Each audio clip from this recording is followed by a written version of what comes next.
This is Audible. Podium Audio presents City of Salvation, Book 3 of Toxic Paradise. Written by Maravilla. Performed by Raquel Beatty and Gregory Salinas. This audiobook contains mature subject matter. Listener discretion is advised. Chapter 1. Nikki. Why file for divorce when you can put a hit on your husband? 3 years earlier. Until death do you part. Here's to fucking hoping. As if my husband-to-be could hear my thoughts, onyx eyes met mine. Cruelty shone from within their inky depths as his gaze dragged down my body.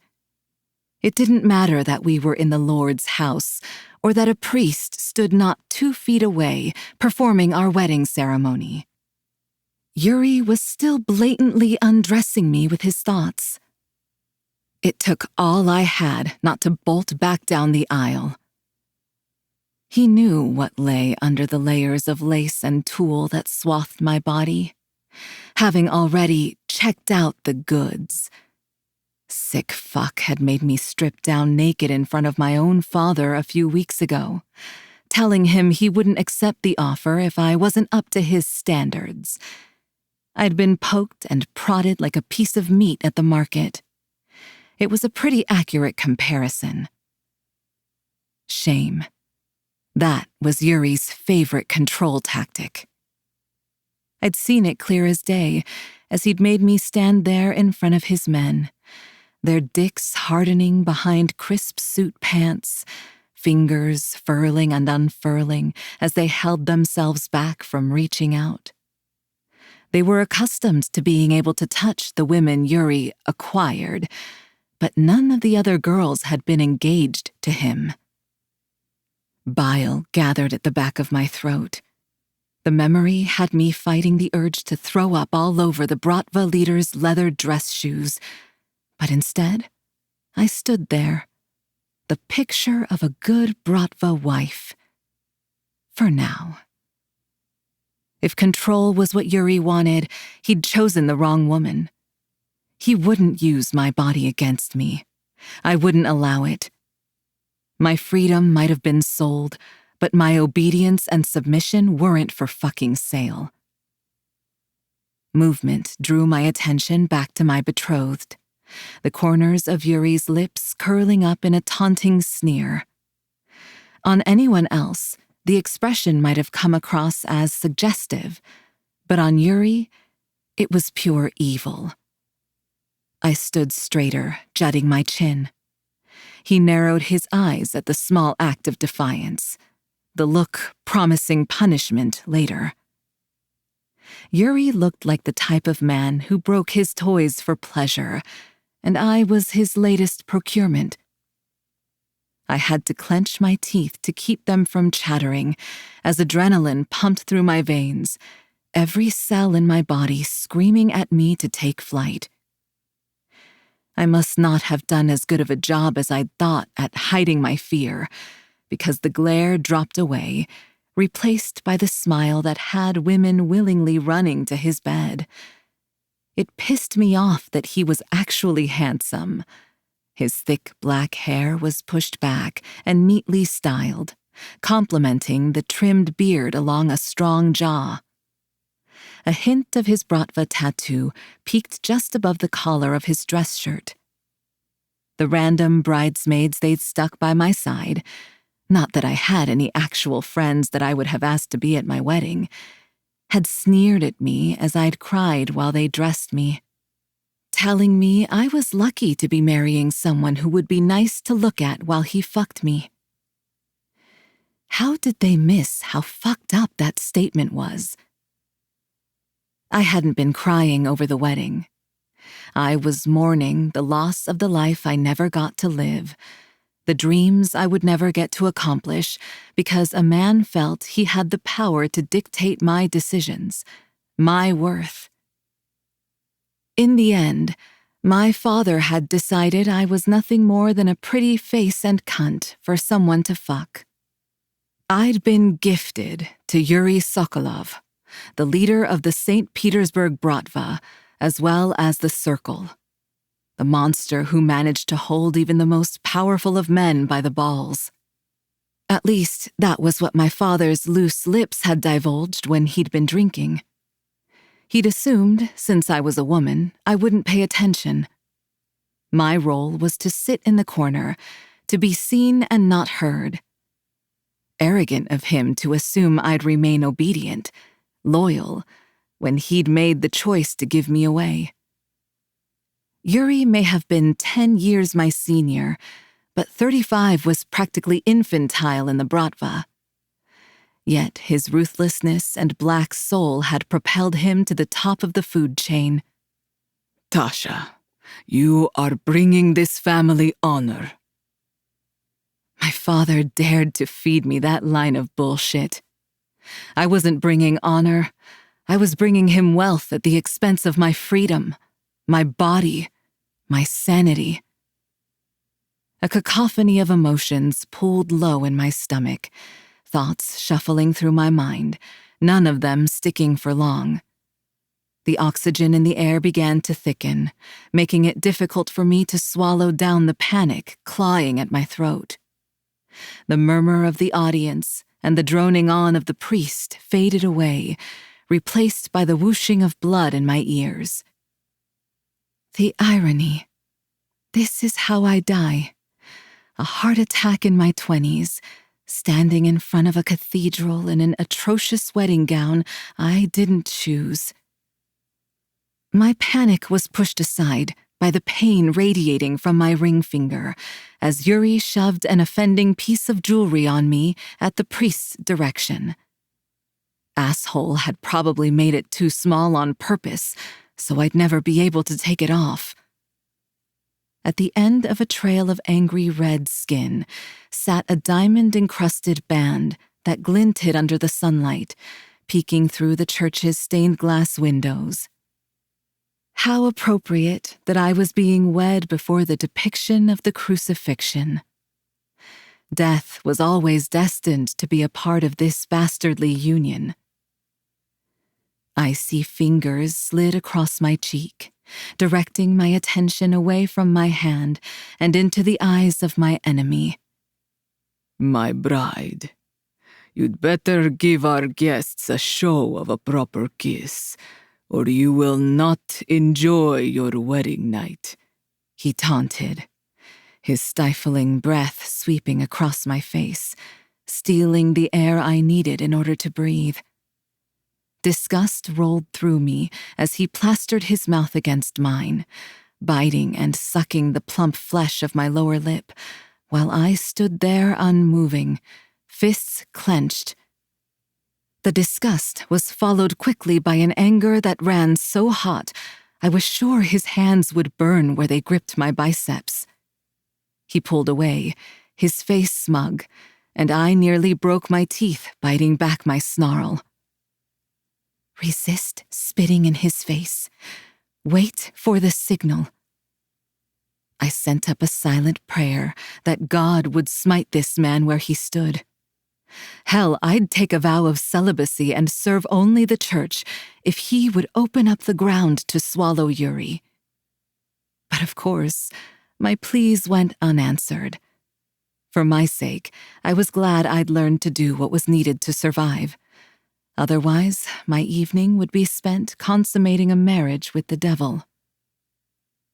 I present you, Mr. and Mrs. Sokolov, the officiant declared, causing the church to break out in applause as Yuri swung me around, presenting me like some sort of prize. Most of the people in attendance didn't give a fuck about the wedding, much less me. They just didn't want to be on Yuri's bad side. Unrest had broken out in St. Petersburg, and the Bratva was quietly splintering, factions rising up in secret. My wedding was about to be the catalyst for the streets running red with blood. My new husband just didn't know it yet. I glanced at the confession booth to my left, searching the blackened spaces between the latticework for proof that Victor was in place. Worry crept up my spine as the seconds ticked on, sweat dripping from my brow. Why hadn't I insisted on being here when he hid, so I knew they would hold up their end of the deal? Then, from one breath to the next, chaos erupted. An ear-piercing shriek rang out, sprays of bullets bursting from the confessional booth and the other hiding spots of the Ruska Roma's men. Maxim, Yuri's right-hand man, jumped in front of my husband, using his body to shield his boss from the shrapnel raining down over the wedding party. The iron grip on my arm disappeared as Yuri dropped to the floor and hurried to find cover. For a split second, I thought about what an awful fucking husband he was. He didn't even consider my well-being during a goddamn ambush. But then I remembered I'd been banking on it. Another round of gunfire popped off, this time from Maxim and Yuri, and I knew I needed to move while their attention was elsewhere. I scrambled to my feet, unsheathing the blade I had hidden under the excessive tool. Yuri's and Maxim's backs were to me as they hid behind the wooden altar, sending off retaliation rounds. People were pushing and shoving to make it out the back doors unscathed. The sounds of sobbing women were drowned out by gunfire and glass shattering. All the calamity faded away, leaving nothing but the pounding in my ears, my feet carrying me forward. The shake in my hand was so bad I had to grip the hilt with both of them, but my determination and hatred overshadowed my fear. "What do you think you are doing, girl?" My father's voice cut through the muffled bubble my mind had created. "You need to get out of here. Yuri will have my head if his bride dies," he said. Any hope that the concern in my father's tone was for my safety leached from my soul. "That's what you're concerned about? How he will react if I get hurt? How you will be punished?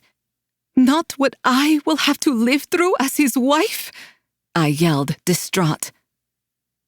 Blood meant nothing to him. I meant nothing to him. The flash of his anger told me he'd heard me despite the chaos, and my own anger and hurt fueled my moves, with no room left to think of the consequences. He opened his mouth, but all that came out was a gurgled cry as I sank the blade intended for my husband into my father's gut. Rage morphed into shock and horror as blood swallowed up the white of his dress shirt. The sight was morbidly mesmerizing. I might have grown up in the Bratva, but I'd always been shielded from the violence. The best spot to stab a person had never crossed my mind. Andre had drilled into my mind and body where to aim at Yuri's back, but he'd never gone over where to slide a blade if a man was facing me, or what it would look like once the blade was in someone's flesh. Survival instincts finally kicked in, and I pushed past my stunned father. "Death before betrayal," I spat, running for my life. Fucked up. I'd fucked up. I'd wasted the one opportunity I had for killing Yuri on my father. Now I had to hope that Victor, Andre, and their men could finish the job. I didn't give a shit who won this battle. All I cared about was getting the fuck out of this city, this country. I pushed my way through the mass of guests, ignoring the shouts of my name coming from the altar. I couldn't tell if it was Maxim or Yuri calling out after me, but the calls faded into the background as I surged through the double doors, making a sharp turn to rush down an abandoned hallway and slammed into a hard body. "Fuck, are you okay?" A deep voice rumbled in English as he steadied me. I peered up, blanching at whose hands held me. I knew the face in front of me. Nikolay Volkov, second son to Dmitry Volkov, the head of the Bratva faction in New York and an ally of my new husband. My body refused to budge, no matter how loudly my mind yelled at my limbs to move. His oceanic eyes drilled into mine, and I was struck by how young he was. Probably close to my age, maybe a few years older, but those eyes held a jaded edge to them, something I was very familiar with. Was that what I looked like now? Rumor was his father beat him for the simple fact that he hadn't been born in Russia. "Are you running from him?" he asked, his firm voice carrying over the noise spilling out of the sanctuary. My heartbeat kicked up in my chest, fluttering like a bird attempting to flee its cage. My throat felt rough, unable to form words. All I could do was nod my head before dropping my gaze to the floor, fear flooding my body of what the spare air would do. Would I ever be given another opportunity to run from Yuri? He'd have me under a fucking microscope, locked up in my ivory tower. I was probably destined for a cell when he discovered it was me who'd helped plan the ambush. Or a grave. "Go!" My head snapped up at the gruff command, the heat from his hold disappearing. I didn't understand. Turning me in would mean a raise in his station, and as a hated second son, that must have been enticing. Nicolay's brows furrowed, sneering at me when I didn't move. "Do you speak English? I said fucking go!" He jerked his head toward the abandoned hall. "Leave while you still have the chance. Yuri and my father's men are winning. You won't have much longer before he sends someone to find his bride. I'll tell them I saw you being shoved into a car. That should buy you some time." He ran a tattooed hand over his head, mumbling to himself about learning Russian. I was stunned, not stupid. I turned and sprinted, having no clue if Nikolay Volkov would keep his word or not, and I wasn't about to fucking stand around and find out. My hand shook with adrenaline and fear, slipping off the smooth brass doorknob. "Fuck!" I called out as I tried to open the door again. The word felt clunky in my mouth, but there was something so satisfying about saying it with every ounce of frustration flowing through my body. I'd been bilingual from a young age, but over the last few months, I'd pushed myself to refine the language. If I made it through today alive, English would be the only language I'd speak from now on. A loud bang rang out as I fell into the supply closet, my knees slamming into the old cobblestones. The layers of tulle did little to absorb the blow. I scrambled across the floor, not even bothering to stand as bile pooled in my mouth. The distant shouts grew louder. Time seemed to slow as I attempted to rip off my dress, not caring that I was taking chunks of skin with it in my haste. I barely registered the chill in the room as I stood there stark naked, staring at the virginal white lace set that lay in tatters on the ground. The first thing I was doing when I made it to the States was getting laid. This stupid, arbitrary idea of being valuable because of my innocence was going out the damn window. I wasn't innocent. They may have dressed me in white, but my hands were now stained in blood. These men had expected me to just lie on my back obediently? Fuck obedience. The rough fabric of the men's hoodie scraped against my skin as I yanked it over my head, pulling some blonde strands free from my updo. Thankfully, they hadn't chosen something with a zipper, because I was too shaken for that kind of precision. I dug into the black backpack that had been hidden in a darkened corner, holding my breath as I searched for the forged documents that were supposed to be in it. My shoulders sagged in relief when my fingertips met the hard ridge of the fake passport. No more than 5 minutes had passed since the chaos had broken out, but I knew my window was closing quickly. I threw the bag over my shoulders and climbed over the precariously stacked furniture. I'd picked this closet because there was a window that faced away from any of the main exits. I clambered out, cool air kissing my flushed skin, steeling myself for the small drop. Air whooshed from my lungs, my feet sinking into the damp earth. I turned, searching for a familiar figure, smiling when I spotted a man crouched. His lithe body pressed against the stone of the building as he peered around the corner, reminding me of a jungle cat. Sleek, precise, deadly. As if sensing my thoughts, he turned his head to face me. The sharp lines of his handsome face seemed harsher than usual, his blue eyes cold. "Andre!"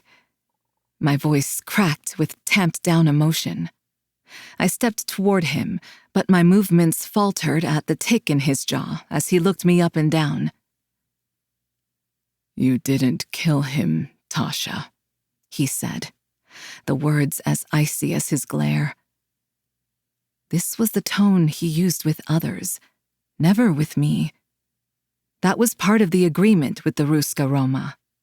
I get them access to my wedding, and then I kill Yuri while they mow down as many others as possible. But surely they'd understand. Andre, at least, would understand. "Andre." I raised a hand as if to touch him, but there was still so much distance between us.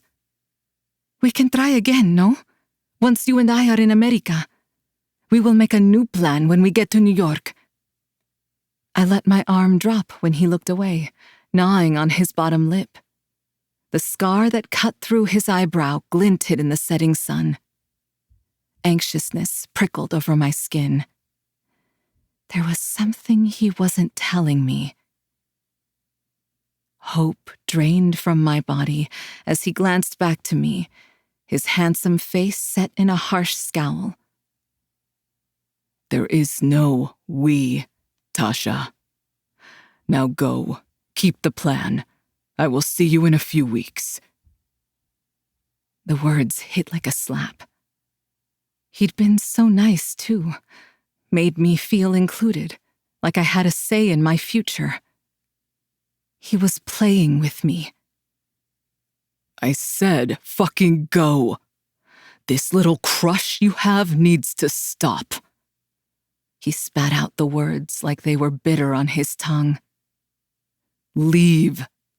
Katya will house you when you arrive."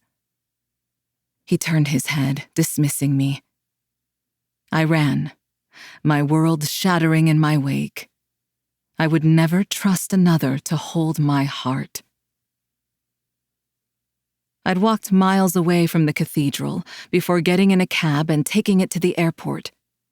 My body was starting to manifest signs of my distress physically, and I had to pull my sleeves over my hands to hide the tremor. Freshly box-dyed brunette locks fell into my face, but I didn't bother pushing them out of the way, letting them act as another layer of defense between my identity and those looking for me. "Miss? Miss?" My head popped up when I realized the lady behind the counter was speaking to me. I moved to the ticketing window, and the cheerful smile she'd started with fell at the sight of my battered state. The men's sweatshirt I wore was covered in filth, and I knew my eyes were rimmed with dark circles. "I need to buy a plane ticket," I muttered, peering around to see if anyone was watching me too closely. Her thin lips opened and closed, making her look like a gaping fish. "Can you help me buy a ticket or not?" I bit out, gripping the wad of cash and the fake ID tucked in my pocket. The irritation in my tone snapped her out of her trance. She pulled her eyes away, a tinge of pink crawling up her wrinkled neck. She shook her head, as if that movement alone could clear the awkwardness of my presence. "Yes, of course. Where is it you want to go?" she asked, the clacking of keys filling the uncomfortable silence stretching between us. "New York. A one-way ticket." I turned my back slightly to the person standing at the window to my right, making sure to keep my voice low. The Bratva had ears everywhere in this damn city, and I didn't want to take a chance of someone overhearing. It was already a risk talking to someone, but there was no way around that. I'd waited in this elderly woman's line for a reason. She was the least likely candidate for being on Yuri's payroll. Of course, the paranoia had been screaming at me for the past 15 minutes that maybe that's what made her the perfect spy. But there was no going back now. Her head bobbed once in acknowledgement of my request.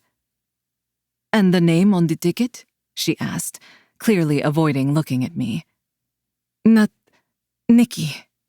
My name is Nikki Adams," I breathed out, panic clawing at my throat as my new name fell from my tongue. Natasha was dead, burned to ashes, and Nikki was the woman who'd risen. Chapter 2. Nikki. Liar, liar, dish towel on fire.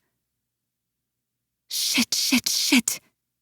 The acrid scent of a burning dish towel filled the kitchen. "Where the fuck do I set this?" I yelled to absolutely no one. Steam intertwined with smoke as I doused the polyester fireball in what was supposed to be my boiling pasta. A sound that was somewhere between a growl and a scream escaped from my lips, and I stamped my feet like a toddler, blonde locks slipping free from my claw clip as I hung my head. Damn it, how could I not even make fucking spaghetti? "This is why Ryan and I always ordered out. Neither of us can cook for shit," I muttered, pouring the ruined dinner down the sink. An unexpected knock at the door had me jumping. Apprehension crawled along my skin, leaving a wake of raised hairs. I'd been on edge ever since the shit 8 weeks before. Mario might be dead, but he'd never been my boogeyman, so it did little to ease my nerves. I inched along the wall to peek into the lookout, relief rushing out of my lungs when it was Ryan on the other side. "How did you know where I live?" I asked, pulling the door open. She let out a huff of disbelief, shouldering past me. "Oh, please, Nikki. You think I couldn't find your ass?" She looked over her shoulder at me, cocky grin on her face. "I looked for the trail of fuckboys walking out of an apartment close to La Victorias. Why didn't you give me your address, by the way?" she asked, wrinkling her nose at the smoky scent.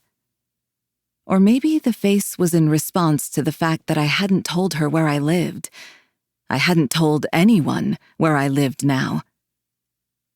"Damn, I'm really that predictable?" I asked, skipping the last question and joining Ryan on the couch. "Well, I'll have you know that not a single dick has been in my apartment." Ryan gave me a look of shock, her eyebrows up in her hairline. "Are you unwell? Joined a convent? Your waxer on vacation? Like, your pussy has just got to be confused," she sassed, her hand resting on her heart as if she were scandalized by my lack of fucking. I swatted at her. "Stop making that face. You're going to give yourself wrinkles. And listen, Mrs. I've got my man groveling on his fucking hands and knees with his tongue buried in my pussy. Not all of us have a man at the ready." Ryan choked, her mouth falling open. "Yeah, that's exactly how Gunnar likes you to look at him." She flipped me off, not fighting her smile. "Oh, please. You've never wanted a man at the ready." I pushed away the thought about how, at one time, that was exactly what I'd wanted. before I'd learned what a weakness it was to let people in. A risk I wasn't willing to take, which was why I was pulling away from Ryan. I call it like I see it, and I'm doing just fine in the dick department, I said, smiling as I stood to grab us drinks, needing to move away from her before she caught something in my face that told her I was holding back. The woman was like a damn lie detector when she was in her interrogator mode, which wasn't usually a problem for me, but it seemed she was changing our status quo, i.e., me. I was doing fine in the dick department, as in, I was fine not getting any dick lately. There was no way I was bringing a random-ass man to my new place. It was one thing when I lived with Ryan, who was in the cartel and would literally threaten them with a gun when it was time for them to leave. But now it was just me, and I couldn't afford to let someone I didn't know into my space. And I only slept with men I didn't know. No attachments or commitments. That was the deal. Always. "What are you doing here?" I asked, as she reached for the canned margarita I'd brought her. She reached into a bag I'd missed her holding, pulling out a stack of envelopes and boxes. "Bringing you your mail and shit. You know you and I can still live together," she said, frowning. "Please, you and your man want to bang on every surface and at any time. You don't want me there," I said, noting how the room had that undercurrent of tension again, like a splinter under the skin, small but uncomfortable, threatening to lodge in deeper. I swallowed down the heartache. After telling Ryan the shit I had about my past, I knew I needed to pull away from her, put some distance between us. Letting us get close was a mistake. A mistake I was aware I was making, though I hadn't cared enough about the consequences at the time. Now I need to reestablish my boundaries. It was better for her too, because I had no clue what Yuri's next move was. My gut had been turning for weeks, and I wasn't going to be able to pretend my past wasn't catching up to me much longer. Denial was my best friend, but I was going to have to part ways with that bitch soon. I'd already started to feel as if someone was watching me. Maybe it was paranoia, but I knew Yuri was bound to rear his ugly head soon. The worst part was that I didn't know how or when. Smiling, I took a large drink, hoping it would help ease the chaos swirling in my brain.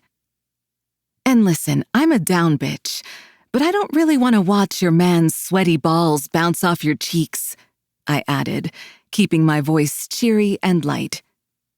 "Nikki, I fucking swear." She threw a pillow at my face, and we both burst into laughter. Silence settled over us, neither knowing what to say next. Life had changed so much recently. I had changed so much. "Haven't seen you much outside of Loti, Nix. There a reason for that?" Ryan asked, her tone shifting to the one she commanded her men with. It took all my effort not to flinch at her observation, forcing my body to remain relaxed as I responded. "No, you haven't. You've been busy lately."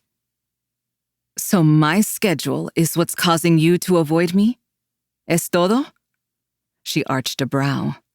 Her bullshit radar was sounding off, and if there was one thing about Ryan, she was going to get her answers. "It's got nothing to do with the shit you told me about having a husband out there somewhere, maybe looking for you, or the fact that you haven't said a damn thing about that shit since." Dance had taught me a lot of things, but by far the most useful skill was how to perform under pressure. I knew how to plaster on a smile, even if my feet were bloody and beaten from hours on end practicing point as Katya yelled critiques on my relevé. Turns out that skill also translated into faking being unfazed in front of your only friend. even when it hurt. I'm pretty sure it's bad luck to discuss someone's dying words, I shot back, smiling at her eye roll.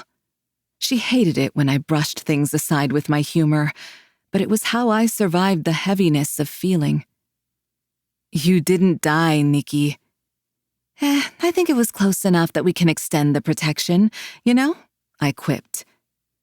Ryan let out a string of curse words in both English and Spanish as she moved toward my door to leave, pointing a manicured finger up in my face. I might be taller, but she was more intimidating, especially if you knew she always carried at least one type of weapon.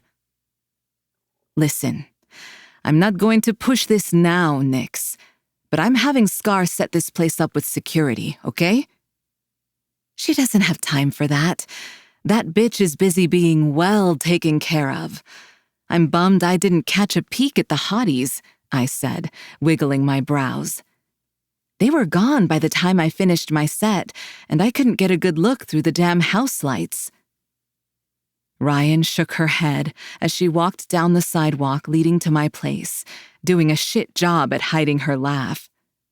Yeah, well, when she sets it up, you can ask her to send you a picture of them. I waved a hand in dismissal, not bothering to mention that I might not be here very long anyway. Tell your boo thang to be careful, because you're notorious for leaving a single square on the toilet paper roll to avoid changing it, I yelled after her, smiling even wider when she raised both middle fingers over her shoulder before getting in her car and pulling away. Something behind her SUV caught my attention. A guy leaning up on a motorcycle glared at my apartment. A chill ripped through me, my breath stalling in my lungs as I tucked myself back inside. I'd noticed more and more bikers lately, and couldn't tell if it was a coincidence, paranoia, or exceptional observational skills. But there was no questioning this man was staring my way. Or he had been, before he'd turned and straddled his ride, giving me a clear view of his rocker as he pulled out of the apartment parking lot, turning the same direction as Ryan. Fuck. Reaper's MC. I ran to grab my cell from the kitchen, being sure to first lock the door behind me. Those fucking assholes were always causing problems. Ryan had banned them from the club, so I didn't have much personal experience with them, other than when they'd showed up a few months ago. I didn't know all that much about the inner workings of the cartel or the MCs. Certain aspects were similar to the Bratva or the Ruska, like the hierarchy setup, but other than that, I didn't know shit about how things worked here. It rang twice before she finally answered. You miss me already? A Reaper MC member pulled out right after you. He tailing you? There was nothing but silence on the other end of the line after a whispered, shit. It looks like I'm all clear. You sure that's what you saw? She asked. Without a doubt. But if he wasn't following Ryan, why was he outside my apartment? Nikki? Sorry, yeah, I'm sure it was a Reaper, I said, moving toward one of the windows that faced the street he'd pulled out onto. There wasn't the sound of an engine, but I had this overwhelming need to confirm he was gone. I'm sending someone over to keep an eye on you. What? I screeched, pulling my face away from the blinds. Nothing was out there, but it didn't help my unease. No, Ryan, I don't need anyone here. Besides, I'll be at work in just a few hours anyway. At least let Beto pick you up. It'll make me feel better, she said, using what I referred to as her mom voice. A groan left my lips. She wasn't asking. She was telling me he was coming to pick me up. Fine, but tell him I want Lavix when he comes, I grumbled, making my way to the bathroom to shave my legs. Chapter 3. Nikki. Entitled snots deserve a stiletto to the face. The hum of the music caressed my skin like a lover's touch, a sensuous exchange between my body and the vibrations of the rhythm. Dancing was always bittersweet for me. Part of me wanted to abandon it forever, but what else would I do for a job? A chill seeped into my hand as I wrapped my fingers around the pole of the main stage, my calf muscles straining as I went up onto the ball of my foot as best I could. These were the wrong fucking shoes for this move, but what was a girl to do? Daddy didn't raise a quitter. A humorless laugh slipped out as I kicked up the other leg into a graceful tilt, my arm flowing out toward my side. He did create a survivor with enough daddy issues to keep a therapist busy for a lifetime. The crowd let out hoots and hollers as I brought my leg down and looped it around my static dance partner, leaning back as far as I could, letting my hair splay down my back. That particular combination always gained me applause and extra tips. It was ironic, really. I'd hoped and dreamed of being on stage, that my talent would be enough to forge a future of my own. And I'd done it. This just was not the stage or the dancing I'd imagined, or the name I thought I'd see up on a sign. I smiled as bills started collecting on the black lacquered floor. Amber lights bathed the club in warm light, mixing well with the red underlighting of the stage. Everything about Loteria was meant to feel sexy. My body was on autopilot, performing the moves I knew so well while lost in thought. I'd spotted Ryan perched on Gunner's lap earlier tonight, their heads tucked together as they whispered things back and forth. She looked at ease and disgustingly in love. I was happy for her. The last couple of months had been a shit show, with her recovering and all the construction that was needed to repair the club. Apparently, shit had also been going down over in New York with Scar at the same time. I hadn't even realized that Scar was part of the criminal life. She did all of our security, so I'd assumed she was like a hot tech chick. Vaguely, I was aware that her uncle had some connection with the Italian mafia, but I hadn't realized he was the fucking bastard in charge.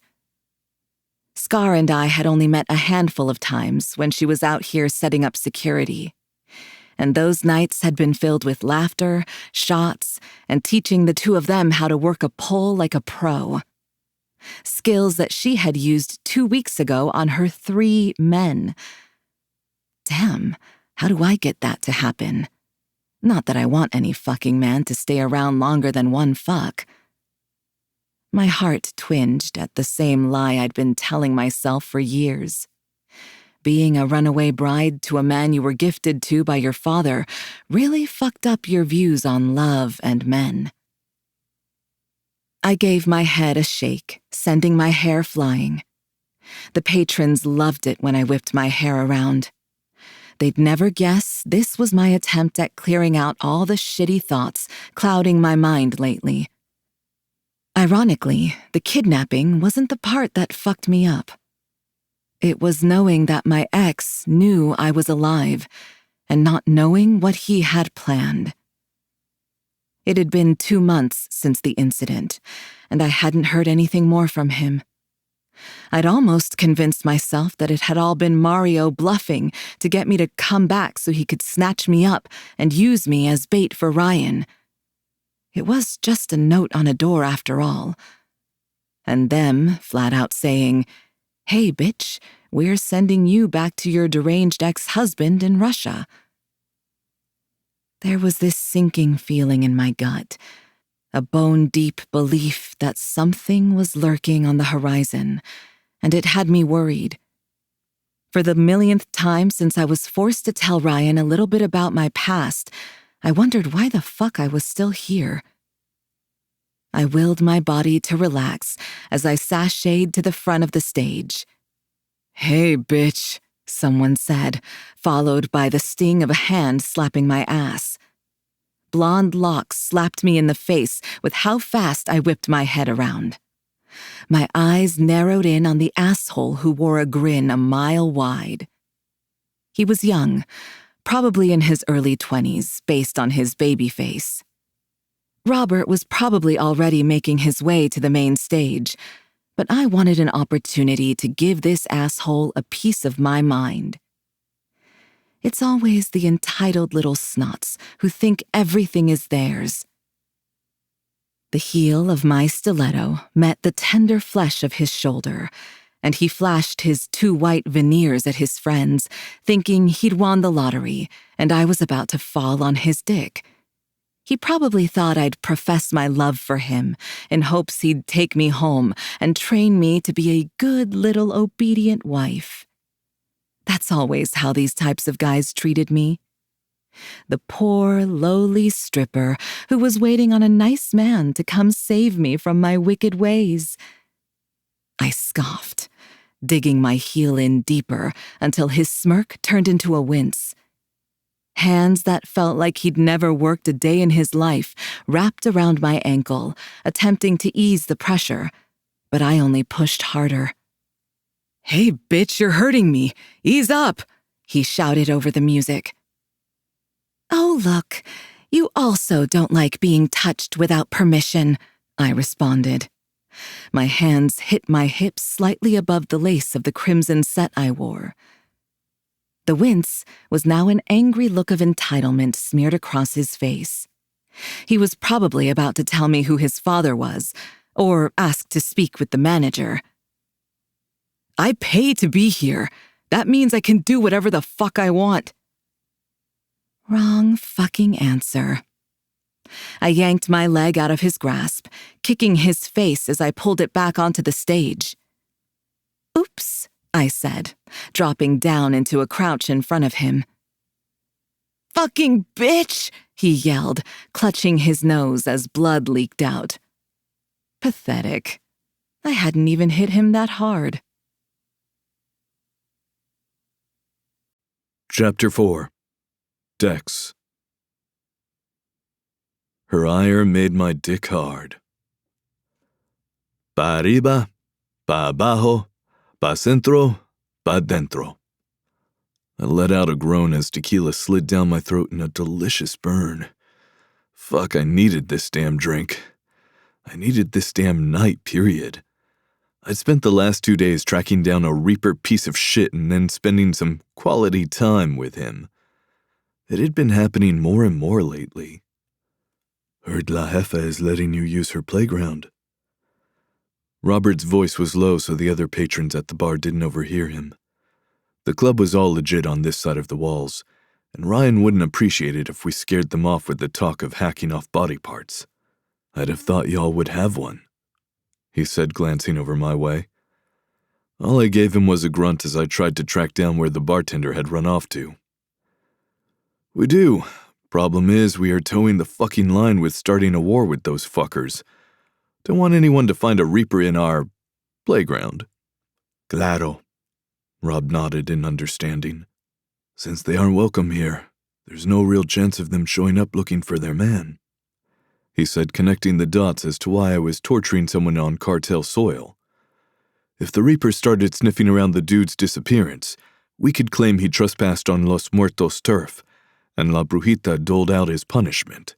She'd already marked her line in the sand a few months back when she dropped off another Reaper body at their clubhouse gates after they'd showed up at Loteria. Which was a fucking boss-ass move on her part. Prez figured we'd be in the clear with this cover, but fuck, shit had been wild over the last few months, and we still hadn't recovered. Can we get 2 more doubles? I called out, shoving our shot glasses toward the pretty brunette who'd been eyeing me all night. She giggled at the wink I sent her. When she walked away, I dragged my hand down my face like I could wipe away all the shit of my past. There was this danger zone with alcohol, where I'd had too much and couldn't keep the memories locked away, but not enough to feel oblivion. I always tried my damnedest to get through as quickly as possible. That's what we were going for tonight, the sweet embrace of oblivion. A flirtatious voice had me moving my hands away and reaching out to grab our refills. "Thanks, doll," I said, giving her the charming smile I'd perfected years ago, the one I'd used to ease people's concerns about how I was really doing. I pushed one of the glasses toward my newest friend. His tanned hand snapped out to catch it. "Otro? I'm supposed to be working tonight," Robert responded with a growl of annoyance. Throwing the shot back, I rolled my eyes at his weak-ass attempt at getting out of being completely sloshed tonight. The smokiness lingered on my tongue and a cough escaped. She hadn't skimped on the tequila, pouring it to the tip of the rim. I didn't know if that was because I was with her boss's right-hand man, or because she wanted a ride on the Warrito. "Beto, there's like a fuck ton of criminal bikers here tonight. What's going to happen?" I threw my arm out behind us toward the area of the club that housed the main stage, which was where all my brothers were hanging around. Plus Ryan's here. She's a menace on her own. Fucking told my whole club she'd cut their balls off and shove them down their throats if any of them touched the girls without consent. Which I would have done regardless of her feelings on it, I said, blowing a kiss to the bartender when she dropped off a whole bottle of mezcal, noting the numbers scrawled on the napkin below it. "Yeah, it's definitely because she wants to fuck." "Pendejo," he mumbled. I could feel him glaring at me as I watched the woman walk toward the end of the bar, a little extra sway in her hips. "Close your mouth. You're drooling all over the marble. It's gross, especially because Isabella is like a sister." "Well, your sister has a nice ass." I turned my body back toward Robert. "Salud. Here's to drinking till we fucking forget." I took a pull from the bottle, pocketing the napkin. "You know, the real answer to why we are only using 10% of our brain is because the other 90% is made up of all the trauma threatening to take over." Robert eyed me, blinking a few times before his face morphed into a look of concern. Shaking his head, he peered into his glass. "Damn, man, not even Vicks will fix you." There was a slight pause, like he was trying to decide if he should say aloud what was running through his mind. "Also, it really scares me that you said that with a smile." "Salud." He threw the clear liquid back. Robert's response had me grinning wider. He had no clue. We might have been from completely different cultural backgrounds, not to mention criminal organizations, but I knew he was a cool fucking guy from the moment he spouted off that brilliant shit about needing to stand behind Ryan or kneel in front of her. Of course, those words had been for Gunnar. It had been clear to anyone around that they'd end up together. Well, some moments I thought maybe they'd kill each other. Pretty sure it was foreplay for them. I reached down and swiveled Robert's bar stool so we were facing the stage. "Oh, now you want to watch the show. There's half-naked women dancing. Of course I want to watch the show, Beto." I was lying to myself and him that the move had nothing to do with the fact that I knew exactly which dancer was coming up next. The house lights changed, bathing the club in crimson. The crowd cheered with anticipation.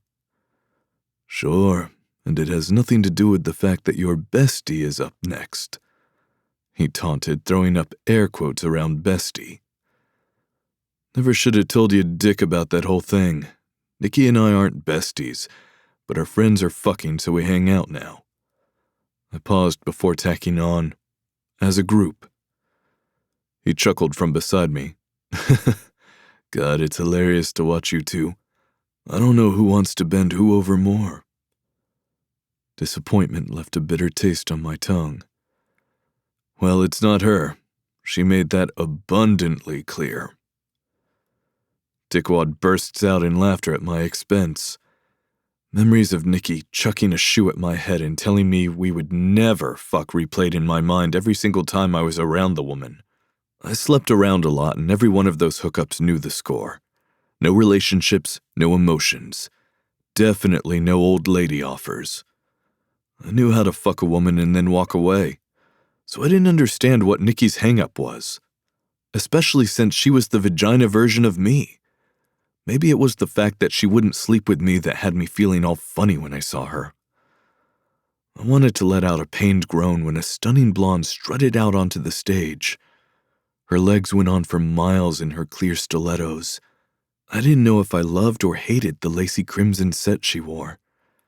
The sensual rhythm of Mimosa by Late Night Jiggy bled into the room, and Nikki's body movements matched it perfectly. Something about the way she moved was elegant, beautiful. I flicked my chin toward the stage. I've seen a lot of strippers, but I've never seen anyone move like her, I said, reaching back and grabbing the bottle. I was going to need it to make it through this performance. From the corner of my eye, I caught Robert nodding his head. You should have seen her when I taught her how to dance some Latin styles. She was a natural. It's how she ended up headlining. No one else picked it up the way she did. Nikki chose that moment to kick her leg up, lifting it so high that her legs practically made a straight line. Damn, that's some flexibility, I said, taking a large swig and shifting in my seat, my jeans suddenly a little too tight in the crotch. Nikki was firmly in the off-limit zone, and I was not helping myself by staring while her lace-clad body moved into positions I'd only seen in my dreams. Robert snickered beside me. The guys fight over who gets to help her stretch out her splits. My head whipped to the side so fast, I was surprised I didn't give myself whiplash. Stretch her out how? He shrugged his shoulders, not seeming to notice the way the tone of my voice had changed. Depends on what she needs. One guy she asked had to sit behind her and hold her legs open as she leaned forward and laid her upper body flat on the floor. Pretty sure she just wanted to fuck him, though. I fought to keep my voice neutral and uncaring, because that was exactly how I was supposed to feel about Nikki. We'd agreed after a few little incidences that we couldn't be anything other than friends, and that was a generous term, since our best friends were now both fucking and in love. "He still work here?" I asked. "Nah, I don't know what happened to him." His eyes followed a group of girls walking by. Nikki probably crushed his ego and he couldn't handle it. Dudes always seem to think they will be the ones to break her no attachments rule, he said, clearly no longer into the conversation. This was why I was the perfect fuck for her. I was the captain of Team No Attachments. I shoved Robert's shoulder, pushing him off the stool and laughing as he fought to catch his balance. Fucking lightweight. Go get your dick sucked or whatever, I said, pointing to the girl who kept looking toward Robert. His eyes bounced back and forth between the stage and the girl, indecision clear on his face. Go, I insisted. I'll make sure nothing happens while you're away. Besides, there's no way you'll last more than 2 minutes. He smirked, flipping me off. Fuck you, I can last at least 5. With that, he ran off toward the group, scooping up the one he'd been eye-fucking. Any trace of a buzz I was feeling from the tequila disappeared the moment my attention went back to Nikki. She'd moved toward the front of the stage, a look of rage painted on her face. My body moved toward her, weaving through the crowd before my brain processed our actions. I got there just in time to hear the douchebag in the front row spout off some shit about him paying to be there, and that meant he could do whatever he wanted. She had the heel of her stiletto shoved into his shoulder, but as soon as I was standing beside the little prick, she yanked her foot up, catching him in the face. Oops, she said in a mocking tone. Nikki was a fucking spitfire. There wasn't an ounce of remorse in her voice, and it had me grinning from ear to ear. That was until he opened his mouth. The club and all its patrons faded away. My fingers dug into tender flesh, and I yanked the kid toward me by the throat, relishing how his Adam's apple bobbed against my hand. Silly me. I thought I heard you call her a fucking bitch. But that can't be right, can it? His tongue swiped across his bottom lip, sweat starting to bead on his nose as he frantically searched for his 2 buddies. No loyalty among the rich and entitled because they'd run off the second I walked up. I leaned closer to whisper in his ear, not wanting anyone to hear my threats. Because if you did call her a bitch, I'd have to cut out your tongue and feed it to my dog, I said, pulling away to give him a wide sneer. I didn't have a dog, but he didn't need to know that. The threat to cut his tongue out still stood. Angry eyes met mine. I chuckled at the vitriol on his face. I'd give him props. Most men couldn't glare at me the way he was, but my guess was that he could do it because he was a dumbass, not because he was brave. "Do you know who my father is?" he spat out. A burst of laughter came from beside me. Nikki was no longer on the stage. Instead, she was close enough that I could smell the coconut scent of her hair. I wanted to lean over and bury my nose in it. "Called it. I knew you would say some shit about your powerful daddy." She stepped between us, her back brushing my chest. I wanted to rip the little fucker's eyes out when they dipped to her breasts. I did the next best thing, forcing his head up with the hand still wrapped around his throat. Nikki reached back and patted my thigh, and I felt like a fucking proud peacock at the gesture of praise. I was so wrapped up that I almost missed what she said to the punk. "Please, tell us who he is. I guarantee he's dirty, taking bribes and orders from the real..." This audiobook is free for you to enjoy. If you'd like to support me, please take just 1 minute to listen to this relaxing music. Thank you so much. Yellow hues of vibrant dance, leaves descend in a golden trance.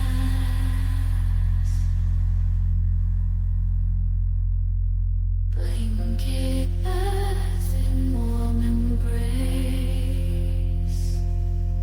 Autumn's touch, a gentle grace.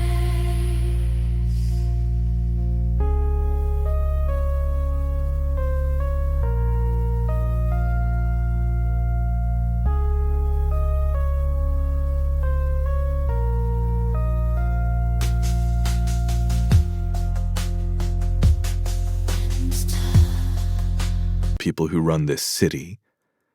She leaned in close, lips turned up in a sneer. Bet I could get him to crawl on his knees and beg at my feet like the dog he is. Her ire made my dick hard. God, I love an angry woman. I'd crawl to her. Fucking bark, too. She signaled toward me with her thumb. "This is my friend Dex. He's the enforcer for the Skeletons of Society MC."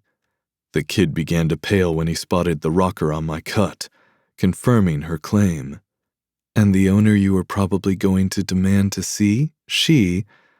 My free hand shot out and covered her mouth when I realized where she was going with that sentence. Her muffled insults vibrated against my skin as I pulled her back to my chest.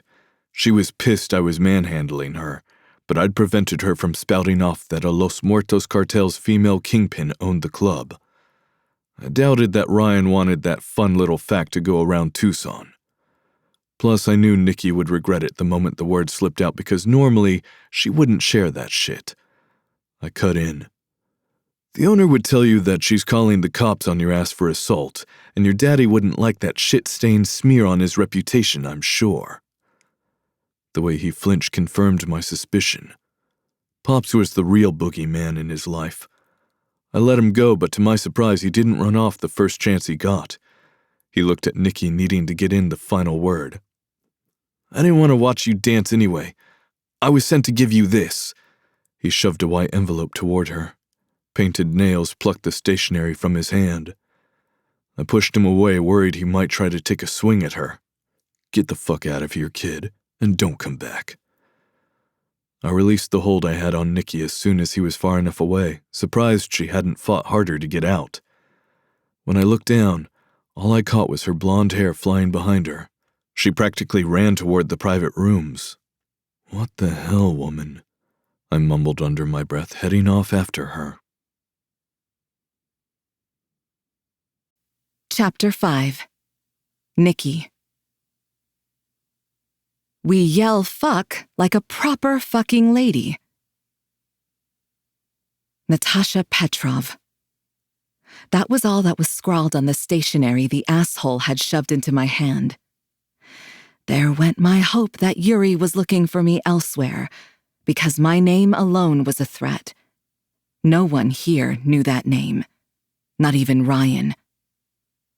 I slipped into one of the vacant private dance rooms, my heart hammering in my chest as if I'd run for miles and not just down a hall. The rooms were about the size of a walk-in closet, intimate, with a deep tufted bench that ran along 3 sides of the room and a pole smack dab in the middle. For safety reasons, there wasn't an actual door. Instead, a heavy velvet curtain hung from the ceiling and pooled on the floor, looking like spilled blood under the red lighting. The normally comforting environment felt stifling. I was so lost in thought about what I'd need to do next that I forgot Dex was following me. He pulled the fabric closed behind us. For a big fucker, he was silent when he moved. I folded the note, stuffing it into my bra, while trying to block out the memory of the last time he and I were in one of these rooms. He'd returned to the club the night after the meeting with Ryan and Sergio.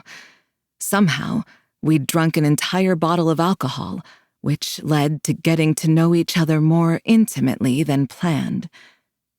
My mind was a bitch, flashing images of me spread out on the back bench, Dex's head buried between my legs, his sinful tongue and fingers giving a performance. Dex's fingertips dragged down my ribcage, leaving a trail of goosebumps. He kneeled between my thighs, caressing my lace-covered core.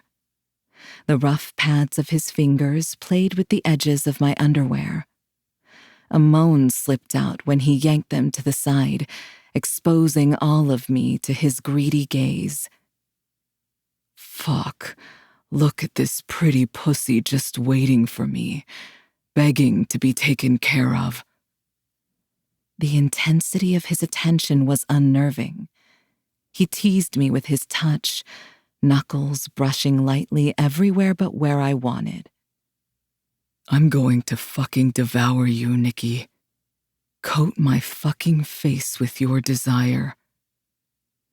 He ended the sentence with open-mouth kisses on my inner thigh, shoving my legs farther apart with his broad shoulders. I'm going to have to sneak away to find you before every gun run. His words had been like ice water, but I was too fucking weak to push his head from between my thighs. Seeing a man after we fucked was hard no for me. That night, I'd let him give me the best orgasm of my life with his mouth. Then I'd run, like a total bitch, leaving him with blue balls in the very room we now stood. I'd thought about sending one of the other girls in to help him out that night, but fuck, something selfish in me couldn't do it. I gave my head a quick shake, trying to focus. Of course, now my nipples were hard, despite the fact I was not supposed to be turned on. Not when I had another note from a psychopath singeing my skin where it lay hidden in my bra cup.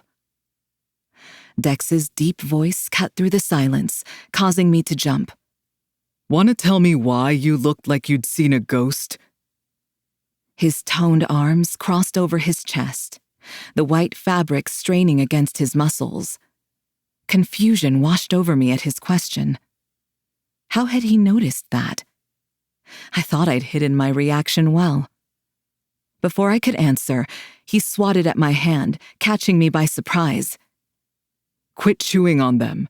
Didn't your mom teach you it's a bad habit?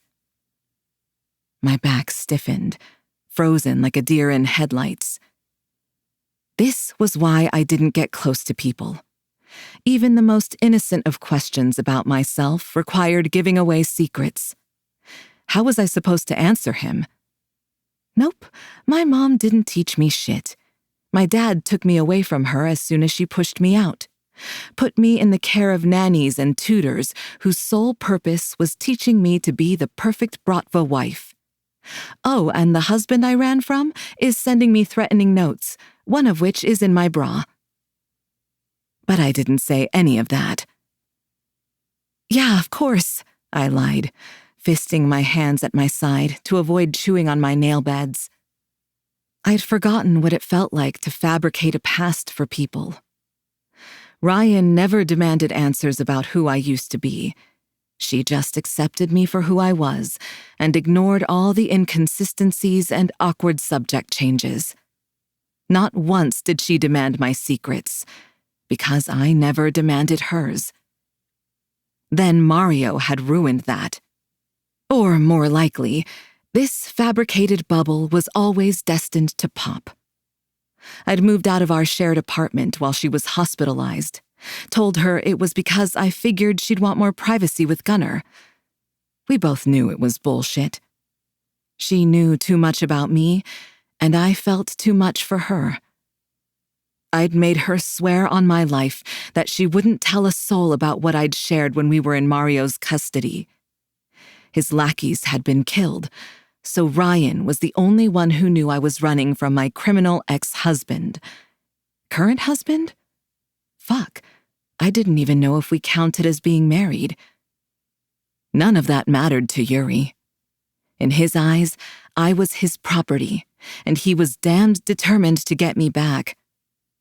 So I'd started rebuilding those barrier walls, preparing myself for when I'd need to leave if my ghosts got too close. Tonight was a perfect example of why that had been the right move, and why I couldn't let Dex know anything about me. Answer the question, Nikki. Dex growled, his body much closer than before I'd spaced out. My jaw ached as I clenched. Holy fuck, Dex, I'm not allowed to be pissed and emotional? I used my anger to steer the conversation into safer waters, to distract him from the fact that I was dancing around his questions. That guy slapped my ass without permission, so sue me if I'm not acting happy. What are you going to say next? I should smile more? I knew I was laying it on real thick, but I was feeling frayed. His hazel eyes narrowed. They were more like inky pools in the crimson light. The only sign of his anger was how his nostrils flared, bringing my attention to the hoop piercing. He was the only biker I knew who had one, and it somehow worked on a muscled, tatted dude. Dex wasn't quite like any of his club brothers, with his shoulder-length hair that he wore up in a bun and trimmed facial hair. I'd never seen him in anything other than black Dickies, Air Force Ones, and some sort of graphic or white t-shirt. He was devastatingly good-looking, and it pissed me off that this bossy attitude only made him hotter. When he spoke, his voice was calm and controlled. Nikki, drop the bullshit. That look of fear wasn't from a slap on your ass. You don't need me to handle a handsy man.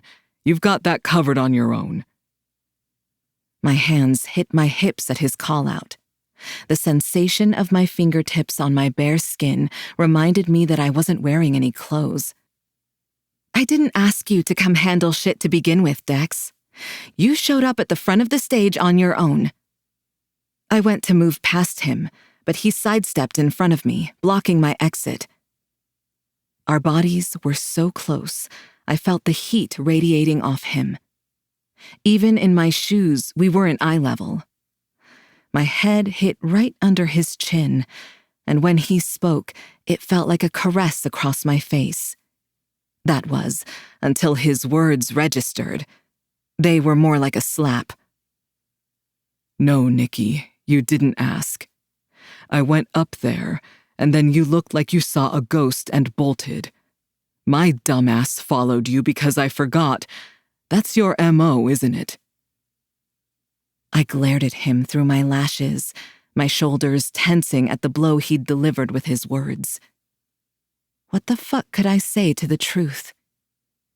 Turned out, I didn't need to say shit, because Dex filled the tension-fueled silence. Don't worry, Nikki. I won't ever step in again unless asked. He turned and flung open the curtain. The room filled with the noises from the club, but I still managed to hear what Dex called out over his shoulder. Thanks for the reminder that I fucking hate playing White Knight.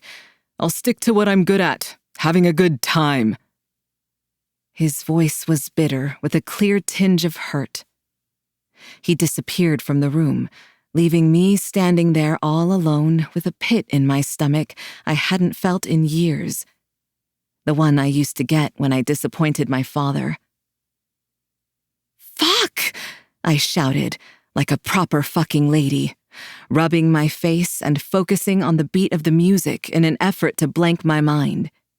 You don't have to address your problems if you shove them into a deep, dark hole and hope you die before they rear their ugly heads again.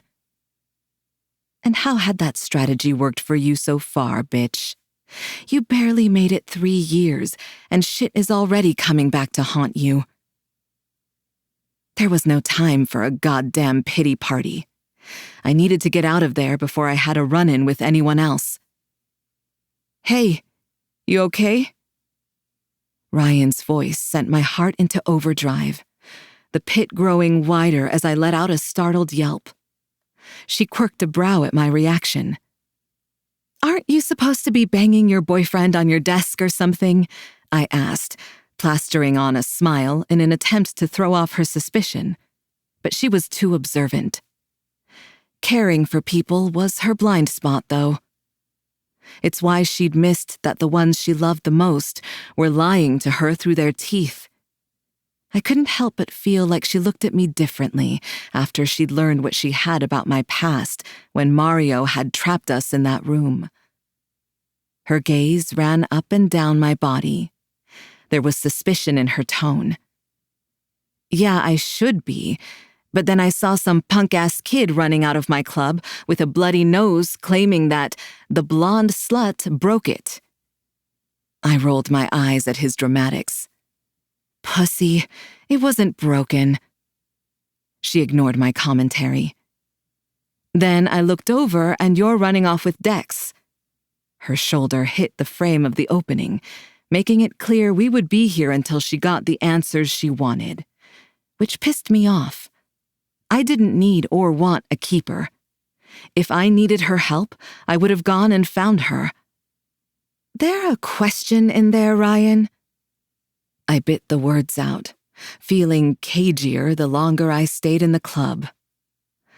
This was how it had been between us lately. Strained.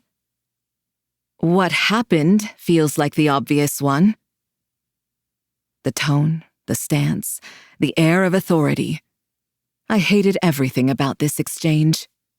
I hated fighting with her, but I was unraveling, quickly. There was no putting the attitude back in the bottle. So if I was going to have a shitty night, I might as well commit. I'd kiss and make up with her later. Right now, I needed this release. "Yeah, Ryan. While you were busy sitting in Gunner's lap or whatever the fuck you were doing, one of your patrons slapped my ass. Maybe you should do a little more managing when you're in your club." I knew what saying those words would do. Shove one more brick in the wall I was building between us. Shock flashed across her face, quickly morphing into the emotionless mask I'd seen her wear countless times. The one she used to give me back when I was just an employee. My heart ached at the change, but I shut the emotion down. Good. This is what you need. Distance. Her tone was icy when she spoke. "Thanks for the information. I'll be sure and figure out where the fuck Beto was when this happened," she said, spinning on her heel and strutting off toward her office, shoulder-checking the man who'd come up and tried to speak with her. My lids fluttered closed. I needed a moment to collect myself. Would I ever know what peace felt like? To fucking rest and not be thinking about survival. You thought you had that here. Fuck. I hadn't meant to get Robert into trouble. I just wanted to get her off my fucking back. I wanted everyone off my fucking back. Why couldn't people see I was like a live wire? I stomped off to change so I could get home, drink an entire bottle of wine and melatonin, and let Keith Morrison's dulcet tone lull me to sleep. "Hey, Nikki, one of the newer dancers called out as I entered the dressing room. Poor girl had shit timing. Do I have a sign that says, "Talk to me" on my forehead or what? Can't people see I'm on the verge of a mental breakdown that might lead to a murder spree? I yelled, throwing my hands up in the air and letting out a frustrated sigh when the poor girl scampered off, looking at me like I was unhinged. Which, accurate. Chapter 6. Nikki. Who knew holding your arms in first position helped with holding a gun? It had been a long time since I'd felt like more of a passenger in my life rather than the driver, but that was the way I felt lately. Yuri and I were playing a game of cat and mouse. I'd already pushed my luck by staying, playing some dumb fuck version of reverse psychology with myself, and justifying it with the idea that Yuri would assume I'd fled Tucson and begin searching somewhere else. But the note from last night left me with no choice. I needed to do something, starting with finding out some information. Normally, that would mean asking Ryan, but I didn't want to drag her into my bullshit. She had too much on her plate already, and after the way I'd treated her at the club. I was a smart, capable woman. I could do this. Probably. A car alarm went off, and on instinct, I ducked behind a beat-up delivery truck, peeking out to look for danger. My confidence was boosted a little bit by my own quick reaction. See? You've got survival instincts. Maybe not the final girl in a horror movie, but I'd last till mid-movie. I wasn't sure if my realistic outlook on my skill level was a pro or con. When it was clear it was nothing more than some kids attempting to mess around, I kept moving. Fuck. That was how vigilant I should have been this entire time I'd been in Tucson. The air seemed to vibrate with anticipation, or maybe it was all in my head. Either way, I checked that my hair was still tucked under my baseball cap as unease settled in my stomach. I looked like some punk teenage boy ditching out on school, with my too baggy pants and ill-fitting hoodie pulled over my head. Anything to help hide the fact that I was a woman. The mini-mart came into view, and I turned my head as I passed the camera hanging in the corner. Unlike most places on this side of town, Val actually had her surveillance hooked up and running. But the threat of her turning over evidence to the police wasn't why no one messed with her place. She'd never turn that shit over. She had her way of doling out justice, and it came in the form of a shotgun tucked by the register. There were countless tales of her running after assholes who'd tested if she'd really use it. "Hood off." The gravelly voice boomed through the liquor store, overpowering the chime of the bell over the door. Val never struggled with people hearing her, that was for sure. "That's a new rule since last time," I said, halting before the counter. Cleaner and stale cigarettes tickled my nose. I'd been around Los Muertos long enough to recognize Vicente Fernandez playing from the ancient speakers. The garbled sound quality somehow added to his music rather than taking away. The older woman's face lit up when she recognized me. "Well, if it's not my troublemaker of a stray, finally coming to say hello." Her gnarled hands hit her hips, the corner of her thin lips tipping up in a smirk. When I first got to Tucson, I'd tried stealing from Val, and the tough broad threw a shoe at the back of my head. Told me I was lucky she was feeling nice because she could have shot me instead. I was almost positive she'd never actually shot anyone, but truthfully, even though I liked her, I was fucking scared of her, which was the reason for the shake in my hands that I'd tucked into my front pockets. "Please, Val, I come see your old ass all the time," I teased, ducking when she raised her hand. "Stop moving so I can hit you. Fucking disrespectful brat. I barely caught the last part over my laughter. Ernesto, get your ass out here and watch the front. I've got a meeting, she called out, moving toward the small office tucked in the back corner of her shop. I swore she had a sixth sense, because I hadn't even told her I needed her help. Yet she somehow knew this wasn't a social call. We passed the rows of liquor bottles, all locked behind white cage doors. Val sold all sorts of things, including items you wouldn't find on shelves. Those sales happened back here. "What brings you in here, mija?" she asked, sitting in an office chair held together by duct tape and prayers. I'd tried to get her a new one, but she'd swatted me away, saying my generation was addicted to buying shit. She had accepted the new shoes I'd gifted her after she'd complained about her back for the millionth time. The click of the door behind me felt like an omen. I'd gotten comfortable here, too comfortable. When I'd landed in the States, I'd planned to move every few months and stay out of the major cities, especially New York. I'd stuck to that until I met Ryan.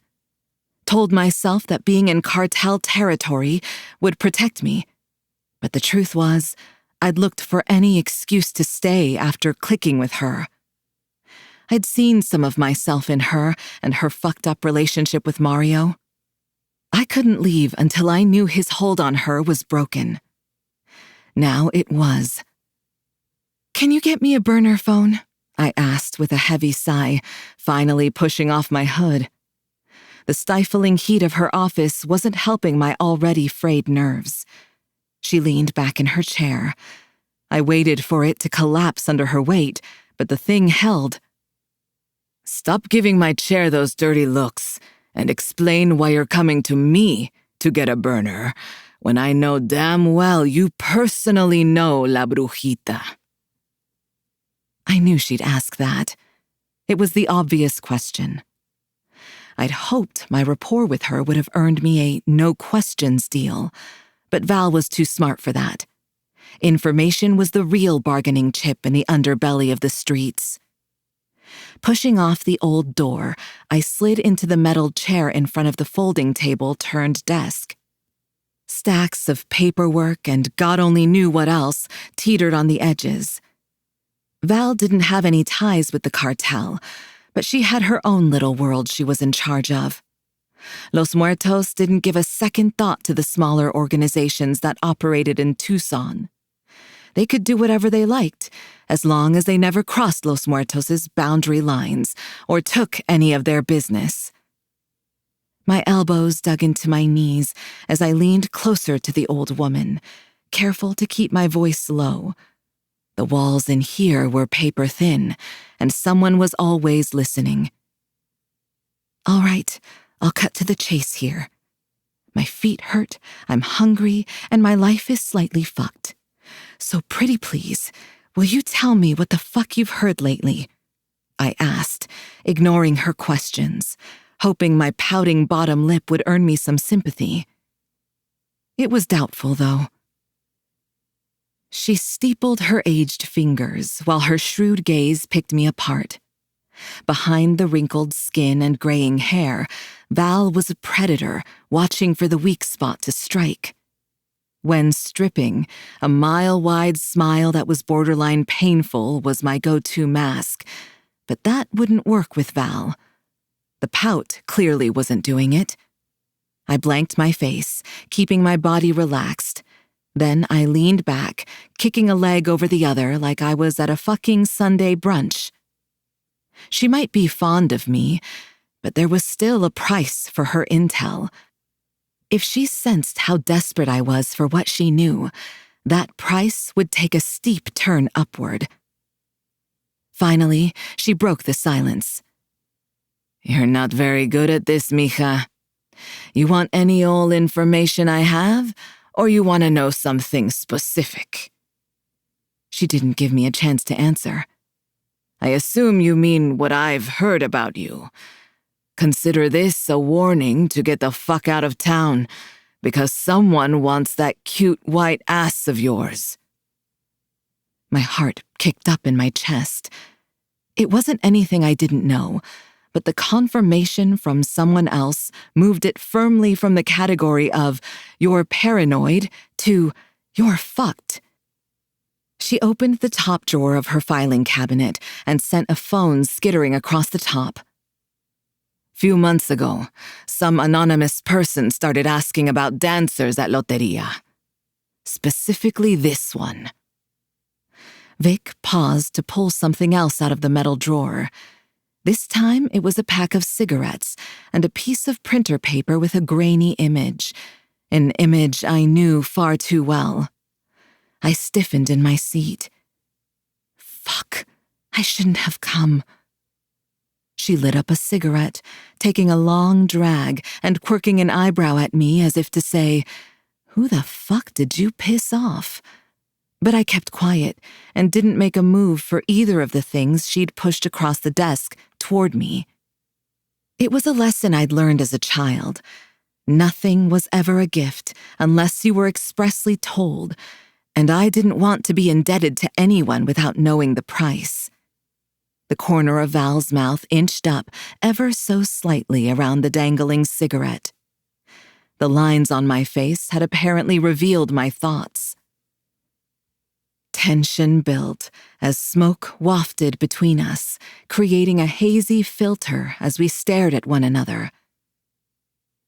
Picture is shit, but I'd recognize that determined look anywhere, she said, the crepey skin around her eyes wrinkling further as she narrowed them. The tiny room felt like it was growing smaller by the second. The weight of my past threatened to crush me, yet I didn't let any of my fears surface, keeping them tucked down deep.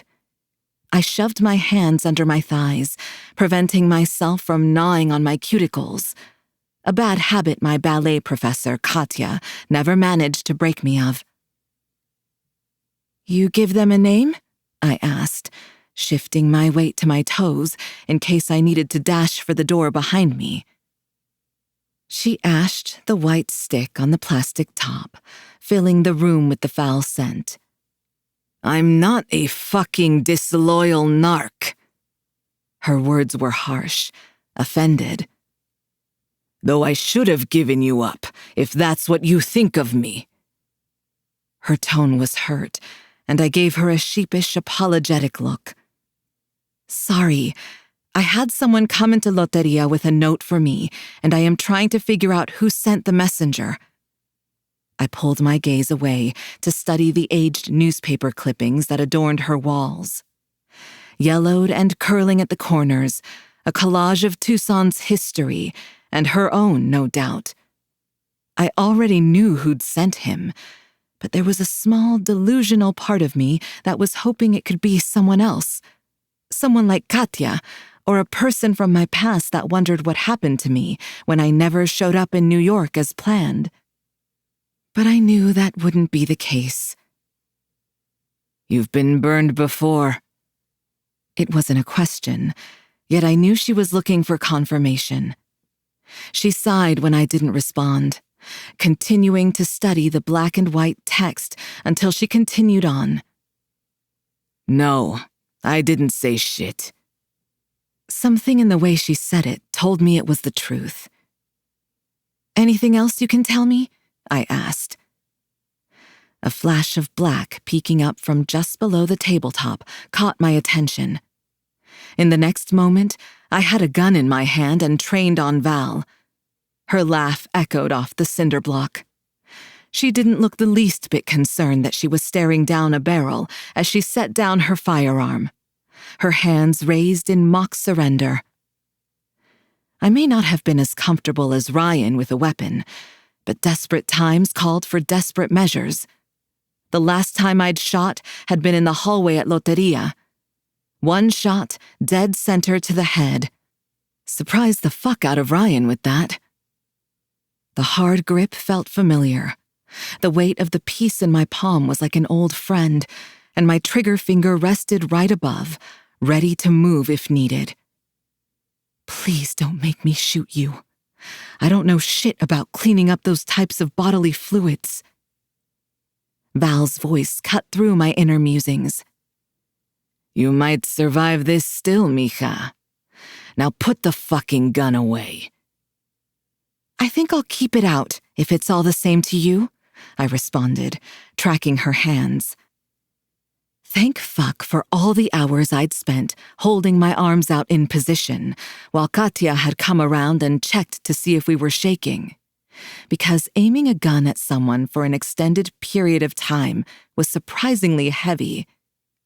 She did nothing but stare at me for a few agonizing minutes. You need to see a man named Giardani. He's the one who was asking around, but I doubt he's the actual backer, just the mouthpiece. Pretty sure he's Russian, she said, her smile looking anything but friendly. Cunning old bitch somehow knew I had ties to the Russians. The gleam in her chocolate eyes as she said the words was all the confirmation I needed. Last I heard, he'd been spotted at the Pretty Pink Pussycat. That Reaper strip club sure does attract quite the crowd. Fucking Giardani. That ass-kisser probably loved that he was sent to drag me back home. I'd only met him once, and that was more than enough. I remembered the way he'd whispered in my ear that he was going to ask Yuri for a taste of me as his promotion prize. Sick bastard would probably have allowed it. A chill seeped into my bones. What would Yuri allow if he captured me? You're a gem, Val. Sorry for the whole pulling a gun on you. I'm trying to think like the final girl, you know? She looked at me as if I were an idiot. Actually, no. I have no fucking clue what you mean. Young people, I swear. We all needed therapy. Who had casual conversations while weapons were drawn? Like the final girl in a horror movie?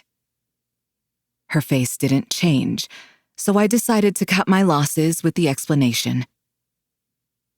Those a gift, or do they come with a price? I asked, nodding toward the items on the desk with my chin, still keeping the cig aimed at her, despite the playful banter.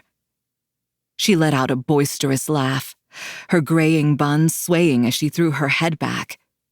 Nikki, I don't know where the fuck you came from, but you know more about this way of life than you let on, huh? A crooked finger was pointed in my direction. Oh, the secrets you must keep. Bet not even a young cartel kingpin knows them. That's why you needed the burner from me. She nudged the photo and phone forward. Take them. A gift. That and the information. But I'm keeping my gun. Clearly, you don't need it. I tucked the phone and paper in the pocket of my baggy jeans. The cold metal door handle met my fingertips as I reached behind me. Nice seeing you again, Val, I said in a cheery voice, turning the knob and stepping out of the office. She called out after me. Oh, Nikki, if you ever pull a gun on me again, you'd better pull the fucking trigger too, because I'll be pulling mine. Then, like the deranged person I was, I smiled and blew a kiss in response. Chapter 7. Nikki. Now I'd need to gargle bleach. Thankfully, pulling a gun on Val only made her like me more. I wasn't sure if she'd answer me when I texted later to ask if she could find out if Giardani would be at the Reapers Club tonight. But she was more than happy to share. For a price. Threw in a new office chair with the stack of hundreds I had to send her way. The information was worth the money. Ryan was out of town, and the last thing I'd have wanted to do was to ask her anyway. Or be forced to use my last resort. Flicking the mirror open, I inspected the wig, ensuring no blonde was sticking out from the inky black waves. A pair of plain brown eyes stared back at me from beneath blunted bangs. It was a risk showing up at the Reaper's strip club tonight. I wasn't totally sure the disguise would prevent Giardani from recognizing me. Truthfully, it was really fucking reckless, but I didn't have a lot of options at this point. My body jolted, colliding with the car door. It was like the driver was aiming for potholes. "Sorry about that." His tone didn't match his words. He'd quit trying to make conversation 5 minutes ago when it was clear I wasn't in the chatting mood. Since then, it was as if he was determined to give me whiplash. God, I wished I knew how to drive. Another fun control tactic of my father's. Back when I was younger, I thought nothing of it. Why would I? While I sat in the back of an armored vehicle with a driver who took me to and from events. Now, as I sat in the back of a rideshare vehicle with a man suggesting I could use other forms of payment, I was really regretting not learning. Dust kicked up as he pulled into the dirt lot they used for parking. I turned my nose up at the windowless rectangular building. The neon light displaying the name only worked on a portion of the sign. Pussy. Nice. Sure that wasn't intentional or anything, I muttered to myself as I gathered my bag. "So, did you give any thought to my proposal?" The shifty man in the front seat asked, his hands no longer on the wheel of his Ford Focus, but tucked down in his lap. Why wasn't there an option to select a female driver if you were a female passenger? "Yeah, I'm good with paying you cash," I said, sliding over more than the asshole deserved. He should pay me for dealing with his shitty driving and misogynistic views on women. He turned in his seat. The greasy hair he'd combed over did nothing to hide his balding, but that wasn't what made him unattractive. It was the way he peered at me like I was property. That showed what a disgusting piece of shit he was. "Listen, bitch, your money isn't good here." He pointed a grimy finger my way, a slight tremor in his hand matching the one in his voice. "You're about to go in there and whore yourself out anyway. I want a private show." The clicking of the door lock was deafening. What the hell was wrong with men that they thought they could treat women like this? Without warning, I launched myself forward, biting his finger hard. Teeth were a great weapon, until the question came up of where the thing you'd put in your mouth had been. His howls filled the small car. It hurt like a bitch when he yanked the digit back out. A coppery tang coated my tongue, and I spit the bits of flesh at him. Now I'd need to gargle bleach. "Fucking bitch!" He moved to hit me, but stopped mid-slap when he registered the sharp tip, digging into the soft underside of his chin. The asshole wasn't smart enough to realize it wasn't a knife I held to his throat.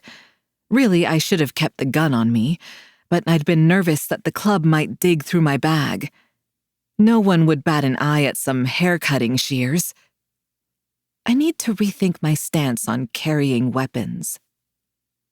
"Now listen here, you spineless waste of fucking flesh. You're going to unlock my fucking door right now." His body shook like a leaf, either in fear or in anger, but he reached behind him and did as he was told. "Good. Now turn off the car and hand over your keys and wallet," I demanded. Confusion flooded his face, but he didn't argue. Muggy night air wrapped around me when I pushed the door open. I'd never been so happy to feel Arizona's heat. The noise from the engine cut out, leaving nothing but the faint thump of music from the club a short distance away. I snatched the keys, tossing them toward the farthest corner from him. I didn't want him to try hitting me with his car when I got out. This would at least buy me a few moments to reach the bouncer. My adrenaline was waning, but I kept my mask of confidence on. Jonathan Carter, 1456 Quincy Road. I looked up from his driver's license, flashing him a cruel smile. I'm going to get out of this car now, Johnny, and you are going to drive yourself home.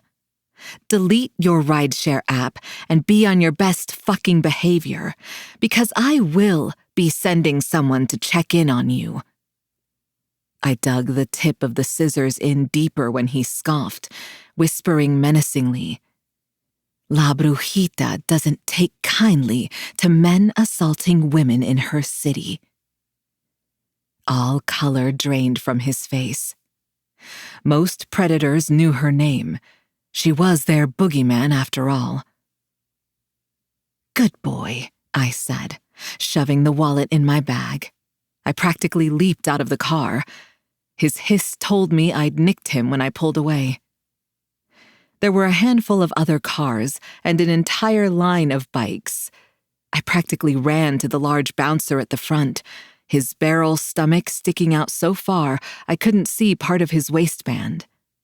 He looked me up and down before glancing behind me. You good? He asked.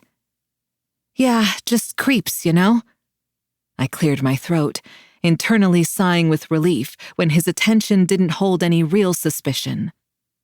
I'm hoping I can go up tonight. Just passing through and want to make a little extra money, I said, hiking my bag up higher on my shoulder, glancing to see if Johnny had left. The doorman grunted, pulling the solid door open and ushering me inside. Go to the bar. Ask for Bianca. I tipped my head in thanks before scurrying inside. It was as if I'd been transported back to the 70s. Faux wood paneling covered every surface, including the bar front. Neon beer signs hung on every available free space. The place was already packed, even though it was only 9. Is Bianca here? I asked when I reached the bar tucked along the back. The bartender gave me an irritated look before tilting her head toward the other end, where a woman with black braided pigtails was popping the tops off drinks. Not bothering to mutter a thanks, I moved. You Bianca? The woman cocked an eyebrow, looking me up and down, taking in my fishnets, shorts, and the velour jacket I had zipped up to my chin. Who's asking? She propped a hand on her hip. I smirked. Dumbass question. Clearly I'm asking. She smiled at the response, giving a sardonic laugh. Well, you've got the look and the bitch attitude of a seasoned dancer. She pulled out a rag from her back pocket and began wiping down the counter. You want up tonight, I'm guessing? All I gave her was a quick nod. You can go up. Your job to work it out with the girls where you fit in the lineup. The house gets 20% before you leave tonight. She looked me over again. This is a biker-owned club, girl, so don't even think about stiffing them. Otherwise, they will take other forms of payment you may not be willing to give, she said, her voice much lower than it had been. Yeah, that's not fucking ominous. Got it. Where's the dancer's room? I asked, looking around and clocking all the exits and doors in case I needed to make use of any of them. She gestured. Over to the left of the stage. You do laps or privates? She asked, pouring 3 shots and placing them on a tray. Private dances here were probably very different than what I'd become used to since working at Loteria, but they would allow me an opportunity to get closer to some of these guys. I was good at getting men to let their guard down and talk to me. Yeah, I do that, but I want to pick the ones I do, I said, staring her down to make sure she knew I meant business. How long you been dancing? Long enough. She didn't seem offended when I didn't offer up any more information on myself. Probably used to it. From what I'd heard of this club, no one stayed too long, and most were running from something, or someone. I quirked an eyebrow as she shoved the tray of whiskey toward me. "I'm guessing those aren't all for me?" I said. The club manager smirked. "Look at that. Pretty and smart. They're gonna hate you." "The men or the women?" I shot back. The question caused her to break out into a full-blown smile. "Both. Now do me a favor and take that to the table over there." She pointed to a rounded booth, set away in the left corner. "That's the boss's table, Diesel. If he doesn't kick you out right there, then you're welcome to stay and dance." She let her statement trail off, waiting for me to supply her with a name. "Sugar Tits," I said sarcastically, grabbing the drinks and balancing the tray on my palm with ease. Thank God I'd done this enough times at Loteria. Bianca snorted, rolling her eyes. "Smartass. Okay, Sugar Tits. Take it to them before I get chewed out." Weaving through the crowded club was easy since my heels were still tucked inside my bag. I was accosted with catcalls and far too many slaps to my ass. If I weren't trying to lay low, I'd have tased more than one man already. Several bikers were at the front of the stage, harassing the young girl performing. Blue-collar men who were either coming after work or before milled about, with an occasional woman sprinkled in the mix. A flash of someone in a suit drew my attention. Tucked into a corner was a man who looked more like he should be in a boardroom than a run-down biker strip club. Next to him were two men who did fit right in. I didn't need to see the back of their cuts to know they said Reaper across the rocker. That, and they were in the booth Bianca had pointed me to. Their heads were all tucked together. One was flinging his arms around animatedly. Slipping around the corner of the hallway, I pulled off my sweatshirt, stashing it in my bag. My boobs were practically in my throat in the bra I'd worn, hoping Giardani would stare at them rather than my face. The lining was close enough to my skin color that I looked bare underneath. I bit down on my bottom lip, willing my nerves to settle so I wouldn't spill any of their liquor. That would be just what I needed, fucking up their drinks. Whatever they'd been talking about came to a halt the moment I approached their table. "I haven't seen you around here, girl," the one with the VIP patch said, spreading his arms across the back of the booth. There was an edge to his tone that told me I'd better have a damn good reason to be at their table. "Nope." I let the pea pop. "It's my first night. Bianca said I was supposed to come over and introduce myself." I pulled a shot off the tray, setting it in front of the prick. "That's so." Suspicion was thick in his tone, but I ignored him, swinging my attention to the man to my left. Giardani in the flesh. Panic threatened to hijack my nervous system. Why the fuck hadn't I taken a shot before this? Hell, 10 shots. He was clearly trying to make eye contact, but I looked away, shielding my face with the curtain of black hair. Knuckles peppered with Cyrillic letters wrapped around the shot glass I pushed toward him. The men resumed their chatter, sticking to inconsequential things as they waited for me to hurry the fuck up and leave.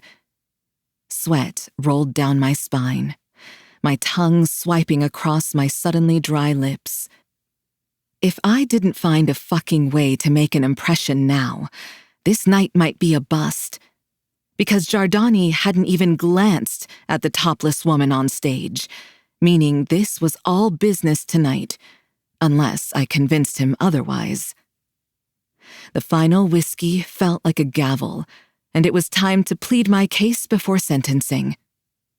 I took a leap of faith, hoping the change of hair and eye color would be enough for him not to suspect I was the woman he was after. His eyebrows shot up, lips parting slightly, when, in Russian, I asked him what brought him to this area. After so many years of not using it, My mother tongue felt clunky in my mouth. I didn't meet his gaze, hoping my avoidance read as bashful and not, I'm fucking guilty. He started to respond when the president cut him off. Hey, let's keep this to fucking English, yeah? He glared at both Giardani and me. This bitch with you or something, Jardy? I winced, hugging the tray to my chest, deciding to abandon the idea. Too much testosterone at the table. I'd have to find another way. Before I could walk away, Giardani reached out a hand and pulled me down into his lap. Thank God I was still in a pair of biker shorts. They offered a little more protection against the tough fingers biting into my thigh. At least with this arrangement, Giardani didn't have the opportunity to study my face. You're staying here, new girl, he said in my ear, before continuing the conversation with the two men. Tell me again why you aren't delivering your portion of the bargain. When are you going to have the girl? Clearly, these three were not getting along well. The conversation continued as if I weren't there, which was pretty par for the course with my job. Most men assumed we weren't anything more than something pretty to press against. We're working on it, the VP Snake, from the looks of his cut, said between clenched teeth. But we won't be able to do jack shit until you and your boss hold up your end. Against my back, I felt Giardani sigh. His heavily accented voice rumbled against me. That was not what we planned. You go in and take the girl, quietly, and then we help you. Snake folded his hands on top of the table, squeezing them so tightly it was a wonder his fingers weren't broken. Well, change the damn plan, then.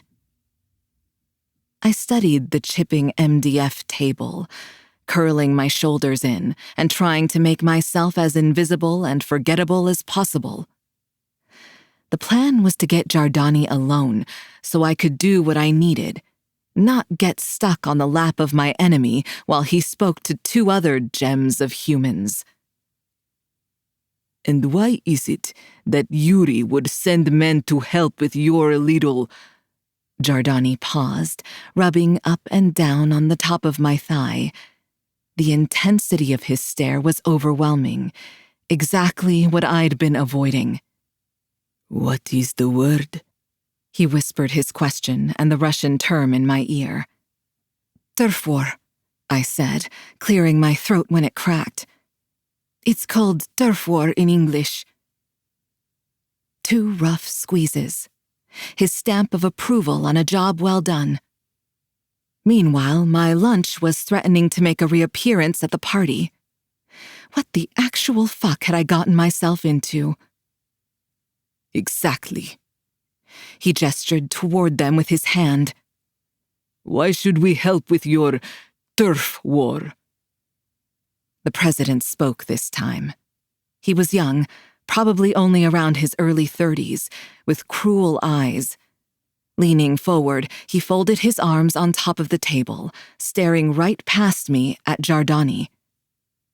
Because if we are in charge of the area, your boss gets to run skin through here. And this close to the border, you and I know why that would be appealing. He was already looking to stake a presence down here with Mario, but now that deal is fucked, so we're proposing a new one. His glacial eyes cut to me, narrowing before darting away. Shit. This was too detailed to share around someone you didn't know. I watched enough 2020 to know you only spoke this openly about the damning details if the person listening wouldn't be around all that long. As in, dead or gotten rid of. And they'd said skin trade.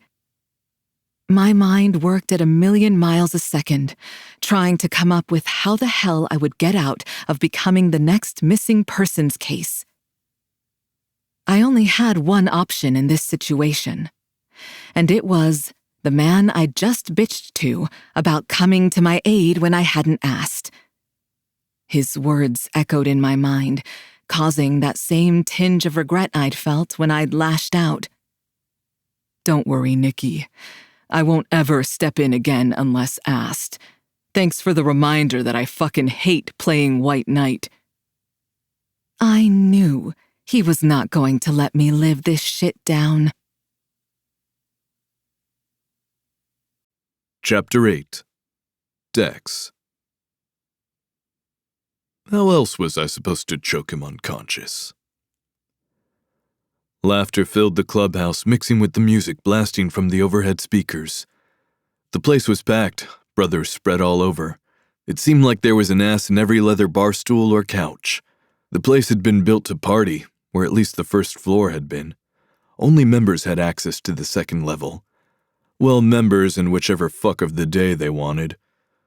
Whiskey coated my tongue as I took a pull from the bottle I'd jacked from the bar. Nearly caused the prospect manning it to piss himself when I told him to fuck off after he tried to tell me I couldn't take it. He was for sure not getting a rocker. A flash of skin lightened my sour mood, but only slightly. Johnny Boy had his dancers here tonight. He ran the MC strip club on the outskirts of town, and by the looks of it, he'd gotten some new meat recently. Or maybe it hadn't been recent. I'd stopped going after Loteria. That damn Latin burlesque club. Fucked me up. Now I was a high-class strip joint kind of man. No, you're a blonde who doesn't want your dick kind of man. My pissy mood was back in full force, but I forced my body to appear relaxed, a lazy grin painted on my face. If there was one thing I was good at, it was faking happiness for the sake of the masses. These ladies were here tonight to put on a show on the poles peppered around for all the brothers. Some of them even wanted to put on something more intimate, and who was I to deny the wishes of a lady? "Now take it off slowly, Jazzy. You know I like my cock teased," I said in a lazy drawl as I spread my arms across the back of the couch, widening the position of my thighs so she could step between them. Actually, I didn't know if she knew that or not. Couldn't be sure if I'd fucked this chick before.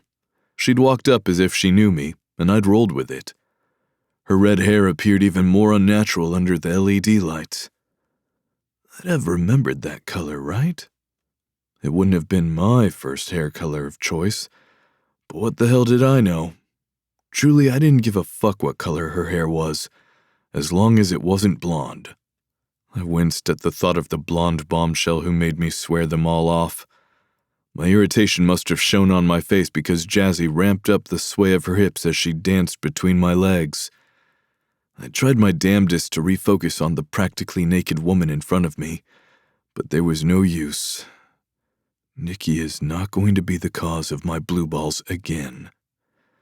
With renewed determination, the pad of my finger brushed along the string of the chick's thong, pulling it back before letting it snap her skin. I opened my mouth to say one of the usual pickup lines when the front pocket of my jeans vibrated. Once, twice, 3 times. "Hold on, baby," I said, reaching in to pull out my phone. "This is probably Gunner." Everyone else who'd need me was at this damn clubhouse, and they all knew if they wanted to talk, they could walk their asses over here.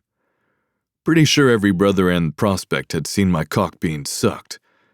It was basically a rite of passage at this point. My brows furrowed in confusion at the name that popped up.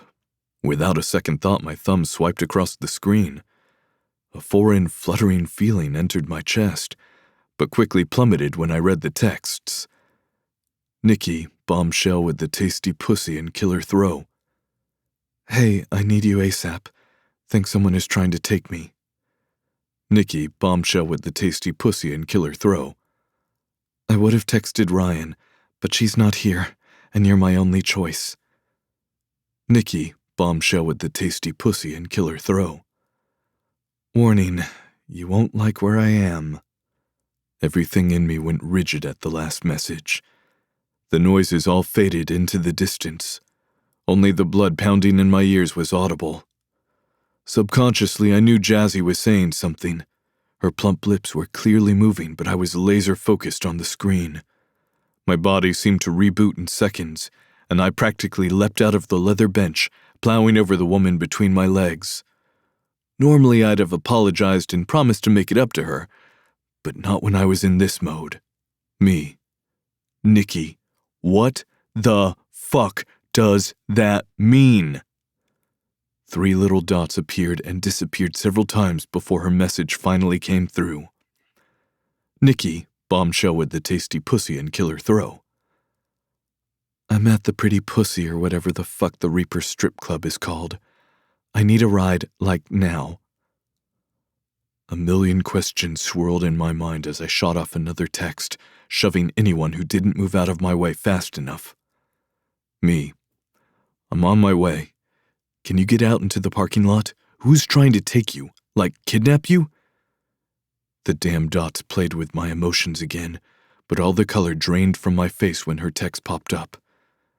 Nikki, bombshell with the tasty pussy and killer throw.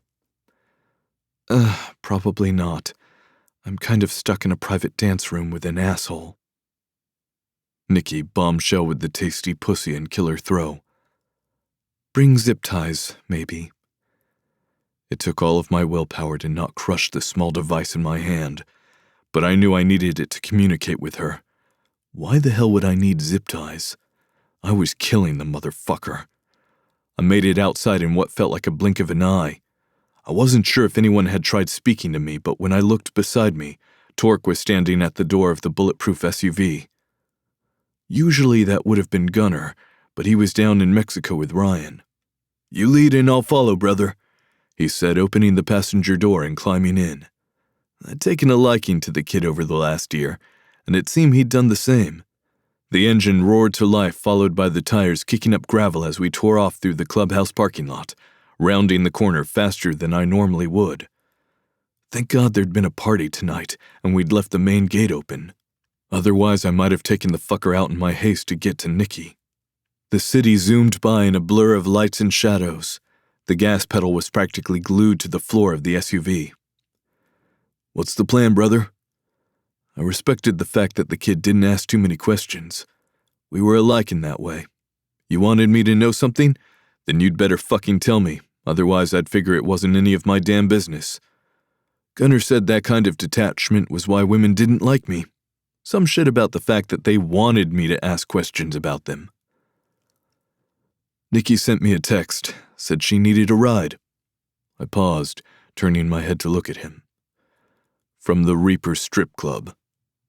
Torque's brows hit his hairline. Oh shit, that's Ryan's friend, right? Why the fuck is she at a Reaper club? There was a hint of suspicion in his tone. He cleared his throat, shifting in his seat uncomfortably. You think she's setting us up? His question hit like a punch to the gut. I hadn't even considered that. My heart rebelled against the accusation, but my mind couldn't produce a single defense for Nikki, other than her being friends with Ryan. I chewed on the inside of my cheek before shaking my head. No, not Nikki. If she texted me, it's because she really needs the help. Okay, Torque responded with no sign of doubt. Neon pink shone in the distance. Just like that? I asked, pulling into the dirt lot and kicking up a sandstorm. You say your girl's good people? Then that's enough for me.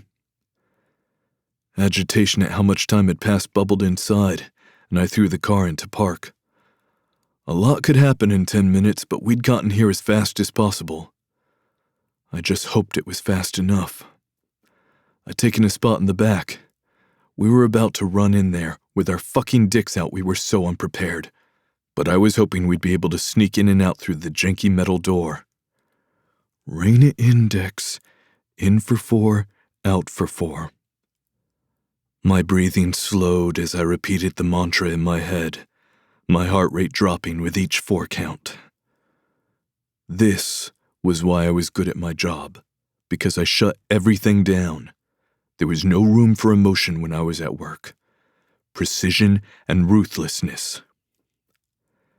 Here's the plan. We walk up like we're supposed to be there, all casual. I'd rather not have shit pop off there if we can avoid it. Gunner's not in the FBI anymore, so if we get in trouble with the 5-0, we're fucked, I said, stripping off my cut. There was a very short list of acceptable reasons to take off my cut. Fucking and avoiding bringing heat to the club.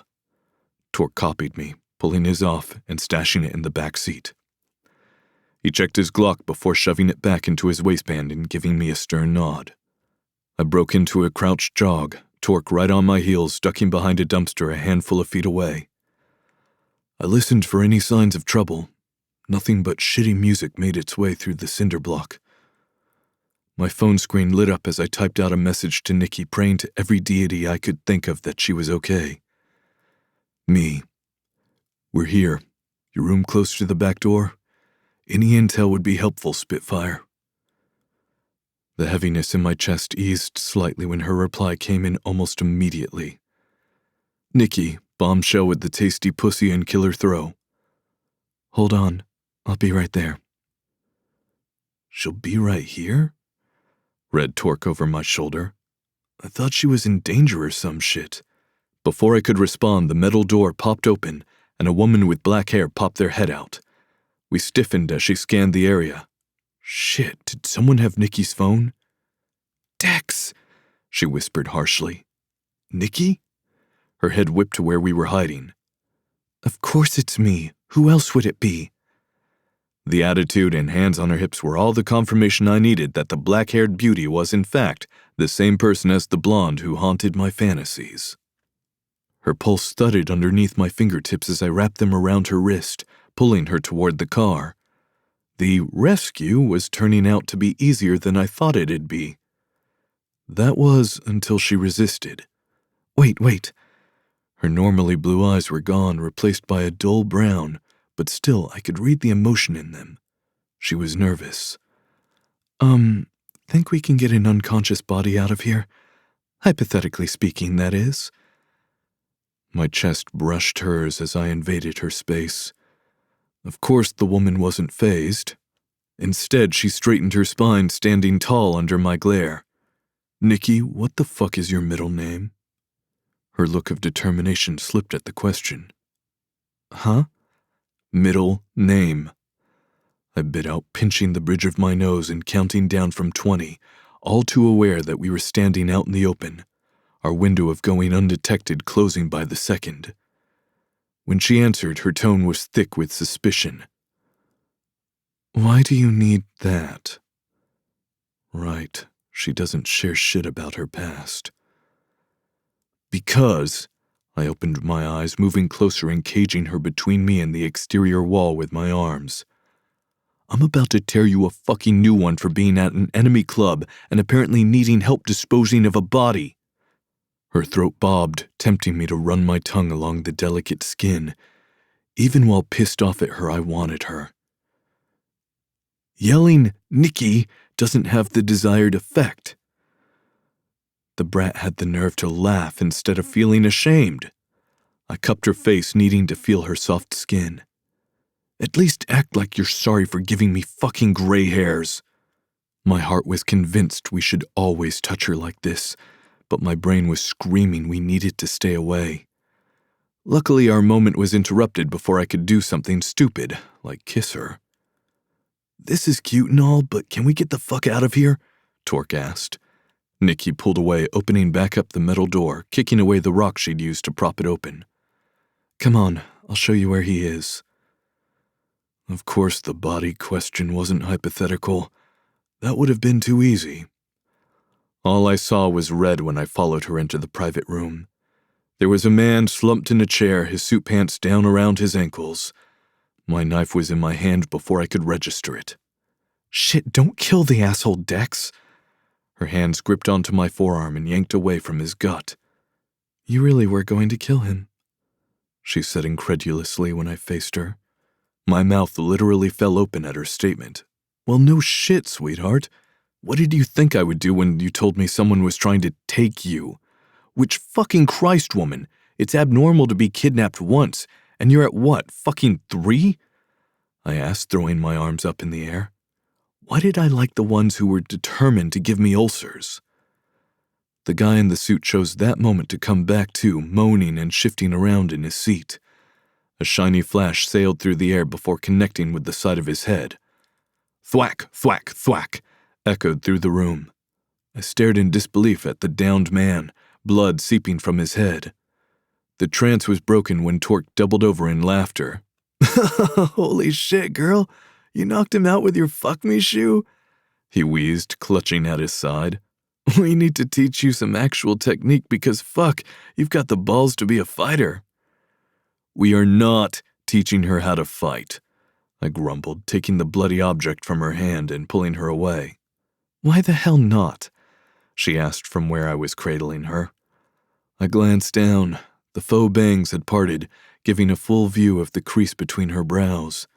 Her irritation made me smile. So fierce for something so beautiful and soft. Her small hand came up and whacked me on the chest when I didn't answer right away. "Because you're dangerous enough with the shoe. I would know." She rolled her eyes in mock annoyance. "You deserved it. Who tells a woman to let the men handle it? And for your information, Dex, it hasn't been 3 times, so don't be fucking dramatic. It was once. This was just an attempted kidnapping." I snorted at her ridiculous reason before realizing something about the man in the chair. Is his tie being used as a noose? How else was I supposed to choke him unconscious? Chapter 9. Nikki. Cleaning up hostage drag marks helps with panic attacks. I needed to get some normal friends. Or better yet, some therapy. I hadn't been even slightly fazed when Dex pulled out a knife, ready to stab the ugly fucker. Instead of the normal reaction, fear, tears, hell, a damn scream, my heart beat faster with the idea that he was protective over me. Some sick part wanted to see Dex wild, bordered on out of control. If I didn't need more answers from Giardani, I'd have let Dex gut him. There was a not-so-silent voice telling me the reaction was caused by the sheer reality that I wasn't used to being a man's choice. At least, not in a way that wasn't solely sexual. "I'm sorry. I must have had a stroke or a sudden loss of brain function, because I thought you said you choked him out with his tie." The vein in Dex's forehead popped with every word he bit out. If we didn't need to be quiet on the whole account of needing to sneak out, I was positive he would have yelled. "Have you done that before? For the fucking love of God, please tell me you've done it before and knew what you were doing before you tried to strangle a man twice your size." Sure, when he laid it out like that, it wasn't the smartest idea I'd ever had. But honestly, most of my ideas weren't all that much better. Didn't have the luxury when you were trying to survive. "Yeah, do it all the time," I said to get him off my back, before shoving all of my and Giardani's shit into my arms so we wouldn't leave anything behind. "Now can we stop fucking around and get him out of here? He was meeting with the president and VP of the Reapers tonight. I don't know how long it will be before they come looking." Torque let a low whistle from where he stood guarding the door. Dex ran a hand down his face, clearly stressed. "Damn it, Nikki. We gotta leave him then." He reached out a muscled arm, his hand latching onto my upper bicep. "If we get caught here, let's just say I want you to run and not look back. They aren't going to take kindly to Torque and me being here." Unease prickled over my skin, the comfort I'd felt seeing Dex in the parking lot waning. Their plain white shirts were like a neon sign of how much they were risking coming here tonight. They'd had to stash their cuts somewhere so they could rescue me from enemy territory.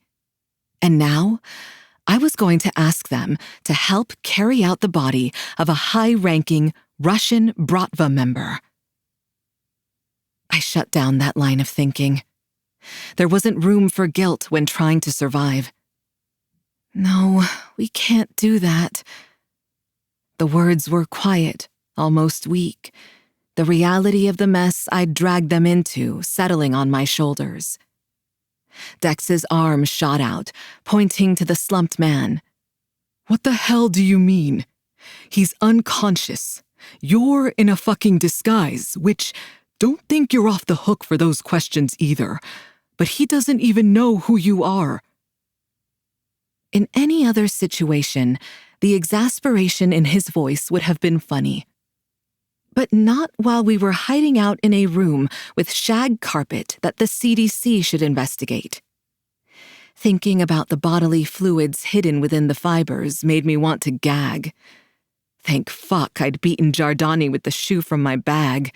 At least my feet were still safe from infection. He's not going to like this next part.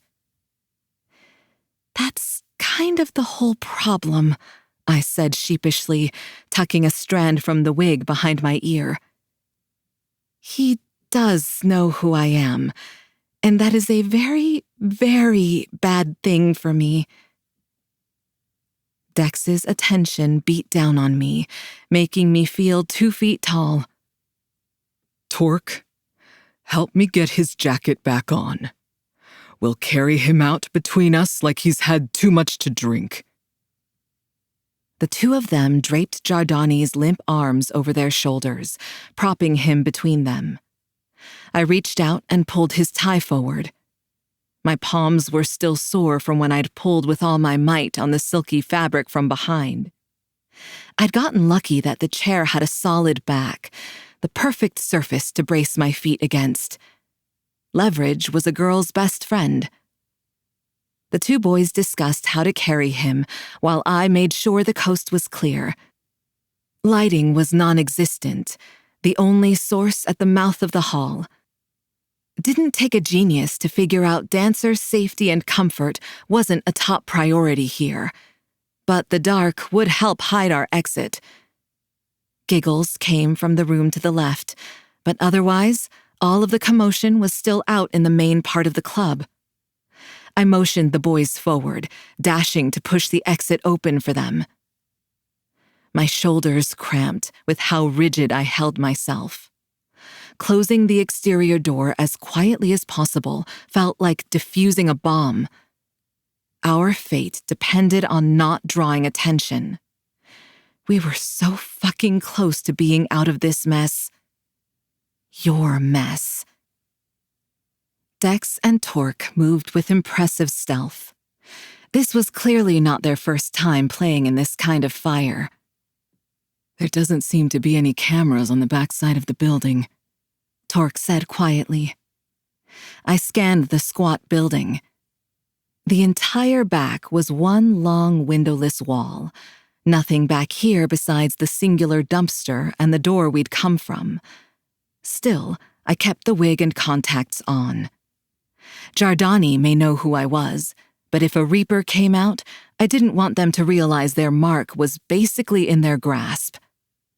I looked around, unable to wait patiently by the car, needing my body and mind occupied so I wouldn't fall into a panic attack. I'd managed to hold it back this long. I wasn't going to fall apart at the end. The tips of Giardani's shoes left a trail from where they dragged along the dirt, and I busied myself concealing the lines while Torque muscled our hostage into the back row with him. It was quiet, other than the sound of the tightening plastic teeth of zip ties. Dex's deep voice rumbled in my ear, his proximity causing my breath to hitch as he slid a hand across my waist, pulling me into him. Nikki, I need you to follow directions now and get your perky ass into the car so I can get us out of here. He gripped my chin between his thumb and forefinger, turning my head so our eyes met. Think you can do that, Spitfire? And damn if I didn't listen to him. Dex peeled out, taking off out of the parking lot like a bat out of hell. My ass had barely hit the supple leather seat, and we were already down the isolated road. For the first time that night, I was able to breathe normally. That was until I remembered the pile of shit I was still in, including having a large, tatted biker mad at me. I'd only seen him this focused once before. The night I'd run out of Loteria, straight into his arms, screaming at him to go and save Ryan. Moonlight hit his handsome face, dampened slightly by the tint from the windshield. The tick in his jaw was a neon sign about his mood. The man was pissed. Torque's head popped between the two of us, his leather cut back on. "So how did you get him to be quiet?" he asked, clearly unable to tamp down his curiosity any longer. "Dex?" I asked, turning in my seat. Torque scoffed. "Nah, he's quiet because he wants to wring your pretty little neck." Dex let out an honest-to-God growl, but the younger man didn't bat an eye. "I meant Sleeping Beauty back here." He pointed over his shoulder with his thumb, as if I wouldn't get who he was referring to. I peeked around the seat to look at Giardani. I shoved a pair of panties in his mouth. Torque fell back in a fit of laughter. Even Dex let out a snort of a laugh, which he quickly covered up with a cough. Turning back around, I kicked off my shoes, tucking my legs up under one another crisscross style, and replaying the night's events in my mind, deciding how much to tell them. The Reaper's president and VP had argued they needed Russian firearms and support immediately. I could still feel the lingering press of Giardani's fingertips gripping my skin whenever the Reapers had said something that irritated him, which had seemed to be the whole conversation. They really thought they'd be able to throw their weight around and get Yuri to fall in line with their plans. The Reapers should have done more research. Offering to expand his skin trade wasn't going to appeal to the Bratva leader. Not when what he really wanted was me. Yuri was a ruthless bastard, with a mean streak a mile wide. It was his way or a coffin for you and your family. My father had spoken about it on more than one occasion.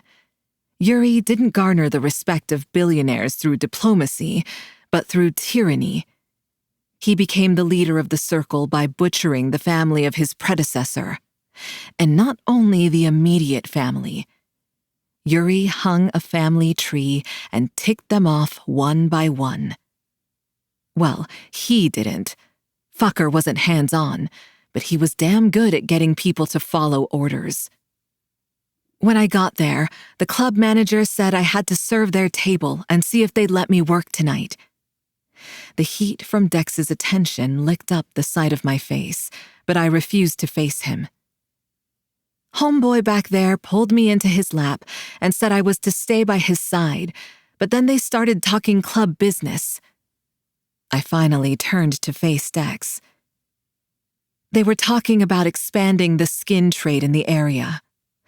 Then he took me back to a private room, and the ass thought he was about to have the night of his life. I went with him because I figured I'd have a better chance of getting away. Did they threaten you? Dex's voice was devoid of any emotion, making it all the more chilling. His grip was so tight on the steering wheel, there were bound to be indents when he peeled them away. No one threatened me, but I'm not dumb enough to think they'd let me go after openly talking about selling women. To them, I was a nobody who'd shuffled in looking to work one night. An easy mark. How did you get him unconscious? Torque asked.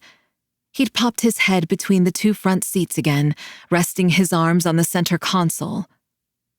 I couldn't stop the proud smile. Took his jacket halfway off and hooked it onto the chair to trap his arms. Gave him some bullshit line about how it was so he'd be a good boy and not touch me while I gave him a lap dance. Then I shoved a thong in his mouth, did a few moves, and bam! Choked him with his tie, I said, recounting the event. There were a few details I left out. Like how after I'd trapped his arms, I did give him a lap dance, trying to entice him to share why he was in town. I'd hoped I could loosen his tongue enough to tell me something useful without blowing my cover, but that failed epically. Making him pass out was never part of the plan, but the moment his eyes had widened and he'd whispered my real name, I'd known there wasn't another choice, and now I needed to figure out what the fuck to do with him, and with Dex. So, I started.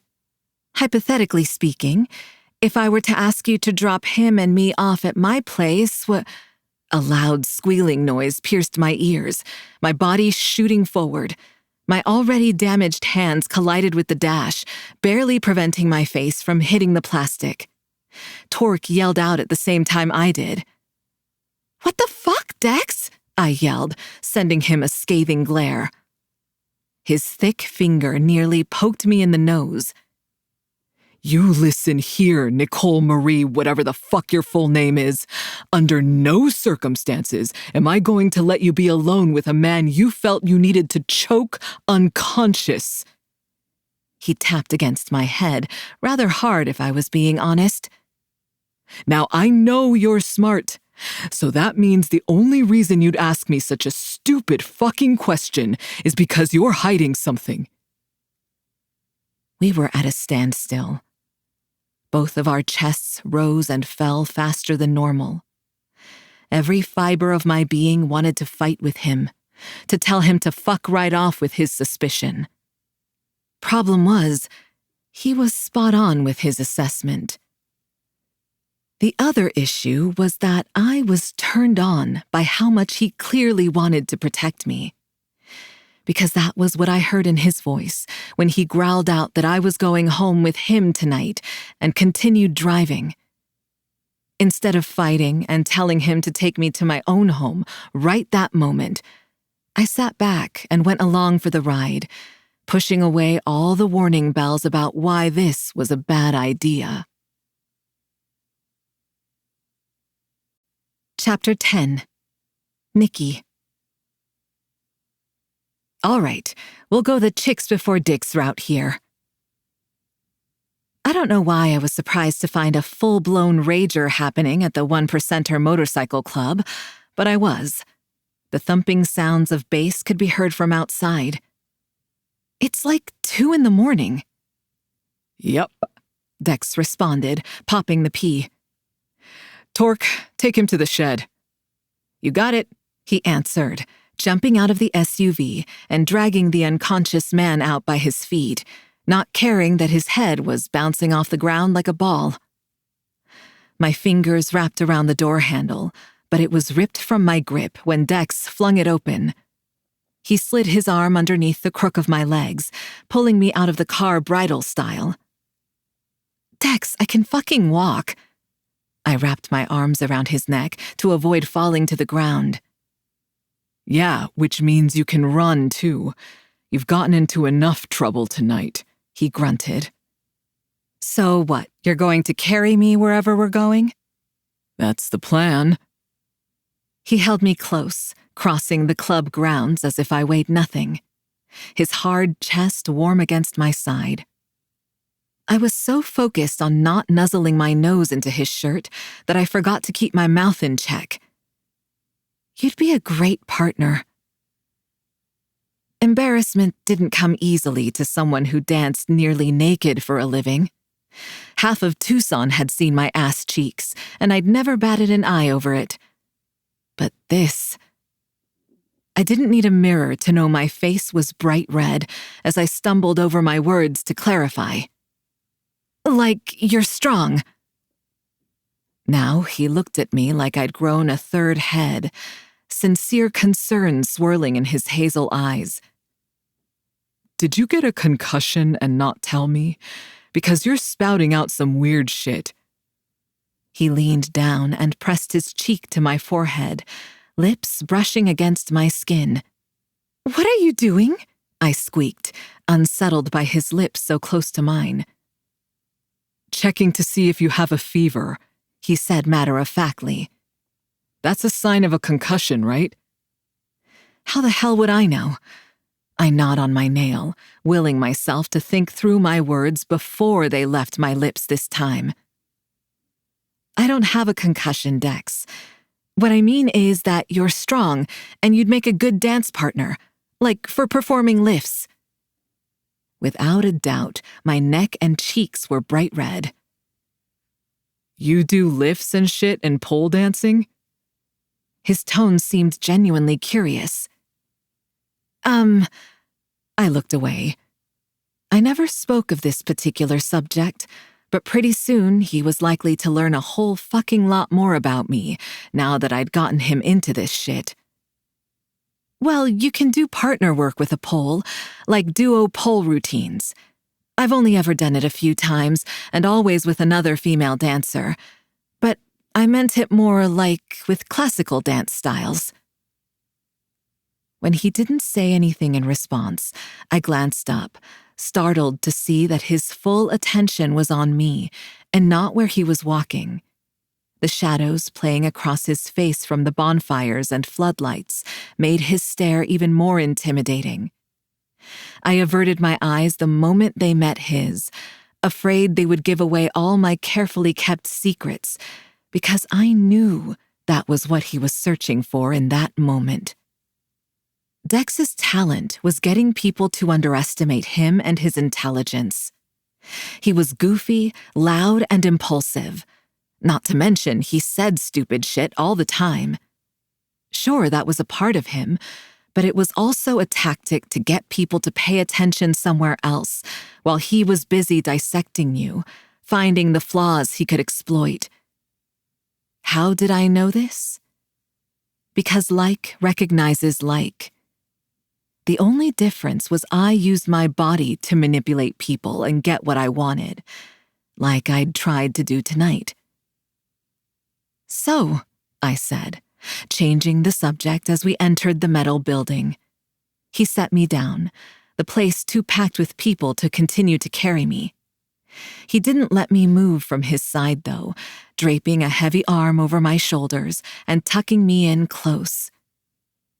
Is this what you were doing when I texted you? Partying? I asked, looking around the metal warehouse-type building. Smoke engulfed the space, creating a hazy red effect under the LED lights. Voices and laughter melted into the rock, pouring from the speakers.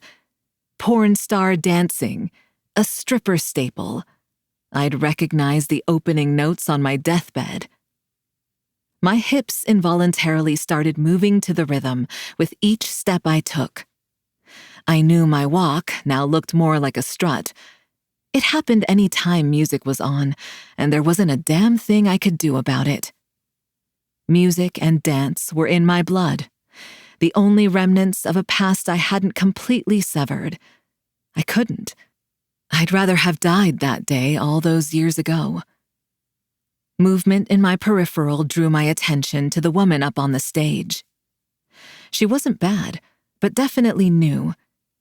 Men were scattered throughout the compound, the majority in the same black leather vest Dex and Gunnar wore, but some in regular clothes. The whole scene was grungy and sexy in the way only an MC clubhouse could pull off. People everywhere, all in various stages of intoxication. I felt painfully sober for this introduction to the biker lifestyle. Dex drew closer the farther into the clubhouse we moved, his arm brushing against mine, sending unwanted tingles down my spine. I was actually getting a lap dance when you texted me, he said, nonchalantly, his deep voice easily cutting through the noise. Suddenly, I had no coordination, and my face was headed straight for the floor. Strong, calloused fingers closed around my biceps, hauling me back to an upright position. A deep chuckle rumbled against my back. What the hell was I supposed to say to that? Sorry? Part of me wanted to say I'd make it up to him, to make him feel as unsteady as I did at that moment. But those were dangerous fucking waters. I was painfully aware of how much I liked the guy, and not only on a physical level. That was the whole fucking problem. I didn't do men I liked more than on the physical level. It turned out no response was needed because a woman with fire hydrant red hair chose that moment to storm on over. She was zeroed in on Dex, and the pinch of her eyebrows told me she was not happy. It took me all of 2 seconds to figure out she was the one who'd been giving the dance I'd interrupted. "Dex, you fucking asshole," she spat, her lips twisted up. "You literally knocked me over and didn't say shit, just ran out of here while I was dancing for you." Her attention cut over to me, nostrils flaring as she flung an arm in my direction. Clearly, I was about to be brought into this shit. "Oh, and then you come back with another bit—" Hey! Dex barked out so loud it caused her to jump, stopping her mid-rant. He'd been silent while she'd berated him, even sheepishly rubbed the back of his neck when she'd mentioned knocking her over. But now a pissed-off scowl replaced his bashful demeanor. Finish that sentence, Jazzy, and your ass will be out of here. Got it?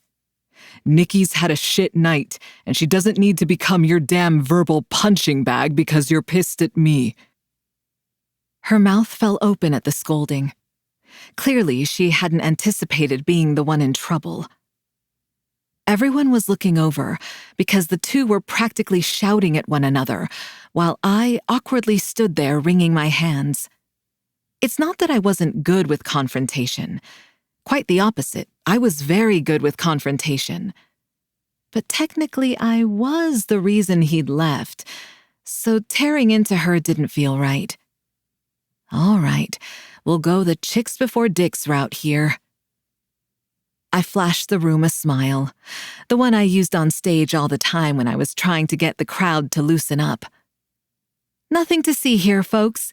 Just Dex's dick game leaving women disappointed. The guy next to me, who looked too old to even get on a motorcycle, laughed so hard I was concerned he'd keel over. "Ha ha ha," Dex bellowed, his cheeky grin back in place. So funny. Now everyone get back to whatever the fuck you were doing and stay out of my shit. Within a matter of seconds, the whole clubhouse acted like nothing had happened. Jazzy had dipped out at some point. My guess was she decided it wasn't looking good for her to make it into Dex's bed tonight. Warm breath caressed the shell of my ear. She was only disappointed because she never got my dick. If she had, she would have come over here begging for another ride. In an instant, Dex was back standing, pressing a hand to my lower back, propelling me toward a metal staircase. Come on, Nikki. We're going up to my room. I think you've had enough excitement for tonight. Chapter 11. Nikki. And I wanted a blowjob tonight. We don't always get what we want, Nikki. His room wasn't anything like I'd been expecting. I'd pictured chaos. Maybe a keg in the corner. Definitely a navy comforter with no bed frame. Oh, and women's panties hanging from every possible surface. That's what I'd anticipated from what I'd witnessed tonight. Women watched his every move with looks of longing on their faces before the looks morphed into something closer to jealousy or rage when they spotted me. But instead of a shrine to his conquests, it was neat and tidy, sparse almost. "How long have you been here?" I asked, taking in the lack of anything personal as he pushed past me toward the wooden dresser tucked into a corner. I've been with the club for like 4 years now." I trailed my fingertips over the stark white bedding, noting the way the corners were folded under with precision. The sight triggered a memory of Ryan mentioning that Gunnar was in the Marines. Gingerly, I rested my butt on the edge of the bed, keeping the majority of my weight off so I didn't mess it up. And And you've lived here the whole time? Dex glanced over his shoulder, his brows pulled together slightly. Yeah, why? For some reason, his response made me sad. He didn't even realize how depressing his room was. Here. He shoved a shirt my way. There's a shower and toilet in there. Extra toothbrushes are under the sink. I don't have any girly wash shit, so you'll have to settle for smelling like Old Spice. He rubbed the back of his head, shifting from side to side like he was nervous. The reaction was weirdly endearing, but I swallowed those emotions down. Dex. I waited for him to make eye contact again. I know I'm not the first woman you've had in your room, so stop acting weird about it, I teased, clutching his shirt to my chest, trying my damnedest to resist sniffing it to see if it smelled like him. A hint of a smile tugged at the corners of his lips, but there was still a touch of uncertainty in his expression. You're the first woman who's going to be sleeping in my bed. I don't know what the proper etiquette for that shit is. I laughed when I realized I didn't know what the etiquette for that was either. Fuck, I don't know. I normally kick them out after fucking, I responded truthfully, noting the way he seemed to flinch slightly at the confession. I quickly changed the subject to something safer, like torture. But we aren't going to sleep right now anyway. Don't we need to question that asshole? I went to stand, but Dex's large hand landed on my shoulder, pushing me back down onto the mattress. His tone was resolute as he spoke, tinged with authority. We aren't going anywhere. I'm going to go help Torque get the fucker into our back shed, and you're going to go shower and scrub the blood off your chest. He was right. I could feel the dried specks pulling at the tiny hairs on my skin. But anger boiled in my gut, and I raised my voice in frustration. Fuck that, Dex. I want to question him, I said, trying in vain to pry his fingers from my shoulder. Even the fucker's fingers are heavy. And I wanted a blowjob tonight. We don't always get what we want, Nikki. Those are not even remotely comparable, and you know it. I glared at him, my eyes darting toward the door that was slightly ajar, trying to decide if I could get to it before he did. Maybe if I kicked him in the balls. Suddenly, I was no longer sitting. I was cradled in two powerful, tattooed arms. Dex's voice rumbled against my side. Since it looks like you aren't going to follow directions, I'll have to teach you a lesson. My eyes widened as I protested. What? I flailed in his grasp, desperate to free myself from his hold. Dex, however, was unyielding. He whispered in my ear, his warm breath sending shivers down my spine. Yell all you want, Nikki. They're used to hearing those sounds coming from my room. With that, he dropped me onto the plush mattress. My body bounced, disorienting me, and before I could even attempt to make a run for it, he covered me with his body, pinning both of my wrists above my head. His powerful thighs bracketed my hip, and there was an unmistakable hard pressure against my center. Desire surged through me, but it was quickly replaced by a jolt of reality when soft restraints tightened around my wrists. Normally, whoever I put these on is naked. He looked down at me, a cocky smirk on his face. If you want to continue to misbehave, I can cut your clothes off too. Heat flooded my center at the image of us naked, but I hid my reaction with a hiss. You wouldn't dare. I narrowed my eyes, giving him my most threatening tone. Bastard only threw his head back and laughed so hard, strands fell out of his bun. The move caused him to rock against me. A low, involuntary moan escaped my lips as I felt the weight of his body pressed against mine. All humor bled from his face. I was positive my cheeks were beet red in that moment. I hadn't meant to make that noise, but now he knew exactly how I felt about his body on top of mine. Hazel eyes homed in on my lips, his cock twitching against my center. It was always like this with us. The sexual tension so taut, waiting for one of us to snap. Maybe that's the key to freedom. I pushed up against him again, my breath hitching as his jean-clad bulge rubbed my clit. Fireworks were going off behind my lids. When I opened them again, I caught Dex looking like he was in a trance.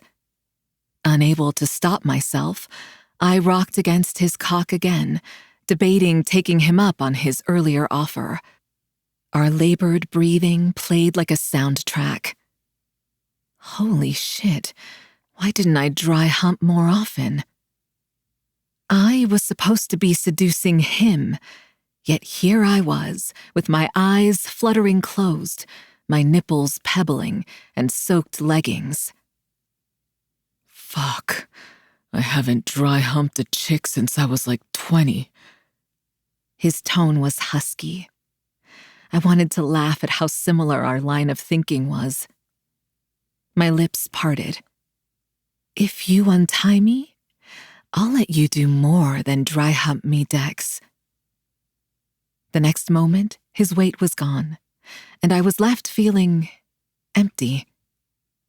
My eyes flew open, trying to see where he'd gone. Fucker wasn't getting naked like I'd hoped. He was over by his bedroom door, a blank look that was a complete 180 from how he'd just looked at me. Nice try, Nikki. But I get plenty of pussy on my own. I'm not interested in filling yours if you're only looking to use me, he said with a wicked look as he walked back, bending over and sucking on one of my nipples through my bra, drawing an involuntary gasp from me before he bit down. Hard. Warm breath tickled the side of my face. Just wanted to make sure you weren't faking being turned on. Bet your pussy is fucking weeping for me like last time. Now tell me who he is, he demanded, swirling a painted black nail around the nipple he'd bitten. A snarl that sounded more like an animal had made it came out of my mouth. Fuck you. You just tried that. How about we do something else instead? He asked, opening his bedside drawer. Inside was a literal row of vibrators, dildos, and I swore I saw multiple butt plugs, but it was hard to tell with my arm obstructing my view. Why the fuck do you have those? I asked, my voice coming out huskier than normal. Why? Have you seen these sausage fingers? Great for filling a pussy, not great for stimulating a clit gently. So I provide a plethora of options for that. He smiled, proudly waving a hand across the selection. But my brain fixated on the whole fingers filling a pussy portion of his explanation. I was suddenly far too aware of how empty I was. Now, Nikki, why don't you tell me who that man is? He demanded, his voice dropping an octave, becoming deliciously deep. A buzzing noise cut through my haze. I moaned in pleasure when vibrations hit my clit. Asshole was going to try and torture information out of me with orgasms. Who said I was going to let you orgasm? He asked, making me realize my thoughts hadn't stayed in my mind like I'd intended. Fuck you, Dex. Each word was a struggle to get out. Moaning was the noise my mouth wanted to produce. I clamped my lips shut, not wanting to give Dex the satisfaction of my answers or the evidence of my pleasure. His hazel eyes danced with anticipation. Spitfire, I know you want my cock driving into this soaking pussy, he taunted, pressing 2 fingers against my core and pushing the damp spandex up inside me just slightly. A low, involuntary moan escaped my lips. Fuck. But that's not what this playtime is about. I'm going to rip out every single one of his nail beds for the answers I want. So why don't you give me his name, and I'll let you tell me what questions you want answers to. Because he's going to be dead come sunrise, he finished. Playtime. Fuck, why was it so hot when he said that? Focus, Nikki. He told you he'd kill Giardani. There were things that I wanted to know, but I wanted to be the one there to ask them, and this fucker was going to keep me from that. Giardani, I breathed out. His name is Giardani. The pressure increased, rocketing me closer to the edge. I caught the shadow that rolled through his hooded eyes as he dipped his mouth next to my ear. I'll let you come if you tell me what your connection to him is. My mind was foggy with lust, the need to find release messing with my resolve. I was up a fucking creek. I wanted to spill every secret, if only so he would run his hands up and down my body. Nikki, Dex growled when I still hadn't answered. Normally, this would be the part of my interview where I'd cut off an appendage, but you'll need your fingers to fuck yourself later. He dragged his nose up the side of my throat, trailing up until he stopped by my ear. So let's try this instead. The vibrations clicked up to a speed that bordered on painful. His fresh scent enveloped me, adding to the stimulation. I was seconds away from release when he pulled away. Bastard, I spat, earning me a full-fledged smile. He was enjoying this. Without my permission, my eyes dipped to his crotch. He was really enjoying this. A finger lifted my chin, bringing my gaze to his face. Answers, Spitfire. I sighed, knowing there was no getting out of answering. I have some people who are after me. I looked him in the eyes. All of Dex's teasing ceased, the room growing quiet other than the muffled sounds from downstairs. A deep crease appeared between his brows, and what looked like worry painted his face. Mario promised me to some people, and they are coming back to collect. The half-truth rolled off my tongue with ease. I wanted to find out if they knew I was still in Tucson. I thought maybe they'd moved on. But then I got a note the other night, the night with the kid. That was the real reason I was shaken up. He was there to deliver a note, I said, chewing on my bottom lip. Dex's face blanked, and without another word, he stormed toward the door. Wait, I called out, silk digging into my wrists as I tried to sit up to see him. Dex's hand stilled on the door, his body already halfway into the hall. I think the Reapers are planning something. Giardani was meeting with the president and VP, saying something about a turf war. I didn't want his club to end up ambushed. He gave a curt nod, raking down my body with a look I couldn't quite read, before slamming the door behind him, leaving me tied to his bed. I fucking hate men, I yelled out after him, hearing the deep chuckle from the hall, even through the closed door. Chapter 12. Dex. Pent-up rage, Try stabbing someone. This is not reputable therapeutic advice. My skin itched, the rage bubbling beneath the surface like a physical demon trying to claw its way out of my solar plexus. If Mario wasn't already dead, I'd kill the fucker slowly and painfully.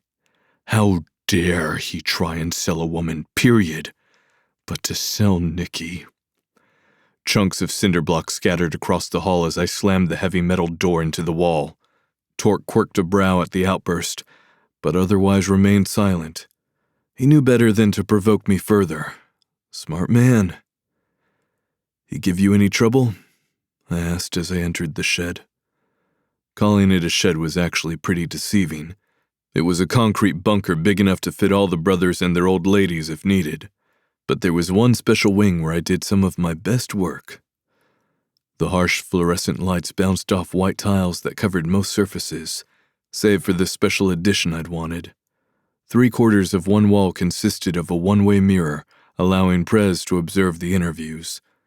But for the assholes who found themselves in my domain, it served a more macabre purpose. Who wouldn't want to look over and see the bloody fucking mess I'd made of them? It was my way of reminding them they had entered the darkest depths of hell. The prick we'd taken from the Reaper's Club was suspended from the hook in the ceiling. Giardani, according to Nikki. His shoulders were up by his ears, and the leather loafers he wore dangled a few inches above the floor. This was not going to be pleasant for him, especially if he was in the business of selling skin. A small pool of blood had formed beneath him, the crimson liquid running down the side of his bare body. The image of Nikki using her stiletto to knock the man unconscious brought a smile to my face. There was no denying that she was a fierce and cunning woman, a deadly combination that made her a force to be reckoned with. Upstairs, I knew the change in her demeanor wasn't because she wanted me. At least that wasn't the sole motivation. Still, I'd allowed for a few blissful moments of her body against mine. Torque's voice shook me out of my thoughts. Nah, Nikki put him out cold. He woke up when I poured some cheap vodka over the gash, but the pain knocked him back out. She say anything about how she knew he was after her? I pinched the bridge of my nose, trying to piece together the puzzle. Yeah, she said that some people Mario promised her to are after her. How did she know that? And how did she even find this guy?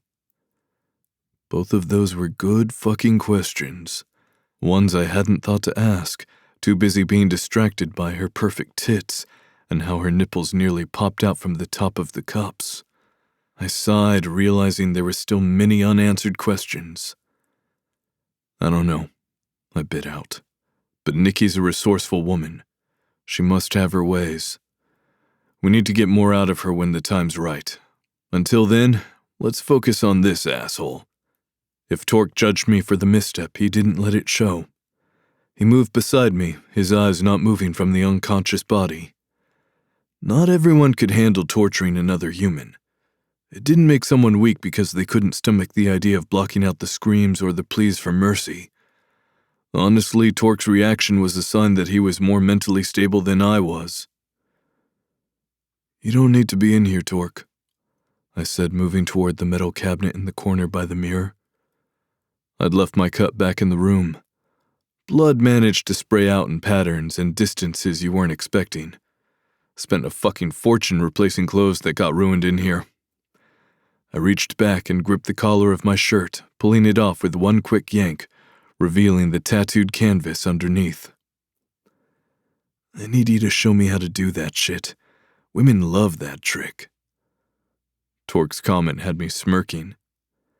And I've got to get used to this shit at some point, right? He didn't sound overly confident about it.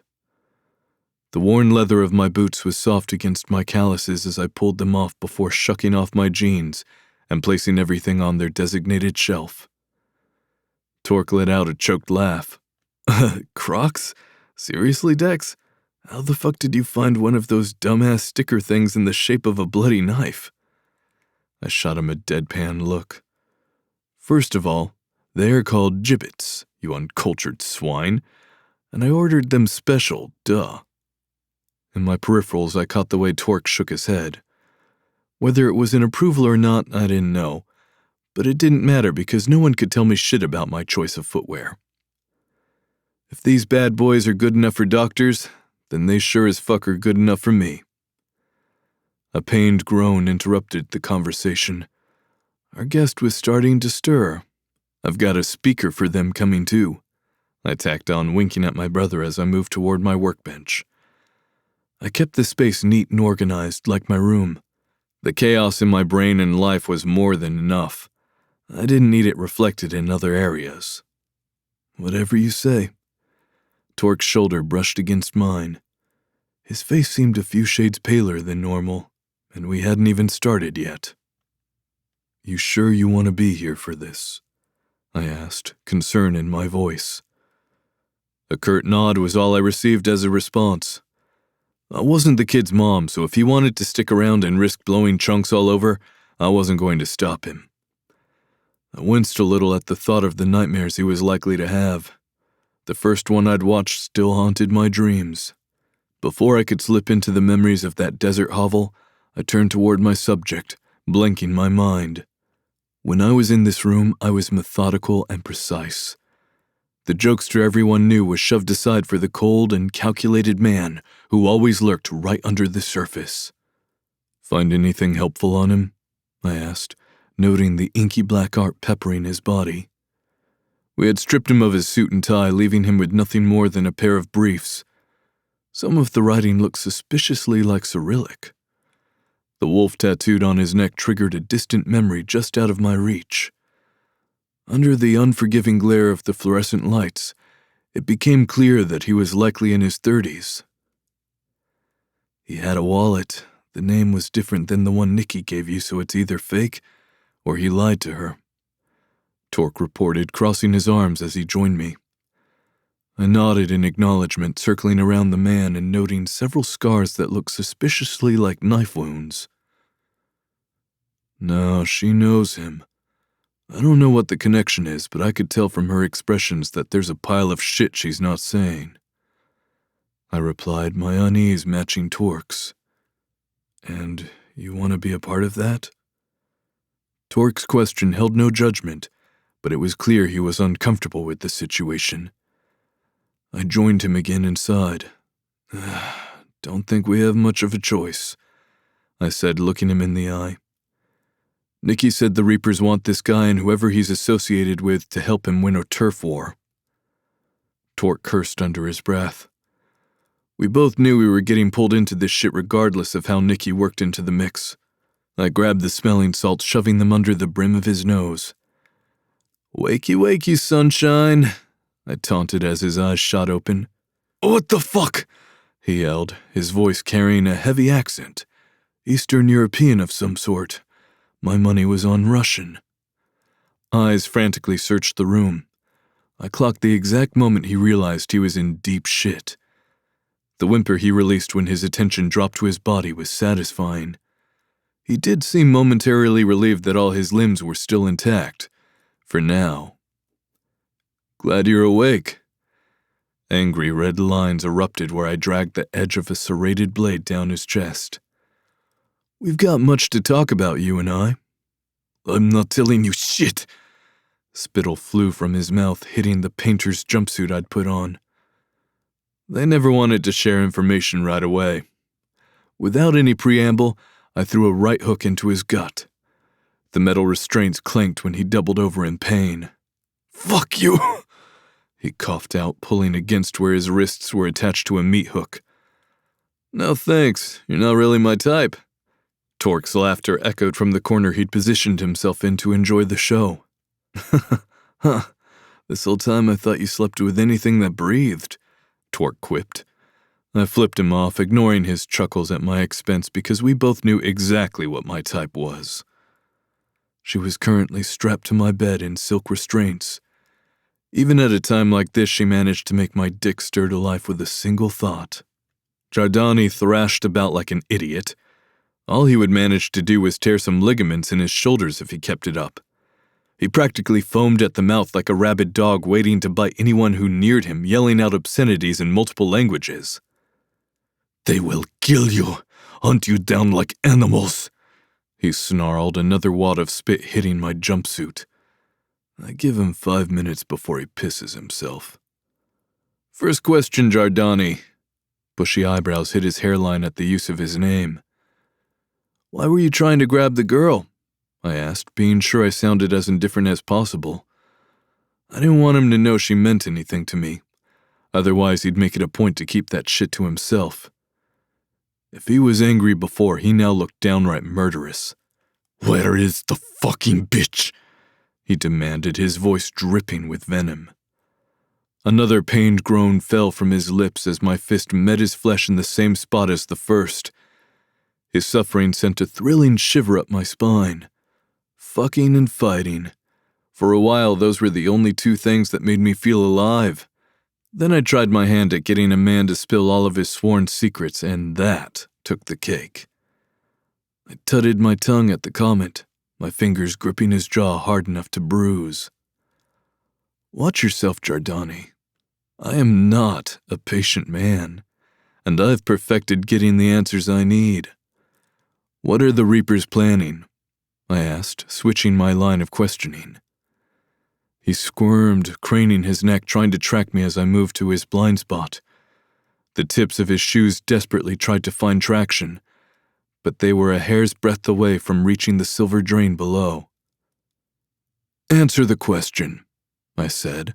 Another punch collided with his flesh. This time it landed by his liver.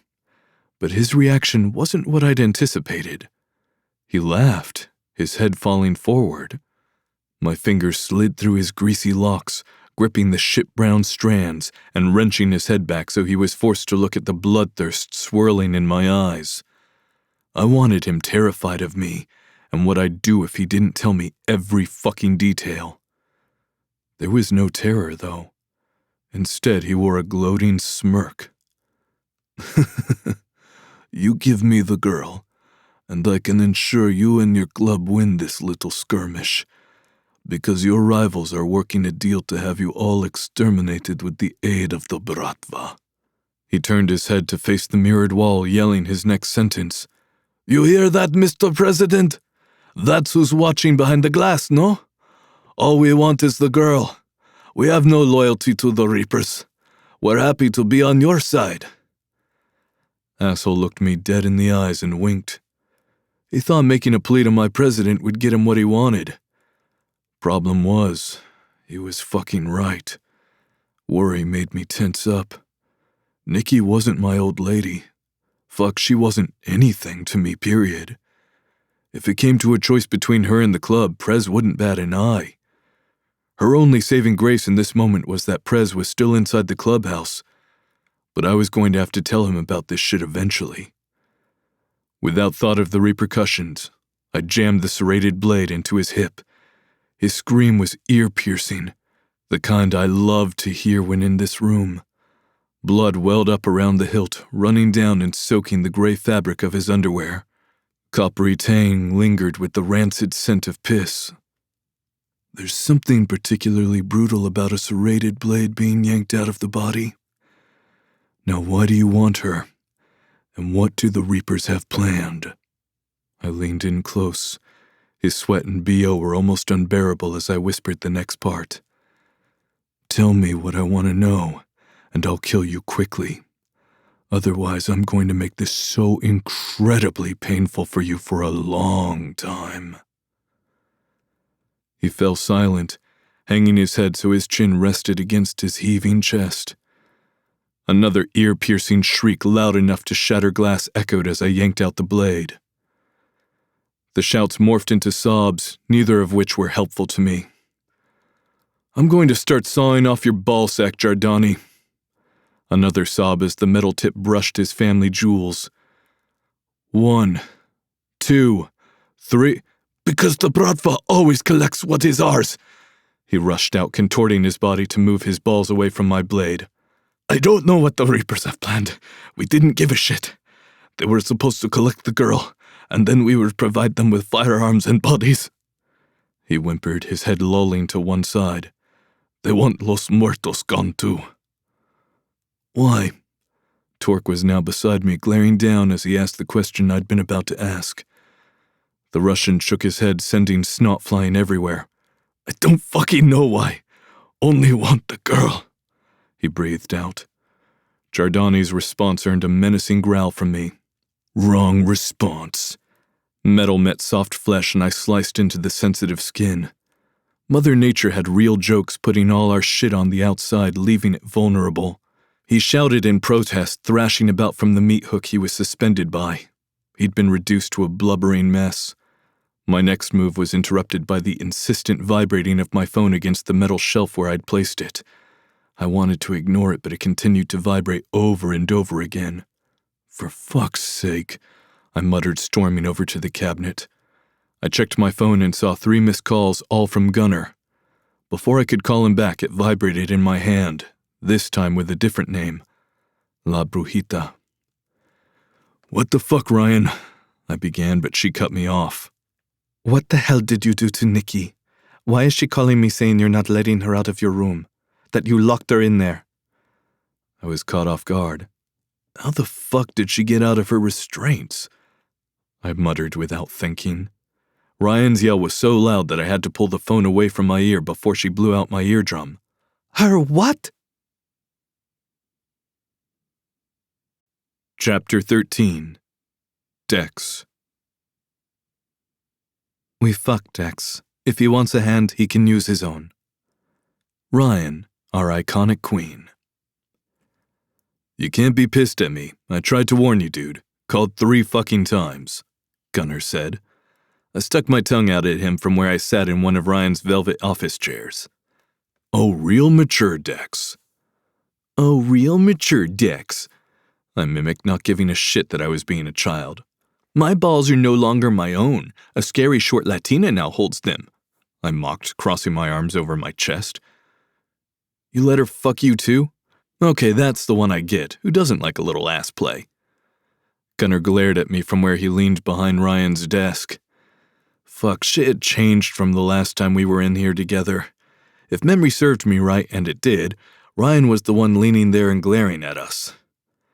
Now, I sat on this side of the desk alone, and it was my own brother staring me down. The door behind me opened, a secondary conversation floating through the space.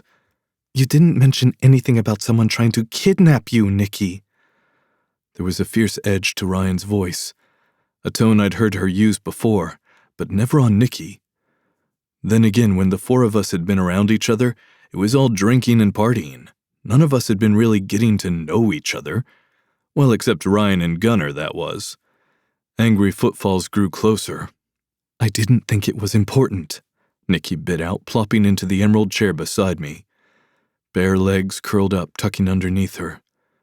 It pleased me way more than it should have that she was wearing my shirt. My eyes dipped to her nipples, wondering if the fabric would still show evidence of where I'd sucked on them. Narc? I whispered her way when she caught me staring. I savored how her blue eyes cut over to me, irritation flaring. You've said that already, Dex. About 100 times on the way over here. Find something new to say. She flipped me off, facing forward once again. When Ryan had called, they were only about 30 minutes outside of Tucson, and she'd ordered me to meet her at Loteria for this little chit-chat. I liked her, but I wasn't fucking her, so I sure as shit didn't take orders from her. Only reason I was here was to share what I'd learned. I had some questions for Nikki, too. Giordani's words played over in my mind. Everything was about to go to shit, and Nikki had managed to get herself smack dab in the middle. I rubbed my chest. There was a twinge every time I thought about something happening to her, but she'd made it crystal clear she didn't want my help. Ryan lowered into the chair behind the desk. Dark circles rimmed her coffee-colored eyes, and her inky hair was piled up on top of her head. It looked like she'd been raking her hands through it. Truthfully, she looked fucking exhausted, making me wonder what went down during her time in Sinaloa. You look like shit, Ryan. My comment gained me a scolding look from Gunnar and a middle finger from her. Yeah, well, fuck you too, she said. Her head popped up looking between Nikki and me, pointing a long nail at us. I wondered how she gave Gunnar handjobs with those claws. We fucked, Dex. If he wants a hand, he can use his own. She responded to my apparently not-so-silent question. I shrugged a shoulder at the glare still coming my way from Gunnar. He should have been used to the shit that came from my mouth by now. I didn't know why he was still looking at me like I'd pissed in his beer. Okay, someone fucking explain to me what the fuck happened tonight, Ryan commanded. The hair on the back of my neck stood on end, but not because I was intimidated. Authority Issues was my honorary middle name, and she was running dangerously close to setting me off. In my peripherals, I caught Nikki pursing her lips. Silence grew between the four of us. Trouble in paradise for the best friends? Interesting. I thought those two told each other everything from their favorite foods to their shit schedules. I cleared my throat, the heavy silence unsettling, knowing that we needed to address the situation sooner or later. Nikki sent out the distress signal tonight. I turned in my chair to face the woman of the hour. Which, by the way, how did you know that he would be at the Reaper Club? And did you know he wanted to take you beforehand? Ryan stood so quickly that I thought we were under attack, but she was just royally pissed. Where the fuck were you? And what the hell do you mean someone wanted to take her? She asked, her eyes landing on me. Nikki quirked an eyebrow at Ryan, but her anxiety was evident as her pink tongue darted out, tracing her full bottom lip before nervously tugging it between her teeth. Sorry, Mom. I didn't realize I needed to tell you my every move, Nikki said pointedly. And Ryan's not the only one who's got connections. Their eyes met, and a million unspoken words flowed between them. Yeah, there's more to this shit than they're letting on. I felt marginally better when Gunnar's face was screwed up in suspicion too. At least I wasn't the only one in the dark here. I kicked a booted foot up on Ryan's desk, ignoring her bitching about getting dirt on it. I was tired as fuck, and we're rolling into the early hours of the morning. Clapping my hands to gain everyone's attention, I launched straight into the shitstorm we were about to find ourselves in. Okay, I don't have time for this. Here's what I know. The Russians want Nikki. Badly. Her blonde bun careened to the side as she whipped her head toward me. She didn't need to speak for me to know she wanted to skewer my balls. I had to cover my laughter with a cough. Her anger was adorable, but if I told her that, she'd find one of Ryan's stashed knives and stab me. How do you know that? She demanded, folding her toned arms under her breasts. The move accentuated the fact that she wasn't wearing a bra, and like a fucking teenager who'd never seen boobs before, my dick jumped at the thought of her nipples touching my shirt. I can never wash that now. I'm gonna fucking use it as a pillowcase. I smirked, loving her ire and needing a distraction from the shitstorm we were all in. Giordani clued me in. Reapers are supposed to trade you. In exchange, the Russians will help take Los Muertos and us out. Nikki blanched at the statement. Want to share with the class why they want you so badly? I asked, an edge in my tone. Nikki could keep her childhood secrets, but if anything in her past put my club in danger, I needed to know that shit. I had a duty as club enforcer to protect us from threats, even if the threat came from a 5'6" blonde spitfire who clobbered men with her heels. What are you saying, Dex? Gunnar asked, now resting his hands on the top of the desk. He'd moved closer to Ryan, shielding her with his body. Ryan's eyes hadn't left Nikki until now.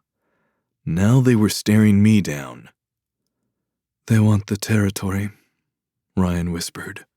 I nodded, confirming her suspicion with my own, noting she'd yet to demand Nikki answer my question about why the Russians might want her. Nikki was gorgeous. Stop you in your tracks, gorgeous. But offering to send weapons and bodies in exchange for one woman? Yeah, that wasn't your run-of-the-mill skin trade agreement. Nikki was worth a lot to them for some reason.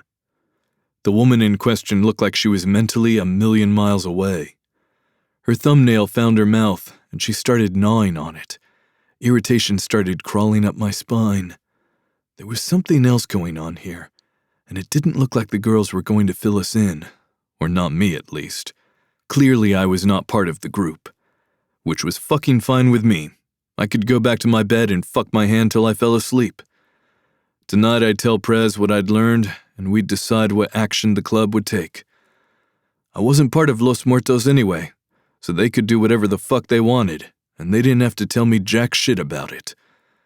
But I wasn't going to stay and feel like an outcast. I pushed myself up out of the chair, ignoring the 3 sets of eyes on me as I turned to leave. All right, this has been fun. Try not to get kidnapped again, Nikki. And we've got church tonight, Gunner. Try and act like you want to be part of the club. As I reached for the doorknob, I heard some commotion behind me. Wait, Tex, Ryan called out. I glanced back over my shoulder, my hand hovering over the door handle. What is it, Ryan? She was standing, her arms crossed, a look of irritation on her face. You can't just leave, she said. Now I was pissed. I could do whatever the hell I wanted. I sure as fuck knew I didn't want to sit in here and be left in the dark.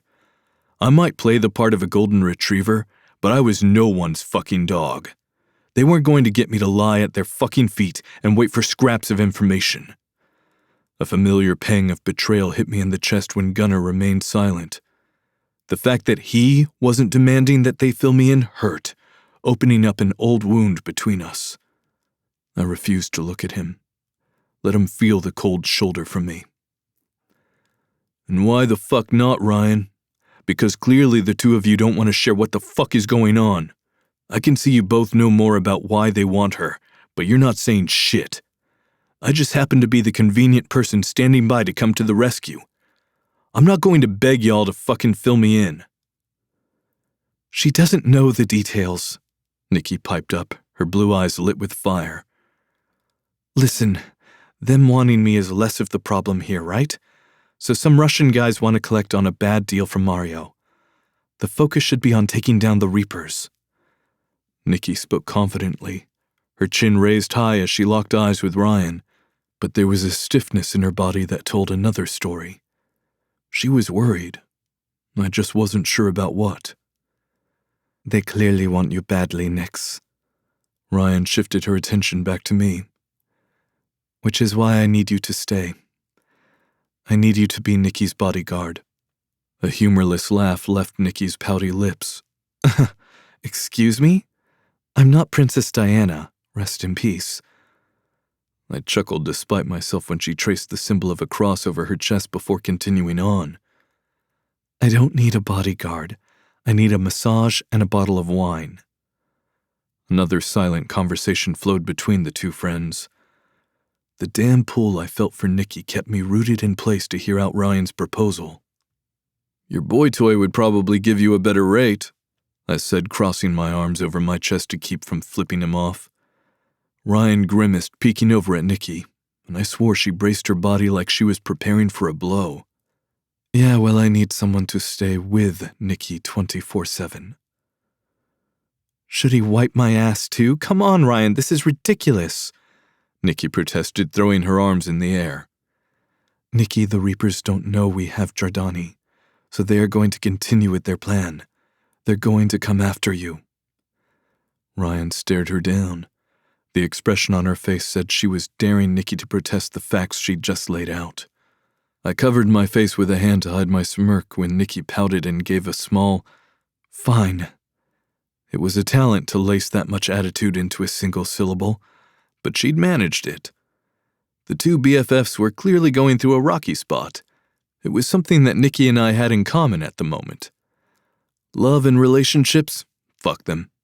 This situation only reaffirmed my belief that they were nothing but trouble. I hadn't realized how bad it was for friendships, too. I was never getting involved with a woman other than in the sheets. Chapter 14. Nikki. This tension isn't sexual, but it's good for the plot. I sank down into the chair, irritated that I was here having this conversation and not snuggled up in bed pretending my life was all sunshine and roses. Nikki, you can be pissed at me all you want, but we both know there's been a lot of shit that's gone down lately, Ryan said. Dex's hands clasped onto the back of my chair, his fingers lightly brushing along my shoulders. It sent a thrill up my spine, a reaction I tried to suppress, even as I found myself leaning into him ever so slightly. What's the plan? Dex's usual cheerful tone had vanished, replaced by a seriousness that felt cold and detached. Are we all just going to sit around with our thumbs up our asses playing house? The guy was pretty clear. The Reapers want blood and territory. Nikki here is their bargaining chip. The bastard even offered me help if we handed her over. We need to take these guys down. And then deal with the Russians, apparently. He slammed his hand on the chair, making me flinch and muttering, "Damn it." My palms were screaming for me to stop digging my nails into them, more with every word Dex spoke. "Dex," Gunnar growled out. "No, don't you fucking Dex me, Gunnar. Just because you don't take the club seriously doesn't mean I don't," Dex said, pointing at his MC brother. The corners of Gunnar's mustache pulled down into a frown. "That's not fair," Gunnar tried to protest. Dex cut him off, his voice growing louder. "Not fair? Listen, I'm grateful you stepped in when you did for me, but let's not fucking act like you wanted to live like an outlaw." Dex's muscled arm brushed by my ear as he gestured to Ryan. "It wasn't until her that you even committed to it." The tension in the room ratcheted up even higher.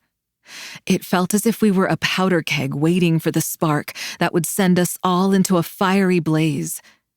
I peeked up at Dex, careful not to draw too much attention to my observation of him. My angle only allowed me to see his arms, but the straining tendons of his forearms and the whitening of his knuckles painted a pretty clear picture. There was a lot of baggage between these two. When he spoke again, his voice had dropped to a growl, carrying a menacing undertone that sent a chill down my spine. Even Ryan appeared concerned, uncertain if this heated confrontation would escalate into a full-blown brawl. Gunnar's words were laced with threat. "Be very fucking careful with what you want to say next. Do you really want to air our dirty laundry? Maybe talk about your history with the Russians." A flash of regret crossed Gunnar's face the second the words slipped out. He broke eye contact, looking away in shame. "I'm sorry, Dex. That was a low blow." The warmth from Dex's body disappeared, and when I turned to find where he'd gone, he was all the way to the door leading back into Loteria. "No hard feelings," he said. The words were the complete opposite of his tone. That sounds like a lot of hard fucking feelings to me. "Nikki!" I jumped at Dex's bark. "Let's go. Your ass is now my problem, apparently. Ryan, I'll send you my price. You can fucking wire it to me." The door slam was like a gunshot in the quiet room. No one moved for several seconds. "Fuck," Gunnar called out, slapping his hands on the desk. I was surprised when the wooden top didn't splinter under the impact. "I've got to go after him," he said, already moving toward the door. Ryan released a deep sigh, her head falling into her hands. My stomach turned at her reaction. She was always collected, never letting anyone see the chinks in her armor. No one other than Gunnar, that is. Even when we'd been attempting to escape Mario, she'd been strong. But now, sitting here, she looked worn. I wet my lips, racking my mind for what to say. All the emotions from earlier were still turning in my gut, but watching her look so close to falling apart had me tucking them away to focus on her. Another sign that you need to get the fuck out of here. You're too close. You care too much. Ignoring the warning bells, I scooched closer to the desk, reaching a comforting hand her way. "Hey, maybe we all take a breather, yeah?" I said, giving a squeeze. Ryan's head popped up, and dark brown eyes searched mine. "He shouldn't have said that." "Said what?" I prodded. I didn't have a clue which man she was talking about. The verbal brawl between the two felt evenly matched, with both saying some pretty coded shit to one another. She pulled away, turning her head toward the wall of glass, but clearly not really seeing anything on the other side. "This is your ex who's after you, huh?" she asked, changing the subject. My body stiffened. Damn, I almost wished I was drunk for this chat. But then I'd probably let too much slip. "Yeah, I wanted to find out how Mario even found out about my past. Turns out they were looking for information on me," I said, as she studied my face. But when I asked my contact about it, the timeline matched up with when all that shit went down with Mario. Kinda figured it was old news. I shrugged a shoulder, pulling at the stray threads on Dex's shirt. "But?" Ryan asked, knowing I was leaving out key information. I looked up, locking eyes with the woman who'd become as close as family. I worked on memorizing her features, because I didn't plan on sticking around much longer, especially now. But then someone showed up at Loteria with a note for me. It had my name. Panic welled up inside me at the memory, causing my throat to constrict. Ryan's voice, tinged with confusion, cut through my distress. "I don't understand. My birth name, Ryan." I muttered a curse when she continued to look puzzled. I'd forgotten that she didn't know. "Nikki isn't my name. At least not the name that I was given. No one here knows that name. It was sent as a message," she cut in. "He knows you're still here, but why not grab you then?" "One, he's not an idiot. He knows it's a cartel club. And two, he's playing with me. He's got the Reapers doing his dirty work, so he's never directly involved or linked," I answered. "Then why the fuck would you fight me on having Dex watch over you?" she demanded, her frustration evident. This was where she and I were different. Ryan didn't know what it felt like to be caged, to have decisions made for her. Even when she was under Mario's thumb, it was a choice. She'd chosen not to rock the boat of her life, dealing with the narcissistic asshole until he'd threatened the ones she loved. She didn't understand what this meant for me. "Because I don't want to be someone's burden, Ryan," I said, my voice laced with irritation. "I want to handle my own shit."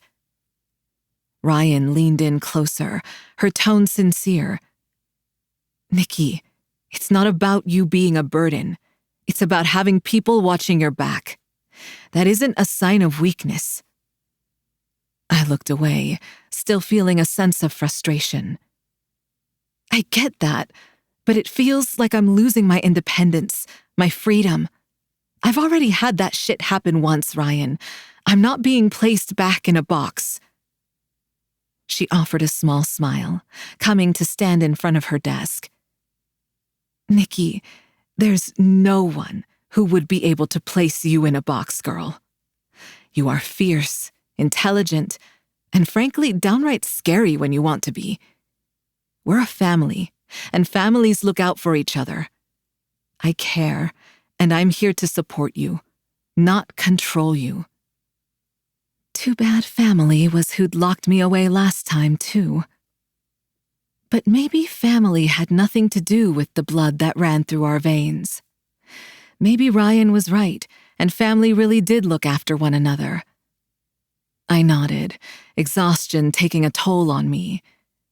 I was ready to be done with this conversation. Hell, this day. Maybe she knew better. Maybe letting people in wasn't a weakness. Or maybe I was making a huge mistake by staying even a little while longer. "I'll try to remember that," I said, slapping on a soft smile. Chapter 15. Dex. A dash of emotional avoidance, per usual. Dex, fuck, I'm sorry, man," Gunnar called out from behind as I took the stairs 2 at a time. I spun on my heel when I hit the bottom step, driving my finger into his chest. "I would and have taken a bullet for you, Gunnar. Don't fucking leave me in the dark now. I thought we were past this shit when you joined the skeletons." He looked off to the side, sucking in air through his teeth before blowing it out and facing me. "It was a low blow. I'm sorry. I just thought you'd want to be in on this since the Russians are involved." I scoffed. "Not every Russian is responsible for... but this one is." He cut in. His green eyes pinned me in place, the words hitting like a punch to the gut. "How do you know?" I asked, unable to hide the shake in my voice. Gunnar studied my face, searching for something. It was the same look he'd given me the night he'd picked me up from the jail cell in Huachuca City. Without answering, he pushed past me, heading straight for the empty bar and grabbing 2 low-ball glasses, offering one to me as I followed behind. "I thought I found him 3 years ago too, Gunnar. And look where that got us. Where it got you," I said pointedly, throwing back the finger's worth of whiskey. The burning of the alcohol mixed with the burning of guilt in my gut. I was the reason Gunnar wasn't off being Captain America for the FBI. Sure, my fuck-up was the reason he'd met Ryan, and his eyes were open now to how much good the skeletons did, but there was always this nag at the back of my mind, wondering if I'd failed him too by dragging him down into the mud. Guilt over nearly killing a man had never kept me up at night. Failing the people I loved was the demon that did. A firm hand landed on my shoulder, pulling me back. "Don't you go there, Dex. That night, the bastard got what he deserved. More justice than Uncle Sam would have handed out, and I would make the choice to come for you over and over again until I died. Because that's what brothers do, and that's what you'd do for me. Hell, you fucking ran into a club riddled with cartel members to save the woman I wasn't supposed to fall in love with." I didn't know what to do with all this. Emotions made me uncomfortable, and my fallback was always humor, but in this moment, part of me didn't want to push the feelings away. Seconds ticked by as we just stood there staring at one another before I finally gave a curt nod. "All right, let's cut the sappy shit now. You know it makes me want to puke," I said, smiling when Gunnar barked out a laugh. "Now how do you know this asshole after Nikki is the same one?" Gunnar sobered at the question, folding his arms across his chest and shifting into professional mode. Scar looked into Mario's phone records after all the shit went down. Ryan needed to know what else he had cooking and who the potential enemies were. One number stood out because it was the same number as the man Scarletta killed back in New York, Maxim. Guess he was the right-hand man of the leader of the St. Petersburg Bratva. "Fuck!" I yelled out, rubbing my hands through my hair to avoid throwing the glass across the room. All the aggression I'd worked out in the shed was back. After Gunnar had bailed me out of jail for beating a man within an inch of his life, he'd used his connections to help find me some answers when it came to Kel. Turned out he'd been looking for them too, even when I thought he'd abandoned me. It was slow going. All we knew was that the Russians were heavily involved with the skin trade, and up at the tip of the pyramid was the St. Petersburg faction. And now we found ourselves entrenched with these assholes. Maybe God was real, because I'd given up on ever exacting revenge on the top assholes running the trafficking ring. Gets better. Turns out the same man runs the Circle. "You're telling me the Bratva and the Circle are the same thing?" I asked, trying to wrap my head around all this shit. Gunnar poured us both another shot and threw it back. "Yes and no. The head asshole runs both organizations. Buddy back at the FBI did me a solid. Probably the last one I'll get.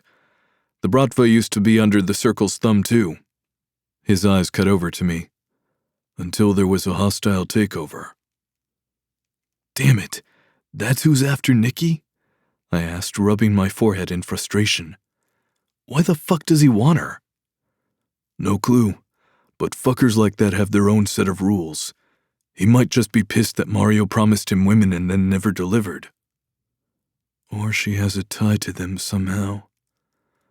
Giordani's words echoed in my mind. Where's Nikki from? I asked. Gunnar shook his head, shrugging his shoulders. Fuck if I know. I always assumed she was from here. I'd met Nikki the first night we'd shown up to Lotteria, when we'd shoved our feet so far down our throats they were coming out our assholes. She was downright beautiful, with her golden hair haloed around a heart-shaped face and lips that taunted me every time she spoke. It was her eyes, though, that had caught my attention. Those cornflower blue eyes held so much attitude and confidence it made my dick hard. But lingering in the background was a vulnerability she tried her damnedest to hide, and from the moment she smiled up at me, I had the strangest urge to convince her to let me in. Instead, she'd only pushed me away. Why he wants her doesn't really matter. What matters is the fact that he does, and we have to fucking deal with the Reapers. Gunnar said when I'd been quiet for too long. Going at them will start a war, I said, my mind running through all the potential outcomes. Every single one of them was bloody. A war is what they want anyway. We might as well be the first to strike. My fists hit the marble top. And how the fuck does that solve the situation with the Russians and Nikki? Gunnar swirled the last little bit of his drink, staring into it as if it would provide him with the answers. Listen, I think we have to solve this in sections. First, we deal with the Reapers. Seems that's who the Russians hired anyway, so we take out that threat. His face turned toward me. Then we deal with the Russians. Hell, I'm hoping they decide collecting the women they were promised isn't worth it and Nikki will be left alone. My instincts were screaming at me that there was more going on with Nikki and the Russians. I just didn't know what that was. But I would find out, whether she wanted me to or not. Chapter 16. Nikki. Eat me out and fuck me good. That's all I cared about. What the hell did you put in here? Dex asked, his voice strained as he carried one of my boxes up the stairs of a nondescript apartment complex. I rolled my eyes, pressing my thumb to a discreet pad on an otherwise normal-looking door. Don't be a pussy. It's not even that heavy. It had been a little more than 24 hours since I was given my sentence of round-the-clock babysitting. Ryan and I'd had an epic argument, ending in 3 rounds of rock, paper, scissors to determine when I had to enter Dex's custody. I won. Mainly because I'd cheated. Ryan had a clear tell every time she was about to throw out paper. Bought myself a few hours of freedom. Kind of. Ryan only conceded because I'd agreed to stay at Lotteria and sleep on an air mattress in the office, and then I'd worked as normal that night. But now, here I was, moving into some random apartment with a giant tatted biker who continued to grumble behind me. The door swung open, revealing a sparse apartment. The entryway was about 2 feet of linoleum, barely big enough for Dex's big-ass feet. The flooring transitioned right into carpet and the living room-kitchen combo. I moved farther into the space, peeking around the breakfast bar that at least gave a little bit of separation, and let out a sigh of relief when I saw they'd put linoleum in the kitchen, because I'd been seriously worried that the beige shag continued in there. Damn it! Dex's outburst had me turning around, looking for danger or something. He looked like someone kicked his puppy, with slumped shoulders and honest-to-God pout. That wall isn't big enough for an 80-inch television. It took my brain a moment to come back online because surely he wasn't throwing a tantrum, as a grown-ass man over a television. What the hell could you possibly need to see on 80 inches? I regretted my question as soon as I saw his frown transform into a smirk. Nope.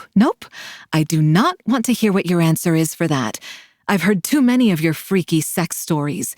I can imagine what you want to watch on that size of a TV, I said, crossing my arms in the air, hoping the giant X would ward off his freak tales.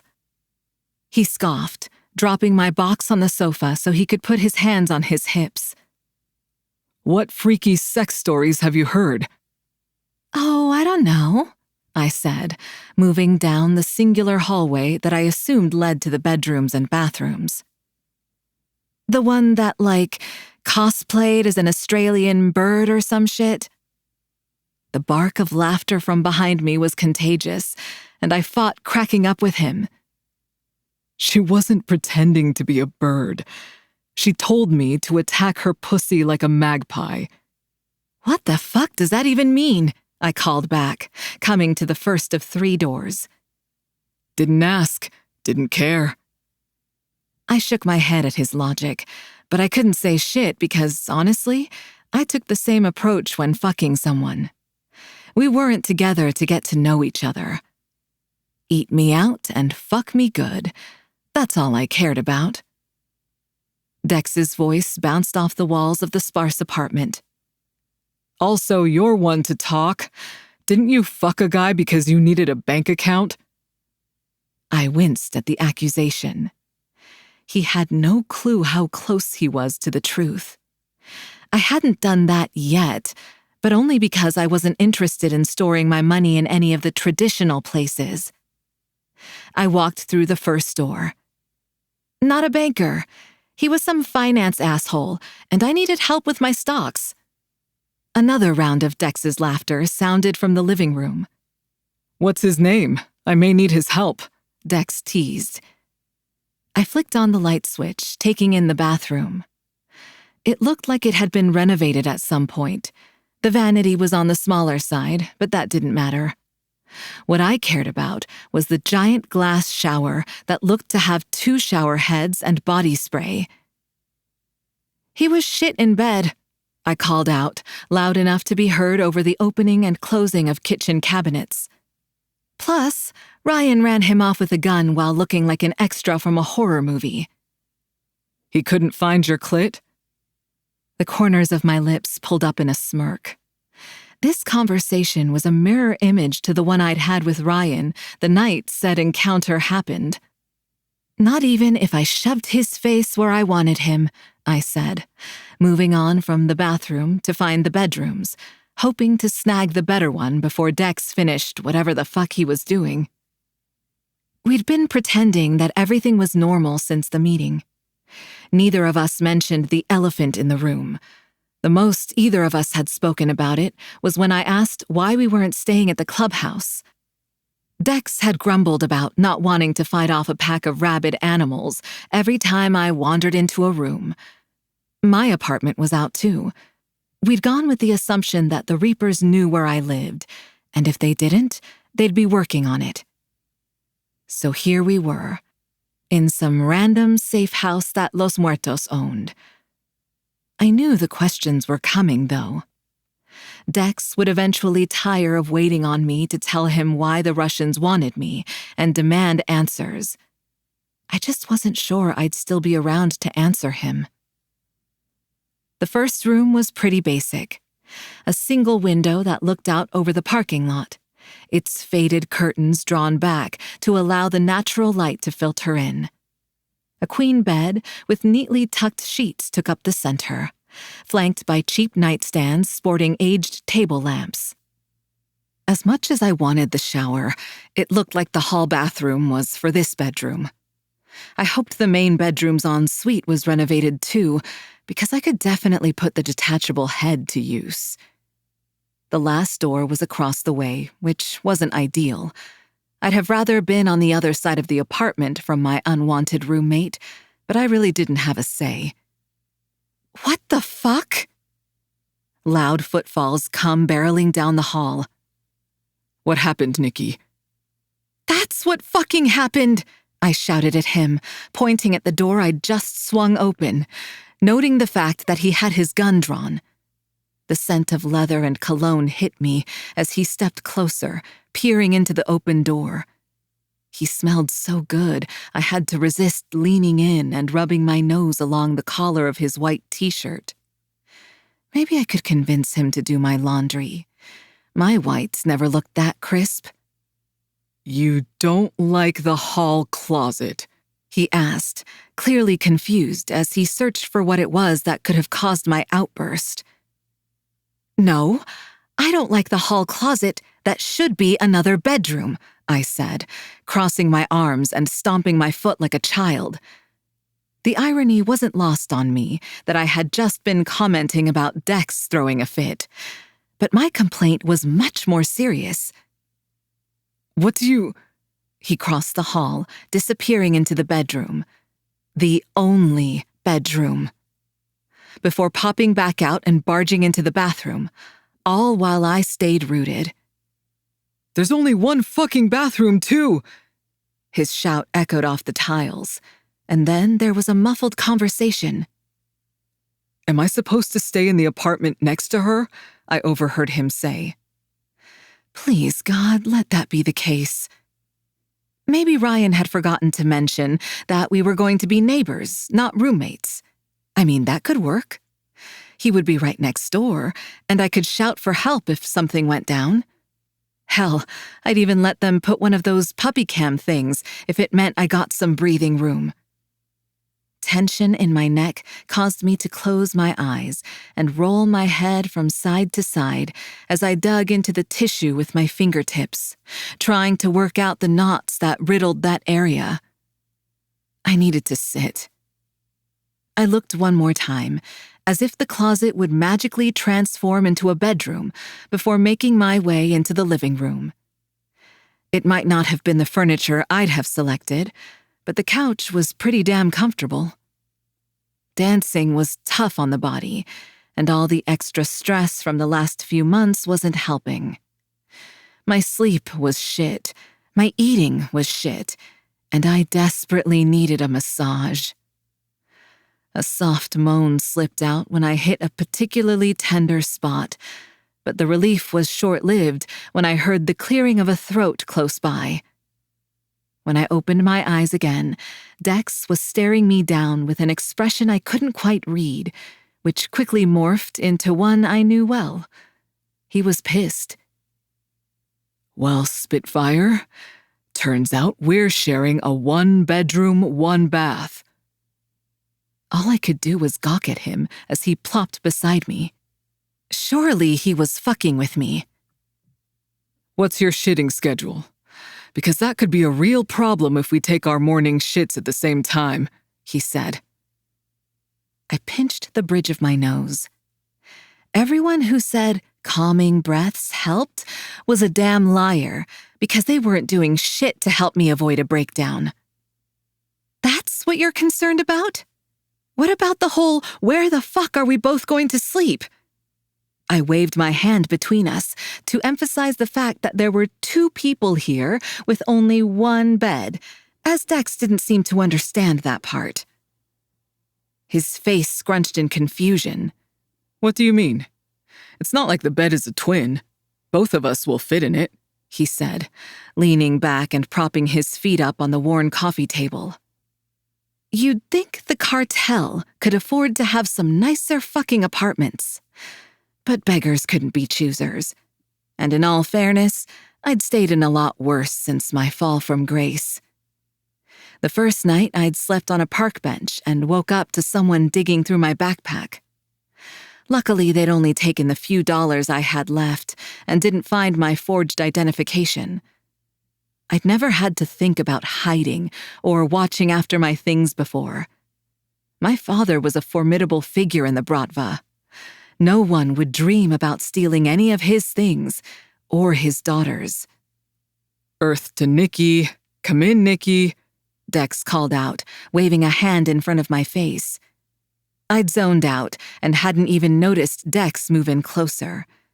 He sat facing me, his arms stretched across the back of the couch, our bodies inches from touching. Listen, don't worry about the bed thing. I'll sleep out here on the couch, okay? My heart clenched at the genuine expression on his face. Are you sure? I asked, eyeing him and the sofa, trying to determine if it was even long enough for him to fit on it. Yeah, don't worry about it, he said, pushing my hand away from my neck and replacing it with his. Here, turn that way. You're not going to find any relief doing that yourself.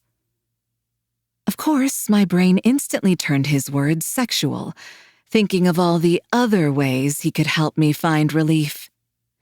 We'd already made some unspoken pact that we wouldn't cross that line.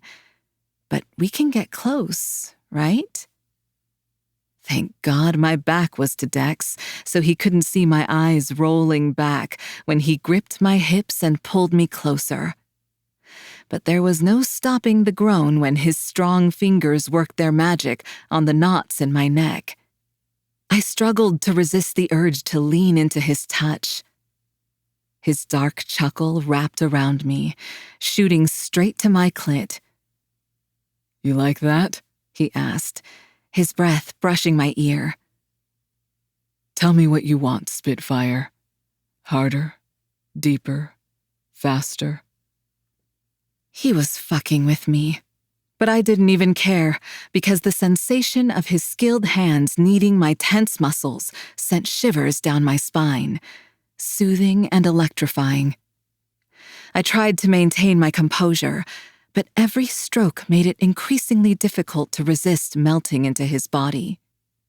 Holy fuck, I breathed out, my nipples pebbling when he wove a hand into my hair.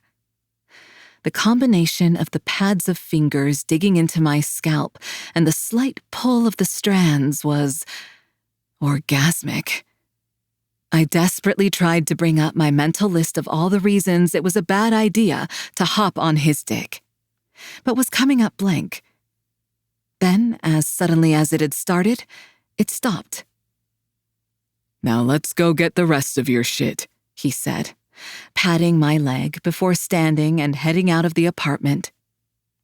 His long fingers had brushed the inside of my thigh, since the shorts I wore covered next to nothing. The contact was like a brand on my skin. My hair slapped me in the face as I attempted to shake off the horniness thrumming through me, and then Dex ruined all of my efforts when he walked back in with a stack of boxes and a bare chest. Want me to put these in your room? He asked, completely ignorant to the fact that I was seconds away from climbing him like a tree. Thankfully, the boxes were hiding the majority of his muscled body. All I could do was nod. I groaned when he turned and walked down the hall. Why did he have to have a sexy back? A sexy, tattooed back? I peeked between the fingers covering my face, cursing that decision the moment I noticed how well his jeans hugged his ass. God, this was going to be awful. I needed to fuck someone before I ended up fucking my roommate. Chapter 17. Dex. Fuck. We were both fucked up, weren't we? Nikki, what the fuck is taking you so long? I yelled loud enough for her to hear down the hall and through her closed door.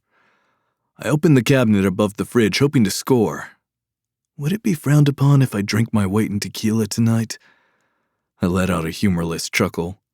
Ryan would beat my ass if I was drunk on my new job, and Nikki, she'd run away. The look of determination in her beautiful blue eyes told me everything I needed to know. That woman was biding her time, but she wasn't going to be locked down. I had to be just as worried about her leaving as someone taking her. Damn it, I muttered when there was nothing but dust in the cabinet. There was no going back on this shit either. After the meeting with Ryan and all of them, I had to go deliver all the news to Prez at church. The vote was unanimous for me to take the security detail, and they didn't vote that way because they were concerned for Nikki. Well, maybe Gunner's and Torque's votes were for that reason, but everyone else? No, they wanted someone from our club close to Nikki since she seemed to be the coveted prize. My fist curled thinking about the look on Beau's face when I'd mentioned what Giardani had said about partnering with us instead if we gave her over. The wheels were fucking turning in that slimy bastard's mind. The whole point of an MC brotherhood was unwavering trust, but that fucker made my gut turn. "Nikki!" I yelled again. I felt confined, and I needed out of this damn shitty apartment. It had been a few hours since we moved our shit in. I'd brought a few things over, mainly clothes, thankfully, since the only place I had to store my stuff was a hall closet. A closet that was supposed to be another bedroom. Fucking chewed Gunner's ass for that little oversight. How did the cartel not have a safe house with 2 bedrooms? In their defense, the point of a safe house was to lay low. You weren't supposed to stay in one place for too long, because if someone was watching you, constantly moving was the move. Or killing the fuckers. Which was the problem in Nikki's case. We were barely tiptoeing around an all-out war with the Reapers, so I couldn't just take all the fuckers out for Nikki. I rubbed at my chest, scowling at the fact that once again, I had the urge to do just that, despite the fact that it would put my brothers in deep shit. I chucked up the reaction to wanting to protect a woman since I wasn't able to save. Fuck! I slammed my palms down on the chipped formica, rattling the overmount sink riddled with watermarks. The sting helped distract me from where my thoughts were headed. I didn't think about Kelly anymore. I couldn't. Not unless I wanted to slip back into that 20-something kid who sat drunk out of his mind under the freezing stream of the shower, hoping it was enough water to drown him. Only reason I was still here was Gunner. I was fucking babysat every minute of every day for weeks after I got the phone call from Kelly. He'd made sure I didn't have access to a firearm either. It was touch and go there in the beginning. Her disappearance weighed on me like a fucking pile of bricks. The self-loathing took a pretty quick turn into rage and hatred for authority figures once it became clear the fuckers weren't going to do a goddamn thing to try and save her. When Grayson had joined the feds after our contracts were up, it had felt like a slap in the face. He'd said he wanted in so he could make a real difference, so others wouldn't experience what I had. I'd given him a black eye. Told him he was fucking delusional to think they were anything but rats. And then we didn't speak.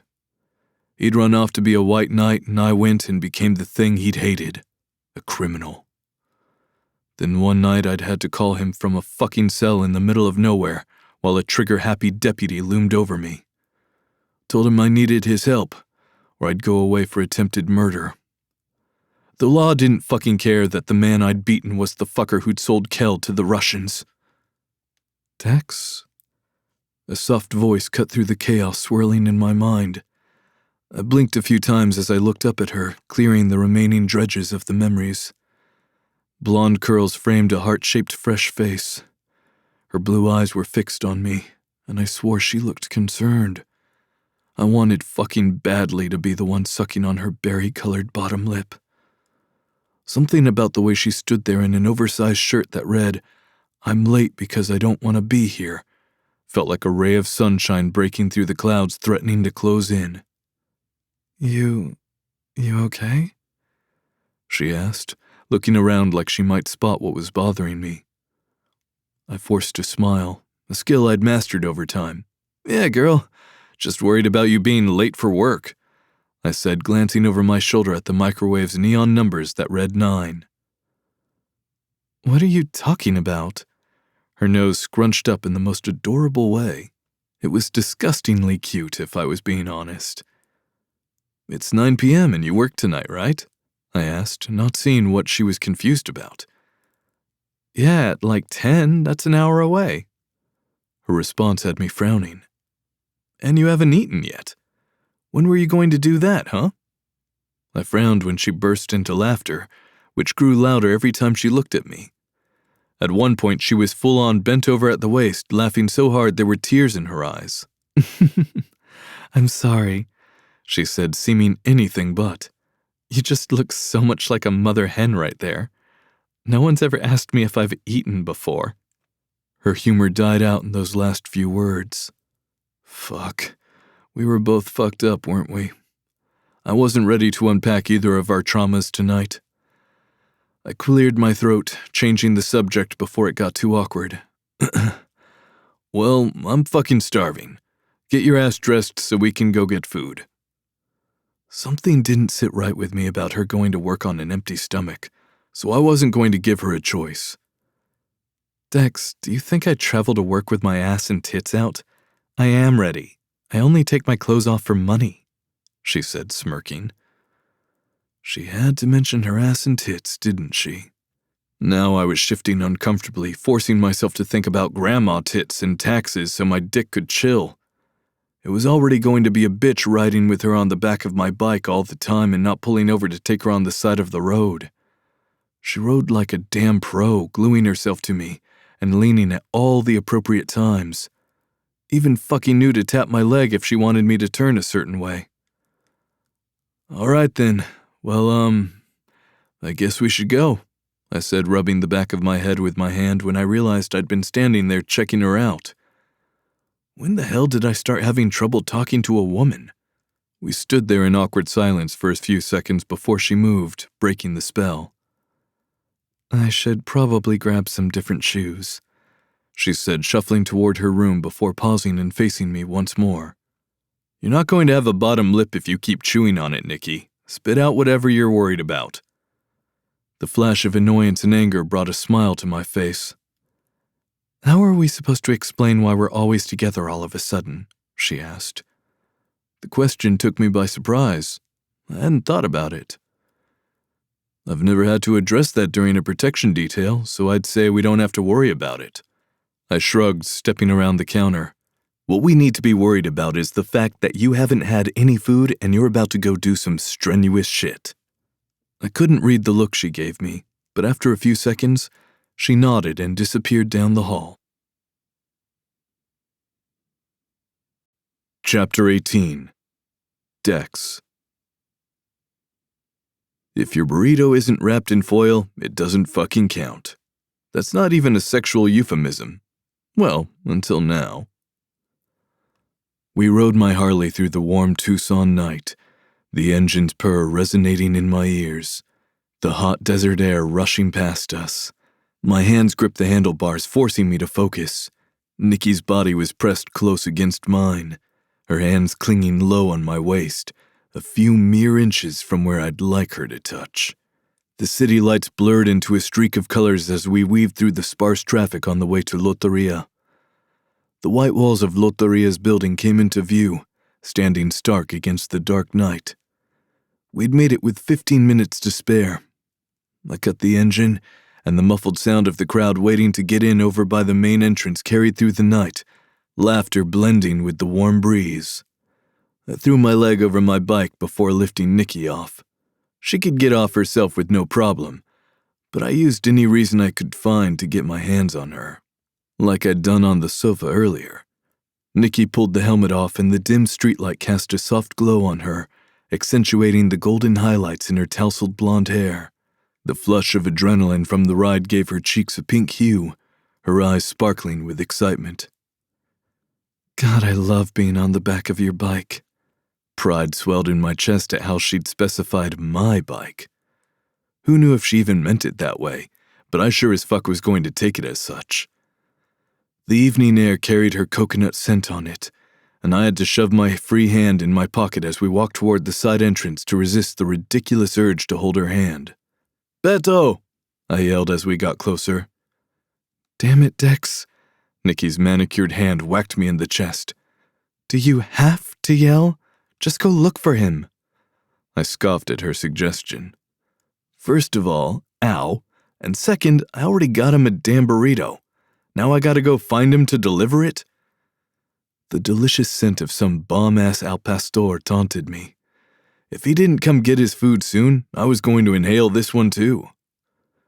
Don't you dare eat Robert's burrito, she hissed. My head snapped to her.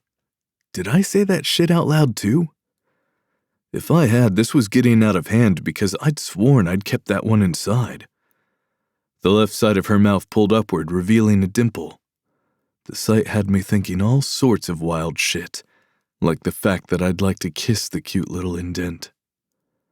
No, you didn't say it out loud. The look on your face was enough to tell me you're considering devouring it before it ever makes it to Beto. She chuckled, walking away. I pulled on her arm, yanking her toward me without thinking it through.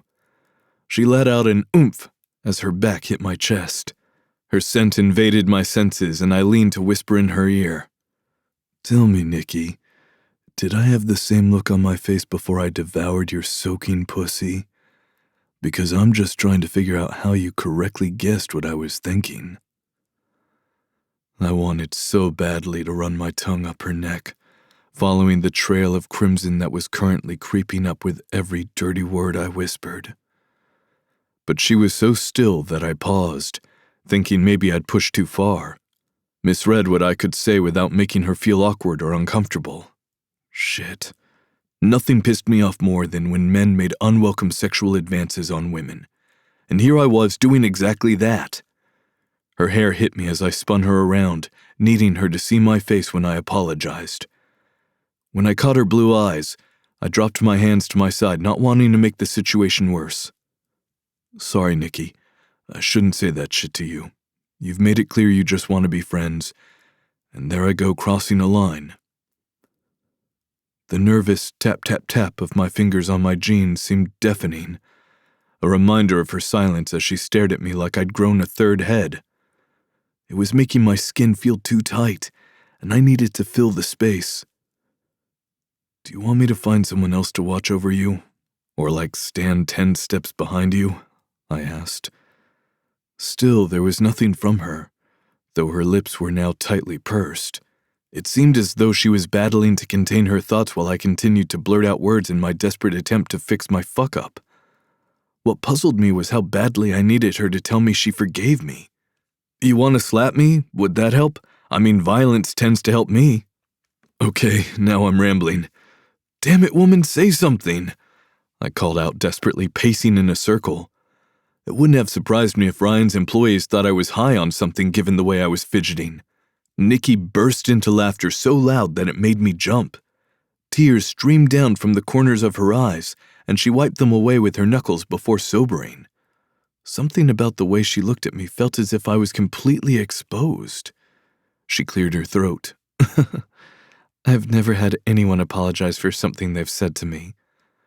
She stepped in closer, and the proximity had me fisting my hands to avoid reaching out and touching her.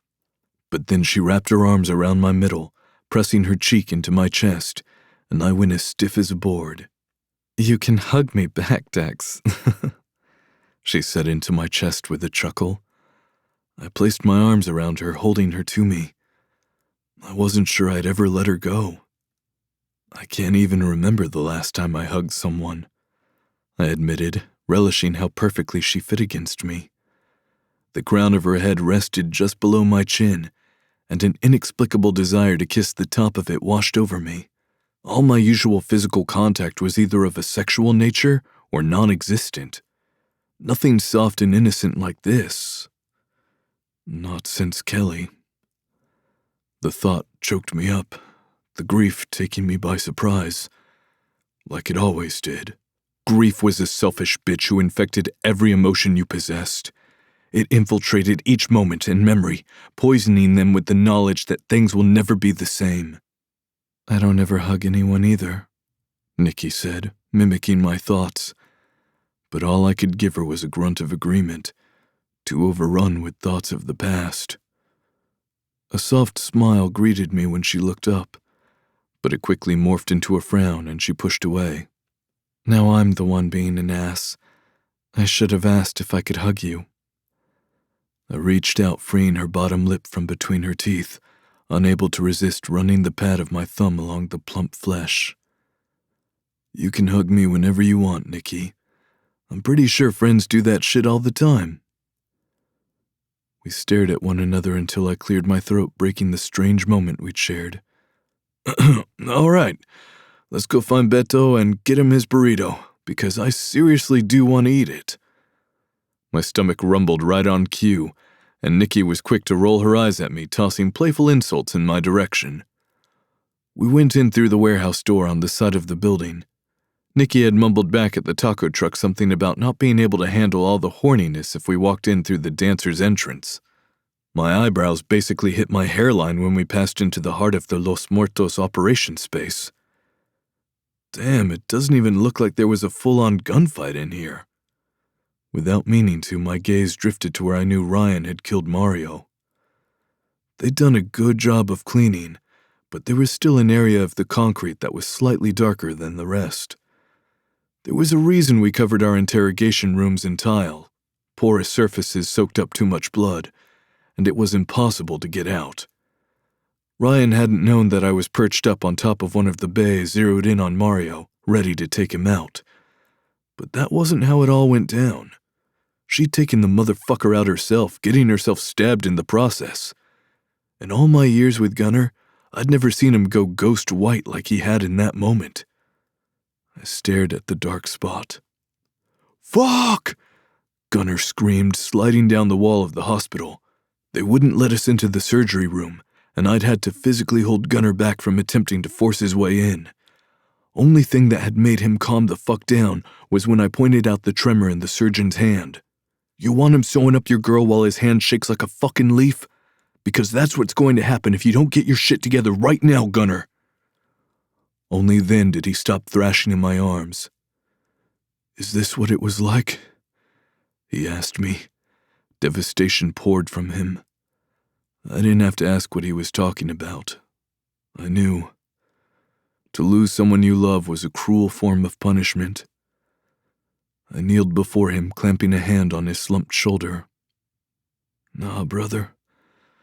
The real pain comes when you put them in the ground, and everyone shows up to pay their respects, and you know they get to go about their fucking lives right after like nothing happened. The moment is nothing but a small blimp in their week. Meanwhile, every fucking day, you're taunted with the fact that you'd somehow fucking made it, and the person you love didn't." He blinked at me, his mouth falling open. "But what the hell did you say to a trauma dump like that? But you aren't going to feel that despair because your girl is gonna make it," I said with confidence as I stood walking away and calling out that I was going to grab us some food. I couldn't stay around to see the pity in his eyes as he processed what I'd just unloaded onto him. Nikki's gentle voice caught me off guard. "You saw her do it, huh?" I blinked a few times, snapping back to reality after my brief mental escape. I hadn't even noticed that she'd paused alongside me. Her petite hand lay on my forearm, and the urge to hold it came roaring back. I just wanted to see how it looked intertwined with my own. Killing someone you loved, especially when they've betrayed you, is... Her voice trailed off. Nikki looked like she too was somewhere far away rather than right next to me as she stared at the spot on the ground. The grip on my forearm tightened, her contemplative expression growing increasingly tense.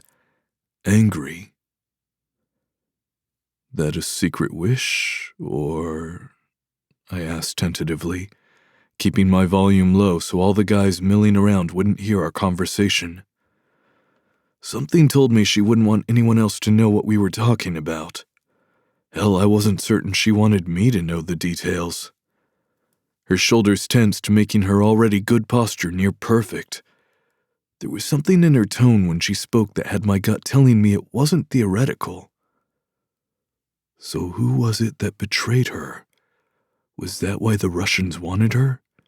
Did she kill someone she wasn't supposed to? Whatever she was about to say or not say was cut off. Robert came barreling between us, shattering the little bubble of intimacy we'd been sharing. The vulnerability in her blue eyes vanished, replaced by a playful smile and a cheery tone, a tactic I could spot from a mile away. As the saying goes, like recognizes like. "Hey, fucker, where's my burrito?" The paper bag got snatched from my hand, and Robert wasted no time unwrapping the foil. He took a bite, moaning obnoxiously loud around the mouthful. Annoying fucker. I couldn't blame him. I'd done the same thing earlier. Nikki had teased me about how vocal I was, so naturally I told her she should hear me in bed. which fucking backfired on me because the way she eyed my lips while licking hers caused my dick to stir to life. Tonight was going to be a total bitch. I had to watch her dance because it was my literal job now, which meant blue balls were an inevitable part of my life for the foreseeable future. My hand was going to be busy as hell. I shoulder-checked Robert, hoping to distract myself from thoughts of having to see Nikki's body in lace and somehow act professionally. "Listen, asshole, go somewhere else while you eat that thing because I'm hungry as fuck," I bitched. Nikki stopped mid-sentence, putting a pause on the conversation she and Beto were having about tonight's show. "You literally just devoured a burrito and 3 tacos. How can you still be hungry?" she asked, giving me a shocked look. "Tacos don't count," Robert and I said in perfect unison, bumping fists at how in sync we were. "In fact," Robert said with a mouthful, "some tacos don't even have calories. They're just deliciously juicy." He jammed his elbow into my ribs as if I needed the hint. I smirked at him. "Robert, don't act like you eat pussy. Who's letting you near them when you eat like that?" I asked, pointing to how he was making an absolute mess of his burrito. "No fucking finesse." My teasing earned me a middle finger.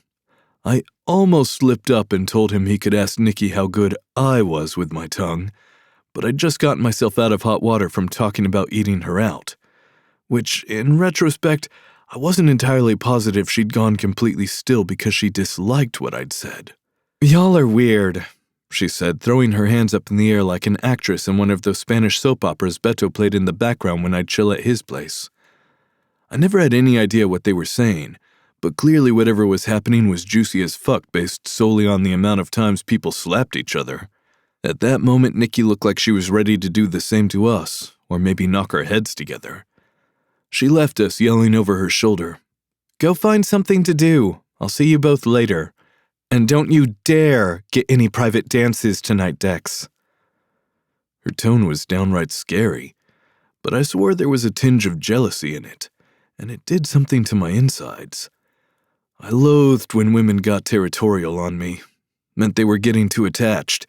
So why the fuck was I willing to let Nikki put a fucking leash on me if she wanted to? Robert shot me a glance as he chewed the last of his burrito. "Why the fuck can't you get a dance?" I shrugged a shoulder, fighting to hide the smirk. But I was thinking it might be time to change my views on girlfriends. Chapter 19. Nikki. If you're a cunt, I'm a cunt right back. Even Loteria's slow nights were fucking busy. Back when I'd first started, I was just another dancer in and out of clubs. Not all, but most who got in this line of work had some shit they were running from. Either our past, present, or future. If you were extra special, like me, it was all fucking 3. Dancing was all I had. Daddy Dearest had shelled out for the finest classical training money could buy. I'd been naive enough to believe it was a sign of his confidence in my talent, that he thought I had what it took to become a professional ballerina.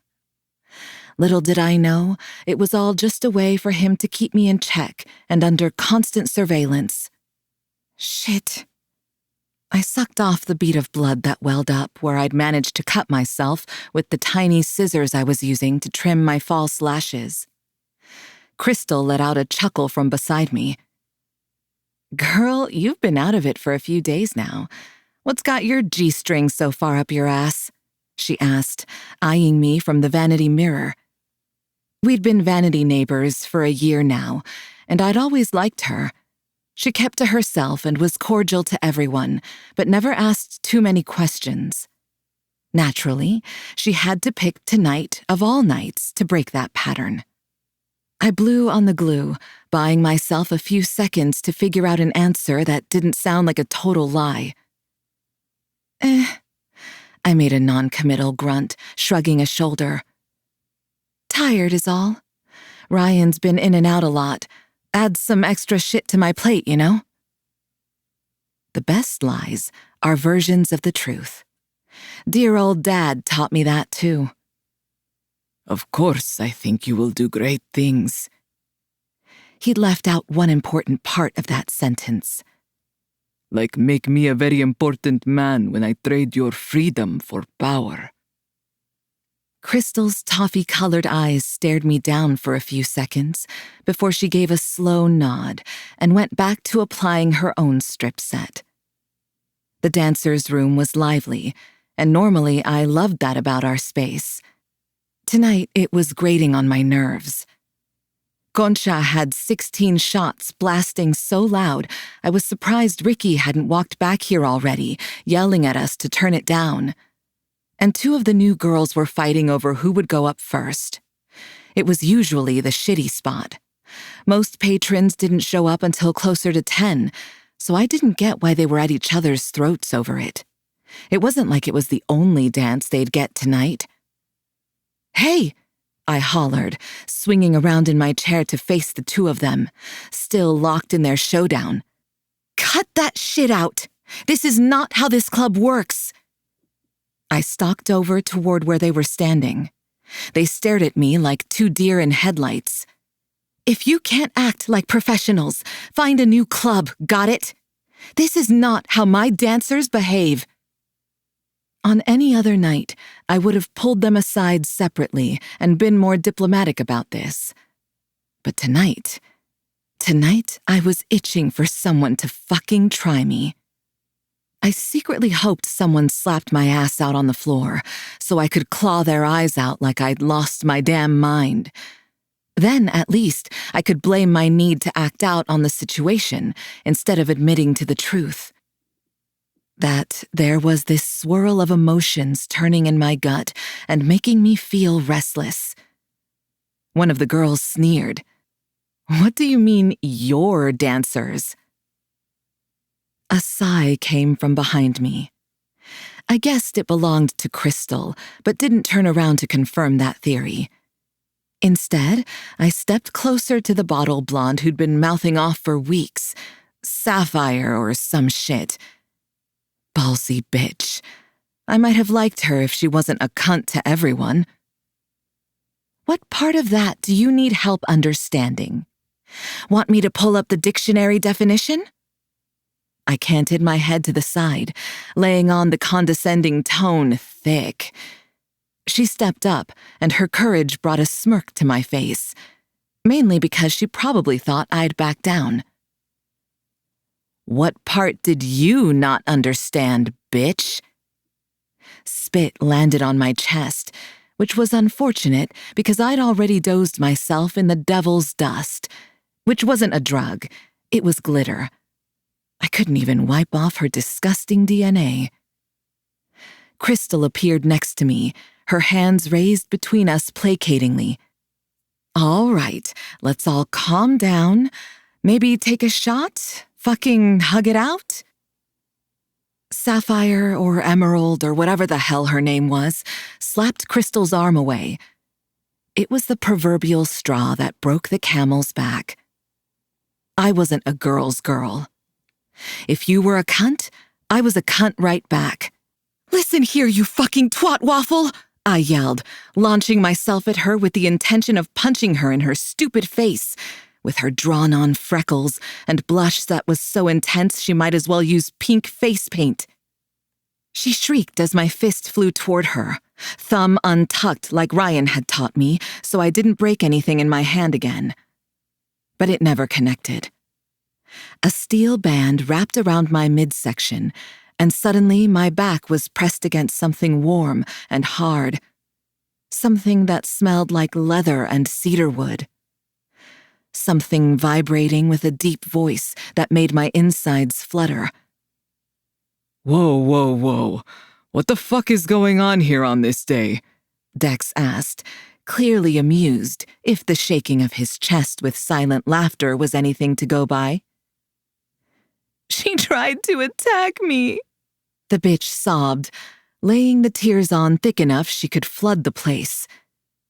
"Oh, please, your ass deserved it." Or maybe she didn't deserve the black eye I was planning for her, and I was being overdramatic. But I never claimed to make the best choices in life. Spitfire? I looked up, meeting Dex's hazel eyes, noticing that there was more green than brown in them that night. What happened that you decided to go all WWE on her? It was more UFC, I mumbled. The sarcastic answer earned me a genuine laugh from him, and as much as I wanted to stay pissed off, the belly laugh brought a smile to my face. I had 2 realizations in that moment. 1, I liked making Dex laugh. And 2, even though he said the most outlandish shit that had everyone else laughing, he didn't laugh often. Now I was staring at him, racking my brain for memories of him laughing. My musings were cut short when the newbie was dumb enough to open her mouth again. "Aren't you going to do anything about her?" she asked, her eyes wild. "She tried to punch me, crazy bitch." Dex's laughter came to a dead stop. What did you call her? His tone was cold. Get the fuck out. Pack your shit and find somewhere else to dance. The girl's mouth opened, probably to argue, but Dex cut it off before it began. You're not too bright, are you? Get the fuck out before I let Nikki go. I'm already regretting saving your face the first time. I only stopped her because I didn't want her hurting herself. I don't care if she fucks you up. She probably has a good reason. Now the girl was shaking like a leaf. I almost felt bad. You got a robe or some shit? Dex said in my ear. He was so close I could smell the alcohol and mint on his breath. And I had the urge to turn my head and see what that combination would taste like on my tongue. Nikki? He prodded when I still hadn't answered. "I'm sorry, what?" I asked. Dex chuckled and repeated his question. Do you have a robe? He punctuated each word as if that would help my comprehension. I rolled my eyes at his antics. "I didn't hear you, asshole. And what do I need a robe for?" He released the arm he had around my middle. My bare skin instantly pebbled up with the loss of his heat. How had I not even realized he was still holding me? Because he moved around to where we were facing one another. You can't walk out there dressed in a thong and a sheer bra. I snorted. That's like the whole point of what I do, Dex. Crystal walked over to Dex, holding out a silky piece of fabric with plumes of feathers along the bottom and at the sleeves. He took it, making her blush as he thanked her and winked. That was why I didn't want him walking through the dancer's entrance. He was far too fucking charming. It has absolutely nothing to do with me not liking him showing other women attention. Nothing. Because that would suggest I wanted Dex's attention. And I most certainly did not. He held the thing open, staring at me expectantly. Put it on, Nikki. You're not dancing tonight. Like hell I'm not, I said with a chuff. What, are you going to pay me for tonight? I instantly regretted the words when I saw the glint of challenge in his eyes. He prowled toward me. It was the only way to describe his movements, sending a thrill of anticipation through me. What the hell was wrong with me?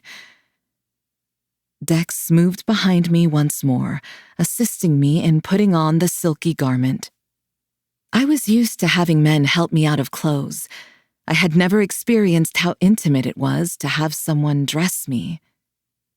A shiver of excitement ran through me as the fabric caressed my skin. I was so entranced by the whole moment that I didn't even bother resisting, lying to myself that I would just take the robe off after he was done.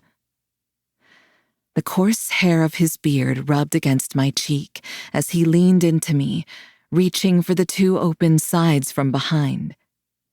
His fingers brushed the skin right above my hips, a feather-light touch that had my head swimming. Ask me nicely.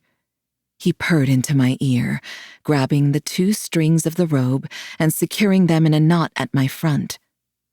The thin material was the only barrier between his hand and my stomach, and I had to bite back a moan at the contact. What? The word escaped me as little more than a breath. A warmth brushed across the side of my face.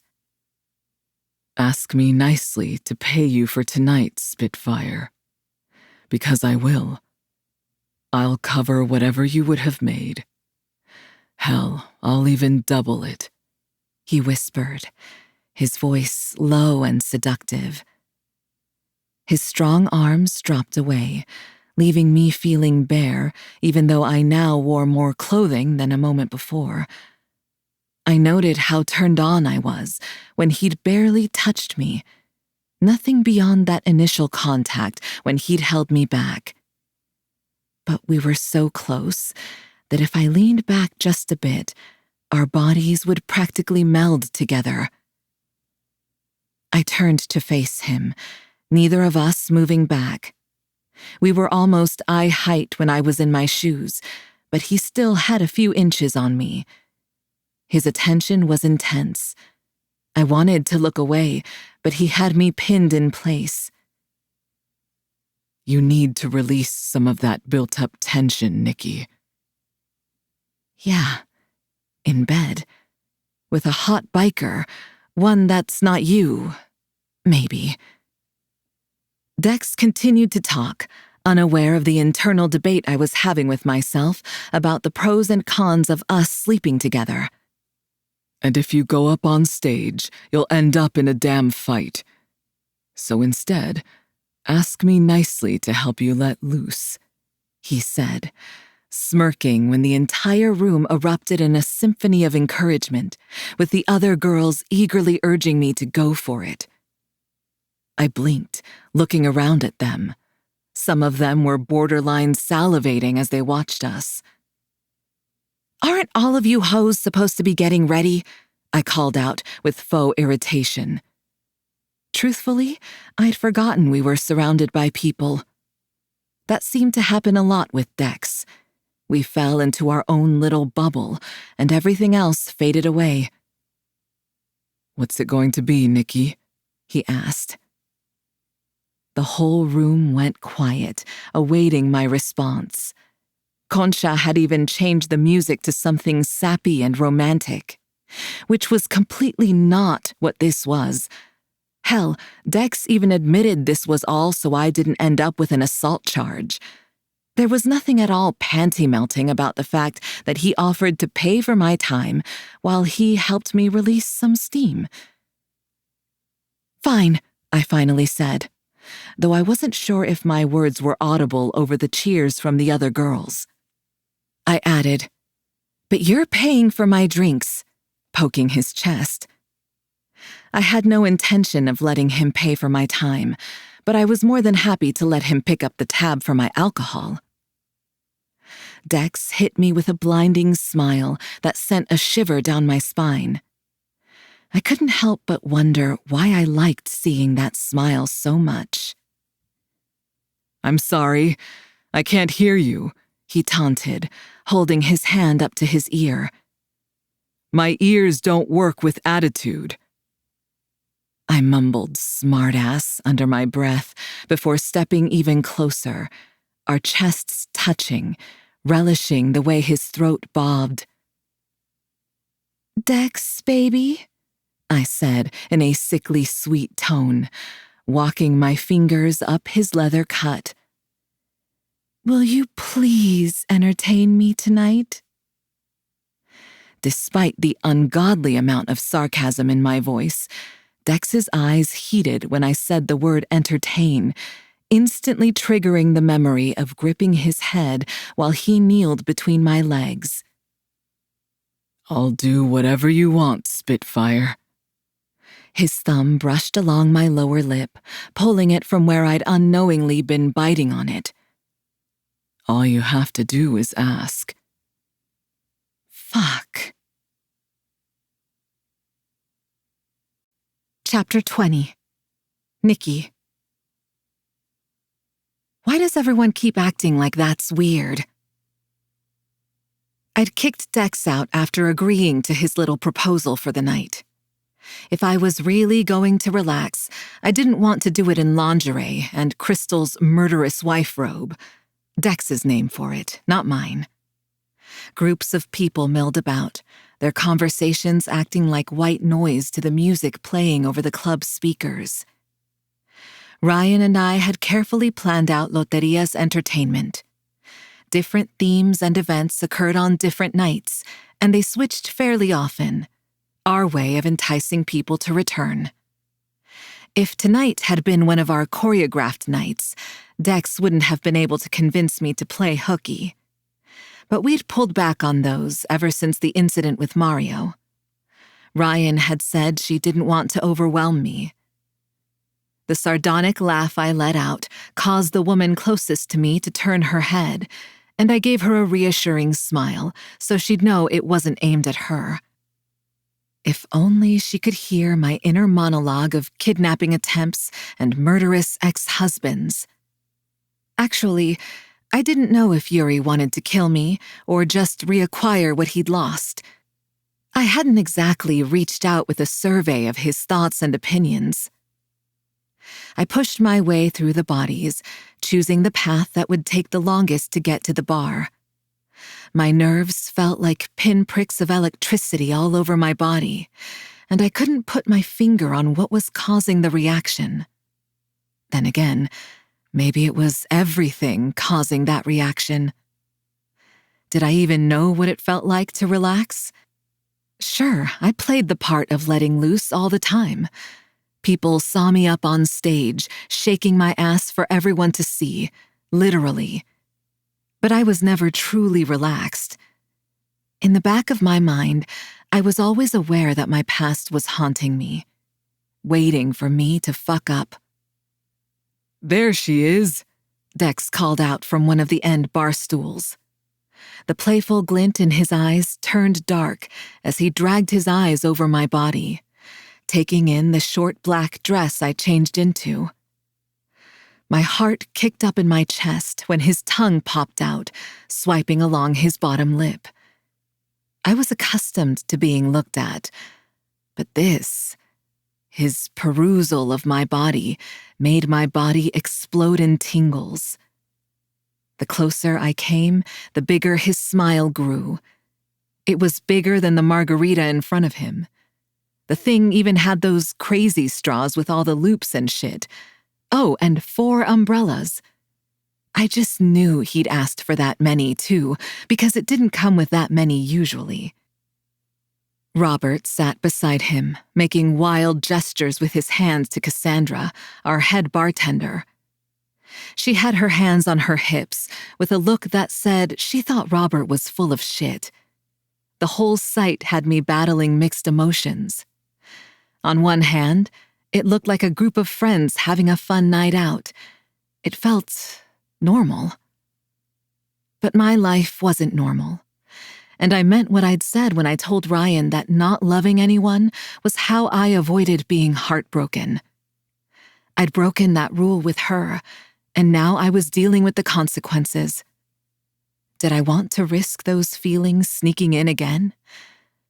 But my feet had a mind of their own, not getting the memo that we shouldn't go make friends, and they picked up the pace. Nikki, Robert called out, his eyes wide as he turned to face me. Please tell Cassie here that I absolutely know what I am doing behind the bar. Did you make that monstrosity? I asked, coming to a stop by Dex's side. There wasn't anywhere else to stand. Where they were seated was at the far side of the bar, the section on the end that only spanned about 4 feet. Rob had taken the stool at the corner, while Dex took the one next to the wall, sitting at an angle so his back was to the solid surface. It was strategic, giving him a view of all the entrances and exits. Andre had taught me that. Then Ryan had hammered it home. Tasha, you never want your back to an entry point. You want to see your enemy approach. Did everyone in the criminal world think this way? Suddenly, Robert let out this dramatic gasp, clutching at his shirt like he'd just been shot.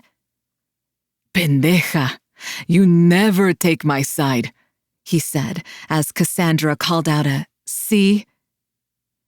I was doing my best to focus on anything but the tingling heat of Dex's hand on my waist. He smoothly maneuvered me to stand between his legs, making sure I wasn't hanging out in the hallway that led back toward the bathrooms. The touch was respectful, but after the look he'd given me, the contact set off a swarm of butterflies in my lower stomach. Just try it before you make a decision, he said, grabbing the glass and pulling it so one of the swirly straws was in front of me.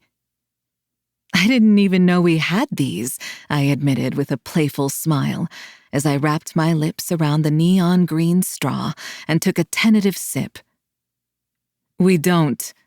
Cassandra pointed at Robert and Dex. Dumb and Dumber brought them in a few weeks ago and demanded I put them in their drinks. She walked away to attend to another customer, telling me she'd be right back with a real drink for me. The admission and the gallon of tequila Robert had put in the mixed drink caused me to cough so hard that Dex started patting me on the back. The giant didn't realize his own strength because I had to brace myself on the bar top so he didn't send me flying over it. Wait, you two brought your own straws? I wasn't sure why I even asked for confirmation. Of course they had. For as long as I'd known Robert, he'd always been laid back and usually quiet and respectful. At least to me. I'd heard rumors of the trail of broken hearts he'd left in his wake. But when he was around Dex, I swore the two were living out their dreams of being fraternity brothers. One time, when we were preparing for the reopening, they ran around the empty club with Nerf guns, having an all-out war. Dex broke a table when he attempted to slide across the top like he was in a fucking action movie. Ryan said if they didn't cut their shit out, she would join in, with her actual gun. Robert's tan skin managed to disappear with the threat. I'd never seen him look so white. Then there was Dex, who told her he'd been shot before, and it wasn't that bad. Why does everyone keep acting like that's weird? Dex asked, frowning like he really was confused. We brought our own snacks, too, since Ryan refuses to sell food here. I chuckled at how put out he sounded. It's a complete bitch to get the permits to sell food here, I explained, taking another sip of paint stripper moonlighting as a margarita. Dex looked around, searching for what ears could overhear what he was about to say next. She fucking runs guns. Illegally. You're telling me she can't figure out how to get some tacos in here? He whispered. Punto, Robert said in agreement, the two bumping fists over the top of my head. Cassandra made her way back over, cutting off any conversation about illegal activities. Most of the employees at Loteria weren't involved with the cartel at all, and we did our best to keep them from knowing any of the grittier details of what else happened in the part of the club they didn't have access to. It's shit, right? She asked, nodding her chin toward the drink as she pulled out 4 shot glasses. Here, you need to cleanse your palate before you drink one of my drinks. She poured clear liquid into each of them before looking at us expectantly.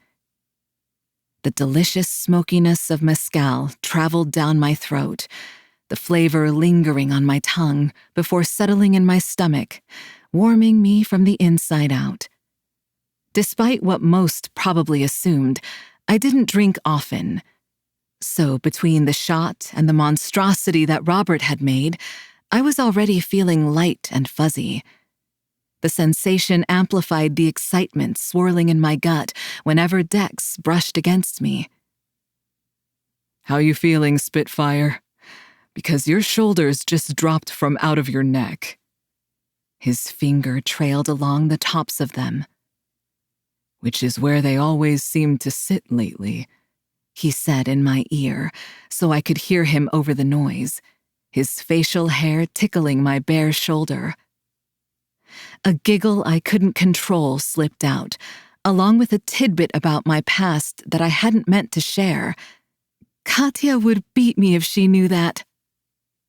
My body tensed, waiting for the question I knew he was about to ask, but it never came because Cassandra pushed another shot our way. One more, bitches. I have to serve a fucking bachelorette party tonight, and I need to be tipsy to deal with a bunch of screaming white women. Ryan's got people with dicks dancing tonight for them, too, she said with annoyance. Another giggle slipped out from me at the way Cassandra wrinkled her nose. I wasn't sure if it was the bridal party or the thought of dicks that caused that reaction. She and Crystal had been a couple for as long as I could remember. And how they looked at one another almost made me wish I had someone like they did. Almost. But that meant I'd have to be willing to let someone into my fucked up life. Robert rubbed his hands together. Fuck yes. I love some horny bridesmaids. Dex barked out a laugh, shaking his head at Robert's antics. But I couldn't stop the pang of something as I thought about whether I would be a wingwoman for these two all night. And why did that thought make me feel sick? Qué feo, Beto. Feo. Vamos. Cassandra lifted the shot glass. Pa arriba, pa abajo, pa centro, pa dentro. All four of us let out collective groans. I'm too fucking old for this, Dex said. I looked up at him so I could remind him he hadn't even hit 30 yet. But I forgot how to speak when I caught him doing a weird thing with his tongue and the salt along the rim that was far too distracting. He winked when he caught me looking at his mouth, and I could feel the heat racing up my face. I turned away, hoping it would stop all the inappropriate thoughts I was having about my friend. A friend you want to play tonsil hockey with. Cassandra looked between the two of us. The expression on her face made me nervous. So, she started in. Why have you been around so much lately, Dex? Her words sounded casual, but her eyes were still bouncing between the two of us. Seen you a lot in the last few weeks, and Chris says you went in their dressing room and pulled this one out before she beat someone's ass, she said, signaling to me with a sly smile. Dex locked eyes with me. I hoped when he looked at my face, what he saw in my expression was me saying, I fucking told you we needed to know what to tell people, Mr. No One Ever Asks Me Shit. Oh, they're dating, Robert said matter-of-factly. Our heads whipped to the left, where Robert was weaving a story like he was a damn playwright. Yeah, they wanted to give Brujita y su güerito some time together before they decided to bump uglies too, you know? A choking noise came from Dex. Bump uglies? I don't even say weird shit like that. The fuck you don't, Dex? Where the fuck do you think I got that from? Robert asked, looking offended and completely unfazed that he'd just announced Dex and I were a thing. Because something I knew for fucking sure, the rumor was already making its rounds. That's how it worked at this club. I could see Cassandra texting behind the bar as Dex and Robert argued, which meant Crystal now knew, and so did all of the girls. There was no way for me to say it wasn't true because they would see us together all the time since he had to watch over me. And the truth wasn't an option because we knew there was still a rat or two somewhere. "So y'all are a thing then?" Cassandra asked, bringing the conversation back to a subject I really would have liked us to move past. Dex's hands snaked around my midsection, lifting me in the air and setting me on one of his splayed thighs. The position left me no choice but to lean back into him. He kept one arm around my body to keep me from falling off to the side, but that meant his massive hand came to rest on top of my thigh. My very bare thigh. Yep, it's fairly new and shit. There was a ruffling of my hair, and I swore he kissed the top of my head, but it was so brief I couldn't be sure. Dex's next words were said in my ear for only me to hear. "Spitfire, I'm going to need you to give me permission to touch you. We're going to have to sell this fucking story Robert just started. Too many questions if we don't." I knew he was right. It would have been nice to have a heads up before Beto opened his big-ass mouth, but really, it was the perfect cover. I interlaced our fingers and gave him 2 firm squeezes before turning my head to look at him. For being a total goofball, he was intense when he wanted to be. I pressed a kiss to his cheek. "Yes, you can touch me," I whispered, just loud enough for him to hear. "Y'all are fucking cute. Always knew you'd end up together. Broken people find one another and fill in the cracks, you know?" she said, before walking away. Robert stood and gave a shit-eating smile. "All right, Mom and Dad, let's go find me a horny bridesmaid for our double date." This was an awful idea. The threadbare strings holding up my walls weren't going to survive being Dex's girlfriend. Chapter 21. Dex. There's a belt loop grab to pussy flutter pipeline. It's science. How ironic that my first girlfriend wasn't even real. Well, she was real. There was no doubt I was gripping onto her very real hips right now as she tried to send me into an early grave with the way she was grinding against me. When Lotteria had renovated, they'd added an area for patrons to dance, and Nikki had dragged me out onto it, claiming she'd never gotten the chance to break it in. Ugh, please stop. That wasn't what I really wanted, but it was really fucking hard to be respectful when the sexiest woman around was moving against me in the way she was. 30 minutes prior, I had to start force-feeding her water and some of the snacks she'd made fun of me and Robert for bringing in. The woman was a lightweight when it came to booze, apparently, a fact I hadn't expected since she worked at a club. Tomorrow was going to be a bitch for her. I should make her breakfast. Where the hell had that thought come from? A tug on my hair drew my attention down toward where she was plastered to my front, despite the space I was trying to force between her ass cheeks and my cock. The thin layer of her dress and my jeans was not enough. I let out another groan, chiding myself for thinking about her ass cheeks and my dick in the same sentence, because now I had some very unfriendly thoughts playing in my mind. She wrapped her arms up around my neck, and my stomach did a weird fucking flip. "Thank you," Nikki shouted over the music playing with the ends of my hair.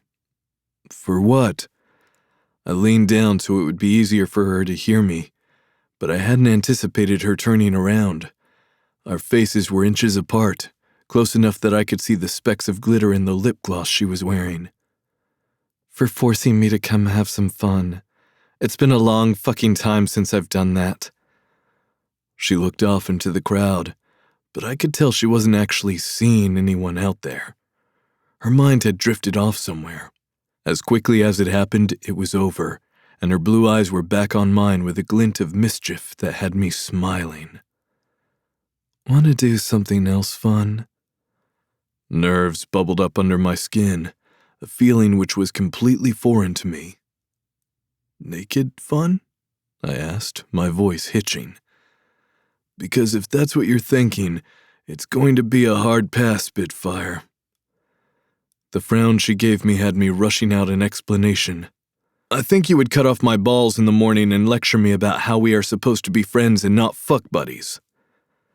The crease between her brows softened, and the rock on my chest lightened. That's a weirdly sweet thing to say. But also, aren't we a couple now? She said.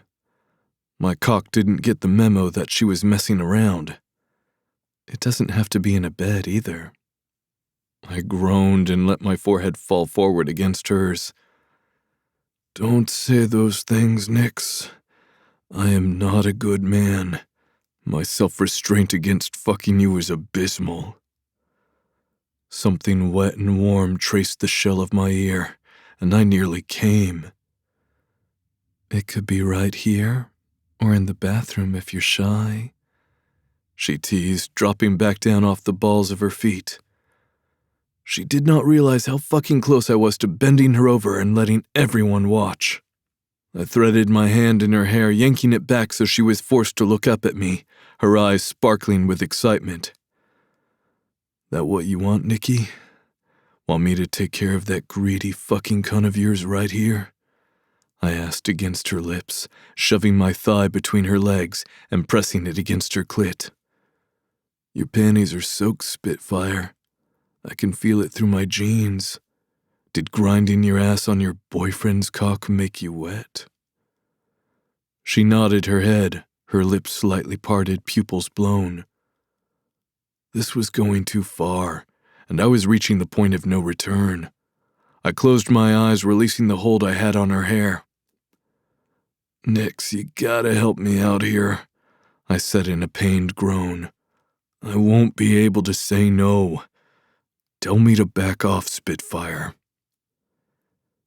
You're right. Disappointment mixed with relief when she slowly extracted herself from my grip, adding space between us. What I was going to say was, want to learn how to pole dance? There was so much eagerness and hope in her voice, I couldn't tell her no, even if I'd wanted to. I smiled at her, tucking a stray hair behind her ear, my fingers brushing across her cheek. Fuck yes, I want to get on a stripper pole. Can I take my clothes off too? She frowned at the question, making me chuckle. Come on, just my shirt then? Fine. She looped a finger into the front of my jeans, pulling me behind her from the hold, which was hot for reasons my brain couldn't comprehend.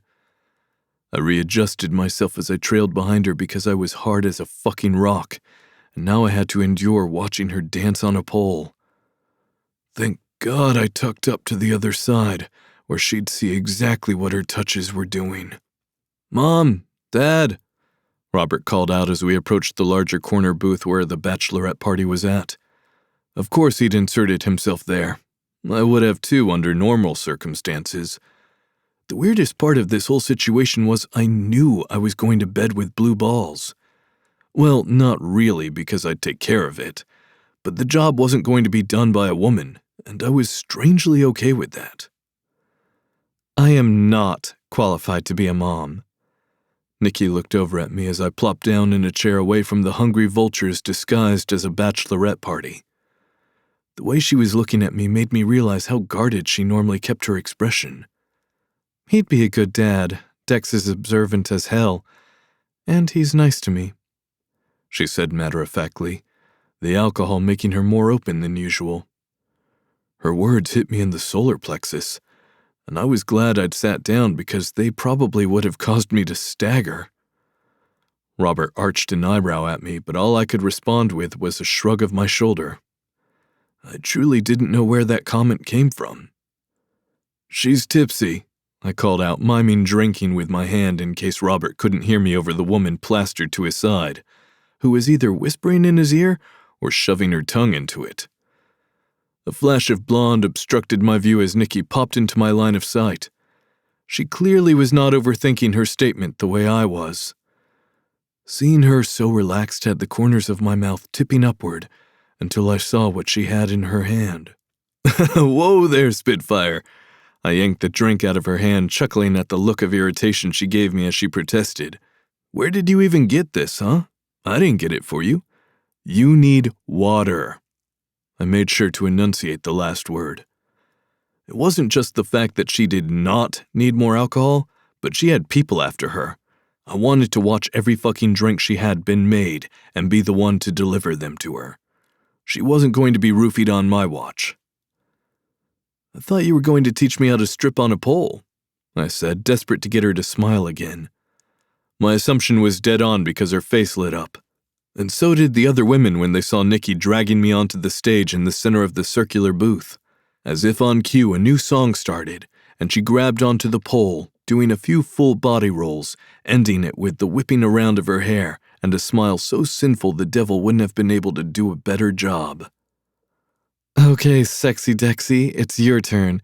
Think you can manage to copy that? Or do I need to start even slower for you? She asked, curling a finger and motioning me to come closer. I reached up and yanked out the black band holding my hair up in a bun. If she wanted a show, I'd give her a damn show. I nearly popped out a hip with how I dramatically walked toward the pole, but it was worth the laugh she was trying to hide behind her hand.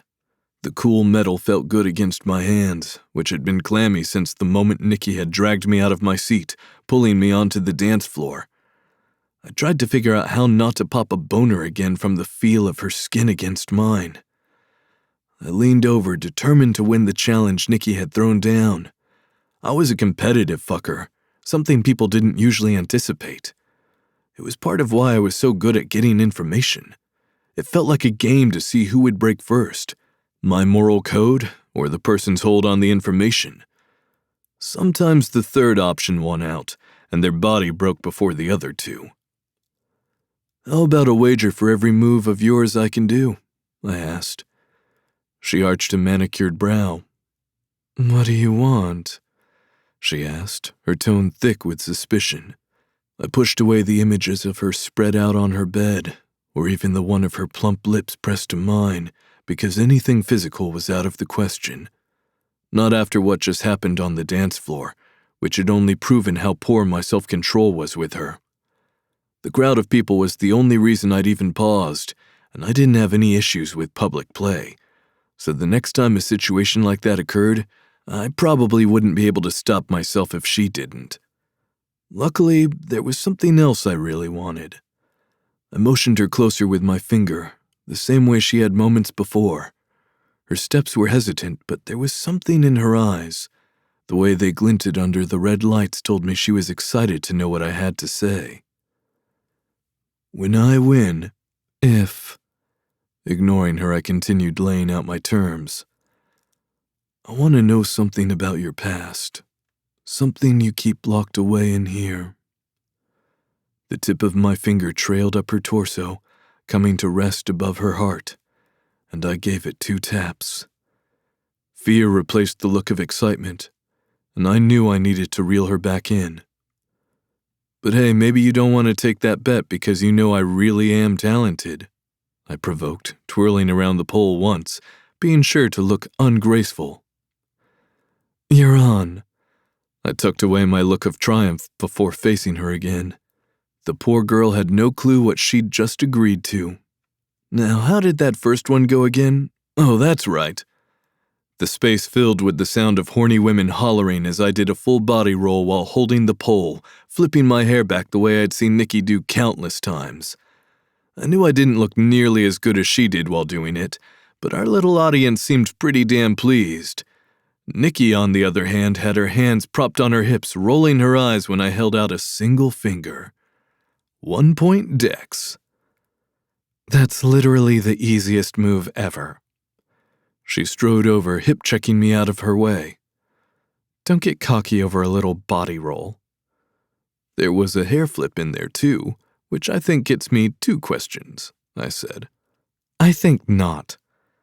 There was something so sexy about seeing her slightly pissed off. There was probably something trauma related to why I liked angry women, but I had no interest in exploring the reasons. I was happy to reap the benefits of this particular quirk. All thought stopped and my mind blanked when Nikki took a running leap, gripping high up on the pole and letting the momentum swing her in a circle before she wrapped a creamy leg around and transitioned to twirling by the crook of her leg in a single arm. The wink she sent me went straight to my dick. This competition was going to make everything that much harder. Literally. "Okay, honey, you're up." She came to stand at my side, a smug look on her heart-shaped face. But it dropped when I yanked off my shirt and took off into a run. The smooth metal rubbed against my calluses, ripping some of the hardened skin. It was asking a lot from my hands and the pole to support my 230 pounds. I was sure it wasn't as graceful as hers, but the way Nikki's mouth hung open told me she hadn't anticipated me being able to execute the move. The stage shook a bit when I dropped back down. She stood still, just blinking her big blue eyes at me. I might have broken the woman. "You're fucking playing with me, aren't you?" she asked when I stopped in front of her. "This isn't your first time on a pole." My cheeks hurt with how wide my smile was. Never said it was. I only said I wanted an answer for every move I performed. Shall we keep going? Nikki stumbled, letting out a clearly drunk giggle. "Sorry, Spitfire. Looks like our little game is over," I said with a smile, lifting her up and throwing her over my shoulder. Falling while standing still is a party foul and earns you a first-class trip to Soberville. Contentment wasn't a normal emotion for me, but that was the only way to describe what I was experiencing when Nikki's bedroom door clicked closed. It wasn't an emotion I thought I still had access to. She'd hate it if I told her she snored like a little cat. It was fucking adorable. I'd led us to the back exit of Loteria and loaded her into Beto's ride. She'd looked at me like I'd lost my damn mind when I climbed into the driver's seat while Robert took my Harley, but hadn't asked. For reasons I really didn't want to explore, the thought of having another man drive her home didn't sit well with me. Thank fuck Robert hadn't given me shit for it either. He'd just wordlessly exchanged keys and followed behind us on my bike. Putting her in the car had been a good call, because 2 minutes into the ride, she'd passed the fuck out. That was how I'd learned she purred in her sleep. "Quiet, asshole. Nikki's sleeping and the woman is going to need it with the way she was putting away drinks tonight," I said, sinking into the cushion next to Robert and poking a finger at his chest. "Oh, and what the fuck were you thinking announcing that Nikki and I are a damn couple?" He let out a roar of laughter that I smothered with a pillow to his face to keep him from waking up the dead. Asshole would think it was hilarious to put the two relationship-averse people together. "Yo," he swiped at rogue tears. "You should have seen y'all's faces." Another round of laughter tumbled out when I flipped him off. "Listen, there were already rumors happening about the way you went in there and saved that chick from Nikki beating her ass, and then apparently you did some romantic shit of getting her dressed and offering to take her out. So I just helped y'all out with your problem of trying to explain why you were about to be around all the fucking time." Points were being made, but I wasn't going to let him off the hook that easily. "Yeah, but my girlfriend, Beto?" I wished I had something in my hands to distract me from my mind, which was asking questions like, did Nikki think me helping her get dressed was romantic too? He shrugged a shoulder, clearly not as worried about this whole situation as I was. Fuck, what was Nikki's reaction going to be tomorrow? She'd gone along with it in the moment, but she'd also been who knows how many shots deep. "Listen, I see the way you look at her. She's clearly fucking hot, which is your type." My fist tightened at his flippant response, anger flaring at how he described her, which was an odd reaction because nothing he said was offensive. Hell, most women would even consider it complimentary. But it didn't feel like it was enough. Hot wasn't all that Nikki was. Instead of saying any of that, I forced my body to relax. Robert continued on, oblivious to my internal battle. "Plus, y'all know each other well enough and seem to like being around each other. You can pull that lie off." "And what about the whole intimacy thing, huh? What are we supposed to do then?" I asked tightly. The look Robert gave me said, "You're an idiot." "Oh, I am sure it will be a complete hardship for you. You're practically a priest with your vows of celibacy," he mocked, dodging the pillow I threw at him. "Fuck you," I said, giving him the bird and settling into the couch, trying like hell to keep my mind on our conversation and not on the woman sleeping in the next room. Chapter 22. Nikki. I'd rather lick Satan's asshole than ever shoot tequila again. A groan broke through the silence. It was so fucking loud. Surely whoever it belonged to was dying. Fuck, I cried out when I tried to open my eyes. The light streaming in through the window blinded me, setting off the worst fucking headache of my life. This time, when the groan went off, I was awake enough to realize I was the source of the noise. Nausea rolled through my stomach so viciously, I had to physically clamp my hand over my mouth and leap out of the bed to avoid yakking all over the sheets. Thankfully, it ended the moment I was vertical. My clothing caught my attention because I was in Dex's black shirt that he'd given me the night all the shit had gone down with Giardani. My shoes and socks had been removed, and it felt like I'd been run over by a train and then shoved in a box before being kicked down a flight of stairs, repeatedly. How the fuck did I get home? The night flashed in my mind, but it all felt like a jumbled mess. My cheeks heated when I reached the memories of how I'd looped my arms around the back of Dex's neck as I ground against him like I was trying to fuck him on the dance floor. They heated even more when I remembered taunting him and the way he'd pulled my hair, whispering to me about my wet pussy. My ass sunk into the mattress, my head dropping into my hands. God, how was I going to face him again? Nikki, his head has been between your legs. For some reason, that wasn't as embarrassing as what had happened the night before. And I knew exactly the reason for that. I hadn't wanted him to like me the first time. We hadn't known each other at all then, and he was nothing more than another one-night stand, like all the others. His opinion of me hadn't mattered because I wouldn't ever see him again. All I'd wanted was my orgasm, and then we were supposed to ride off into the sunset in separate directions. But now, fuck. Now it mattered to me how he saw me, how he felt about me. Another wave of nausea rushed through me, this time for a very different reason. I reached for my phone to see what time it was, hell, what day it was, but was stopped in my tracks by the sight of the nightstand. There were 3 bottles of Gatorade, Tylenol, an envelope, and a note. My fingers shook a bit as I grabbed the stationery. Notes and I didn't have a good track record, and the dehydration didn't help either. Thick, sure writing with a crooked heart was scrawled across the paper. Morning, Spitfire. Despite me forcing water down your throat and pulling drinks from your hands, I'm guessing you're feeling like you'd rather lick Satan's asshole than shoot tequila like that again. The laugh that line pulled from me sent another pang shooting through my eye socket. Fuck him for being funny, and fuck tequila. I wasn't sure what flavor you liked, so I left you options. Take 2 Tylenol when you wake up and drink one of them. Not too fast, though. Throwing up Gatorade is a total bitch, especially the red one. I don't make the rules, but those are the facts.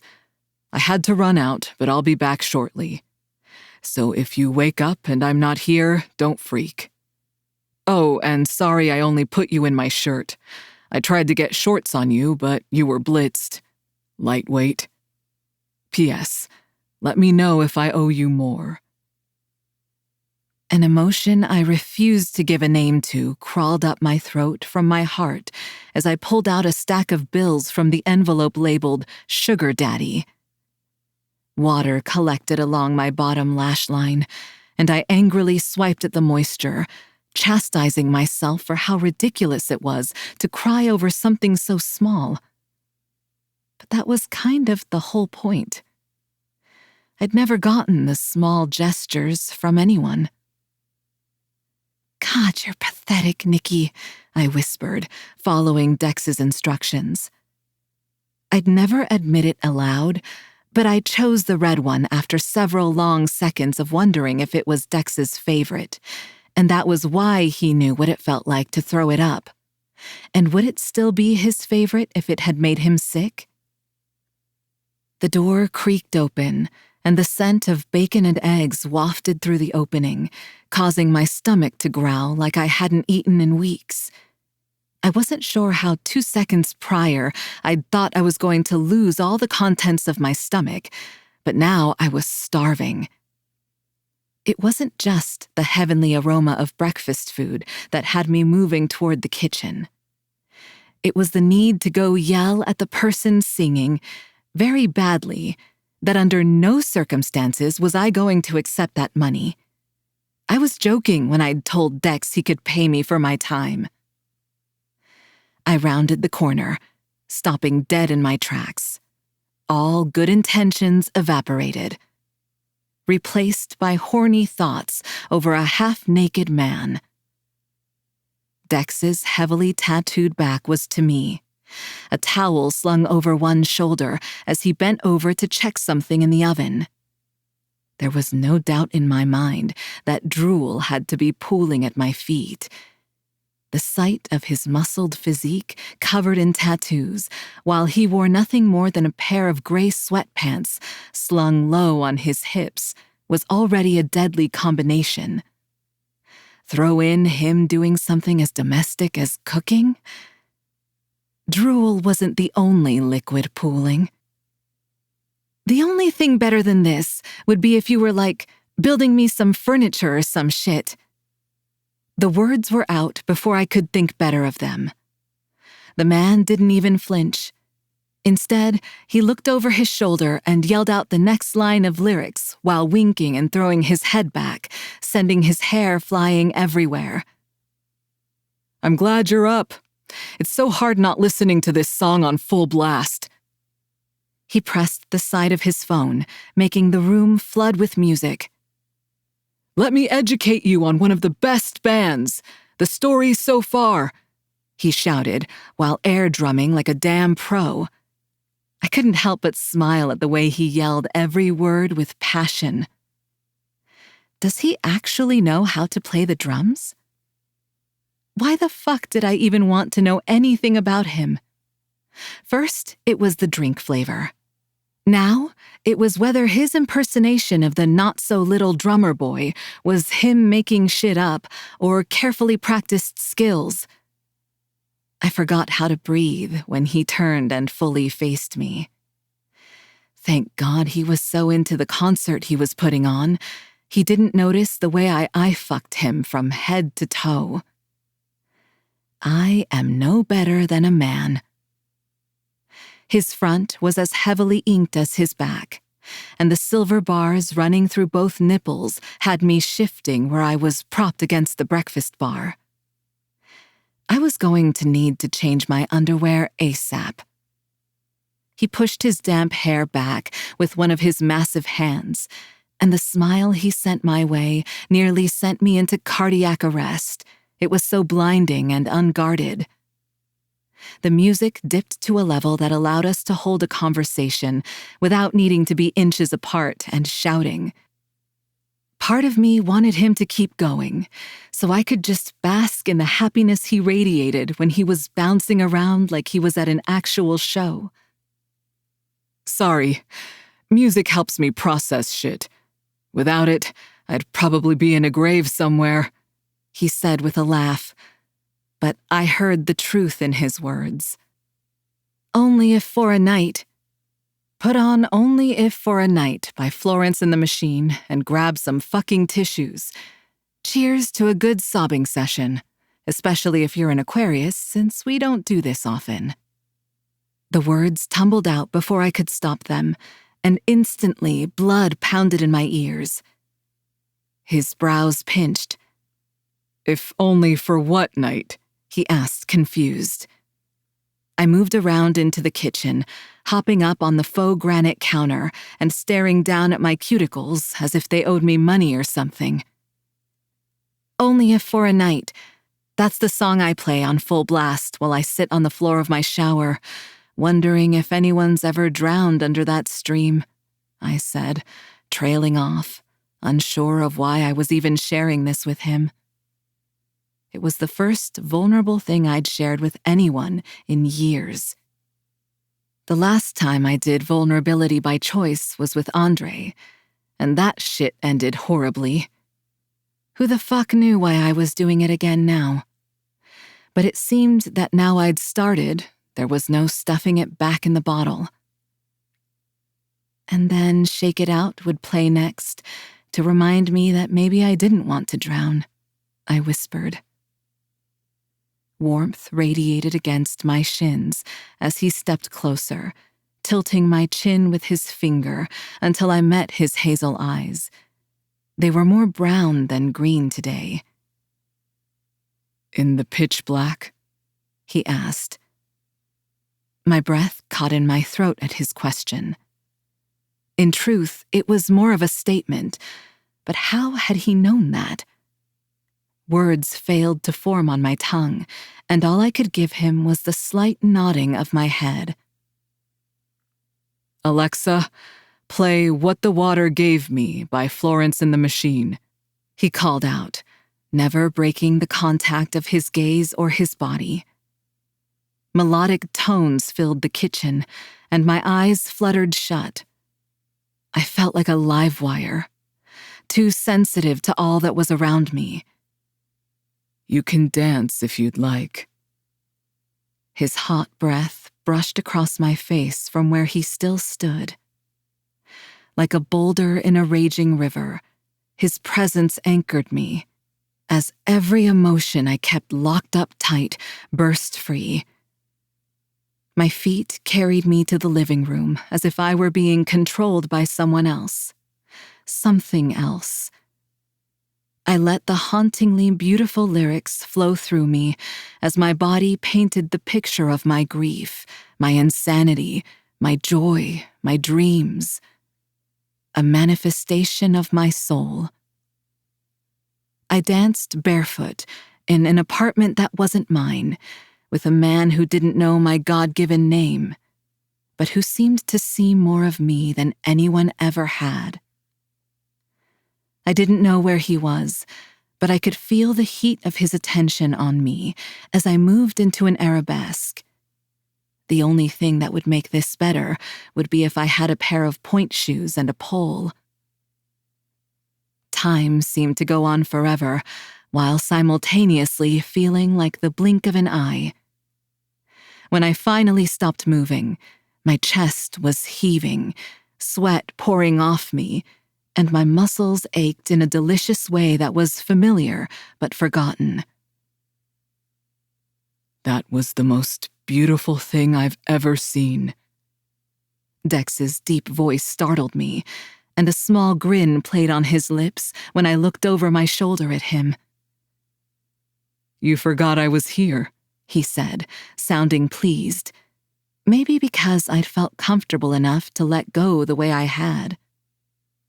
Thought alcohol was supposed to cause you to let your barriers down, not the hangover, I mumbled, hugging myself in an attempt not to feel so exposed. I needed to rebuild some of my walls. I'd shared more with that dance than I had with anyone since moving to the United States. Ryan and the girls assumed I was good at dancing by sheer talent. None of them had witnessed what I'd just done for Dex, or knew that I had classical training. Of course, Katya would have called what I'd just performed a bastardization of ballet. The thought had me laughing, while wrestling with the mourning of the woman I'd never gotten to become. For the second time since waking up, tears pooled in my lash line. This time, I wasn't fast enough to catch them. In 2 steps, Dex closed the distance between us, cocooning me in his arms. His chest rumbled when he spoke. You know you can tell me shit, right? He pushed me back far enough that our eyes connected while keeping me close. The way he searched my face made me nervous, like he was attempting to look past the camouflage I'd placed around my past. I mean, we both know I can keep a secret. I didn't tell any of my brothers about the shit with Gunner being in the FBI, and those guys are family. I still had so many questions surrounding that whole situation, but asking them now felt like I'd be opening up the floor for some form of Q&A time, and that was the exact opposite of what I wanted to do right now. So I did what I always did. Deflect. I know I can tell you shit. I'm just emotional because I'm tired and hormonal, I told him, pulling away from his hold. It felt too comforting and safe in his arms. Too tempting to actually open up to him. What looked like irritation or suspicion moved across his face, but it quickly disappeared behind a goofy grin. Well, Rumi, eat up, he said, moving back into the kitchen and piling enough eggs and bacon to feed a family onto a plate. He pushed the mountain of food my way, and another annoying twinge of giddiness fluttered in my stomach. More like in my ovaries. I was chalking the reaction up to some biological phenomenon that had us recognizing when another human was capable of taking care of us. That was it. The only reason I was reacting was because of biology. Not because I actually liked Dex. I moaned around the mouthful of fluffy eggs, distracted. Ryan and I were shit at cooking and rarely had anything homemade, so this was divine.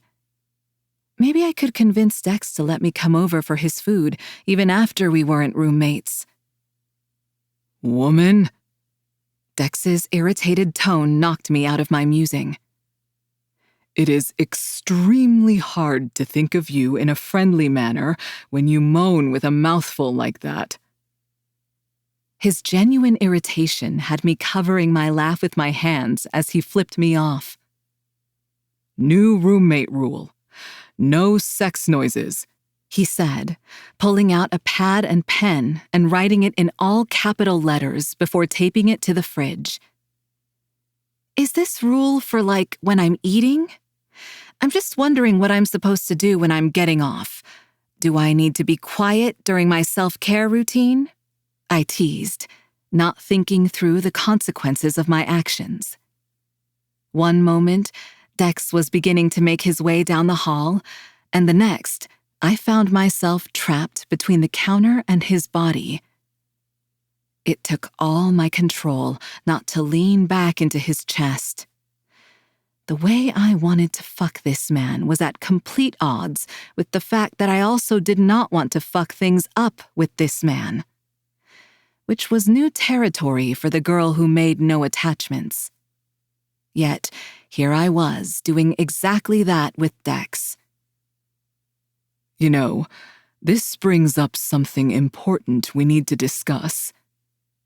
His face was right next to mine, but I refused to look at him, pretending his proximity wasn't affecting me in the least bit. Thank God his shirt was oversized, because my nipples would have been a dead giveaway to how much of an effect he was having on me. You want to discuss what my favorite vibrator is? I asked, hoping being so blunt would put us on a more even footing. He currently had me feeling too out of sorts. No, although I am a vibrator connoisseur. He spun the counter stool I was sitting on until our legs brushed against one another as he leaned over me. Why do I always end up looking at him through my lashes like a lovesick woman? That's not what we need to discuss. We need to talk about the fact that you and I are now a romantic item, he said, a wicked look on his beautiful face. We are? I squeaked, my throat suddenly dry as my brain tried to pull up vague memories of the conversation that happened last night at the club. The smile he gave me was so sensual, I wanted to melt. Yes, Nikki, we are. And from now on, we are going to have to keep that little ruse up. What I need from you... He tilted my chin up, so I was staring into his eyes rather than at his pierced nipples.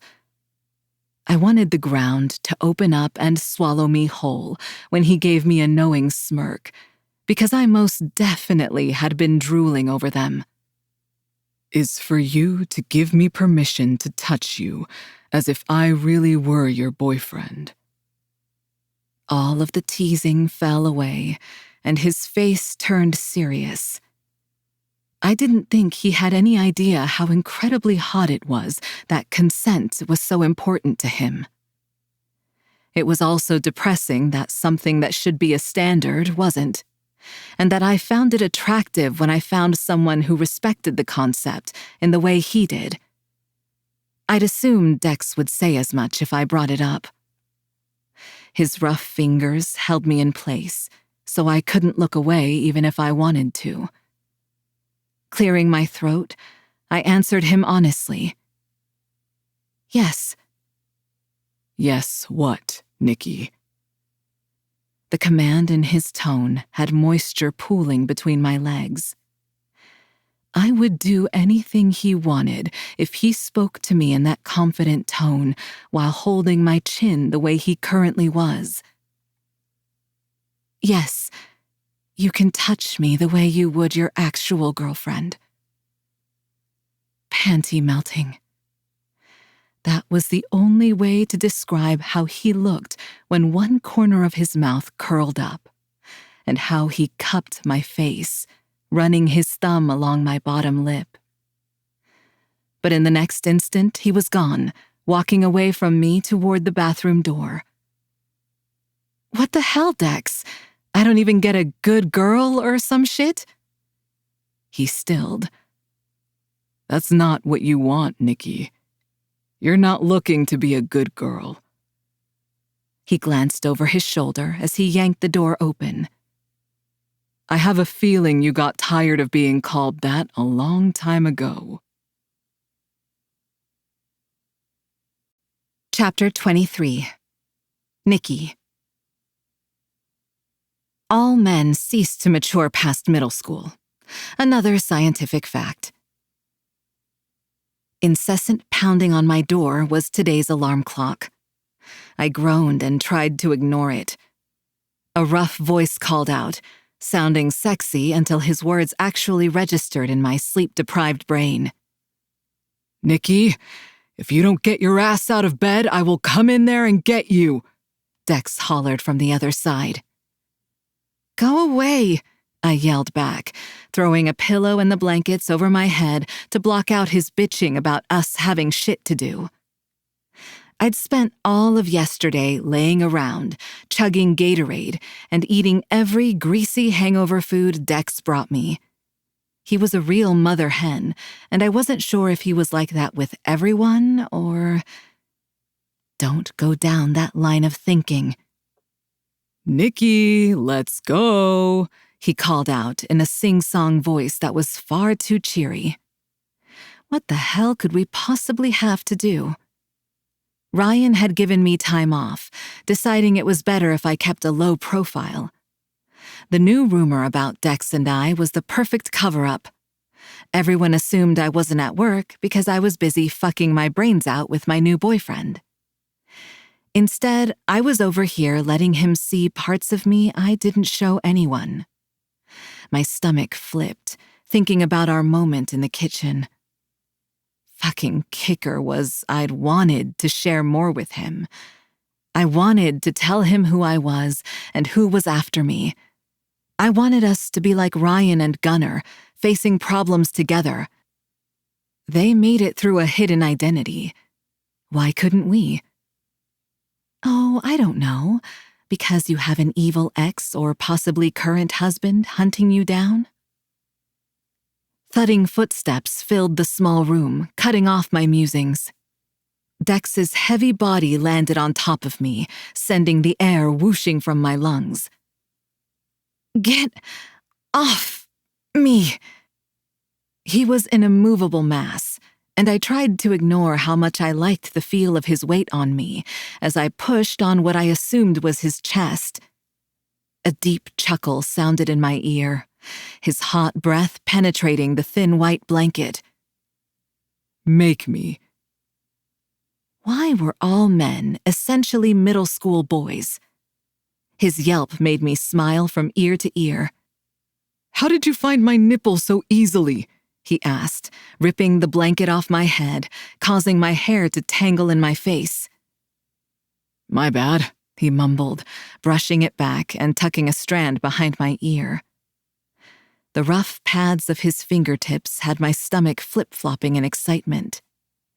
It didn't help that when my view was cleared, what I was left looking at was a shirtless Dex straddling me. Any moisture in my mouth evaporated and traveled down south. Shit, I'm not wearing clothes. I gripped the edge of the blanket, holding it up under my chin. What are you doing in my room, Dexter? Bikers usually didn't go by anything other than their road names once they were patched in. But I found myself curious as to what Dex's full legal name was. I opened my mouth to ask, but the words lodged in my throat. Was I going to share the same shit about myself with him? Because that is where broaching this conversation would lead. The problem with wanting to know more about someone was it required letting them get to know you in turn, and I found myself not wanting to share all my usual lies with Dex. I wanted to tell him about me, Natasha. That was dangerous fucking territory. And yet, I found myself getting closer to it with every passing minute in this man's company. Dex flopped over to the side, propping his head up to look at me, oblivious to my internal turmoil. Come on, get dressed. Why? Because if you go in that sheer red set, he said, plucking the strap of my bra, the sting of the snap going straight to my clit. You'll cause accidents. And since I'm letting you drive when you don't even have a license, that would be a fucking problem. Dex loved to just say shit to me without giving any further context. And then I was left lying there looking like an idiot as I tried to decipher what he was going on about. What the hell are you talking about, Dex? I don't know how to drive. The statement was bitter in my mouth. I hated not being able to do basic things. They were reminders of why it was that I couldn't, like running from my home country and being here illegally. I'm fully aware you don't know how to, Nikki. That's the whole point of what we are doing this evening. Duh. Now go cover your ass cheeks and meet me outside, he said, kissing me on my forehead before launching out of the bed and disappearing into the hall. He was going to teach me how to drive? All I could do was stare after him, thinking about how no one had ever bothered to take the time to notice things about me the way he did. And I didn't know what to do with that realization. So I said, fuck it, got up and got ready. My sleep schedule had been fucked for years, and morning was more like 6 p.m. Hues of pink and orange painted the sky. I wasn't entirely sure if it was the Arizona heat or the nerves of learning to drive that had beads of sweat popping up around my hairline. Our apartment was on the ground floor, steps away from the parking lot. My heart nearly stopped when I rounded the corner to find Dex leaning against a blacked-out SUV. His arms were crossed, his muscles pushing the limits of his white t-shirt. Always the same outfit of black Dickies, slightly oversized graphic t-shirt, and white Air Forces. The man knew what worked for him, that was for sure. His hair was up in a bun at the top of his head, and the sun highlighted the golden tones interwoven with the brown. He was painfully attractive, and it wasn't a wonder so many women fell over themselves to get into his pants. Why are you frowning like that? We haven't even started yet. You can't already decide you hate driving, he called out, tucking away his phone. I flipped him off, letting him think he was correct in his assumption. Thank God he couldn't read minds, or he'd know that the face was because I didn't like the idea of him with other women, which was preposterous since I wasn't with him either. Not really. He moved over to the passenger side and opened the door, motioning for me to get in. I thought I was driving, I said, climbing into the massive vehicle. Shouldn't I learn in something smaller? I asked as he shut the door, jogging around to the other side and sliding in. The engine roared to life. First of all, most of my time is spent on a bike, so I don't exactly have a garage full of options for you, he said, adjusting things. He was right. Where had this one even come from? I didn't have to wonder for long. I took Robert's ride. He's not going to need it for a while since he's over in Santa Ana. He gripped the steering wheel with his left hand, throwing the other arm over the back of our seats and turning to look out the rear windshield. What's he doing there? I asked after clearing my throat. Why was watching a man's hand glide over the wheel as he backed up so hot? Dunno. He shrugged a shoulder, his attention back in front as he drove us out of the parking lot and off to who knew where. Los Muertos shit is my guess. We don't really talk particulars of our organizations. He knew about you and me because Ryan told him. Now, back to your other questions. Aside from this being the only vehicle available, it's also bulletproofed, in case anything goes south, he said, trailing off at the end. Silence hung between us for a few moments, and I pulled my legs up onto the leather seats, hugging them to my chest. He rubbed at the back of his neck, like he felt bad for mentioning that I was a target. Anyway, you are going to drive, but I need to assess what the hell you actually know before I let you get on the road with other cars. He shot me a grin, clearly excited about the whole adventure he was taking me on. With that view, there was no stopping one from forming on my lips. Have you ever driven at all? He asked, pulling us into an abandoned lot of some warehouses. No, never really got the chance, I said vaguely, avoiding looking at him. All right, so we will start with the basics, he said, without even a hint of him mocking me or thinking I was an idiot for being my age and not knowing how to drive. I felt my shoulders relax and my jaw loosen. Climb on over, Spitfire, he said, turning off the car and stepping out. I moved over the center console, placing both hands on the wheel just like he had. Okay, so these things here are your blinkers, your ignition. He reached down and gripped my ankle, placing my foot on one of the pedals. Gas, brake. Did I only interact with assholes or what?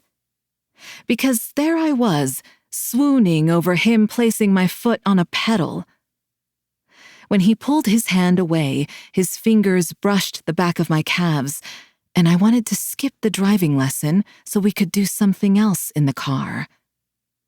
Dex went over how I wasn't to drive with both feet, or yank on the e-brake to drift. I told him he was speaking a foreign language. Finally, he let me drive, kind of. We drove around the giant asphalt area, and he made me perform various maneuvers. Unsurprisingly, at least to me, he was a great teacher. I constantly worked to hide myself from people, so I could spot all the little things people tried to downplay from a mile away. I'd known since the first time I met him that Dex used his humor and goofiness to disarm people, letting them think he was aloof. But at his core, he was so much more. Sherlock Holmes had already deduced that I never looked in the rearview mirror and shouldn't attempt to parallel park unless I wanted to pay to replace someone's bumper. Okay, ease out here now. His eyes bounced from left to right, searching the empty road.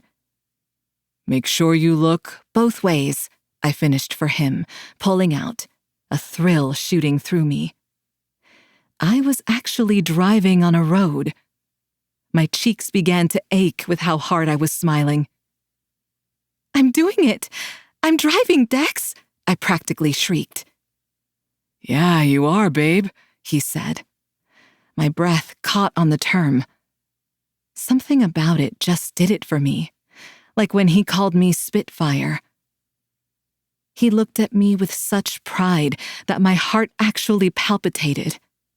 He was legitimately excited for me, and not disappointed that I hadn't figured out how to do this years ago. I wasn't even sure what he was supposed to be doing right now. He had to have other shit to do other than teaching me how to drive. Why did he have to be so fucking kind to me? To actually see me? His voice broke through my thoughts, humor in his tone. Nikki, why don't we focus on the road instead of you looking at me like I shit sparkles? He suggested, smiling. I whipped my head back, accidentally sending us into the other lane a smidge. A car horn blared at us. Oh shit, sorry, I yelled, as if the other driver would hear us. But whoever it was proceeded to lay on the horn and tail my ass. Fuck, it was an accident. Slow down, Dex said, an edge to his voice. My gut clenched at the idea of letting him down. But his attention wasn't on me. It was on the side mirror as he rolled the window down. I did as he asked, and the vehicle I'd pissed off came up beside us, rolling theirs down as well. Watch where you're going, bitch! The guy yelled, his face turned up in a snarl. I was about to apologize when Dex pulled out a gun and pointed it at the other driver. Say it again, asshole. Call my girlfriend a bitch. All the color in the man's face drained, causing Dex to sneer. That's what I thought, bitch. Watch your fucking road rage, got it? Because you never know when you're going to be a dick to a fucker who shot people for less.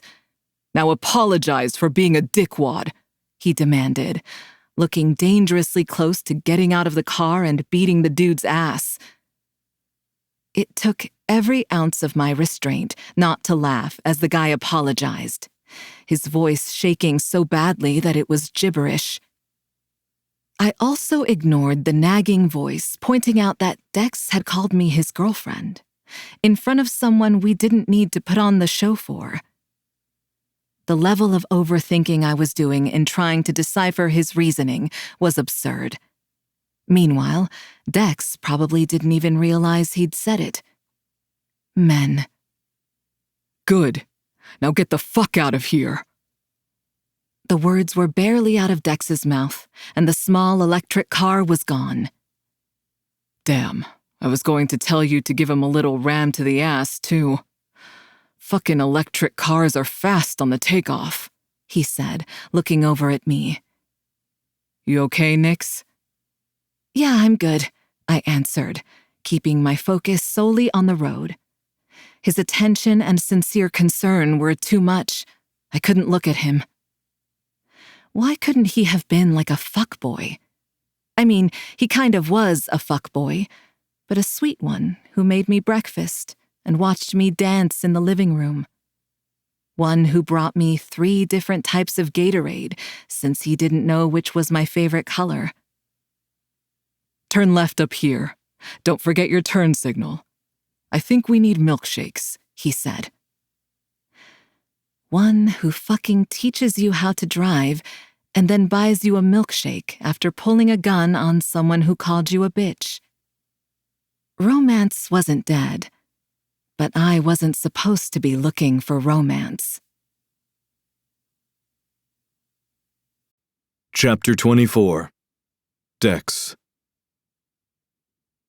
Let us live since we are destined to die. You're lying. You let his wife enter the private dance room instead of you? I asked, sucking down the last of my milkshake.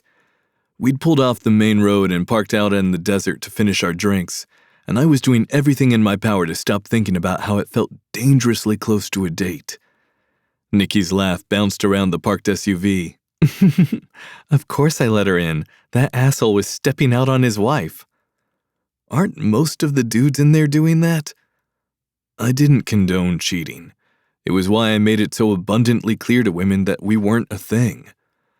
My eyes landed on Nikki, the setting sun washing her in warm light. She made me rethink my stance on relationships.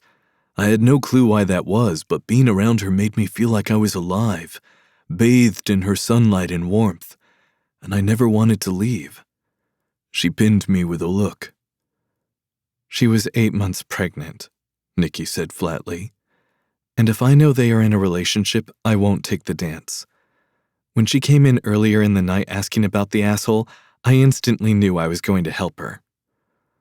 She looked down into her cup, smirking. Ryan threatened to beat him up. She could do it too. Fucked up torque. I still don't let him live that shit down. We both broke out into a fit of laughter that faded into a comfortable silence.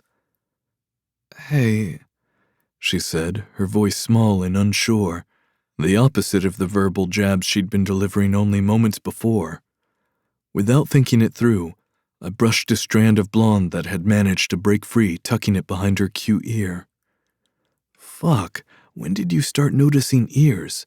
And why are you not imagining the sounds you could pull from her if you sucked on that sensitive part of her lobe?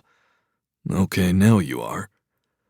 She broke the daydream. Piercing blue eyes held mine, a mixture of uncertainty and determination in her gaze. It was a look that made my heart race. Remember the other day when we were in the kitchen? She asked.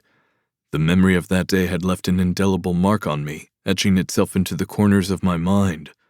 Of course I remembered.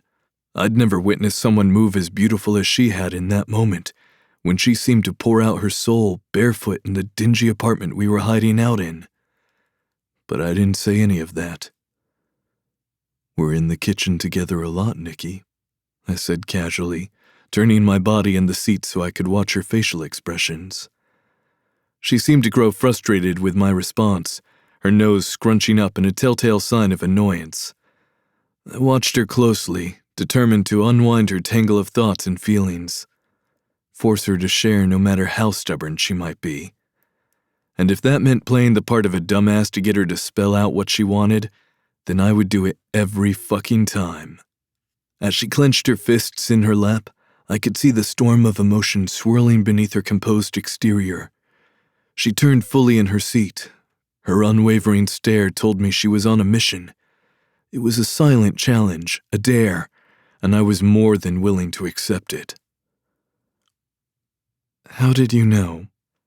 Her determination was so fucking cute that it eclipsed the worry in my gut with what she was asking.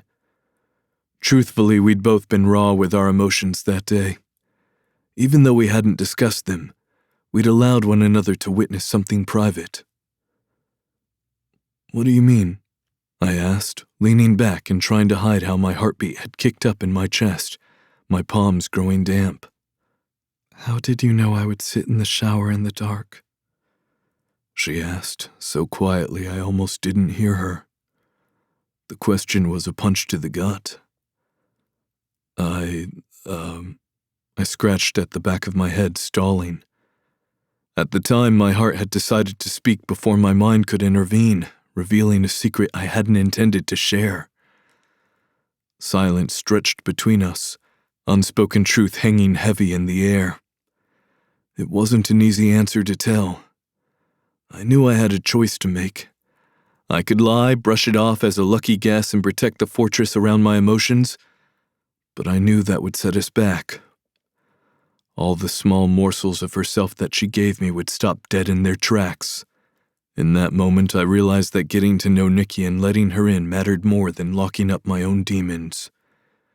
She didn't push me when I let another long stretch of silence grow between us. Instead, she reached her hand over and interlaced it with mine.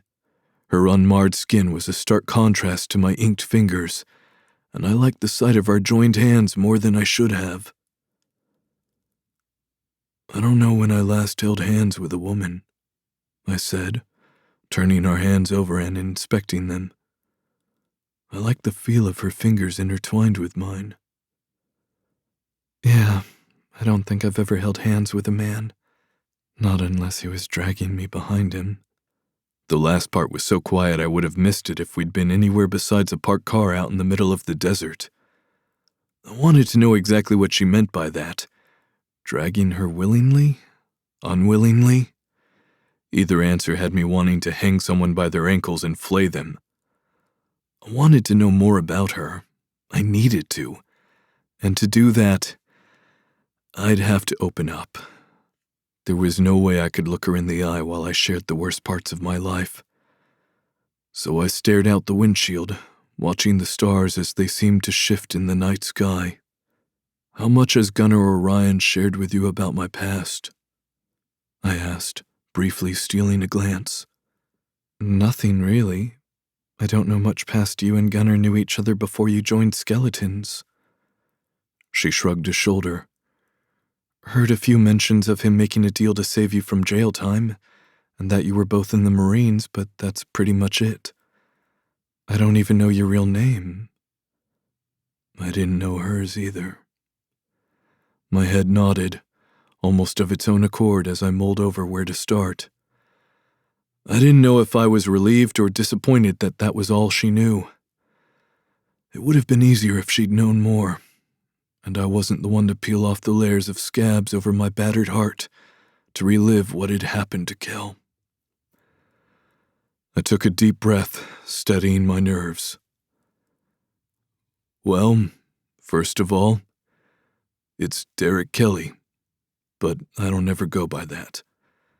And that's true, we were both scout snipers in the Marine Corps. Long-range shots are a specialty of mine, despite Gunnar getting the road name that reflects that skill. Grew up with a deadbeat dad who bolted when I was young enough that I can't even pull a face from my memories. My mom was young when she had me, and afterward, she hopped onto the dick of the first man who smiled at her. There was no hiding the bitterness in my tone, and I spurred on before I could really lay into the woman. Anyway, she got pregnant again, even though she could barely care for herself, let alone me. 9 months later, Kelly was born. I smiled, and Nikki squeezed my hand as if sensing that I needed the support to continue. We were Irish twins and fucking thick as thieves. My little Spitfire was observant as fuck and tensed at the use of were. When we got older, I became both parents for her, even though we were essentially the same age. We saw our mom less and less because she'd just disappear for weeks at a time. An ache radiated from my jaw as I clenched to keep me from punching something. Dana was a real piece of fucking work. Nikki spoke quietly as if sensing how I was teetering on the precipice of exploding. I stroked my thumb across the top of her hand, needing her to know I'd never lose my shit on her. Not in anger, anyway. Maybe in fear. I didn't grow up here, so I don't know, but they will just let you raise your siblings like that? She asked. Here, as in the United States? That must have been what she'd meant, because anyone from here would know it was definitely not something you were supposed to do. Not without applying for emancipation. I tucked away another piece of her puzzle but answered her question. No, they won't let you do that. But Kel and I kept everything quiet, telling school staff and any other adult who'd asked that our mom worked nights or some shit like that. It had worked until it didn't. I cleared my throat, shifting in my seat. Sure, our childhood wasn't ideal, but what I'd just shared with Nikki was actually all of my good memories. It was the next part that haunted me. I joined the Marines when I turned 18. I ran my free hand through my hair again.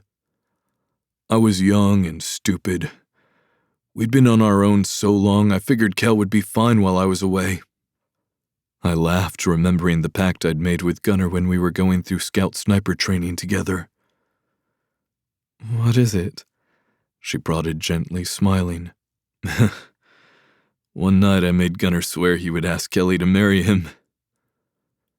Her small gasp only made my smile grow wider, and I finally looked at her so I could explain. Fuck. She was beautiful. The last streaks of sunlight shone off her blonde waves, making it look like she wore a halo. She'd hate it if I told her that. Piety wasn't her goal in life. It wasn't a romantic thing, I said with a shrug. If he'd married her, it would have made him eligible for housing and shit. We were all just going to move in together. I'd still have a dorm, but my time would be spent at their place. One big happy family. My words trailed off, a barrage of memories battering against the walls I'd put up. But that never happened, Nikki whispered. All I could do was shake my head and repeat my mantra. In for 4, out for 4. In for 4, out for 4. No, that never happened. I finally responded, my voice hollow and flat. It was as if it were a completely different man informing Nikki how I got a call while I was on deployment from Kelly, and all I could make out were her pained screams as she begged me to help her. Like I was listening in on someone else, relaying how I'd failed the most important person in my life. I never should have left her alone. The weight of those memories and the pain they carried had cast a heavy shadow over my soul. A piece of me had been left behind in that distant, harrowing moment. It wasn't just my beautiful baby sister who died that day. The man I was had died too. I'd built my walls as a feeble attempt to shield myself from the guilt and anguish that threatened to engulf me, wanting to believe that I had never heard those screams, that I had never failed Kelly. And if I never let anyone close, I wouldn't experience that grief again. Numbness flowed through me. Nikki's warmth enveloped me, taking me by surprise. Her body pressed against mine like she was attempting to thaw me out. Her head tucked beneath my chin as she sat curled up in my lap, her arms firmly wrapped around my middle. She was a lifeline in the sea of grief that threatened to drown me. I clung to her, desperate to feel her skin against mine. That's how you knew. Her voice was barely above a whisper, spoken directly against my heart. I stroked my calloused hands up and down her arms. The touch made her nestle in closer, and I didn't know how I'd be able to go back to not holding her like this. My eyes shuddered closed. How ironic that I was describing the very event that made me renounce love to the girl who'd clawed her way into my damaged soul. What happened to her? She asked, her voice quiet in the night. I kept my eyes closed, tears welling up in the corners. Our mom decided to make an appearance again after being gone for a fucking year plus. The memories came rushing back. Gunnar had found out the details when he was in the feds, and told me once he felt I was stable enough to hear them. She apparently owed some people money, some Russians money. She stiffened in my arms but didn't pull away. And they didn't want her usual form of alternate payment, so she gave them something better. I spat out the last part, years of rage that still felt fresh. Kelly was always more forgiving than I was, Probably because I didn't tell her half the shit our mom did. When our mom asked to see her, Kel went. Nikki shook her head against my chest, anger in her voice. She trusted her. Parents are supposed to take care of you. You're supposed to be able to trust them to keep you safe, to have your best interests at heart, she said, her voice hitching at the end. Something about the way she said it made me hold her tighter, as if I could keep the hurt at bay. It took me a moment to realize she couldn't see me nod my head in agreement. Yeah, babe. Family should protect you. Was that why she was so opposed to letting people in? Were the ones who should have protected her the ones who'd hurt her? Fuck. How did you make it through? She asked, cutting through my revelation about her. You always seem so full of life. I smile at her question because being happy while grieving was a mindfuck. Sometimes I wondered if I was truly insane. It started as a mask. To get people to stop asking, stop looking at me as if I had a loaded gun and a twitchy finger. And then one day I realized I was tired of slowly dying. I decided to live, make my mask permanent. Some days it feels like there's a barrel to my temple whispering about the beauty of oblivion, but for the most part I feel like, why not live since we are destined to die? Death will stick her claws in me eventually, but I'm going to have a fucking great time while I wait. I answered honestly, pulling up my shirt to reveal the letters resting over my chest. It became my mantra. Let us live since we are destined to die. Nikki pushed back so her gaze met mine, reaching up and running a knuckle under my eye, capturing the stray tear. The act was so pure that my heart almost hurt. That's when I noticed the damp spot on my shirt from where her face had been, and emotion welled in my chest thinking about her mourning Kel, someone she hadn't even known. She would have liked you, I whispered, cupping her face in my hand. I meant it too. Kelly would have kicked my ass for not tying Nikki down already. That thought brought a smile to my face. Nikki's eyes widened at the comment, and there was a flicker of surprise and vulnerability. But she didn't shy away like usual. Instead, she took a deep breath and began to unravel a part of her own past, her voice soft and steady.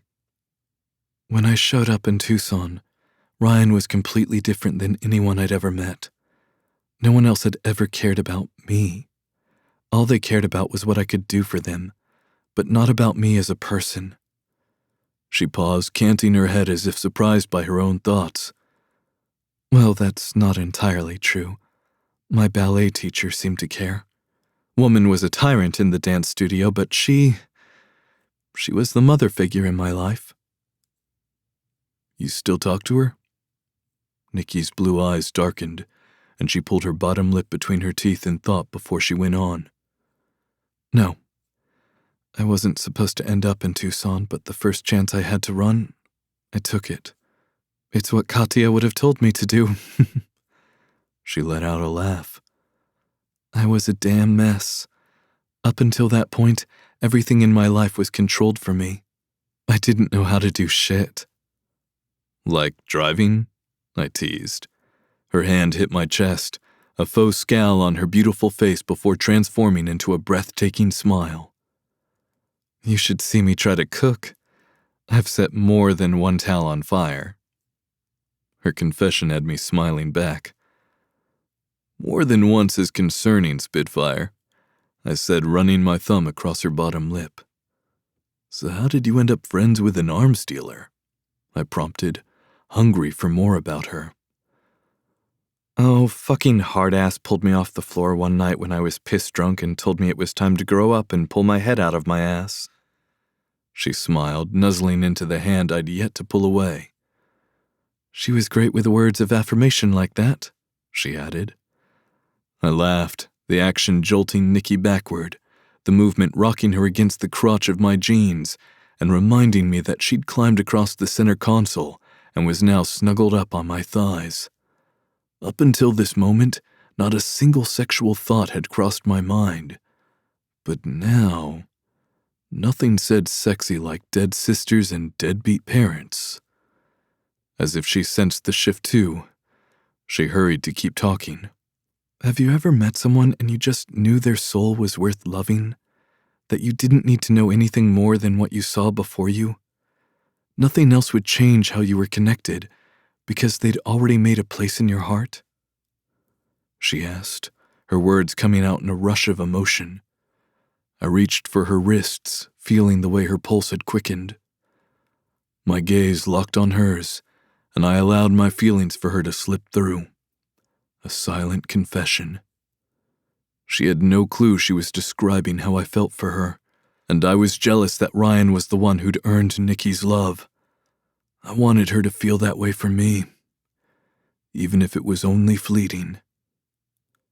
Yeah, Nix, I do know what it's like to fall for someone when you know nothing about them, yet somehow know all of the important parts. Chapter 25. Nikki. Flipping a bitch. Apparently only a West Coast term meaning to turn the damn car around. His stare made me feel raw. Those hazel eyes stripped me of every brick I'd placed in my walls, revealing the scared and damaged soul it surrounded, protected. And I wanted so badly to let him in, to trust him. His words reverberated in my mind. He's talking about you. I wanted to scoff at my inner thoughts, spouting wishful bullshit. There was no way he could mean me. And when had my words shifted from sharing about Ryan to revealing how I felt about Dex? My chest ached, like all of the oxygen was being stolen from my lungs, and the only way I would be able to breathe was if I let him in, sharing a piece of myself the way he had. Suffocating was the less terrifying option. Letting him in was a guarantee to heartache. He's already in. When had that happened? When had I let this man through my boundaries?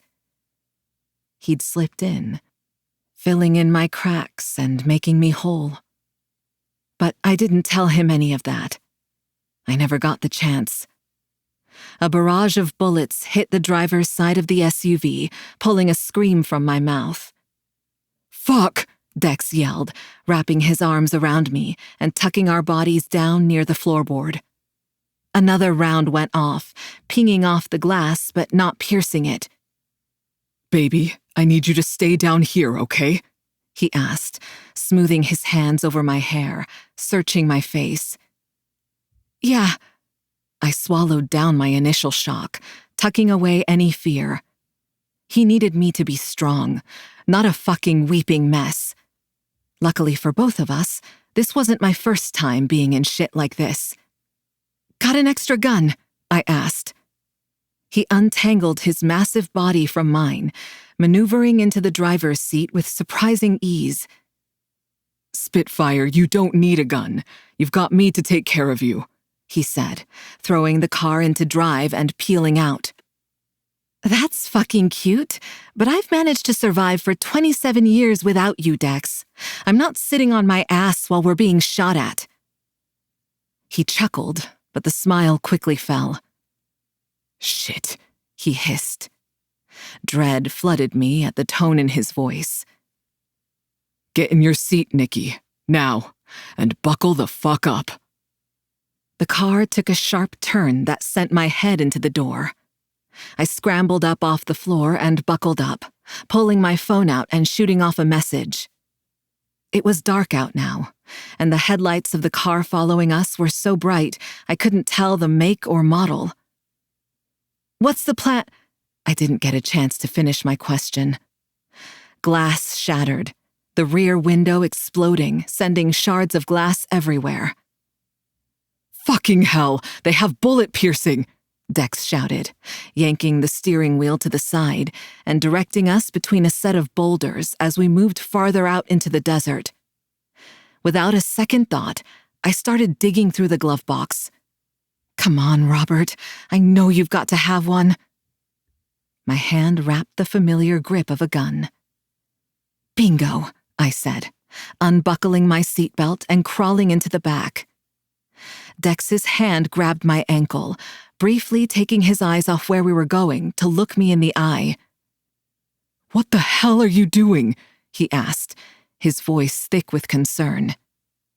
"You gonna throw a fit about it, or will you let me help?" He shook his head, but released his hold, and I moved all the way to the ruined rear windshield. It was still in place, but there was a giant hole, and the entire thing was splintered, looking like a spiderweb. "Well, this isn't going to work," I muttered, shoving the heel of my foot into the damaged glass, kicking out the window. "Nikki, what the fuck are you doing?" Dex yelled out, competing with the increased volume now coming in. "Listen, I have good aim, but not that fucking good. I needed a bigger hole." Whatever curse words he yelled at me got carried away in the desert air, now whipping through the vehicle. I braced my back against the side near the wheel well. Our speed climbed higher and higher, but our pursuer matched us. The empty stretch of desert didn't help. There was nothing to lose them in, not side streets or oncoming traffic. Another barrage of bullets popped off, and I shielded myself with my arms. As soon as there was a break, I popped up, getting off a few rounds. They pinged off the car's front windshield. "Bulletproof!" I shouted, ducking back down. Fuck, we need backup. I moved back into position, this time aiming for the front tires, something you couldn't bulletproof, but our angle was shit. "Already done," I yelled out, cursing under my breath when one of my shots barely missed my mark. "Sent Ryan an SOS and my location." I could fucking kiss you, Nikki, Dex yelled, yanking the SUV to the side. "Get back up here." "What?" Carefully, I maneuvered back into the passenger seat. He didn't look at me, too focused on trying to outrun the lighter car trailing us. "Climb onto my lap, baby. We need a better angle. If you flip a bitch..." "You want me to flip the car?" My voice went up in volume. I knew he was wild, but what good would flipping the car do? I could hear the laughter in his voice. "No, it means make a U-turn. I want you to make it so they're on my side. I'm going to try and shoot their tires." I was quiet for a few moments, trying to process the batshit idea. But then a bullet whizzed between us, making up my mind. I climbed into his lap, placing my hands on the steering wheel with his. "I don't know if it's a good idea that they let us be together. You're just as reckless as I am," he said. Adrenaline pounded through my veins, and I couldn't tell if it was reality or a final wish that I felt Dex's lips on the back of my head. He rolled our window down. "Fucking hold on, babe." He cranked the wheel, the harsh move sending us up on 2 tires for a moment before bouncing back down. "Okay, hold tight. And if I say duck, fucking duck," he yelled. I didn't think, just acted, gripping the wheel and holding it steady as I pushed the gas pedal into the floor. Dex leaned out the window and popped off several rounds. He was a fucking great shot, hitting the gunman hanging out of the window. When they all took cover behind the bulletproofing, Dex aimed for the tire. His shot connected. "Hell yeah, that's my girl," Dex yelled as we zoomed past. Now we had to make it back to the road in one piece and hope Ryan and backup were close, because a bullet in the tire wasn't as dramatic as in movies. They were still pursuing us, but the hole would make driving at high speeds unpredictable, and I was hoping it would be enough to give us an edge. "There!" I shouted, pointing to headlights in the distance headed our way. "You sure they're friends and not foes?" he asked, a clear edge of concern. his arm wrapped around my waist, acting like my seatbelt since we'd never strapped me in. As if he realized the same thing, he unbuckled, rebuckling the belt around both of us. It probably won't do shit, but I'm not fucking risking it. I nodded in agreement, breathing out a sigh of relief when the headlights illuminated a pissed-off cartel boss. Thank fuck, Dex said. We flew past them, and Dex pumped on the brakes as soon as we passed the line of SUVs and motorcycles, positioning at an angle like the others. He scooped me up, unfolding us both out of the car and running in a crouch toward one of the Range Rovers parked farthest away. Shouts and more gunfire went off where our pursuer was finally reaching the line of Los Muertos and skeletons. Dex ran his hands over my face and body, inspecting me for any injuries, nodding his head when he was confident I was okay. I returned the favor, batting his hand away when he complained. I knew Spitfire fit you, he said, his mouth pulling up in a crooked grin before falling away. I'm glad you're okay. It was a little touch and go there for a second. I couldn't handle the look on his face and needed to add some levity back into the moment. I didn't do well thinking about how much he worried about me. Or worse, how much I worried about him. Do I get to learn how to parallel park in the next lesson? I asked. Chapter 26. Dex. A firm squeeze, maybe some light sucking. Getting rid of a body would be far easier if we were in the funeral business.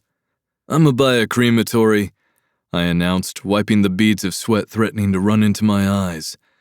They were already stinging like a bitch from all the sand we managed to kick up. I winced at the thought of getting on my girl in this condition, but unless a shower randomly appeared out in the middle of bumfuck nowhere, my bike would have to endure my crusty ass. Without a doubt, I'd need to burn these clothes after tonight. It was too bad I hadn't brought extra.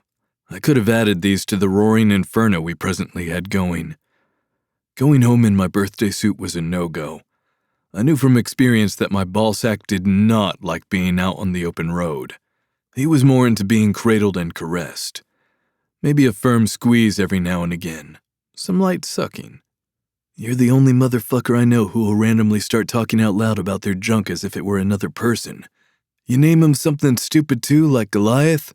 Torque called out, busting up when I looked up at him in confusion. Fuck, I was tired. I hadn't realized I'd said all that out loud. I'd sent Nikki home with Ryan after our attack. The woman was constantly surprising me. I could see the fear in her eyes when we'd been shot at, but she'd swallowed it down and taken action. If only I could get her to lower her guard enough to let me in. We'd made some progress when she'd given me a glimpse into her past, but she still guarded herself like Fort Knox. Needing to pull my mind off my roomie, I turned my thoughts back to what Torque had asked. He was right, my dick did have a name. It had started as a weird joke that was created in a sleep-deprived haze during sniper training. I smirked, knowing they would lose their shit when I told them what I'd landed on. Big Papa, a.k.a. Biggie Balls, I said. The moment the words were out, Murphy's wheezing echoed through the quiet desert. When the fuck did a herd of geese show up? I teased, my cheeks hurting from how wide my smile was. Fucker had one of those laughs that made you concerned he might go into cardiac arrest or something. Torque wasn't much better, rolling on the ground, slapping it like it had disrespected his mom. The assholes who'd attacked us were Reapers, which wasn't a surprise. I knew they'd continue their search for Nikki eventually. We got lucky there was only one car with 2 men. It could have been way worse, like when Ryan, Gunner, and I had gotten pinned down with the box truck.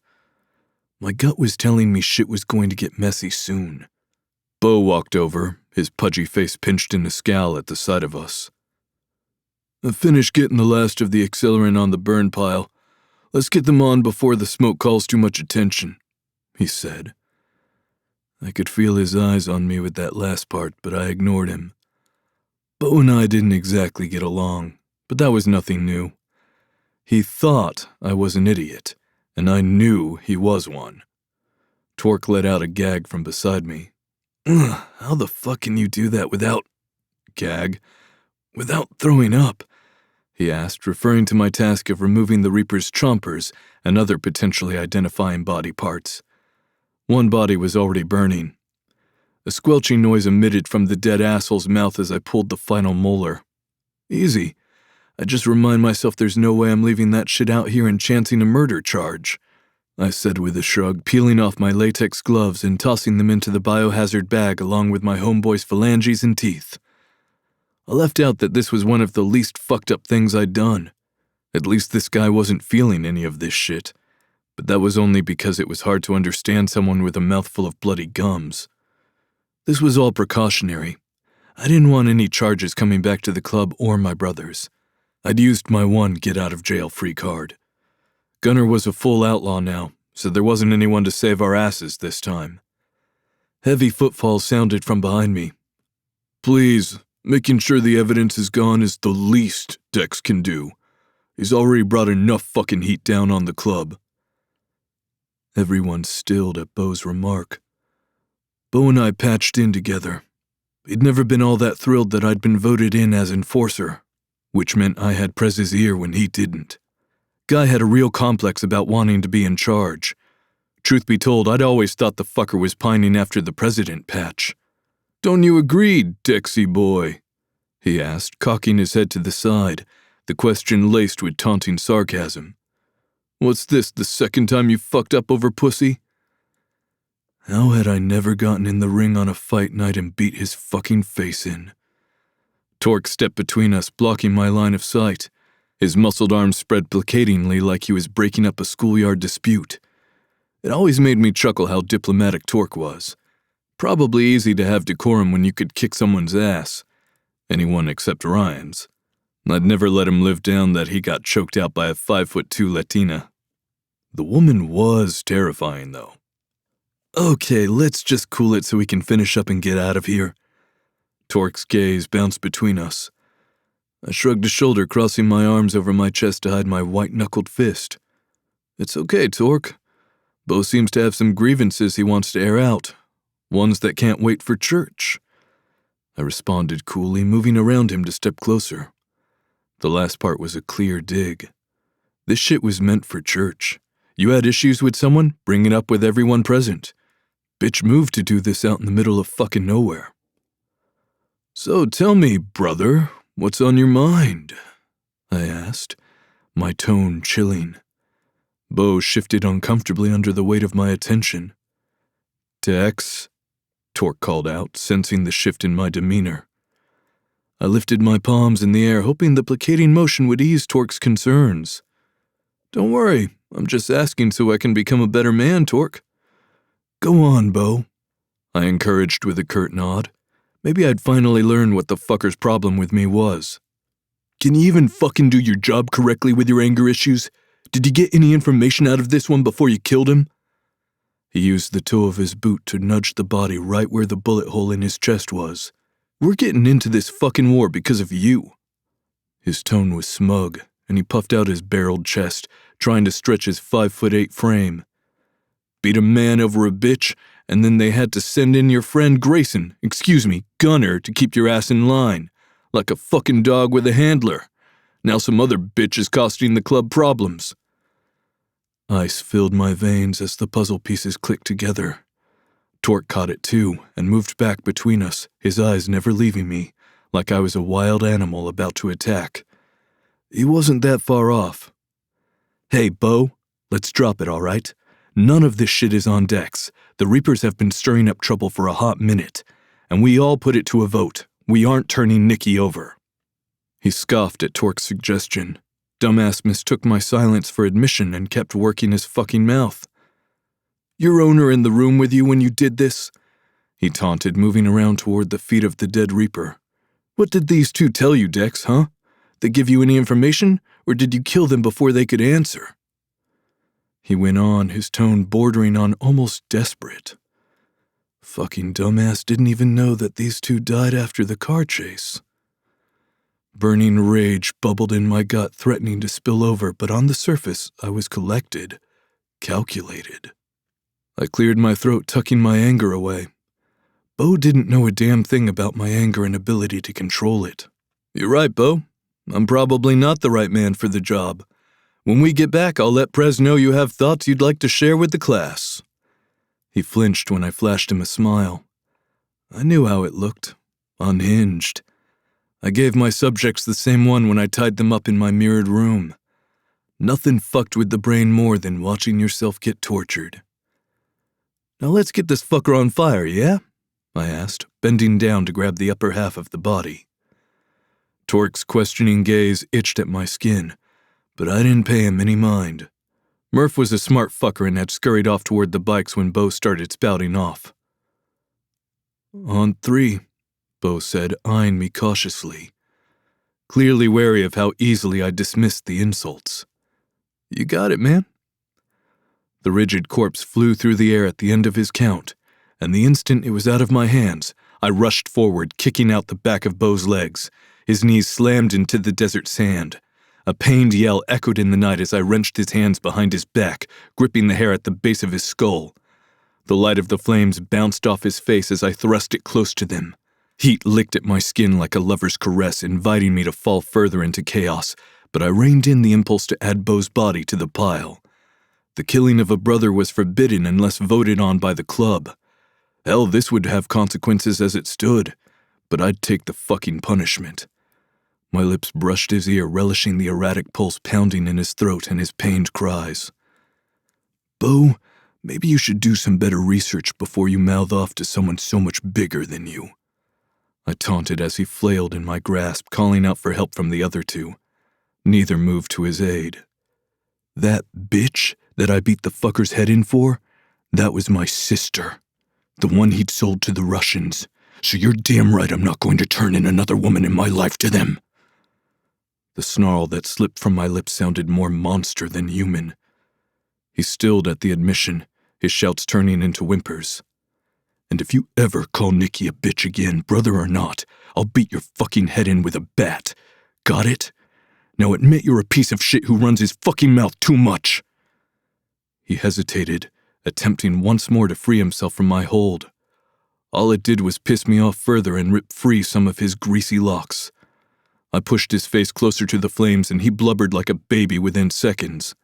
I'm a piece of shit who runs his mouth too fucking much. I'm sorry, I didn't know. I didn't believe him. The whole fucking club knew why I'd done it. There was no way he didn't. But I was tired of this whole game and wanted to get back to Nikki before we had to make an appearance at the clubhouse tonight. You're lucky I'm not in the mood tonight, Bo, or I'd have made sure you needed skin grafts. I said, my words laced with malice as I pulled him away, dropping him in a pile at my feet. The left side of his face was an angry red with blisters bubbling under the skin. The sheen glistened under the moonlight. It would hurt like a motherfucker when the wind hit them on the ride back. Singed hair and flesh wafted between us, making my stomach turn. No matter how many times I'd smelled that, it never got easier to stomach. Do you need another demonstration on whether I'm good at my job, brother? He shook his head, tears rolling down his cheeks, leaving streaks of dirt in their wake. I turned on my heel and strode away. Good. Now fucking stay out here until the body's gone. Call when you need a ride. Torque jogged to catch up. He's got his bike here, Dex. He won't need a ride. The click of my switchblade brought a smile to my face. He will now, I said, jamming the knife into the tire of his hog. The low hissing sound of air escaping was music to my ears. Murphy's brow shot up, but he was smart enough not to say shit. Messing with a brother's ride was as bad as fucking their old lady. Sacrilegious. Damn it, I needed a vacation. Or at least for the shit not to hit the fan for a while. Let's go. I've got my woman I need to check on. Shit. Why had I called her mine? Chapter 27. Dex. Remember, friends don't suck on each other's tongues. Where the fuck have you been? I called out the moment Nikki walked into the apartment. There was probably steam coming out of the top of my head. I was so pissed at her. I'd fully expected her to be home when I'd come home. Huh? She asked, kicking off a pair of beat-up Vans. Where did you go? I bit out, pinching the bridge of my nose and counting down from 20. She was not supposed to have been out tromping around God knows where after a fucking shootout. When she answered, her tone was thick with attitude. I was with Ryan, Dex. Remember you sent me away after the car chase, telling me you needed me somewhere safe? Right. I opened my eyes and moved closer, caging her between me and the front door with my arms. There's a fucking bounty on your perky little ass. There was no way in hell I was going to keep you out in the open, I growled. The brat had the nerve to laugh instead of feeling ashamed. At least act like you're sorry for giving me fucking gray hairs when I came back and you were gone. I cupped her face, needing to feel her soft skin. I really had freaked the fuck out when I came home to an empty apartment. She'd had 30 more seconds before I went out and hunted her down, and I would have torn apart the fucking town to find her. Were you worried about me, Dexy? She asked, her voice huskier than normal, challenging me. Her cheek was soft and warm under my thumb, and I couldn't resist stroking it. Her breath hitched, drawing attention to her glossy lips. God, I'd wondered what they would feel like against mine. I hadn't kissed a woman on the mouth in who knew how long. I never wanted to. It was too intimate and gave my hookups false hope that we might become something more. But now, staring at her pouty lips, I wondered if she'd be soft and gentle or fight me for dominance. We should probably practice before tonight, she whispered, her chest rising and falling a bit faster than it had been. Her tongue poked out, swiping along her bottom lip. It took a moment for my brain to register what she meant, but the moment I did, I slammed my mouth against hers. My free hand came up and tangled in her hair, holding her in place as our mouths meshed. Fuck, she was delicious. I went deeper, pushing her up against the door as my tongue explored hers. Her fingers twisted in my shirt, drawing me in, but there was nowhere else to go unless I was inside her. A groan escaped me at the thought. My dick ached with how hard it was. All over a fucking kiss. Pulling away, I rested my forehead against hers, taking time to collect myself, because if I tried to speak, it would come out either as nonsense or let's fuck. We weren't even supposed to be doing this right now, but all brain function ceased the moment I touched her. It's a good thing we practiced, because you're a shit kisser. Nikki's words came out breathy. What did she sound like after she got fucked? Unable to resist, I nuzzled the side of her throat with my nose, nipping at the delicate skin as I spoke. Oh yeah? Maybe we should practice some more, I suggested, my hands finding her hips and pinning her to the door.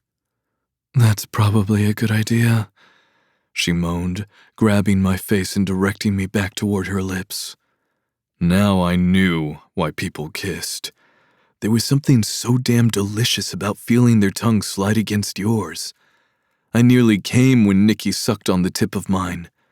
I gripped her ass, hoisting her up and giving her no choice but to wrap her legs around my waist.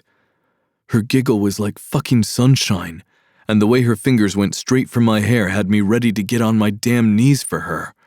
Walking her over to the counter in the kitchen, I set her down next to the sink, neither of us wanting to let go. Now I see why people have friends of the opposite sex, she said between kisses, and I barked out a laugh. I don't think friends do this shit, I said, still pressed against her mouth. She pulled back. What the fuck is the point of having a friend then? She asked, sincerely confused. I shrugged a shoulder, watching the way she shuddered when I rubbed up and down her bare side, savoring how soft and smooth her skin was. How the fuck would I know? I don't have any girls that I'm only friends with. Something like guilt or discontent bubbled up. I'd never been ashamed about sleeping around, and Nikki wasn't the type of woman to turn her nose up at that either. Yet still, I wanted her to know I wasn't thinking about anyone else when I was with her, regardless of the authenticity of our relationship. Fuck, if I was being honest, she'd invaded my mind for months now. No one else was able to break the hold she'd had on me. You're the only one, you know that? And you're mine tonight, you understand? I practically growled out the command to her, gripping her at the nape of her neck, loving the way she sucked in a breath. Golden locks slipped between my fingers as I fisted them, pulling her head back. I was learning I had a thing for eye contact with her. Her blue eyes practically glowed, cheeks flushed as she stared up at me. Yeah, I understand.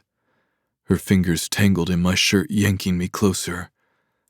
And you're mine.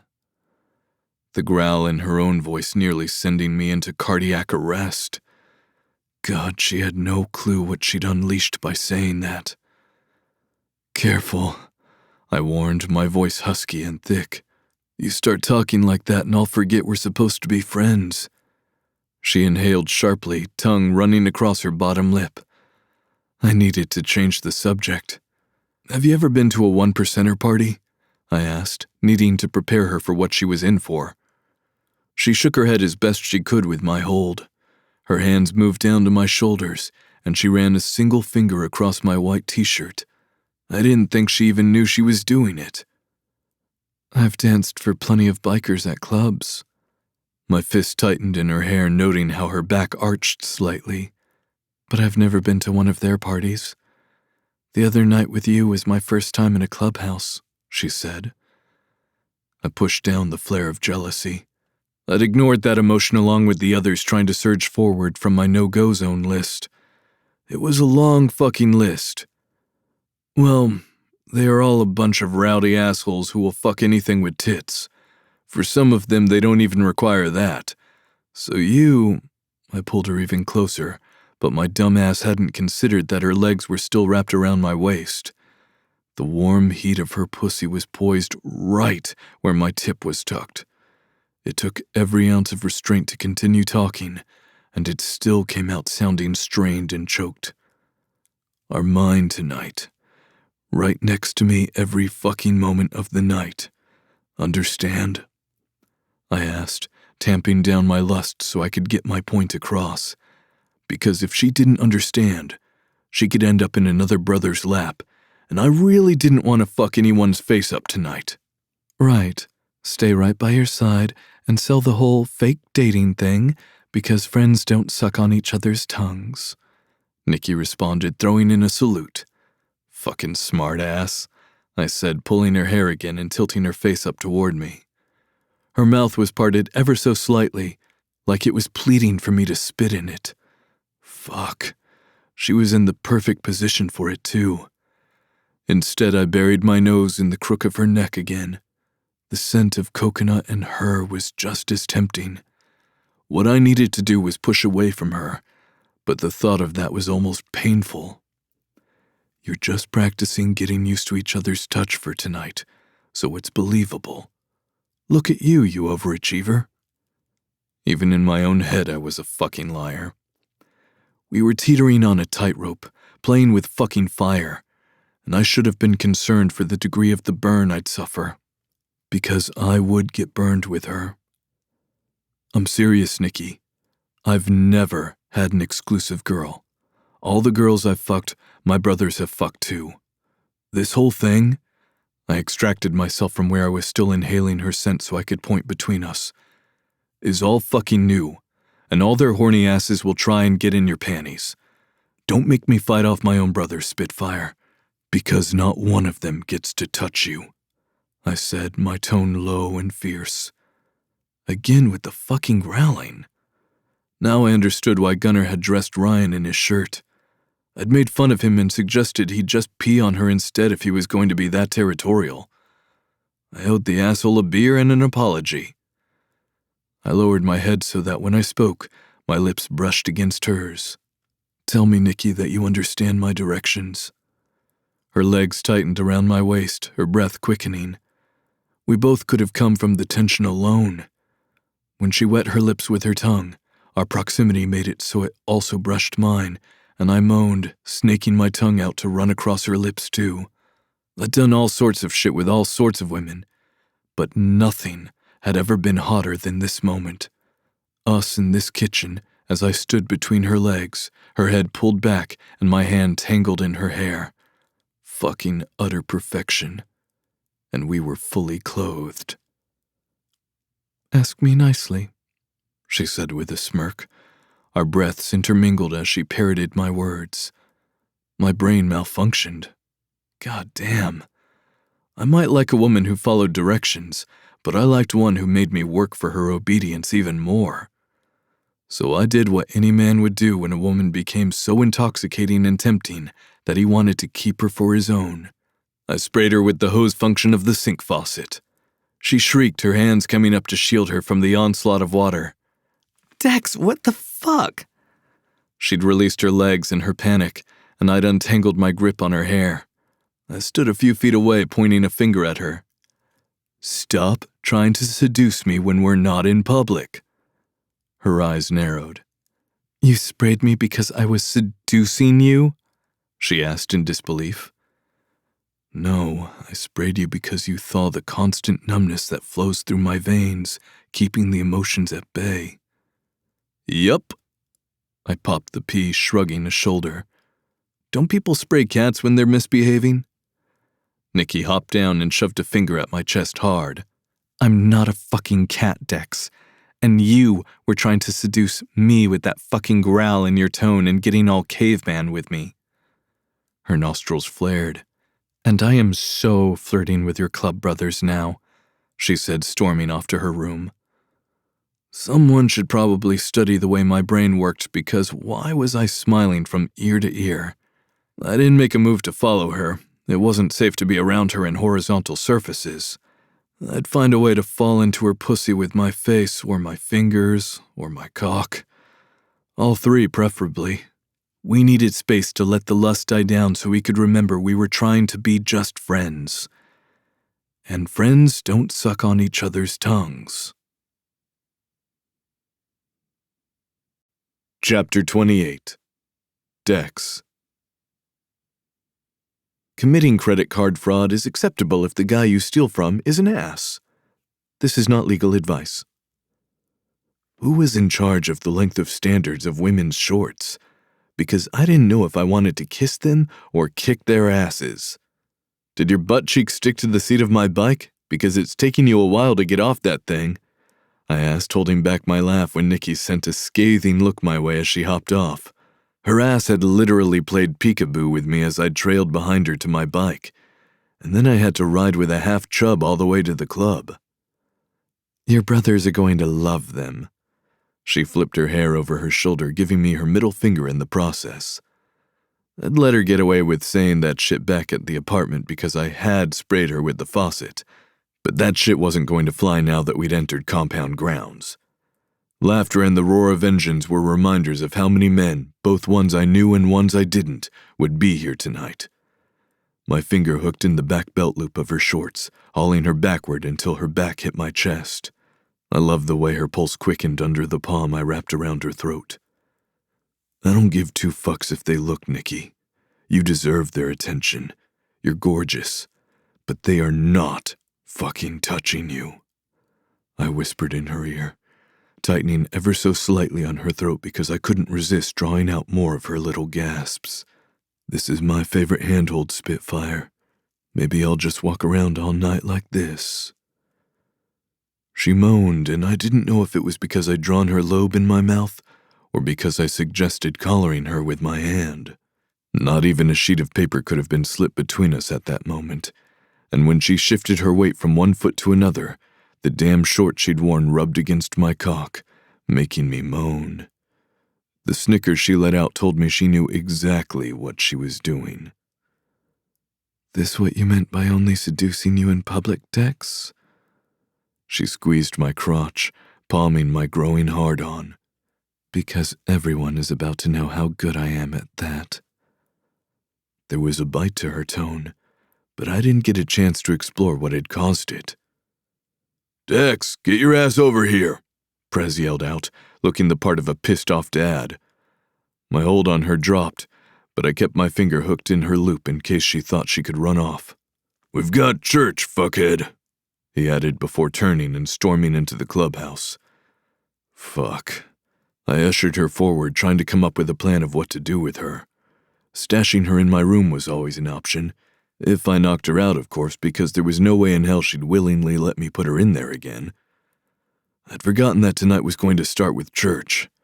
So even though I'd bitched to Nikki about plastering her pussy to me, I was the one leaving her with the damn wolves. While the patched members were all in church, everyone left out here were the hangarounds and club bunnies. Damn, now I wished I'd paid better attention to the prospects, because I couldn't even assign one of them to her. Not one I trusted. "Go," she said as we passed through the threshold, slipping her hand under my cut and patting my chest. "I'll be fine. Believe me, this place is not as intimidating as other places I've been."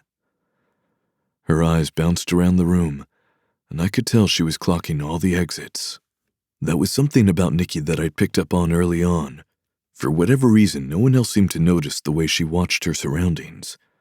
To their credit, she did a damn good job of coming across as if she was trusting and naive to the uglier parts of the world. But I saw it. Right there in those big blue eyes of hers. She was a wolf in sheep's clothing. There might not be a weapon in her hand, but I had no doubt she knew how to deliver a killing blow, even if it was by directing the hand of another. Why did I want to be at her beck and call? When her attention came back to me, she flashed me a smile that melted my cold fucking heart. That was why. Not even God himself could have kept me from slamming my lips onto hers in that moment. I wanted her damn panties soaked from this kiss. Our tongues fought for dominance as they intertwined. My hand found its way down to her ass, massaging the cheek in my hand before ending in a smack that caused her to yelp. "Damn it, Dex! Get your horny ass in here!" Prez's bitching cut through the mewling from Nikki. Not horny, Prez. I might be enchanted, though. Okay, I was horny, too. My lips landed on hers once more. This kiss was soft, sweet, and somehow made my blood stir even more than the others. "Anyone fucks with you, tell them I'll remove a body part for every word they say," I said, cupping her face. Her giggle fell silent when she realized I wasn't laughing along with her. "Wait, you're serious?" As a fucking heart attack, Spitfire. I kissed the tip of her nose and then jogged over toward Prez, who was busy glowering at me. "Fuck, first gunner and now you? Am I going to lose all my best men to pussy?" he muttered, closing the door behind him. I needed an entire keg after that church. We were going to war with the Reapers. It had been a long time coming, really, but the attack on Nikki had changed everything. Who knew if the Reapers were aware there was a member of the Skeletons in the car or not? But that detail didn't matter to Prez. The attack was a clear first aggression against us, purposeful or not. The whole club had voted to move forward with an attack of our own. All but one member who was still voting to turn Nikki over. Votes were anonymous, but I didn't have any doubt who the fucker was. Bo. Pussy also put on a whole sob story in church about how I'd attacked him. I'd already made my peace about dealing with whatever punishment the club voted on. It had been worth it, and I'd fucking do it again.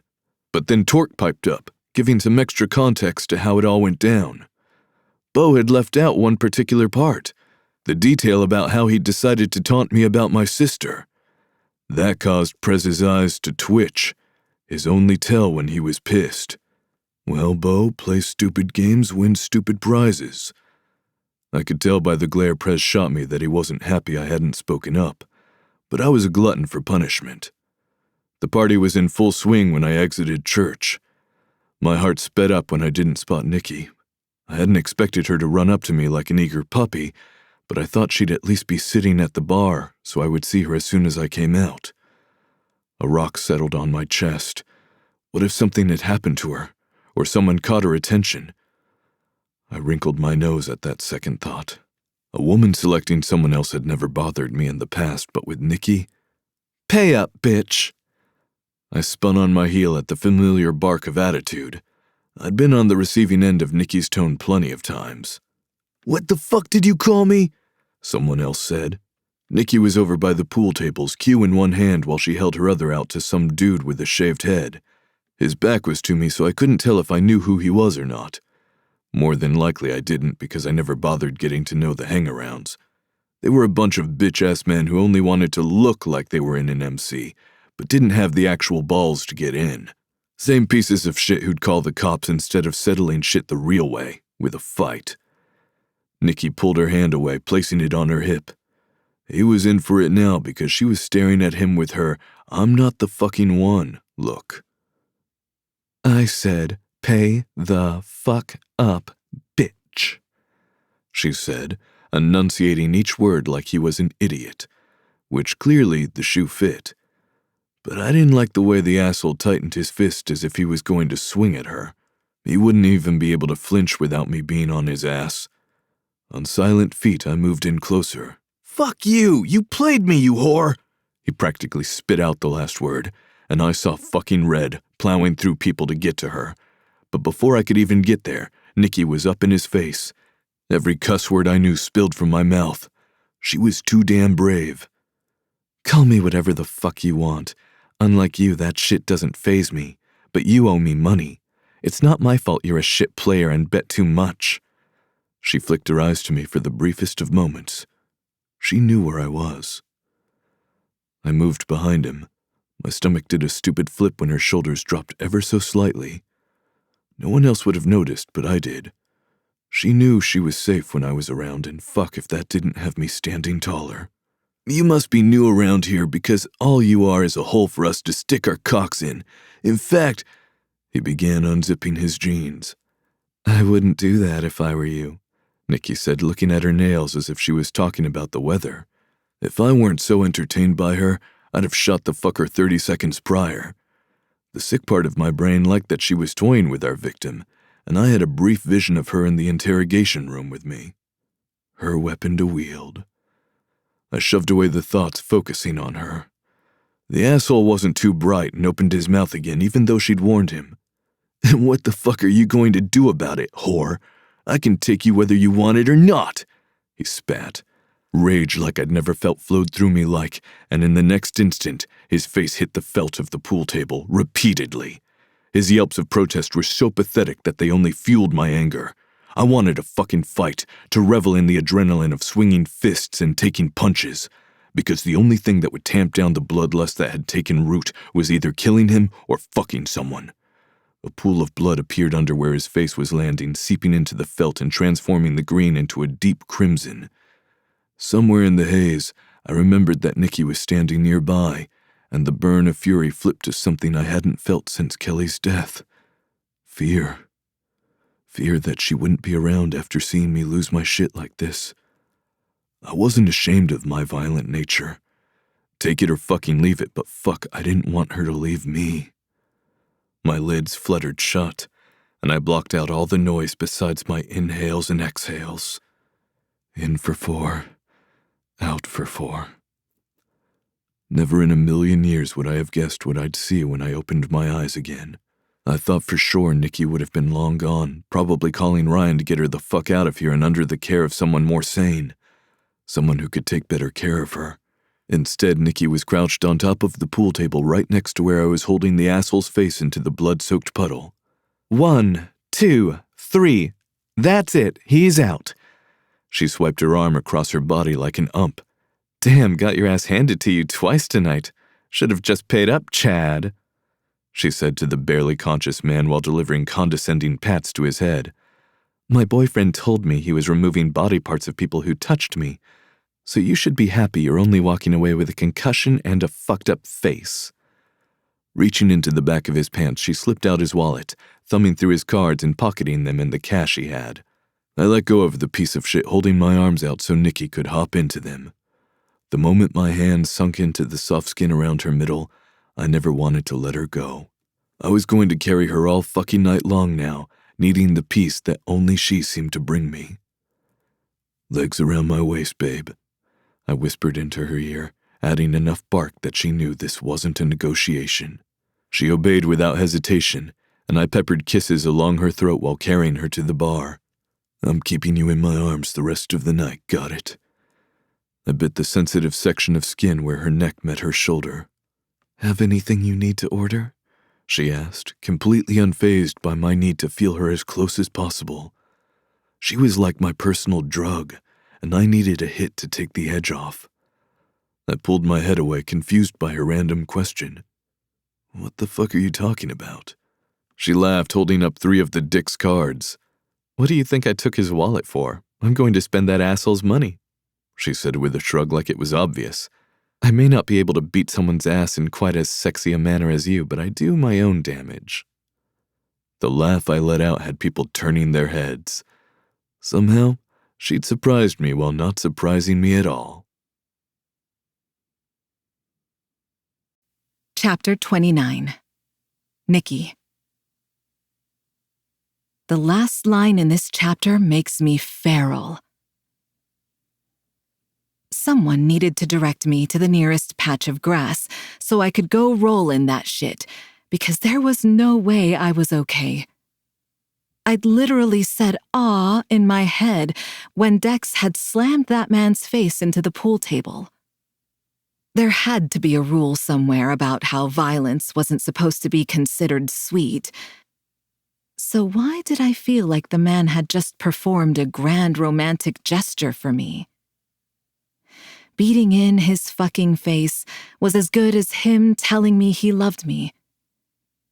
I froze at the use of the L word in my mind, studying Dex.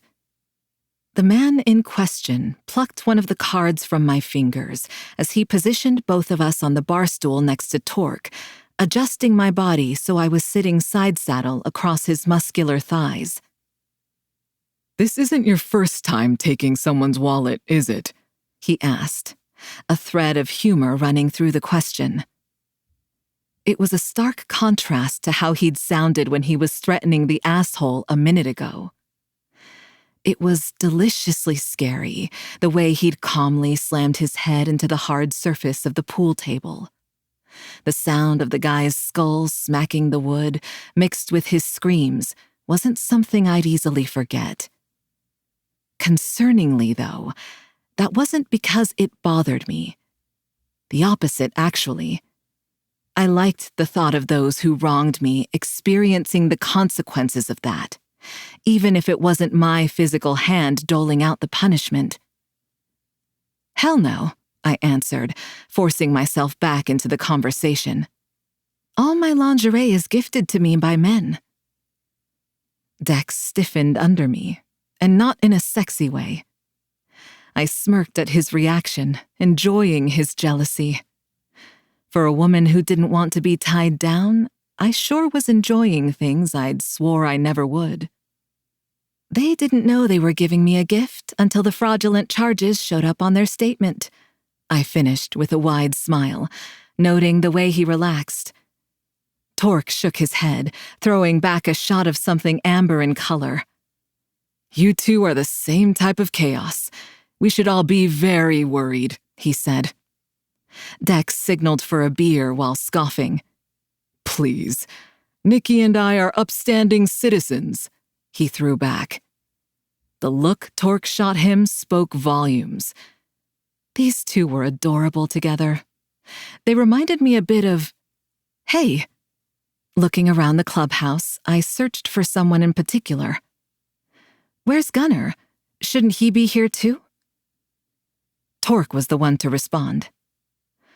"Press told him to go talk to Ryan about what we voted on." "Torque," Dex said, a warning in his voice. "It's not like she's not gonna know, Dex." The look Torque gave me had ice taking root at the base of my spine, crawling up at an achingly slow pace, so I had to endure the pain of unease.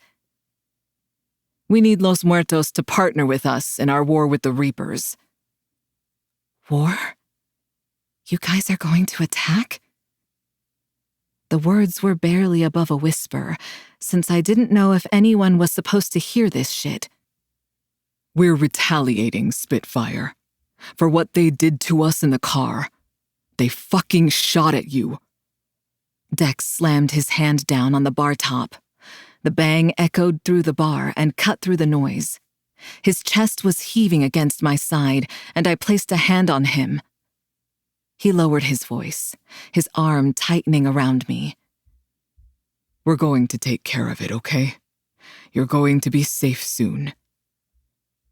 His pupils ate away at his irises, leaving nothing but black pits that swirled with fury. He was teetering on a knife's edge, and the next person to make a misstep might end up dead. He needed a release. Pain radiated from my lip as I bit down on it hard, a coppery tang filling my mouth. Ouch, damn it. I prodded the damaged flesh with my finger, noting the blood when I pulled the digit away. Dex's hand wrapped around my wrist, his hold like a damn vice grip. "I told you biting on your lip is a bad habit," he said, daring me to look away as he slowly brought my finger to his mouth, sucking the blood off the tip. His warm tongue swirled around, and he hollowed his cheeks before pulling off with a pop. God damn it, Dex. I'm fighting tonight, and now I have to go beat off or think of kicking puppies or something, Torque grumbled from beside us. Ignoring him, I focused all my attention on Dex. You need to release all this pent-up energy, I said, licking my lips. He hiked up a brow. "What makes you think that?" Because despite all my best efforts not to get close, I know you, Dex. I didn't share those sentiments aloud. Lucky guess. What do you normally do to fix this? I asked, gesturing up and down his body with my free hand, since he still held my other one near his mouth. There was a beat of silence as he studied my face, as if he wasn't sure he wanted to tell me. His throat cleared, and I expected him to break the eye contact we'd been locked in, but he didn't. "I have to either fuck, fight, or torture someone," he answered truthfully, watching for my reaction. Something in my gut told me how I responded was important. I leaned in as close as I could without breaking our eye contact. "And which one do you want to do, baby? Because it sounds like there are going to be fights tonight. But you also have a girlfriend who is willing to help you with fucking out the frustration." There was no mistaking the hardening of his cock under my legs, and I wanted nothing more than to straddle his lap and grind down on him while tasting his delicious mouth again. But this was all dangerous fucking territory, because initiating sex with Dex felt like I'd open a door to something unknown. Should I have even offered to help him find release through sex? Maybe I could help him without us having sex. A light bulb went off. I could definitely do that. I did that shit every day at work as it was. The thought left a sour taste in my mouth. Why did I want to give something different to Dex than I gave anyone else? "Hey, where did you go?" he asked, his hand cupping the back of my neck and pulling me in so our foreheads rested together. He had a thing for holding my face, and every time I wanted to melt because it had me feeling like a treasure. How pathetic that so little meant so much. "You don't need to do anything for me, okay?" he said, probably mistaking my silence as hesitation. We were drawn in together, our faces only inches apart, making clear the conversation was for no one else's ears. For a man who'd never had a girlfriend, he was sweet. I gave a small nod. The moment became too much. I wasn't sure how to react to Dex's pull on me. I could no longer tell if the logical move was to push him away or pull him closer. The switch was sudden. One moment I was all warm and fuzzy. The next, suffocating. Like emotions were clawing up my throat all at once, damming my airway so I was choking. Scrambling out of his lap, I practically ran to the bathroom I'd found earlier, calling over my shoulder that I had to pee and I'd be back. In for 4, out for 4. I'd heard Dex murmur the mantra a few times when he'd been overwhelmed, and it seemed to work for him. The bathroom door slammed into the tile wall, and I pushed past a group of women, gaining myself some scowls and fuck yous. The cold porcelain against the back of my legs grounded me. A curtain of blonde added another layer of coverage as I hung my head in my hands, working overtime at blanking out my mind. You can't get attached. What if you get him hurt? Killed? A voice I hadn't heard in over a year echoed in my mind, dredging up memories I'd tried hard to bury. Tasha, you're a child, incapable of handling your emotions like a grown woman. Andre's words stung even more as memories, because now I saw the truth. I didn't have enough time to throw a pity party for myself, because what I needed to do now was slap on a smile, walk out there, and pretend I wasn't falling apart. Pushing off my knees, I marched back out of the bathroom like nothing had happened. But I was stopped short when someone grabbed my bicep. What's a pretty thing like you doing with an idiot like Dex? His voice felt wrong, instantly raising my alarm. The man had a Skeletons of Society cut on, and that made it all the worse that he was talking shit about Dex. I'd learned early on that men would tell you more shit if you played dumb. There was too much misogyny in that for me to unpack, but I used the tactic nonetheless. I'm sorry, I don't know what you mean, Beau, I said, batting my lashes at him, trying to hide my panic at how his fingers dug deeper into my skin. We were standing at the opening that led from the main room into the small hallway he'd been lurking in, so I leaned against the frame, latching my free arm onto the wall in case the asshole thought he would drag me with him somewhere. It'd at least give me a few moments to make enough noise for Dex to hear. Hopefully. Dex, the guy you just ran from? He flashed what I'm sure he thought to be a charming smile, but it looked predatory, especially since he had a large bandage plastered across half of his face. Being a dancer, you develop a sixth sense for men, picking up from a mile away the ones that took pleasure in trampling over your boundaries. Beau was one of those men. Come with me. I could show you a good time.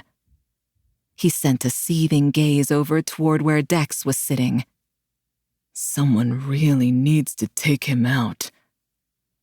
He whispered the last part, probably not intending for me to hear that. Or maybe he didn't give a shit if I did. I stiffened. The fear I'd felt moments ago tipping into anger. Anger that this Beau person would say something like that about his brother. His beady eyes locked back on me. Let me buy you a drink. Of course, my smart mouth didn't have an off filter or a self-preservation mode. Aren't all the drinks here free? Who's that line working on? My arm ached where he was gripping. That was a bitchy thing to say, Nikki. Now my mind sounded like a damn chapel, with every warning bell going off simultaneously. My plan for holding on to the wall failed, because he rounded the corner into the main room, hauling me behind him like a naughty child. Dex's eyes met mine, and he began to rise, sitting as soon as I gave a slight shake of my head. I didn't want to cause a problem between these two, And if I could get more information on why one of Dex's brothers seemingly had it out for him, all the better. I'd let the jerk get me a drink, and then politely, for me, tell him to fuck off. The look of hurt that flashed across Dex's ruggedly handsome face stung, but he didn't make another move to intervene. "She'll have a Long Island," Bo ordered, drawing my attention back to him. "No, I'll have a beer. Canned and still closed, please." Bo's fists tightened where he had them resting on the bar top. "Oh, come on. You've got to at least take a shot with me. Don't be like that," he said, rubbing a finger down the side of my arm. Don't be like that. The only other phrase a man could say that pissed me off more was, "You should smile more." It took everything in me not to throw up on him or throat punch him. The only reason I refrained was because I was on his home turf and he was a patched member. All I was here as was Dex's fake girlfriend. Truthfully, I wasn't too worried about what would happen to me. How much worse could my life get? I already had a crazy Russian ex-husband possibly putting bounties on my head. I didn't damage Bo's larynx because I didn't want to make a mess for Dex. "Why don't you come home with me tonight, huh? Get away from wherever Dex has got you stashed away at?" he asked, oblivious to my violent thoughts towards him. I plastered on a sweet smile, needing to move this whole conversation along so I could get back to Dex and ask how much his brothers knew about our protection detail. "What do you mean, stashed away?"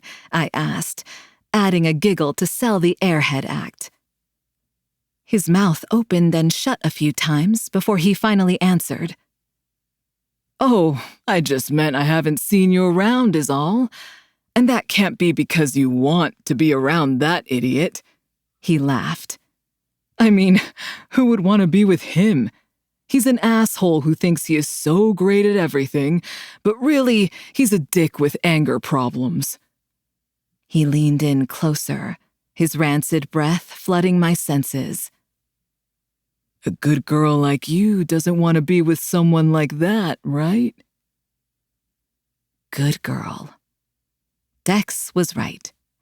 I hated that fucking term. I needed something stronger than beer. "Hey, I'll take a tequila, please," I called to the kid behind the bar. He had on a leather cut, but there weren't any rockers on it, only a patch that said Prospect. "She'll have whiskey," Bo corrected, shooting me a wink as if it was cute to blatantly disregard what I'd ordered. "No, I'll have tequila, and make it a double, actually." The poor kid didn't know what to do. He was probably supposed to follow patched members' orders to a T. "Tell him, Bo. If you want to order for me, have at it, but I will drink what I want," I demanded, crossing my arms over my chest, making sure to push my boobs down rather than prop them up. I didn't need his creepy eyes exploring any more of me than they already were. Part of me expected him to yell at me, but the only tell of the anger burning inside was the flare of his nostrils and the narrowing of his eyes. He looked at me the way my father used to when we were in public. The look that told me when we got home, I'd suffer the consequences for my insolence. He had never beaten me. The man learned to manipulate me with his love, toying with me by dangling the promise of his affection and pride like a carrot, and I'd fallen for it, all the way up to the altar. Even as I'd stood there in front of Yuri, I'd thought maybe my father would rush up and object to the union and admit he was wrong to give me away like cattle. A pang of something erupted in my heart. My dad fucking gave me away as a bride without my consent, and I still had nights where I thought about him, Wondered if he'd felt bad about it, like maybe it had been a mistake, and if I hadn't killed him that day, he would have been out looking for me. Stupid. Fuck him. Fine. Get her a double of tequila. Bo practically spat out the words, reminding me I was still dealing with this bitch of a man. The glass appeared in front of me, and I snatched it up before Bo could touch it. He was shady as fuck, and I didn't want him touching anything I drank tonight. The smile he'd slapped back on slipped, but he quickly replaced it, raising his shot to me. Cheers, he sneered, throwing the liquid back. He was about to be sorely disappointed. Thanks for the drink that you didn't actually buy me, I said, slipping off the stool and out of reach, walking as fast as I could toward Dex while ignoring Bo's shouts. Dex's scowl turned into a look of concern as I barreled toward him. You good? He asked, looking over my shoulder toward where I'd come from as he reached for me. I scrambled into his lap, straddling him.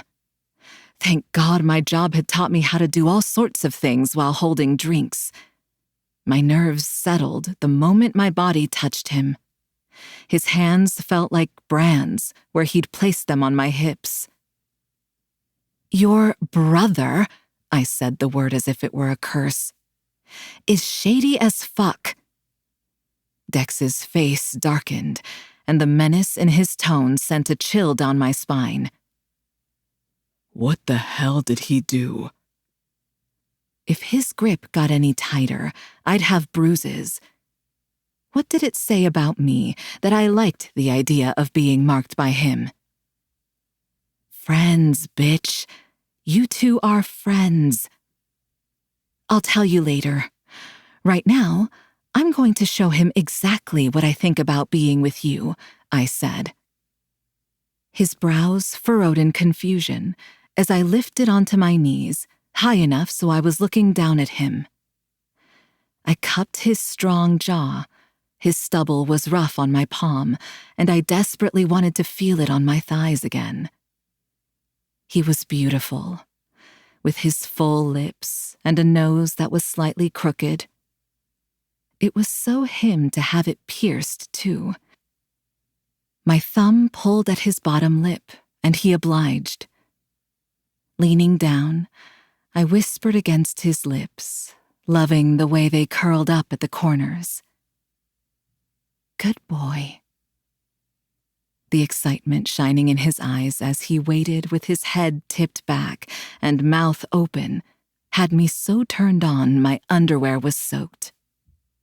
I threw back the shot, loving the burn as I swallowed down some of the contents before leaning over and spitting the second half into Dex's waiting mouth. His patience had run out, because there was a bite of pain at the back of my head where he'd threaded his fingers, slamming our lips together. The hand that had been on my hip moved to my ass, and I yelped when he smacked it. He took advantage of the reaction. Tequila and mint overwhelmed me as his tongue invaded my mouth, sliding across my own. Need more, he groaned between kisses, pushing me down on his cock. Fuck pants and their cock-blocking ways, literally.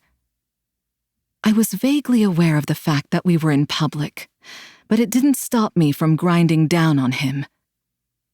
Damn it, Dex, you're so fucking delicious, I said between kisses. Fuck. Now I was so drunk on lust that I was saying my thoughts out loud. The clearing of a throat broke us apart. Sort of. I was still plastered to his front, arms draped around the tops of his shoulders as Dex ground my pussy on his crotch. Torx's cheeks were flushed, and I didn't know if it was drool or beer running down his chin. So, you guys going to come to the fights or go fuck? He asked, pointing his thumb toward where I assumed they held the fights. Fight, I said. At the same time, Dex responded with a very different answer. I laughed at the full-on pout he had going on, but it died quickly. "Always with the cupping of my face," I said, attempting to diffuse how many emotions were swirling around. He just leaned in, trailing the tip of his tongue along the shell of my ear. "I'm fucking you tonight, Nix," he said, thrusting up into where I still straddled him. My breath hitched with how hard he was beneath me. "I can feel how wet your pussy is for me, even through our clothes. I'm filling that greedy fucking cunt with my fingers, with my tongue, and with my cock. Tonight," he said with confidence. The mouth on this fucking man was so goddamned filthy, and I loved every fucking second of it. "Friends don't fuck, Dex," I whispered back, my voice sounding more like a moan. He pulled away, looking me dead in my eyes. "I'm not your fucking friend, Nikki." Chapter 30. Dex. Horny. Fake. Dating her had lasted all of 2 fucking seconds. Why had I thought I could pretend with her and then step back into the role of a friend? The fact that I'd had my tongue shoved in her cunt and then became her friend was amazing. There was no way I could do that shit twice. The problem was I needed to convince Nikki that what was simmering between us was, no, boiling, was worth exploring. "Bye, Torque. Good luck," I said, standing up, Nikki's ass cheeks firmly in each of my hands. Who knew what he said back? I was too busy listening to her squeal of delight. It was so fucking wholesome, yet it made me want to do some very bad things to her. There was no way I could make it back to the apartment, and I had never been more thankful for living at the clubhouse than I was at that moment. Her hot mouth was licking and biting up and down my neck. I moaned when she latched on, sucking and pulling at the tender skin. "Are you giving me a fucking hickey?" I asked, slamming her against the wall of the abandoned hallway, my mouth finding her flesh as well. Everyone was making their way out to the fights, and this corner of the clubhouse was free of people. "Too many other women looking at you," she said. Her speech slowed like she was having difficulty concentrating on words as I rolled her pert nipple between my thumb and forefinger, using the wall and my hips to pin her in place. The statement made me realize I hadn't noticed a single fucking woman when she was around. If anyone was trying to get my attention, it went completely unnoticed because the only one I saw was her. A damn moth to a flame. "Is that so, Nix? You don't like others looking at me? I thought I was your friend. You don't want your friend to get laid?" I taunted, leaning forward and sucking on one of her nipples through her shirt. Her moan echoed off the walls as I pulled off one, moving to the next, making sure they received equal attention. Her pupils were blown, and I loved how her lids closed to half-mast. There was no way I could resist being inside of her much longer.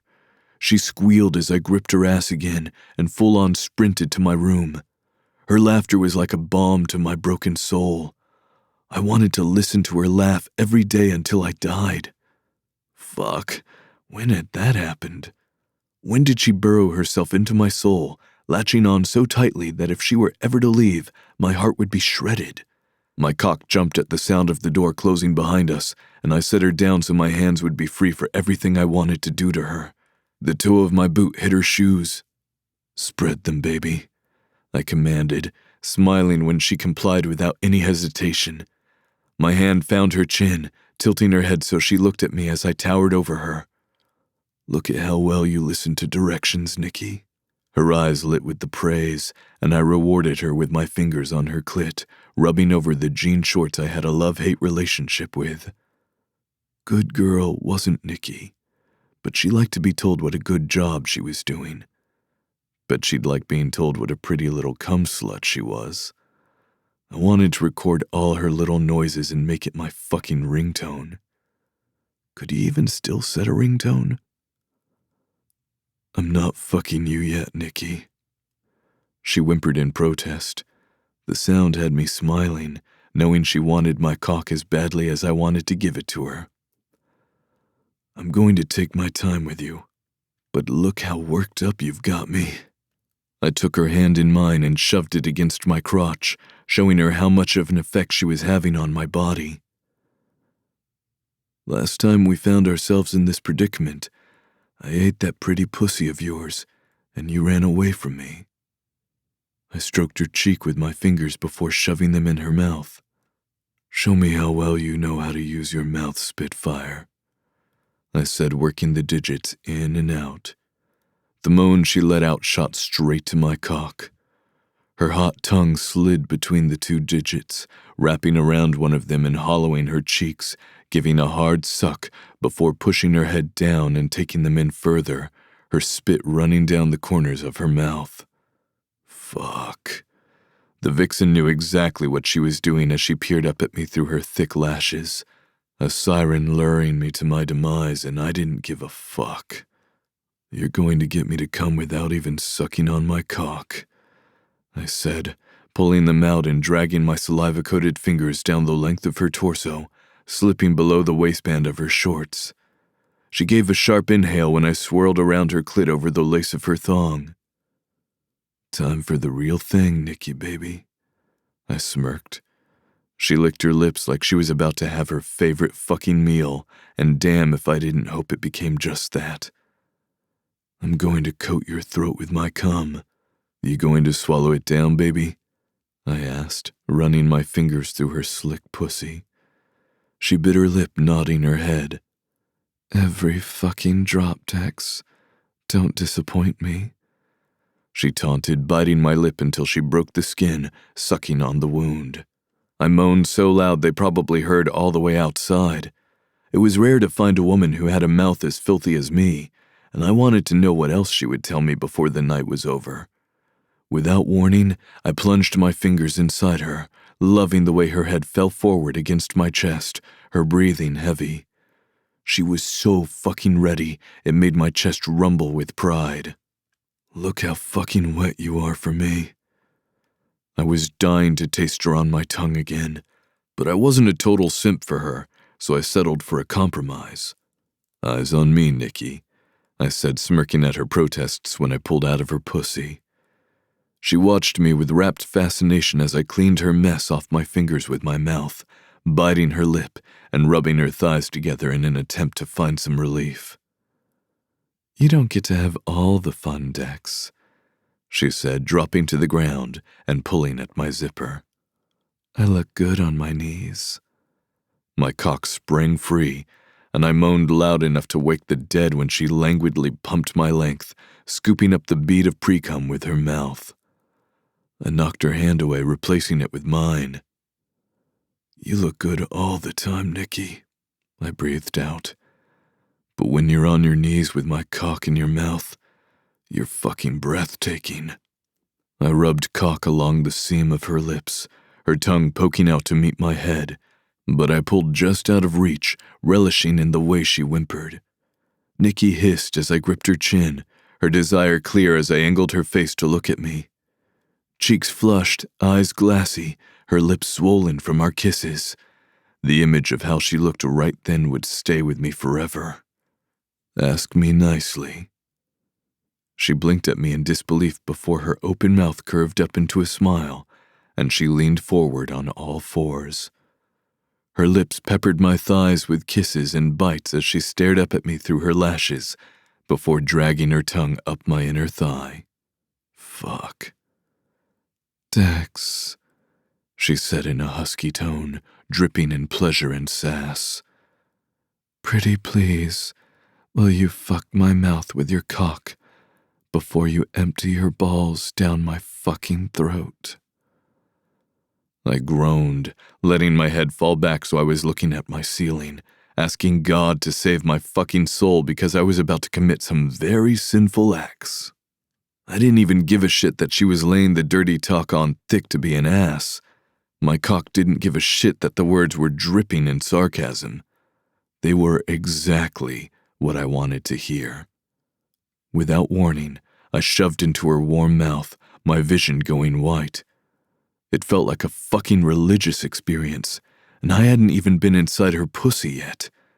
She hummed around my cock, wet sucking sounds filling the room. "Just like that, Spitfire," I groaned, my hand sinking into her hair, guiding her mouth down my cock. "Look at what a pretty fucking cocksucker you are, taking every inch of my dick while spit drips down your throat." I thrusted, hitting the back of her throat, groaning when she choked on me.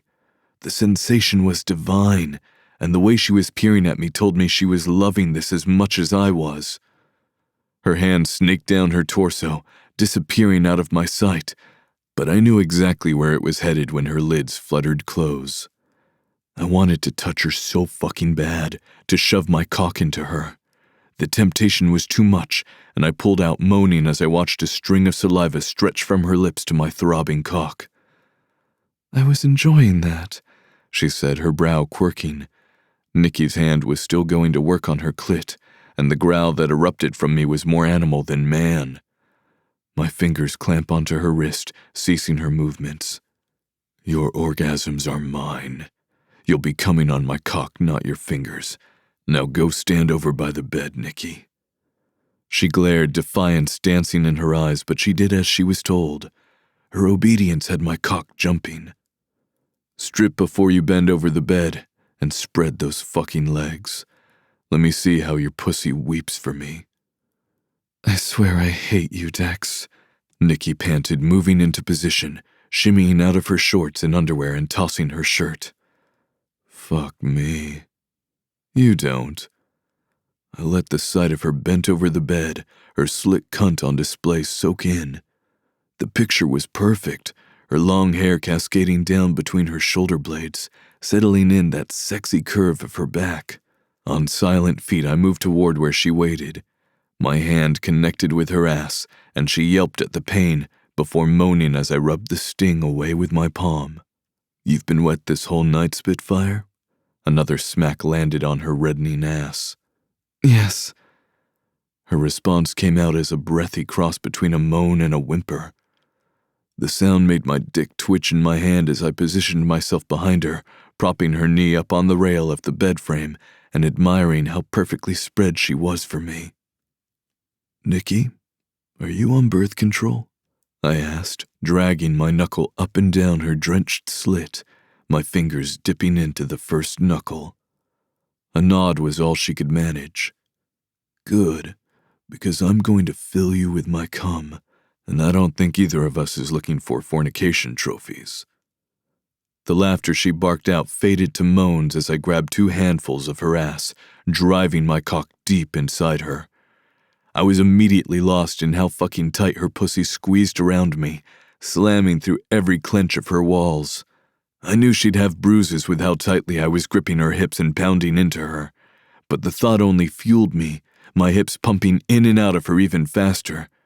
"Fuck, Dex," she cried out, her hand tangling in my sheets. "Does that feel good, baby?" I rasped, "'cause I'm in fucking heaven." Each thrust had my abs connecting with Nikki's tight ass, and I couldn't resist smacking it. It was unreal. Pleasure like I'd never felt before. I dreamt of having every part of her body in my possession, but every fantasy fell short of the reality of having her pussy stretched around me as she met me thrust for fucking thrust. I just goddamn stood there in awe as she rode my cock. "Fuck me," I hissed, thrusting my hands in my hair. "I am," she sassed, looking over her shoulder at me and biting her lip. She fucking impaled herself on my cock, covering it from root to tip with her sopping wetness. "You gotta be fucking kidding me with that pussy." I stood there hypnotized by her bouncing ass. "Turn around," I growled when I felt myself getting close. I'd barely slid my cock out before she turned and I was slamming back in. "Wrap your legs around me, baby." Then I was grinding deep inside her, hitting her clit with my pelvis. I felt her nails on my back, her eyes widening as my name fell from her lips like a plea. "Go on, come for me, baby," I breathed out, Her pussy began to spasm, and I reached out and pinched her clit. I knew the second she came, she'd take me with her. "Dex, fuck, right there, fuck, right there," she yelled out, her heels digging into my ass as she held me against her, coating me in her wetness as she ground her clit on me, giving herself the stimulation she needed. My mind went vacant, knowing nothing but fucking utopia as her walls shuddered around cock and I erupted in my own orgasm, filling her with my cum. I was like a man possessed, thrusting inside her, still fucking her senseless as we soared and fell together. Mine. You're fucking mine. There was no way I'd be able to walk away from her. She'd captured my heart, and I only hoped she'd allow me to do the same to hers. Chapter 31. Dex. Emotional trauma is why we can't have nice things. That was... fuck, she whispered against my chest. We were naked in my bed, our legs tangled up.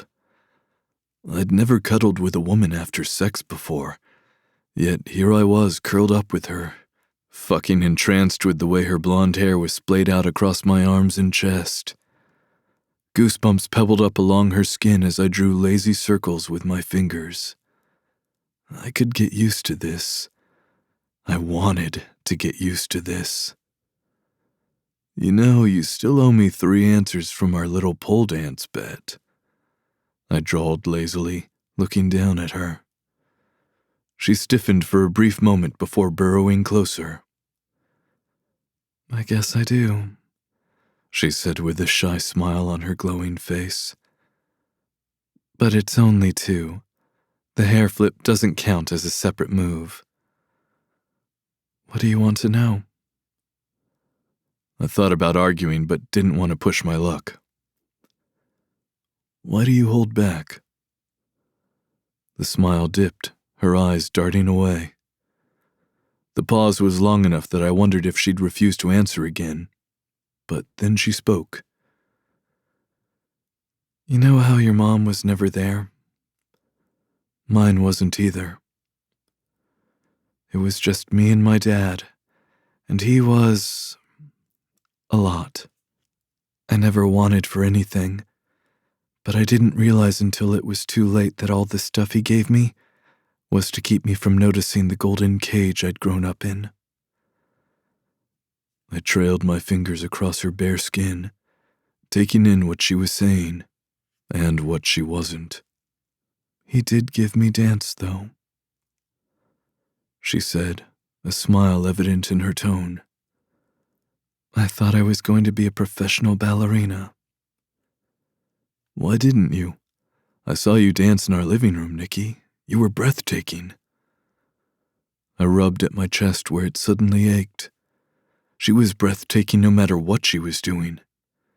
She turned and looked at me, her eyes dipping to my lips more than once, but I didn't close the distance, wanting her to continue letting me in. Have you ever talked about this with Ryan? I asked, with a sick desire for her to say no. I wanted to be the one she finally spilled her secrets to. There was another pause before she responded. No, I've never talked about this with anyone. Unable to help myself, I pressed my lips to hers, needing to taste her, needing to express with my actions all the things I couldn't say with words. She had no clue she was taking a fucking battering ram to the carefully constructed coffin around my heart with every smile, every secret shared, and every show of kindness. Why would she? Nikki wasn't looking to make someone fall in love with her.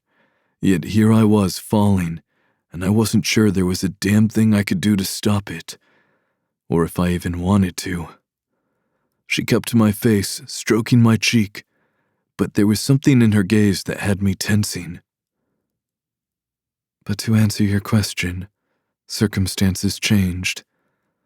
My father didn't have dancing in his plan for my future. It wasn't an option he would give me, and I had no money of my own to continue. Why even let you start then? The laugh she let out was bitter, laced with anger and pain. Because he'd know exactly where I was every day. It was nothing more than another cage. I actually wouldn't want to do it anymore now, even if I could. All I would think of was how it had been used to shackle me. Her fingers began moving across my skin again, almost subconsciously. Don't get me wrong, I still love dancing, but there's freedom up on the pole. I have autonomy over my movements, my outfits, my body. The first night I danced on a pole, that was the first time I'd ever held cash I'd earned on my own. It was addicting, knowing I could do shit on my own without relying on anyone else. I tilted her chin with my fingers, needing her to see the sincerity in what I was about to say. There's a difference between letting people in and relying on them, and someone trying to control you. Let me be there for you. Rely on me. Those were the words I wanted to say, but they died on my tongue. Instead, I spouted off something else without thinking of how she'd react. Who are you running from? I mean really running from, because it's not just the Russians, is it? She stiffened against me. I already answered your 2 questions, Dex, she said, her voice small. I know Ryan told you to watch me and all, but this is my issue to solve. How could she still feel that way? Hadn't we gotten far enough for her to see she could let me in? That's bullshit, Nikki. You know we can help. I sat up so I could look at her face while we had this discussion. Her throat bobbed, eyes turned down as she played with the strand of her hair. This is my problem. Alone. There wasn't the normal venom in her tone from when we'd previously broached the subject of her past. This time she sounded sad, resigned. That's the fucking point, Nikki. You're not alone anymore, I said, sliding out of the bed, needing to do something with my possessive energy. Because that's what I was feeling for her. Possessive. Her words had been like a punch to the gut, stripping me of oxygen. I gripped her face between my calloused palms. Quit trying to run from me. What more do I have to tell you to get that I want you? All of you, including the shit you're running from. Unshed tears lined the rim of her eyes, and she studied my face, dragging the tips of her fingers everywhere her gaze lingered.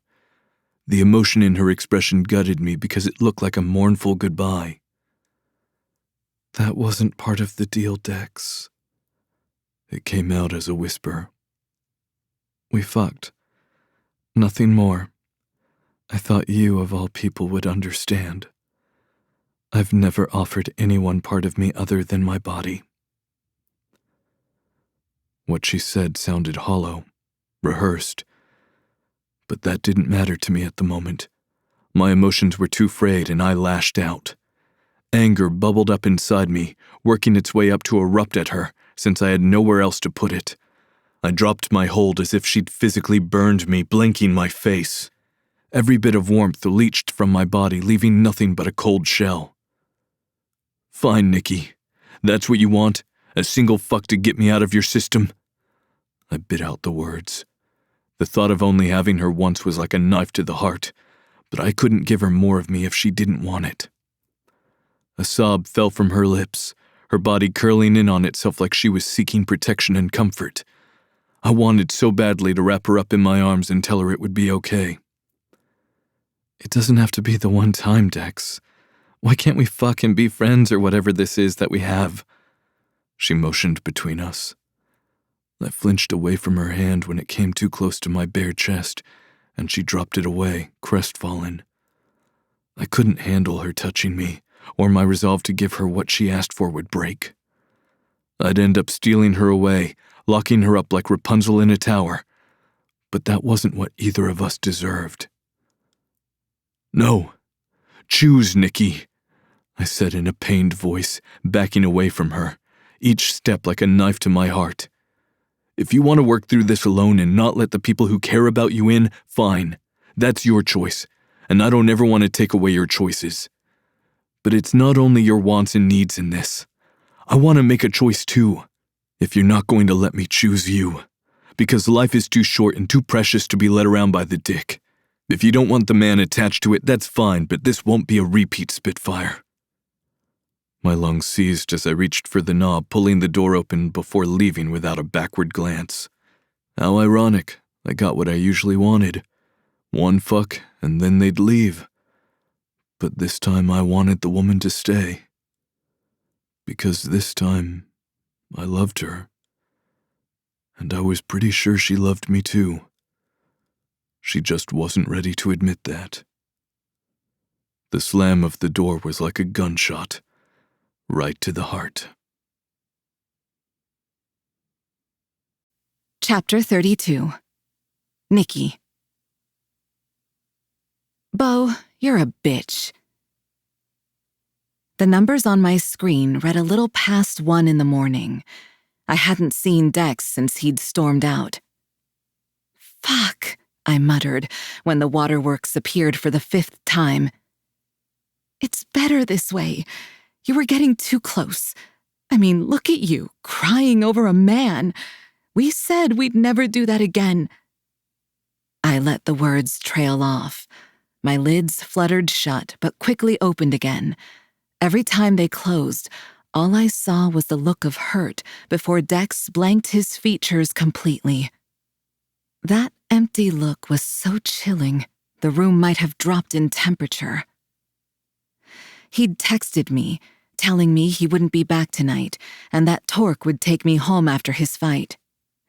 But there was no fucking way I was going to ride home looking like the mess I was with one of Dex's club brothers.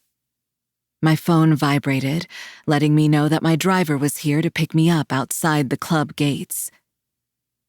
Where are you going, Nikki? I nearly jumped out of my skin at the voice. Bo walked out of the shadows near the gatehouse, looking menacing in the low lighting. The hair on the back of my neck stood on end, and I willed my body to keep walking backward toward the car. Just going home. My fingers wrapped around the door handle. Bo hadn't made any sign of moving toward me, but that did nothing to calm my nerves. I didn't trust the guy. There was something off about him. Question was whether he was just a creepy fucker or an actual threat. I'll follow you home. Make sure you make it back safe, he said, his smile making my heartbeat tick up. No need. I can manage on my own. I pulled the door open, moving around it to slide into the seat. The corners of his mouth only pulled up higher. I insist. Dex will have my balls if I don't make sure you made it back. Lead the way. He walked a few feet over toward where his bike was parked, not waiting for my response. I chewed on my lip. Had Dex asked Bo to follow me? He said he'd asked Torque to take me home. Then again, he probably knew I wouldn't listen to him.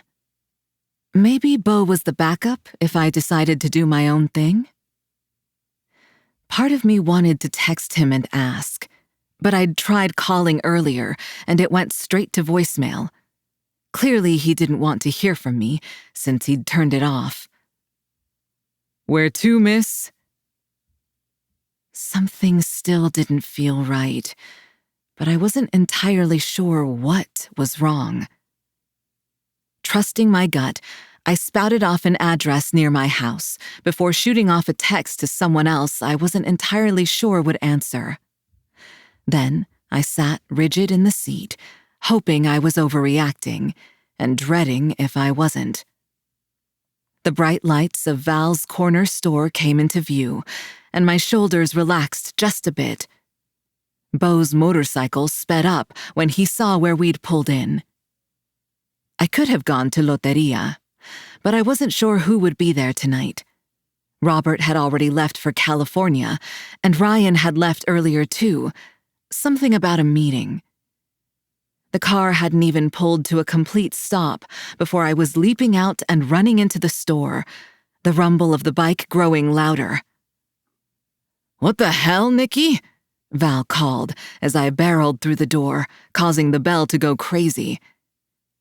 Pretty sure this is another attempted kidnapping, I answered, slipping into one of the rows of alcohol, crouching down and watching the mirror up in the corner, being mindful of staying out of the reflection. If I weren't so focused on getting out of this situation, I would have laughed at how ridiculous it was that this was happening to me again. What the hell do you mean another, girl? Val shouted, reaching for the weapons stored under the counter. The bell erupted into a new round of furious ringing, announcing Beau's arrival. His chest rose and fell as he stomped over to Val. I had to bite back another panicked laugh at how she peered at him over her gossip magazine, staring him down like he was shit on her boot. Beau flinched when she spoke. What the fuck do you want? Where'd the girl who ran in here go? He asked, piss-poor attitude back in full force. Why the hell would I tell you where a girl running from you went? She asked pointedly, arching a brow. A slam echoed through the store, Beau's hands hitting the Formica top. Listen here, old bitch. I'm taking the girl. Either you help or... He pulled out a gun, pointing the barrel to her temple, and I slapped my hands over my mouth. I blow another hole in your fucking head. There was no way I was letting Val get hurt because of me. Hey, asshole! What the hell is your problem? I told you I could get home on my own, I yelled, stepping out into the aisle, praying that Val was smart enough to get the fuck out of there. Beau turned, and I found myself staring down a barrel at 15 feet away. You're not as dumb as you look, he said, licking his lips, eyes crazed. Thanks for the glowing compliment. That in reference to my ability to make it home, or knowing you are shady as fuck and not getting on the back of your bike? I stepped toward the back, hoping to draw him away from Val. You must have a magical pussy, because Dex refused to turn you over to the Russians, he said, taking the bait and moving closer. Dumbass doesn't want to get the weapons and manpower they're promising. He's willing to sacrifice his brothers over one fucking piece of snatch. Beau's words did more damage than the gun could have ever done. Guilt over what my past had brought to Dex's doorstep threatened to overtake me, but I tried to hide my panic. My snatch is great, but ever think if everyone else isn't in agreement with you, maybe you're just wrong? I asked, grabbing for a bottle heavy enough to do damage. You're not even a fucking old lady, he yelled, spit flying. Press never should have let this go. I'll do what the rest of them don't have the balls to do. He took another step, closing the distance faster than I could come up with a plan. Fuckface, no weapons in my store, called Val from behind Beau. I was about to yell at her to get out of there when a shot rang out and I ducked out of the way. A pained groan fell from Beau's lips as he lay on the floor in a puddle of red wine and blood. My brain was struggling to decipher what the hell had just happened. Oh, good. You had enough sense to jump out of the way, Val said, completely unfazed. You shot at me, I heard myself say, still in shock. Her frail shoulders shrugged, not an ounce of remorse. Call us even now. My mouth fell open, searching for a retort. Then I shrugged too. Honestly, fair. Is he dead? I asked, towing him with my boot. Nah, not a real good idea to kill outlaw MC members. Most find themselves in a shallow grave for that. Fuck. What's going to happen to her? Val, you've saved my ass twice now. You can't take the blame for this, I said, remembering all the help she'd given me when I first rolled into town. She batted a hand my way. Nah, don't worry about it. I'll collect on it eventually. And I'll be fine. His president owes me a favor. Now get the fuck out of here, girl. May I suggest out of town, mija? She jutted her chin toward Bo. Since it looks like you've got 2 motorcycle clubs after you. I wrapped my arms around myself, suddenly cold. He said that Prez agreed not to trade me. The words felt weak.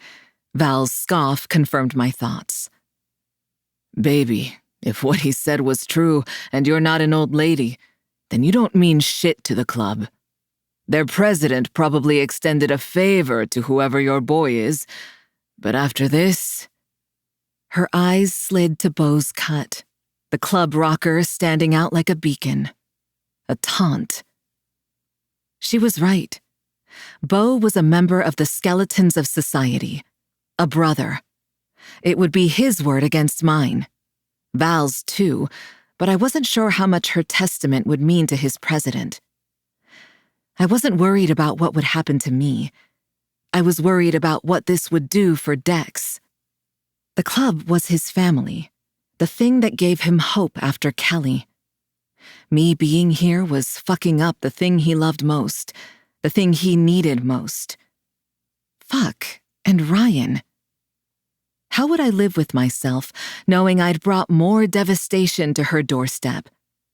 That I was the catalyst for the people she loved and cared for being subject to more bloodshed. Okay, I got that they were in the cartel and bloodshed was par for the course, but this fight wasn't one they'd asked for. A chuckle bordering on a sob slipped through. She'd be pissed I was making these decisions for her. They both would. But neither of them would look at this objectively. Tears rolled down my face, and I didn't move to wipe them away.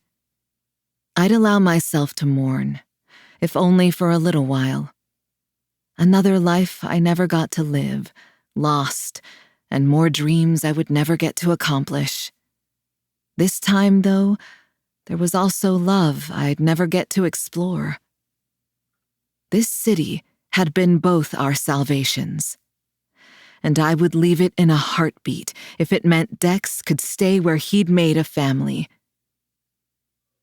Val, can you take me to an airport? I choked out as salty drops fell to the floor. Chapter 33. Dex. Ariana, what are you doing here? Dex and Gunnar, when Scar pops up randomly. The ride was supposed to help release the fucking rock that was sitting on my chest and slowly suffocating me. I tried to lock away Nikki's rejection and fall into the feel of the road under my tires, but those fucking words kept banging against the barrier, wearing it down. I'd finally decided I wanted to attempt the whole relationship thing, so of course I'd fallen in love with the one woman who didn't want anything to do with anyone. Hell, I didn't even know her real name.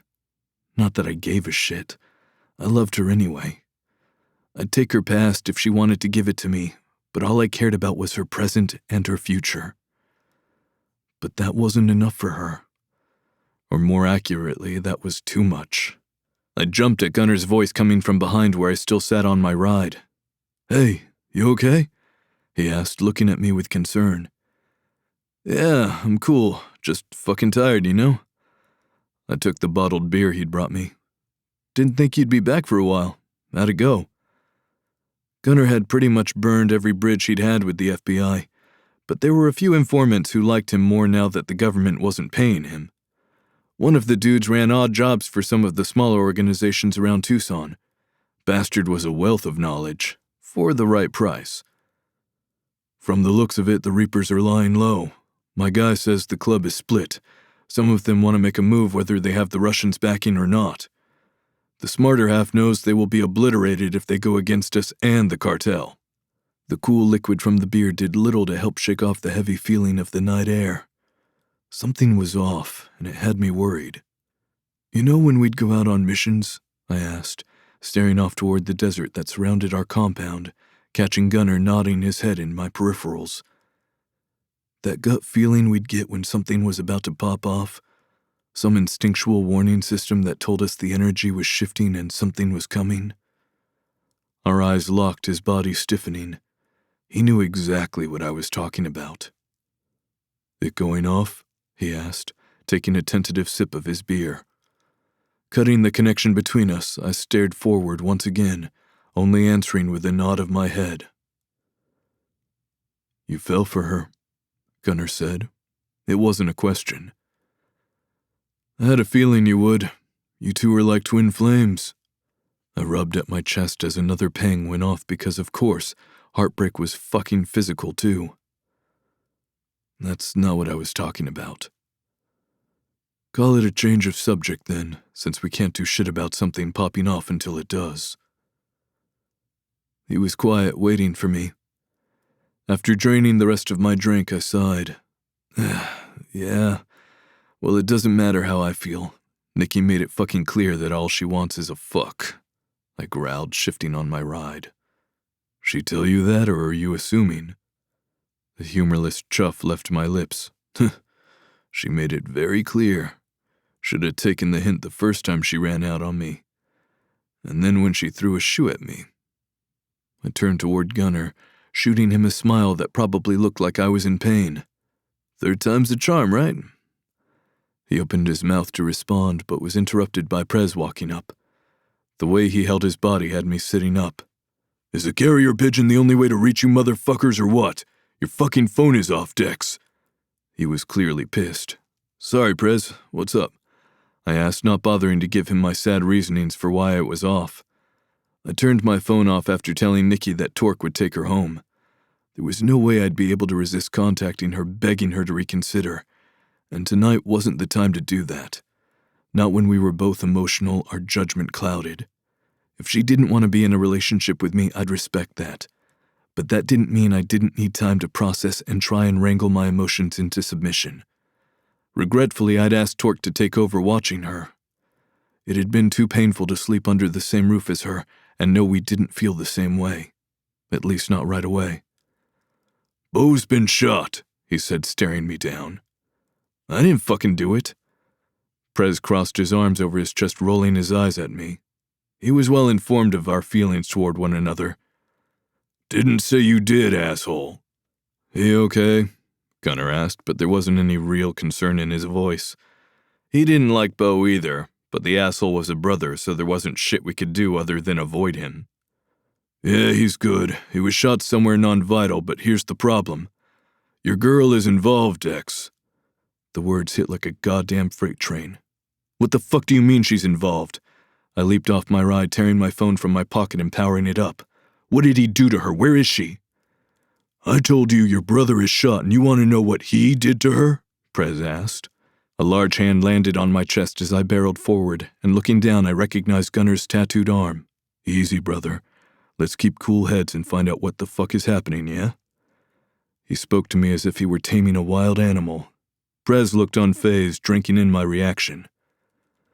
Sorry, Prez, I said, running my hand through my hair. The phone seemed to take eons to power up to the unlock screen. That your way of telling me she wouldn't have shot him unless he did some shit? 3 missed calls from Nikki, but all of them were from right after I'd stormed out and then told her Torque was taking her home. The oily tendrils of guilt seeped their way into my body, infecting every cell. I'd left her alone, knowing there were people after her. Like you did with Kel, you thought she'd be fine on her own. This was your fault. Shards of glass went flying everywhere as my bottle shattered where I slammed it. Fuck! I yelled so loud I thought I might break the mirrors on my ride. Where is she? I asked, the words coming out as growls, my chest heaving.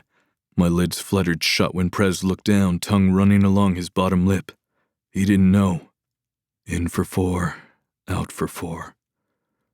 She wasn't there when we got there, he responded. Gunnar gripped my face, forcing my attention on him. His green eyes were lit with fire, nostrils flaring as he spoke. Brother, this isn't your fault. I know that look, Dex. I pulled you out of a self-dug grave last time you looked like that. You're no good to her if you fall back there, he said, refusing to let go until I nodded. Where's Beau? I bit out, furling and unfurling my hands, Gunner's grip on my shoulder offering some grounding reassurance as he stood by my side. You know why they voted me in as president, Dex? Because my bullshit radar is never wrong. I pride myself on being able to see shit 3 steps ahead, and when someone is trying to pull some shit on me, I know it. I'm not— He held up a tatted hand, stopping me. I'm not saying that in reference to you. We voted not to turn your girl over to the Russians. Seems Bo didn't want to go with that plan. He's in the shed. The words were barely out of his mouth and I was storming off toward my playground, ignoring Gunner's shouts behind me. All I could hear was the blood pounding in my ears, the demon locked inside shedding his constraints and coming to the forefront. My body moved on autopilot. 1 second, I was outside. The next, I was looming over where Bo lay on a medical bed, my hand wrapped around his throat. The pounding of his pulse under my palm was addictive. Every kick and flail only fanned the flames of my thirst for violence. Where the fuck is she? I asked, my voice nearly robotic. There was not a single drop of empathy running through my blood at this moment. Bo was about to meet the worst version of the club enforcer. Nothing came out as he tried to speak. He drew blood in his attempt to peel away my fingers from his throat. He's not going to be able to answer if you crush his windpipe, Dex, Gunner said from behind me. I gave one more squeeze before loosening the hold. Answer now. Bo's eyes were wild as he searched the room for someone to save him. I leaned closer, spit landing on his face as I growled out, There are only devils here, Bo.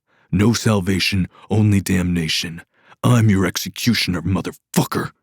She's not even an old lady. This is fucking ridiculous. We're going to risk brothers' lives for some puss— The sentence was cut off with a scream. Warmth from his blood coated my hand as I dug into his wound, ripping the stitches as I forced my thumb into the bullet hole. You don't even know who she really is, he panted, dry heaving from the pain. She's mine. That's who the fuck she is, you piece of shit.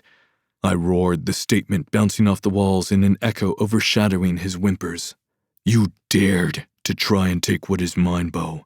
That comes with consequences. I really thought you were smarter than you look. You know I nearly killed a man. In fact, you taunted me over it not all that long ago. I should have held you in that fucking bonfire, watched your flesh peel off your bones as you burned alive. Vaguely, I was aware of Gunner wincing at my words. He rarely saw me at this level of bloodthirst. Gunner. Without hesitation, my friend was at the bed holding the screaming man down as I gripped Bo's dominant hand. The cries for mercy grew louder when I reached down and grabbed the meat cleaver I'd somehow retrieved in my hypnotic state. It'll be hard to touch what's not yours if you're missing your hand, I said, pinning the appendage to the bedside table. You're fucking unhinged! I didn't even touch her!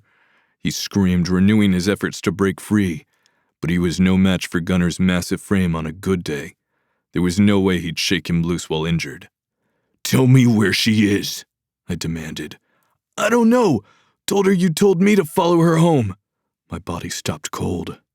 Fuck, what if she believed I was in on this? That I'd betrayed her? My heart was threatening to break right through the skin with how hard it was beating.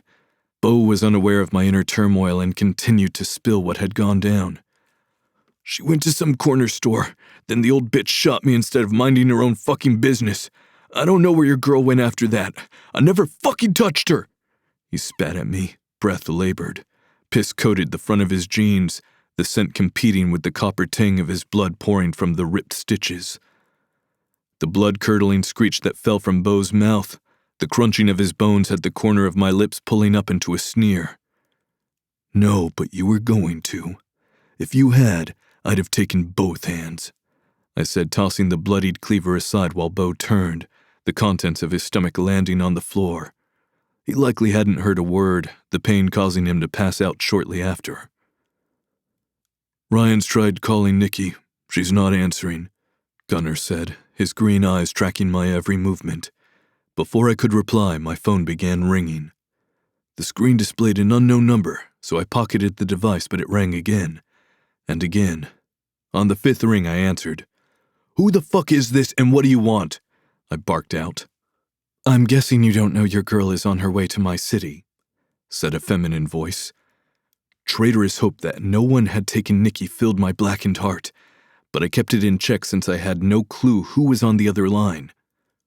"Who the fuck is this?" I asked again, waving a hand at Gunnar to be quiet when he asked me what was going on, waiting for the unknown caller to answer my question. "Watch your fucking tone," someone else said. The statement sounded like it came from someone farther away from the phone, though. "Kenji, down boy," the female voice said with a chuckle. "This is Scarletta. I'm friends with Ryan. We've spoken once before, Dex. Sort of."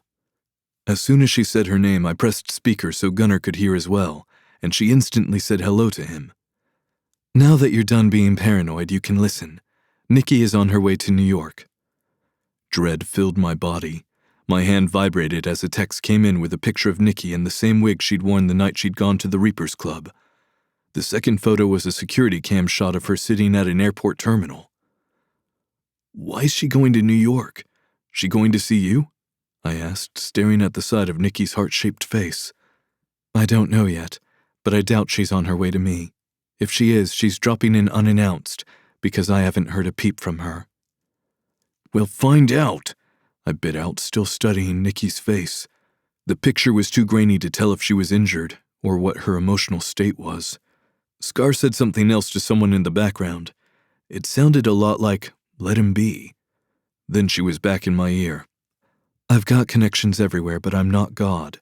There's some shit not even I know. That was from about 30 minutes ago. Plane's already taken off, and I won't know more until she lands here." I moved toward the door, yanking it open, Gunnar following close behind. "You're going to pick her up, right? I want her ass somewhere safe as soon as that fucking plane lands." "What do you know about her?" she asked, ignoring my demands. Gunnar cut in when it was clear that I was too upset to answer. A large hand landed on my shoulder, and Gunnar pressed the mute button, which probably wouldn't work on Scar, but I didn't voice that. "Hey, whatever the fuck you're telling yourself in your head about her, don't. As someone who had to lie about who they were to the person they loved, sometimes we have our reasons, and it's only because of shitty timing that we aren't the ones to break the news. Ryan still knew me, even if she didn't know my legal name," he said, his eyes pleading with me. "He's right," Scar added. A sigh left my lips as I rubbed the bridge of my nose. How did I know that muting wouldn't do shit for you?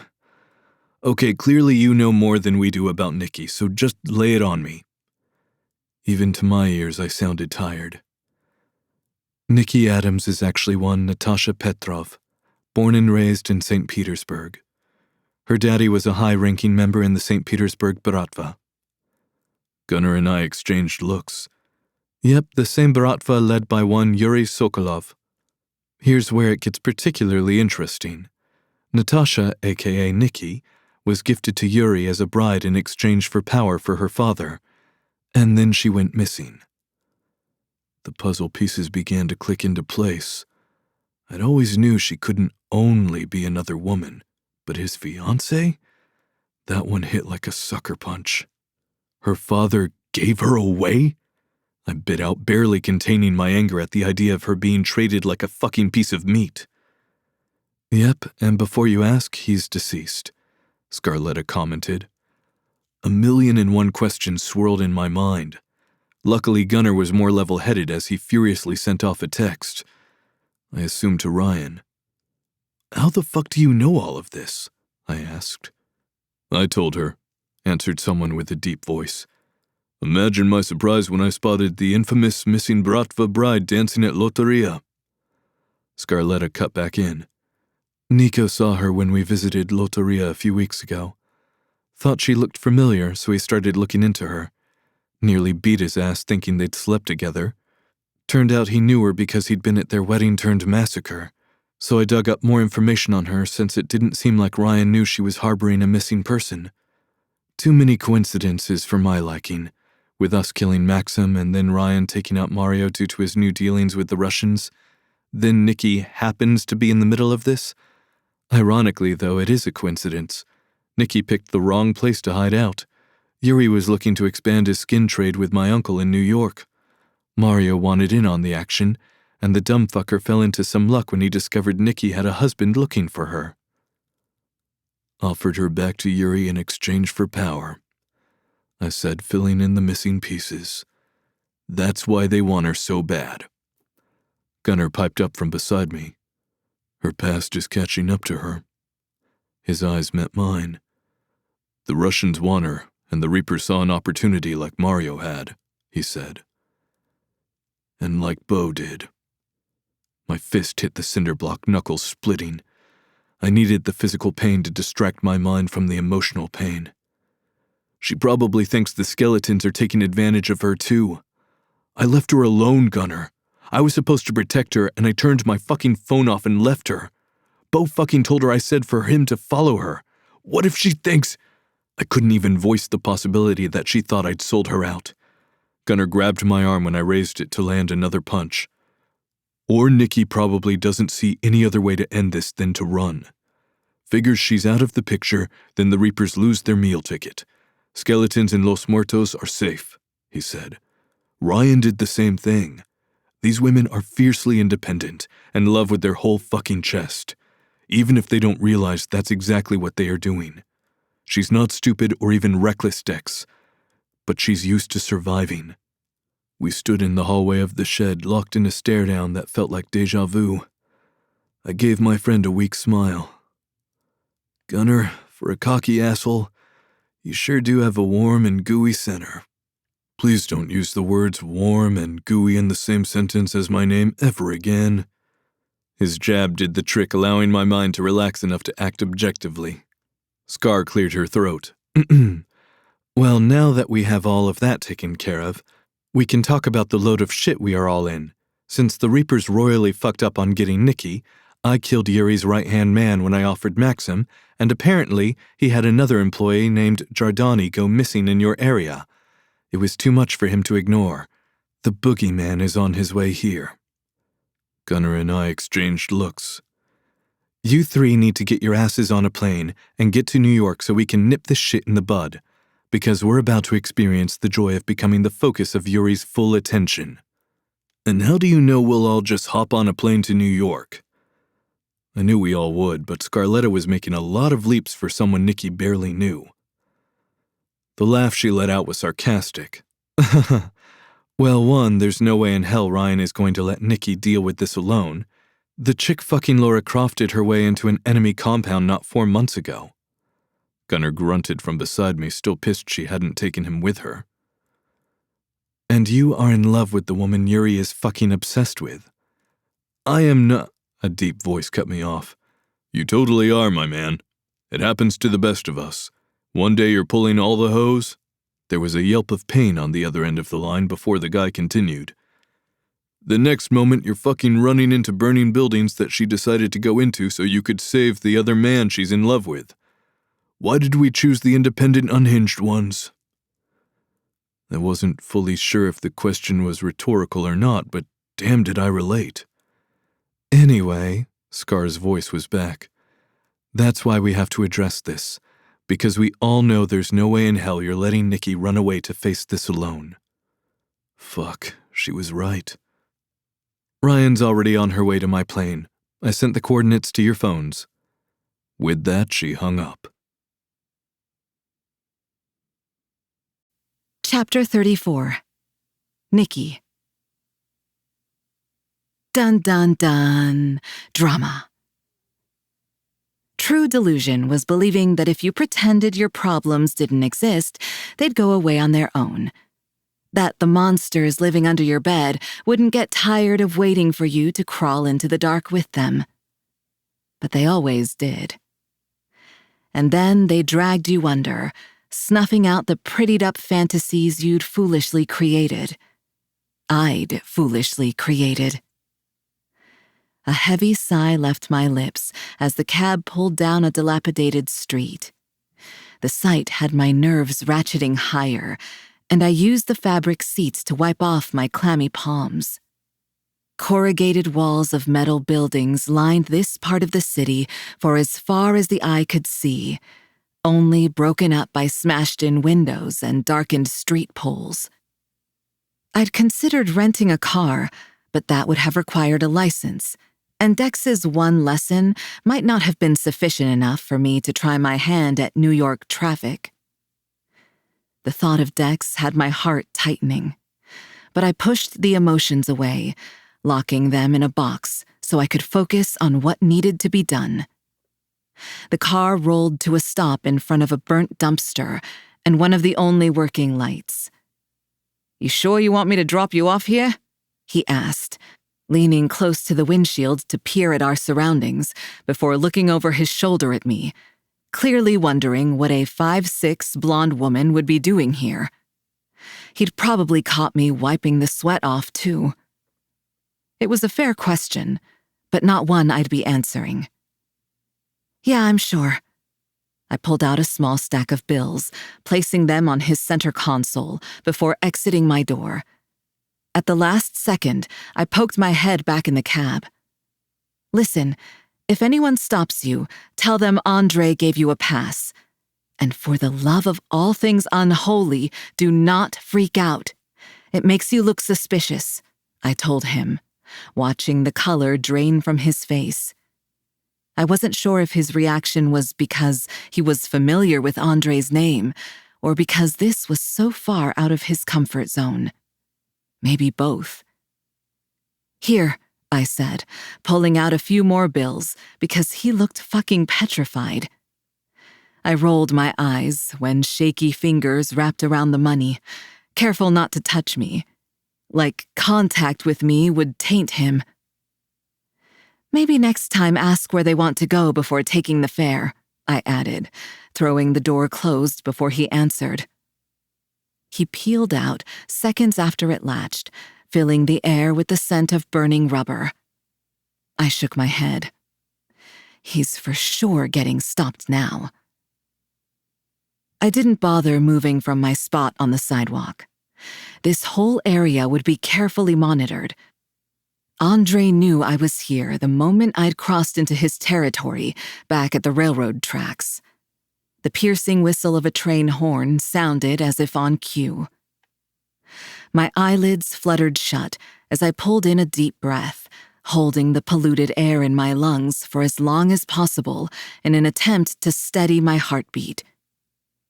Even with all the noise, I heard the slamming of car doors. The echo joined the cacophony of clanging metal in the background. Metal wheels scraping along tracks really were the perfect camouflage for the sounds of an angle grinder. Not that Andre really needed to hide his operation. The law wouldn't come this way, not if they wanted their families to stay alive. While I'd never actually made it over here, I knew enough about how it worked. Andre talked about it often enough when discussing my exit plan from St. Petersburg. I willed my body to stay loose, unfazed. "Boys?" I said in a lazy drawl, letting the accent I'd worked so hard to hide while in Tucson slip back in like an old friend. The one closest to me caught my attention. His shaved head practically gleamed under the amber light, and he had a massive Gothic cross surrounded by Cyrillic lettering adorning his upper arm. Death before betrayal. God, it had been forever since I'd read in my native tongue. His hand moved toward his waistband, coming to rest on the gun tucked there. I flicked my eyes back to his face, rolling my eyes at his attempt at intimidation. If only this man had seen the men I worked with at Loteria. Not to mention, I'd had a number of barrels pointed at me lately. Was this how Ryan and Scar felt? Bored? A memory of Ryan showing me a gun popped into my mind.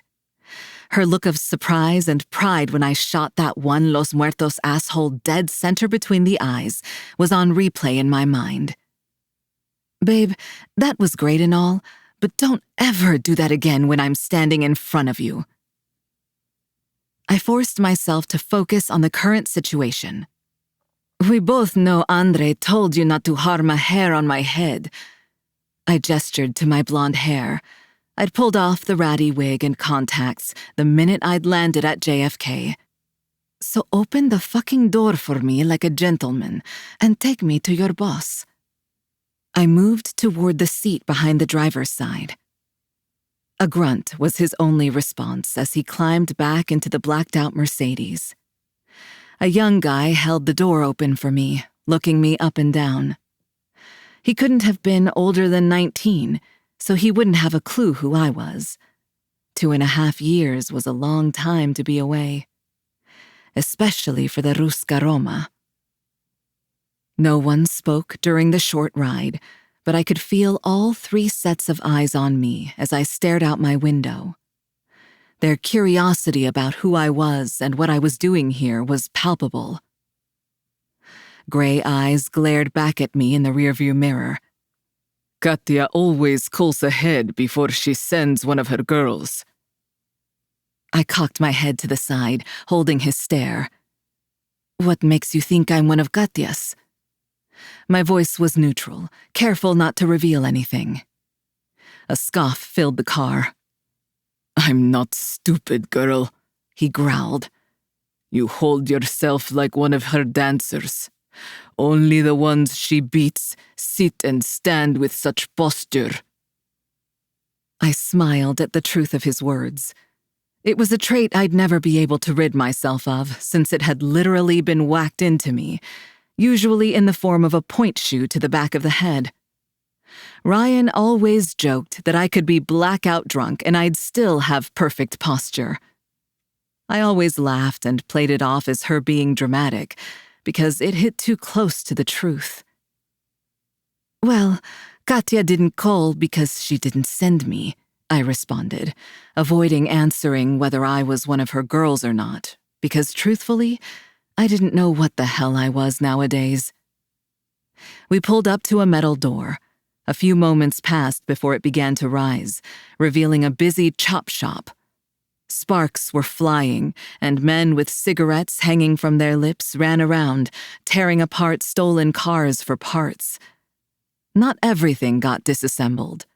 The luxury ones would go straight onto the train after their VINs were changed, then get delivered to the port before making their way to Belarus. At least, that's the way Andre used to do it. Osha would have a field day with this operation, I mumbled, as the roll-up door closed behind us after we were tucked inside the building. Out, the driver barked as my door was wrenched open. Another young, unfamiliar face filled the doorway and hauled me out of the vehicle. Get the fuck off me, I spat, pulling my arm from his tatted fingers. The back of his hand sailed toward my face as he called me a bitch in Polish. My movements were choppy, but still I had enough sense to duck. His arm passed overhead, and I ran at him, wrapping around his lanky midsection and sending my knee flying toward his balls. Once, twice, just like Ryan showed me. Well, in my mind, it looked like what Ryan had showed me, but it probably wasn't as badass as I imagined. Yelps of pain spilled from his mouth. His body dropped, and I was forced to rush to the side to avoid being pulled down by his weight. All the noise in the garage ceased. Damn, that worked, I said, impressed. My eyes darted around the space, taking in the group of men now staring me down. Fuck, that wasn't a smart move. I dropped down to a crouch, not entirely sure what that would do, but it felt right. There was no way that move would work on all these men, especially since I knew Driver Boy had a gun. No doubt others did as well. At the very least, a crowbar. Slow claps came from my right. Everyone turned toward Andre, who was descending from what I assumed was his office at the top of a metal staircase. Maybe I was an idiot, but I relaxed at the sight of him. I didn't trust him, but one thing I knew about him: if he wanted me dead, he'd kill me himself. Tasha, his voice boomed. The dead do come back to life, eh? There was a sinister smile on his face as he stared down at me, an underlying tone of irritation in his words. Walking away from Ruska Roma was unheard of. Death before betrayal. Showing up here meant I'd have to pay the toll. Chapter 35. Nikki. Say hello again to Andre. He's cunty, but I like him. Andre hadn't changed in the years since I'd seen him. Still the same handsome, smug bastard I'd crushed on. Back then, I'd thought I was in love. Now I was sure that was never the case. He'd just been decent to me and had given me a say in what I wanted to do next. Two things that had been sorely lacking in my prior experience. He leaned back in his leather chair, eyeing me like a king did his subjects, one corner of his mouth pulled up in a smug grin. The man always looked more like a rock star than a mobster, with his lean, athletic body covered in tattoos.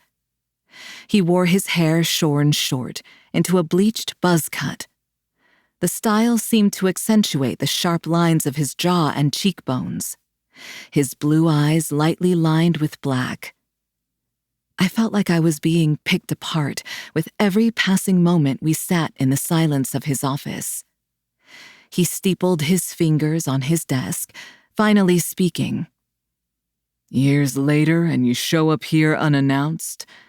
I'm guessing this isn't a social call, is it, Tasha? The guy I'd hit glared at me from the corner, waiting for the command that would allow him to retaliate. I flipped him off. You ice your balls yet? The smart comment earned me a chuckle from Andre. Still as feisty as ever. No clue how Yuri ever thought he'd be able to tame you. The drop of his name reminded me why I'd come all this way and stepped back into my past. My irritation toward the guy drained, replaced by an icy fear. He knows I'm alive, I said, picking off an imaginary piece of lint before locking eyes with Andre. What do you know about it? There was a shift in his features, but it only lasted a moment before he schooled them into a cocky mask. So you're here for my help. Who is it that you ran from this time? He asked.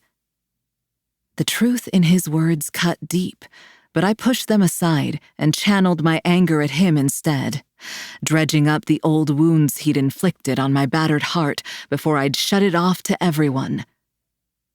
Fuck you, Andre. What choice did you give me last time? You told me in no uncertain terms to get the fuck away from you. He stood, moving around his massive glass and metal desk to close the distance between us. Lording over my seat, he caged me in with his muscled arms, his cocky smirk growing wider when I glared at him. This would have been what my naive dreams were made of a few years ago. Now, I wanted to knee the asshole in the balls like I had his man and watch him writhe in pain on the floor. Let's set the record straight, shall we, Zaika? He said with a sneer. You latched on to me, and I did my best to dissuade your little infatuation. What kind of man would I be if I allowed you to attach yourself to me? A woman who was gifted to a man she wanted nothing to do with by her father. You didn't have feelings for me. You were simply looking for even an ounce of affection from anyone, for someone to let you make your own decisions. He leaned in even closer, so our faces were barely an inch apart, the scent of marijuana and cologne floating between us. I didn't lead you on, Tasha. I pitied you and was nice. You'd never experienced that from a man. He pulled away, shaking his head in irritation. Stupid girl, I was barely kind to you. Your bar was on the fucking floor. I'm not a good man. No woman like yourself should ever want to be with someone like me, he hissed. any fight in me drained. What Andre said rang true. Hadn't I just thought it myself? He had never shown even a hint of affection toward me. He'd just never treated me like fucking trash like the other men in my life had. I took a deep breath and raised a brow, smiling. You're right, Andre. Anyone who likes you does have their standards on the damn floor. That why you're spending your evening in a chop shop filled with sweaty dudes who reek? No one wants you in their bed? There was no real anger behind my words. I just needed to release some of the tension building between us, especially if I was going to ask him for his help. He laughed, sitting back in his seat across from me, resting his elbows on the edge of his desk. I don't need a bed to fuck. Now who is it that you left behind now, Tasha? Think long and hard before you decide if you really want to leave them, to re-enter this life. You've been gone for years now. Was that what I wanted? To leave Ryan? Dex? My voice lacked its usual confidence. No, I don't want to leave them. But Yuri will come after them if I stay. He shrugged his shoulder, rolling his eyes. So kill him, he said in a matter-of-fact tone. I scoffed at the suggestion. Oh yes, Andre, because it's so easy to kill the head of not only the Russian Bratva, but the Circle as well. I crossed my arms over my chest. Or do you not remember that we've tried that once before? Look where it got us. His smile sent a chill down my spine, like the fucking cat that ate the canary. Oh, but Tasha, we have the perfect bait, do we not?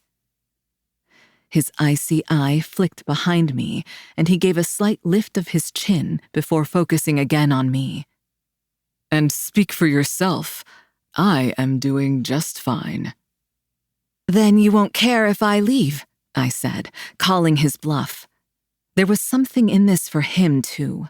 Not that he would ever share that with me, but I could tell he needed me. His jaw stiffened at my call-out. From what I gather, Tasha, you have some very powerful friends you've aligned yourself with, he said, ignoring my words. The cold surface of his desk met my palms as I slapped them down, shooting out of my chair. The action caused the other men in the room to move toward me, but Andre waved them away, never letting his gaze drift from me. You leave them the fuck out of it, Andre. They didn't sign up for this. That's the whole fucking reason I left them behind, so I wouldn't drag them down with me if all of this goes to hell. There was no way I would drag them into anything involving Yuri. For fuck's sake, I'd never even given them my actual name. Now he wanted me to ask them to kill my ex-husband? My facial expressions must not have been as blank as I'd intended, because Andre responded to my internal questions as if I'd voiced them aloud. You never told them about your situation, he stated, his eyes narrowing in a fashion that concerned me.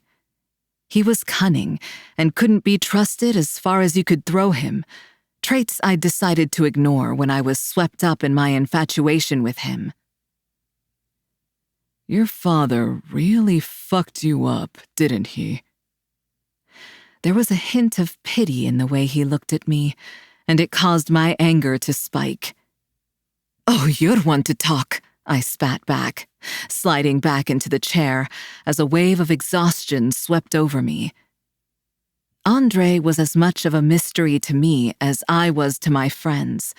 He'd never revealed too much to me about his past, but there'd been one night when vodka had made our lips loose, and we'd both shared more than we'd meant to. Trouble was, I didn't remember much from that night either. Do you care about them? The sincerity of his question took me by surprise. All I could manage was a slight nod, uttering the words felt as if I were casting a curse. The guarantee of a broken heart.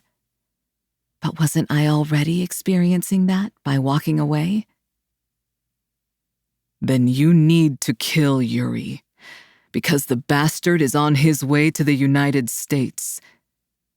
Andre wagged a tattooed finger at me while I fought off falling into a panic at the bombshell he'd just dropped. I'd wondered why he was bothering to leave his secure palace atop the hill. Sure, Maxim was killed, and the cartel heir he was potentially going into business with was also.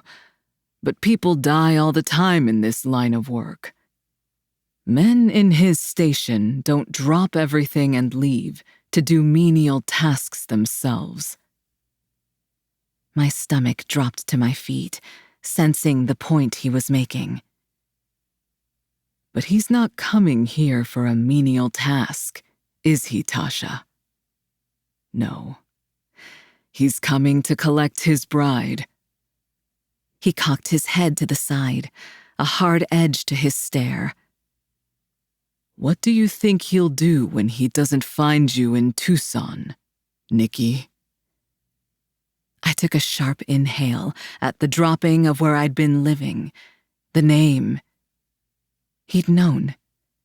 He was the one who'd selected it, for God's sake, but where I was living... "What are you suggesting, Andre?" I asked, proud that I'd kept most of the shake out of my voice. He might have been kind to me when I'd showed up at his door, looking to broker a deal. I'd give them information and access to Yuri if they'd help me flee. But that wasn't how it worked in the Ruska Roma, and I'd been required to join. Only reason I didn't have a tattoo marking my allegiance was because we hadn't wanted to risk Yuri discovering the ink before the ambush at the wedding. But I'd never made it back to them after the attack. They held no allegiance to me. Andre may have been the one who'd told me to leave and never to come back, but I had no clue what he'd told the others. As soon as I'd landed in the States, I'd booked a second flight to Dallas, and then eventually found myself in Arizona. The door opened behind me, and Andre's men rattled something off in Polish that I didn't quite catch. It apparently had something to do with me, though, based on the look Andre gave me. What size are you? I need to get you something to wear to my club tonight. He pulled out a joint and lit it. When he leaned back, some of his tattooed skin peeked out from his unbuttoned shirt. Andre was the epitome of the edgy bad boy. It pissed me off because it was utterly unfair that a man got to wake up looking that hot with zero effort. His demand irritated me. I hated being kept in the dark. "Fuck you, Andre. I did this little dance once and was nearly shot at the front of a cathedral." I leaned forward. "The little girl who took shit at face value with no questions asked? She died that day. Natasha, I buried that bitch." The corner of his lips tipped up. It wasn't amusement on his face, but something more akin to pride. Looks like you did some growing up since I saw you last. I gave a curt nod, unsure how I felt about his approval. "Tell me why the fuck you need me to come to your club instead of us hashing this out right now and coming up with a plan." This time, it was amusement on his face. "Because we're going to need your friends to help us in the killing of your—" "Absolutely not." His smile grew wider, and my heart fluttered like a caged bird because arrogance shone in his eyes. "Well, you probably should have given them the memo, because they've already arrived in New York. And if I don't let them see that not a single hair on that pretty little head has been harmed, and soon, Scarletta Callahan will make her presence known in my little area of her city. Those boys of hers might think they are in charge, but it's pretty clear she's got them all by the dick and leads them around with those convenient little handles," he said. My mind was busy processing what he'd revealed and was therefore unavailable for filtering the inappropriate thoughts that should stay in my mind. "I doubt they're little," I mumbled before I could stop the thought from popping out. A bark of laughter echoed off the brick of the office walls. "Oh, Nikki, your dad might have fucked you up, but I think you turned out pretty good." I arched an eyebrow at that assessment. I shake my ass for money, and my best friend runs firearms for the cartel. And I fell for a tattooed biker who tortures men for me without question and fucks like a god. That time, I managed to keep the thoughts to myself. "Wait, back up. What do you mean they arrived in New York?" I asked, my attention back where it needed to be. He took another puff before answering. He might not treat me like shit, but he was still an asshole and would make me wait for his answer if I pushed too hard. Fucker. "Exactly as it sounds, Tasha. Ryan Hernandez and 2 men landed, he made a show of looking at the massive wristwatch. 5 minutes ago." Fuck. "Your ex-husband isn't the only one who doesn't want to let you go, it seems." He stood and moved toward a small cabinet with liquor bottles on the top. "Now, you're going to text Ms. Hernandez and let her know where to meet us tonight, so I don't have them attacking my operation." He glanced over his shoulder at me before returning his attention to his ministrations. I wanted to flip him off, but I played nice for now because he was right. If Yuri was on his way to retrieve me himself, he'd start his search with Ryan. "And you are going to tell them they are invited to my club tonight for a business meeting," he tacked on, handing me a crystal lowball with clear liquid. This day hadn't gone anything like how I'd envisioned.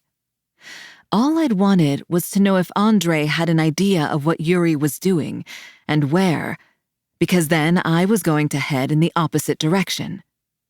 If he'd been feeling charitable, I would have asked for new documents. Humorless laughter bubbled up, spilling over, right along with the few tears that had managed to escape.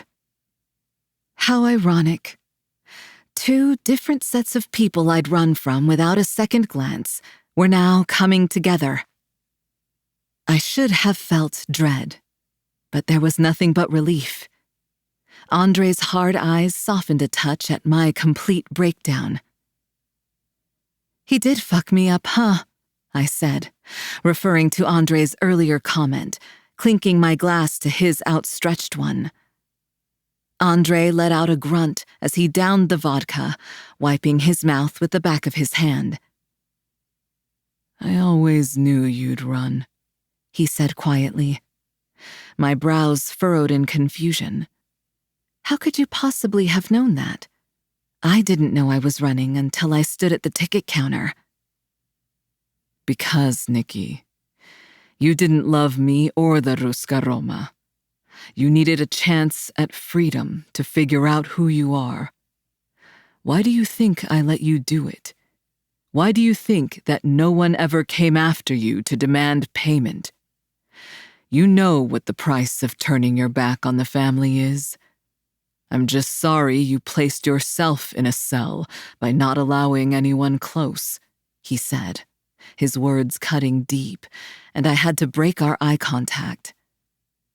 The entire plane ride here, I'd sobbed in the bathroom, cussing out a few people when they'd tried to get me to come out. What the hell was first class good for if I couldn't drown my sorrows in peace before I had to shove all the emotions away and fucking survive? I'd wondered why I never let them see me, why I never gave myself a chance to know me. Like, fuck, What did I even like to do? Or my dreams? What would I have wanted to do as a career? What was I going to tell them? Why would they even want to help? I whispered into my hands, where I'd dropped my head. People don't get on a plane for hours to follow you if they don't care, Nikki. Chapter 36. Dex. Random murder is frowned upon. "What the fuck do you mean she said to meet her at a goddamn club tonight?" I growled out the question, clenching my fists to avoid sending them into the nearest wall. I was losing the fight to keep my anger in check. The problem was when I spiraled, severed limbs tended to turn up, and random murder was frowned upon. Ryan looked up from where she sat at the giant island. We'd barely stepped off the plane and we were on our way to Scarletta's place when the text came in to Ryan about meeting at some club. I ignored the twinge of pain at the fact she hadn't texted me. "Andre owns that place," said the big fucker leaning against one of the exposed metal I-beams in the swank apartment. Ryan had explained that Scarletta was married to the leader of the syndicate, Caleb Callahan, but she was also fucking his best friends, which, good for her. Good for them, too. Having someone to pass your girl over to when they were driving you fucking mad? The dream, because women were fucking headaches. Like when you have the best sex of your fucking life after months of tension and falling for them, only to have them run across the country from you and send a fucking text invite to meet them at a club. A hand clamped onto my shoulder. I grabbed it and twisted it out of habit. "Hey, dude, calm down. I was going to point out that all your inside thoughts were making their way to the outside," the guy who wore a katana said. Kenji, I thought his name was. I decided I liked him the moment I saw him with the weapon strapped to his back, and fuck you on his knuckles. "Sorry," I muttered, releasing the hold. I'd been tense from the moment Scar's voice had filtered through the other end of the line. "Don't worry about it. Better than cutting off my hand. That's what tends to happen to me," he said. I stared at him for a beat, seeing if he was fucking with me, but the blank look he gave me indicated he was dead serious. I smiled from ear to ear. "Do you have an extra one of those for me to use tonight?" I asked, ignoring how Gunnar shook his head next to me, muttering his objections. "Dumb and Dumber," shouted the third guy in the quadruple. He was Scar's actual husband from my understanding, Caleb. "Let's focus, and neither of you is bringing one of those tonight. Pissing off Andre isn't going to help us. I think that fucker is about as unhinged as you two are. Maybe even more." He mumbled the last part and the hair on the back of my neck stood on end. That was who Nikki chose to run to? An unhinged motherfucker in New York? The realization was another blow to my heart. Unaware of my internal heartbreak, Kenji rolled his eyes before mouthing to me that he had one for me too. Maybe tonight wouldn't completely blow after all. I could cheer myself up with violence. "Okay, so you're already caught up on who Nikki Adams really is. Natasha Petrov, daughter of Alexander Petrov. This," Scar passed out a glossy photo of a man who appeared to be about 10 years my senior, "is her ex-husband. Or current husband? Really, who knows since the whole thing was a bratva sham. Criminals have a weird thing about taking wives without their permission." She shot a look at Caleb, who only looked back with heated eyes. I had a feeling that if we weren't in the room, he'd be fucking her. Ryan took over as the two continued to eye-fuck one another. "I'd always known she was on the run from something, but I let people shit be their shit, so I never asked for specifics, but she did tell me about him when we were captured together." Gunnar pulled her into his side, kissing the top of her head as a silent show of support. "When we were being held, she said she'd found a note, and that's what had led to Mario grabbing her. She made me swear not to mention anything, said it was all probably nothing." But then another note showed up. I chimed in, revealing what Nikki had shared with me the night I'd tied her to my bed. "What did it say?" Scar asked. "Her birth name," Ryan said, which was news to me. Good to know Nikki had at least told Ryan that much. She'd trusted each of us with different pieces of herself, so hopefully now we could put them together and get to the bottom of how the fuck to help her, and to get her back.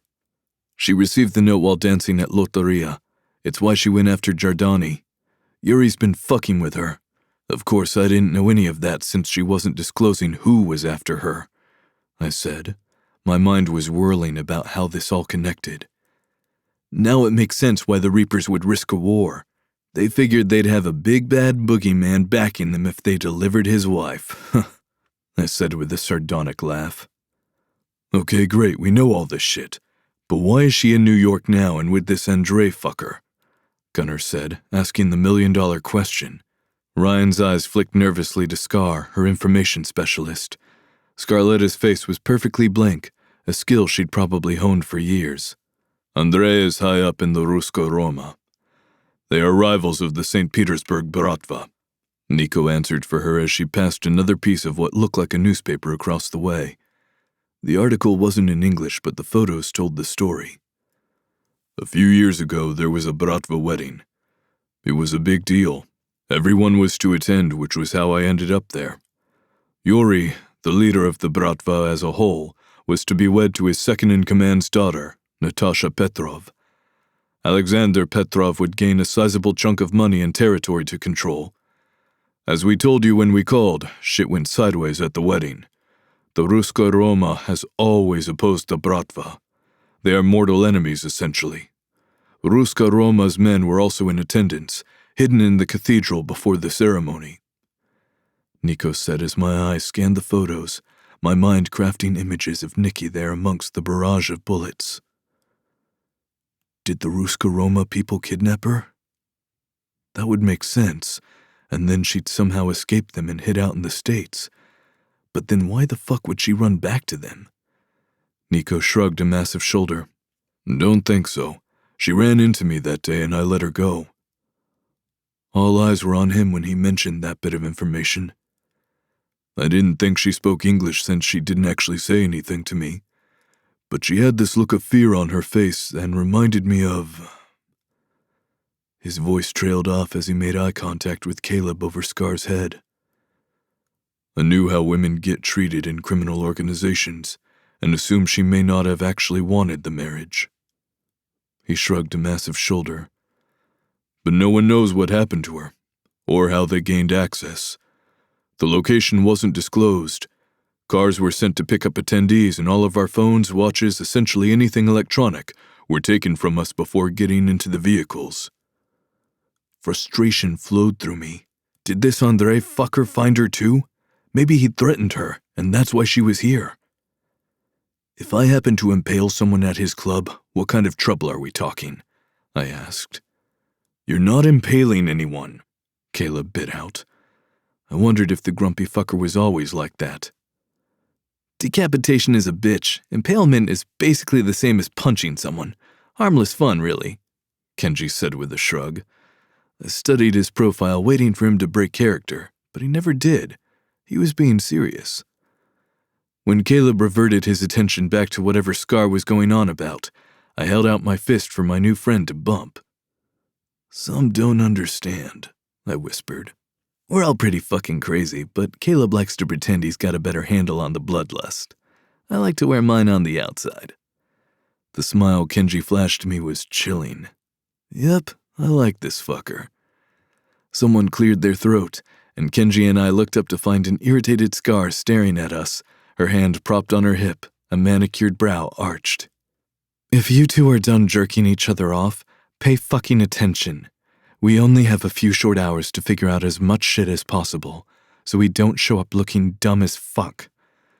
We don't know the circumstances surrounding why she went to see him, only that several hours ago, Nikki landed in New York in disguise and then chose to go to Andre's section of the city before texting Ryan about meeting at his club. All of us, she said, eyeing Kenji with what looked like irritation and lust. Both Nico's and Caleb's hands were hidden from sight, and I couldn't help but wonder if they were both touching her at that moment.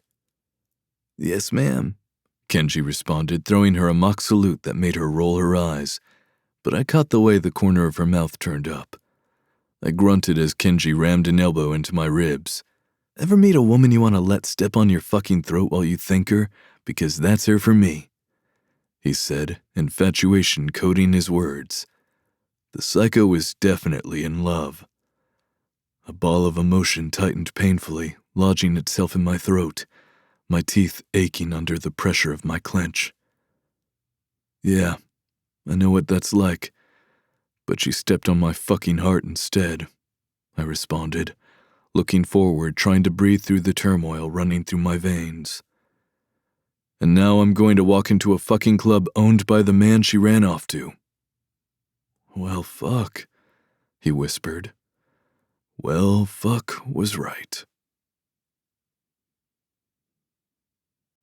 Chapter 37. Dex. Gunnar is now a relationship guru, and we love that. "Of course the fucker's place looks like this," I mumbled as we pushed through the solid steel door of a building that looked like it was once a theater. Andre's club was a cross between a rock concert and an avant-garde runway show. The dark walls were covered in concert posters and graffiti murals, while gilded chandeliers cast dim lighting over the space. The old concessions area had been converted into a bar that was covered in stickers, with rows of colorful bottles on mirrored shelves. On the stage was a band performing as people leaped off it, crowd surfing. "Does he have fucking pyrotechnics going off?" I asked, pissed off that I thought the place was cool. "Europunk," Nico whispered in my ear. "That's what this style is called. Andre loves all the post-Soviet Union anarchy aesthetics. Hence the name." He pointed out a giant neon light that had the name Anarchy illuminated in blue. The whole club was swathed in blue and green lights, and everyone who worked there looked more like rock stars than bartenders. The woman leading us up the stairs to the VIP had on leather pants and a tank top that barely covered the bottom of her tits. In fact, I was pretty sure the underboob was the goal. 2 sparkly X pasties peeked out every time she moved her arms, and her hair was bright green, placed up in 2 buns on top of her head.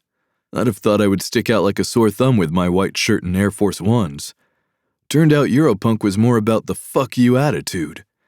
If I didn't already hate the guy, I might have liked the club. "Please sit. Andre will be with you shortly," the girl said before moving behind a bar that was tucked into the corner. The VIP section was up in the private balconies. This one looked out over the concert. The rows of seating had all been removed and replaced with tables and velvet booths that looked more like beds, with pillows and fur pelts strewn across them. Kenji plopped down on one of them, stretching his arm across the back. He looked right at home with his mesh tank top and black dickies. Everyone had dressed to blend in, actually. Caleb stuck out the most in his suit, but he'd forgone a tie, and his tattooed hands and scowl helped. The fucker was downright dangerous looking, so he was sticking out regardless. That and the fact that up until recently he'd been a pretty sought-after bachelor in New York. "Why the fuck did we think we'd blend in?" I asked, taking a spot next to Kenji, careful to keep my back to the balcony so I could watch the only entrance. "We're an intimidating bunch of fuckers." "And hot," Kenji added, getting exasperated headshakes from Nico and Caleb. "Fine, fuckers, I'm hot," he corrected, leaning forward and snatching Scar's arm.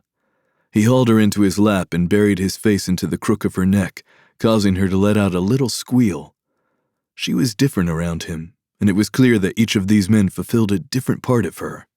"So is this fine piece of ass," he said, capturing her mouth. I glanced over to see how the other 2 reacted. It wasn't jealousy in their eyes, it was carnal hunger. "Should we leave so y'all can fuck?" I asked, standing to grab a drink because God knew I needed one. Or 5. Horniness mixed with anger and self-loathing? Yeah, vodka needed to be thrown into the mix too. "Do you think Nikki is going to be with Andre?"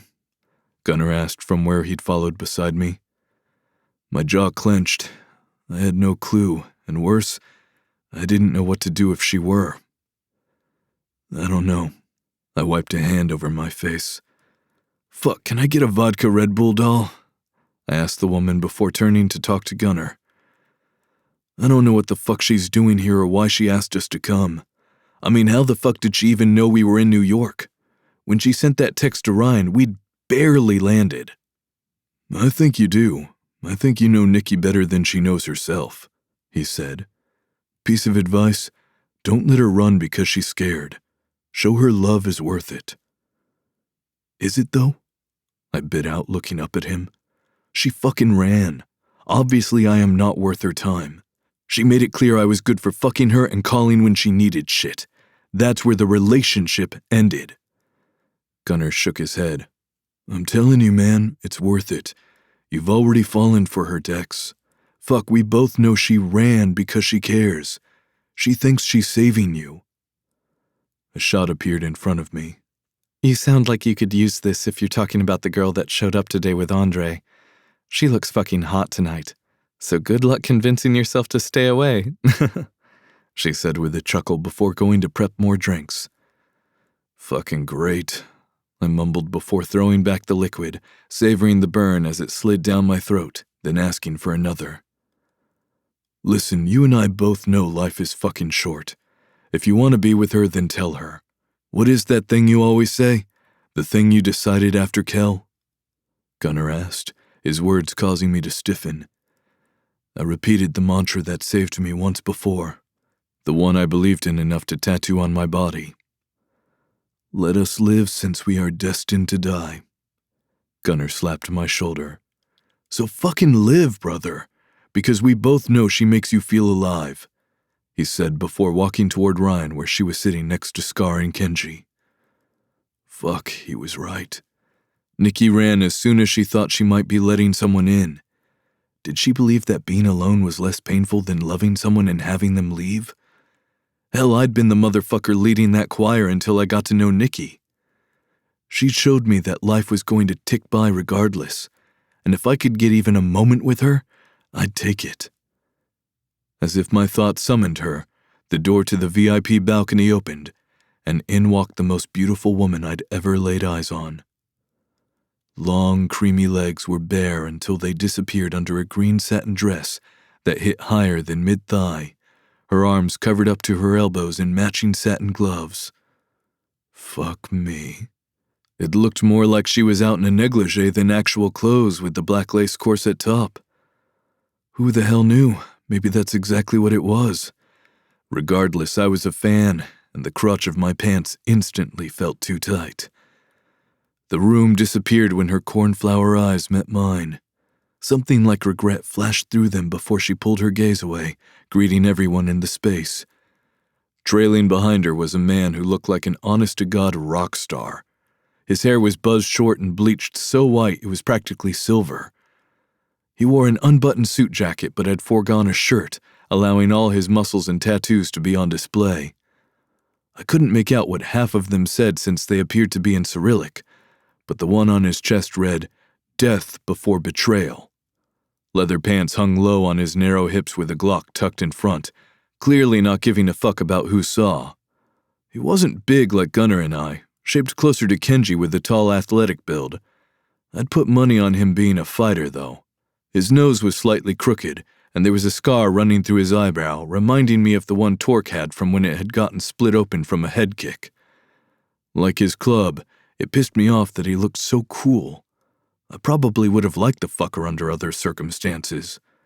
He gripped Nikki by the elbow, leaning in to whisper something in her ear. I hated the way she looked up at him. Too much of a reminder of how she looked at me.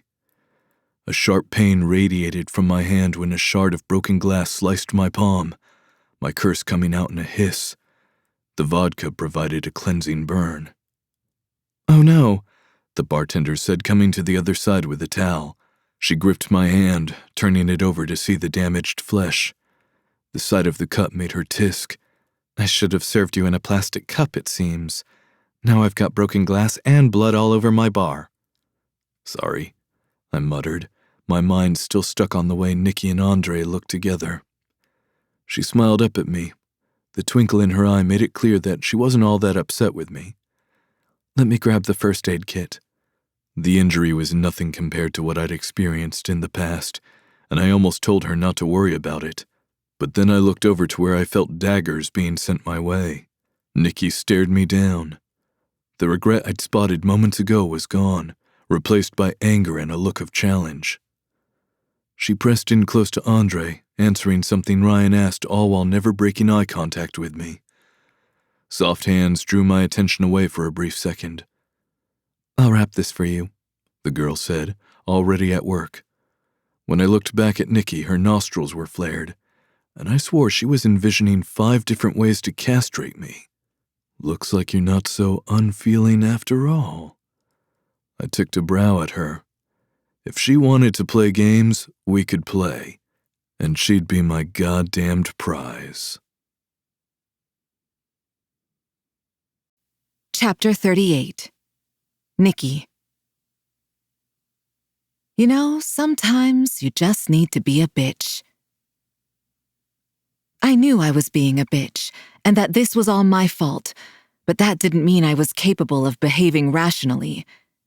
Yes, I ran away like a total coward, but why the fuck was there a woman touching him tenderly with a stupid fucking smile on her face?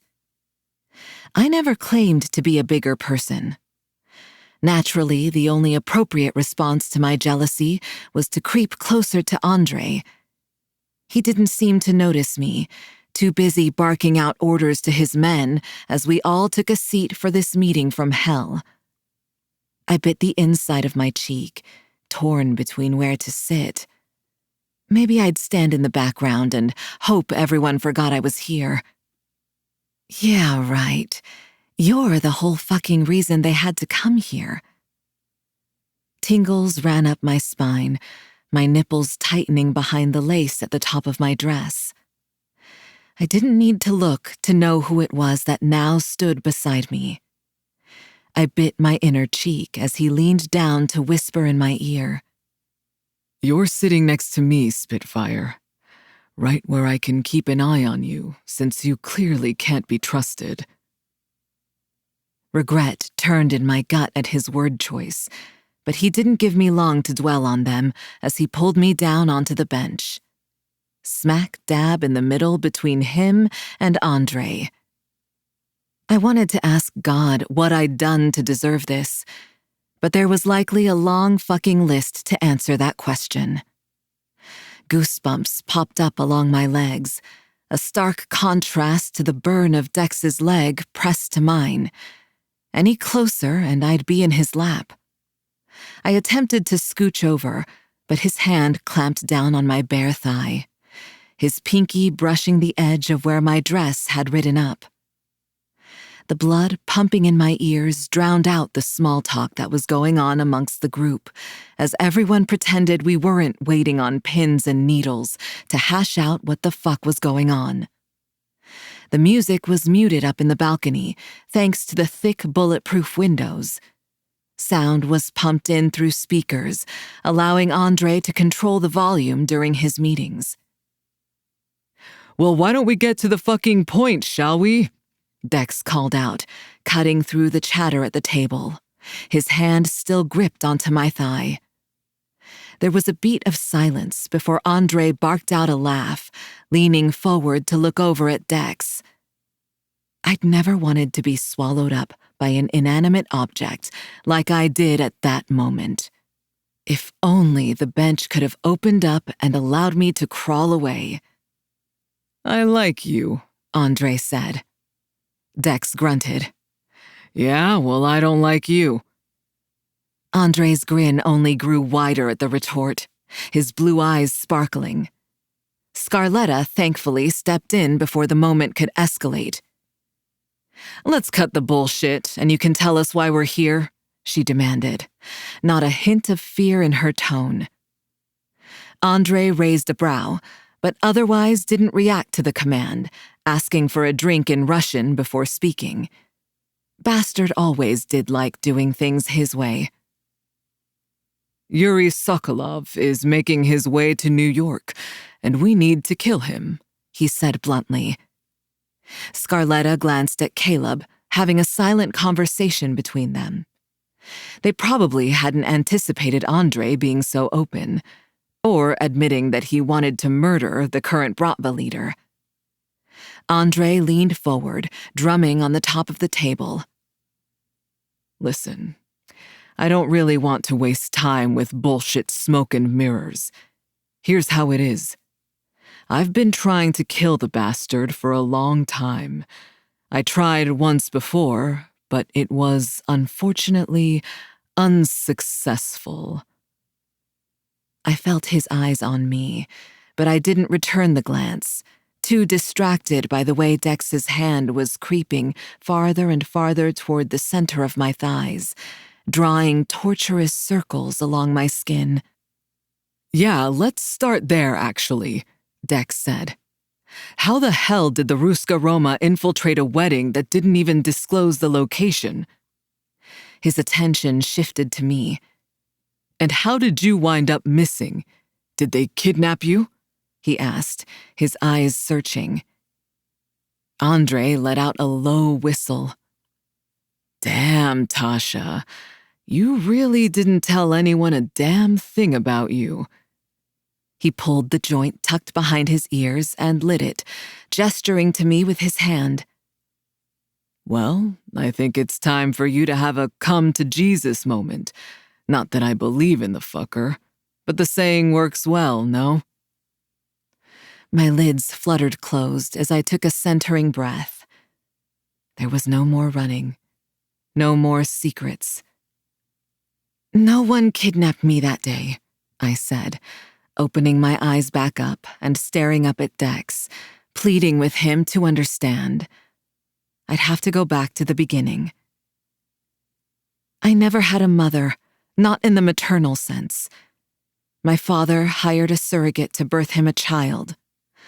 While most might have wanted a son, my father was a selfish bastard, and he wanted the power for himself, not an heir. His goal was to have a bargaining chip. I'd never said any of this aloud before, and the admission was like a knife to the heart all over again. Dex's hand stilled before he gave a comforting squeeze. A girl, he said, finishing the sentence for me. I nodded before continuing on. I was raised with the sole intention of being gifted to whichever Bratva leader was in charge when the time came. As I got older, I was naive enough to think that if I could make him proud enough of me, he would decide I was worthy enough to keep around. That his pride in me would mean more than more power. Angry tears welled up in my lash line, threatening to fall. Dex cursed under his breath, clearly sensing where the story was going and pulling me under the crook of his arm. It was like coming home, warm, comforting. Something that felt like his lips brushed the top of my head.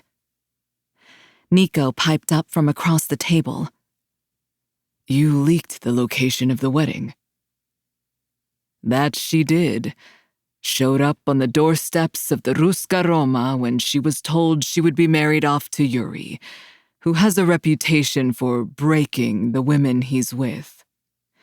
In exchange for help getting out of the country, she promised to join our efforts and get us into the wedding cathedral, Andre said, sounding impressed. What happened? Ryan asked.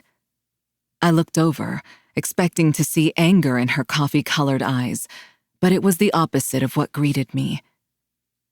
I'm so sorry I never asked about you or your past, Nix. I figured you'd tell me if you wanted me to know, but I would have helped you murder this fucker a long time ago if I'd known. A tearful laugh bubbled up. Of course that was how she would look at this. Scarletta probably would have helped too. She's always in for a good murder, Andre said, glancing over at her. There was a silent exchange before Scar let out a resigned sigh, clapping her hands together and looking around the table. The permanent scowl on Caleb's face grew deeper, while Nico's expression remained blank. Kenji was the polar opposite of his chosen brothers, smiling from ear to ear. Since this is the one and only time we will have some fucked up, what did you call it, Andre? A come-to-Jesus moment? Are you an assassin? Ryan called out, her eyes going wide. Because I knew there was no way you just did tech shit. You're far too calculating. She was practically giddy as she waited for an answer. This fine-ass woman isn't just an assassin. She's fucking Kane, Kenji said, pride shining in his face. Hell, all 3 boys were looking at Scar like she hung the damn moon. The name meant nothing to me, but Ryan's and Gunner's eyes grew to the size of dinner plates. I fucking knew you were into more than whatever your uncle had you doing, Ryan said. But her response was drowned out by Gunner's booming voice.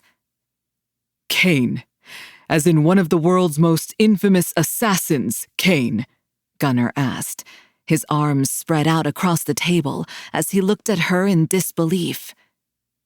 Do you know how many 3-letter agencies are looking for you? She smirked. Of course I do.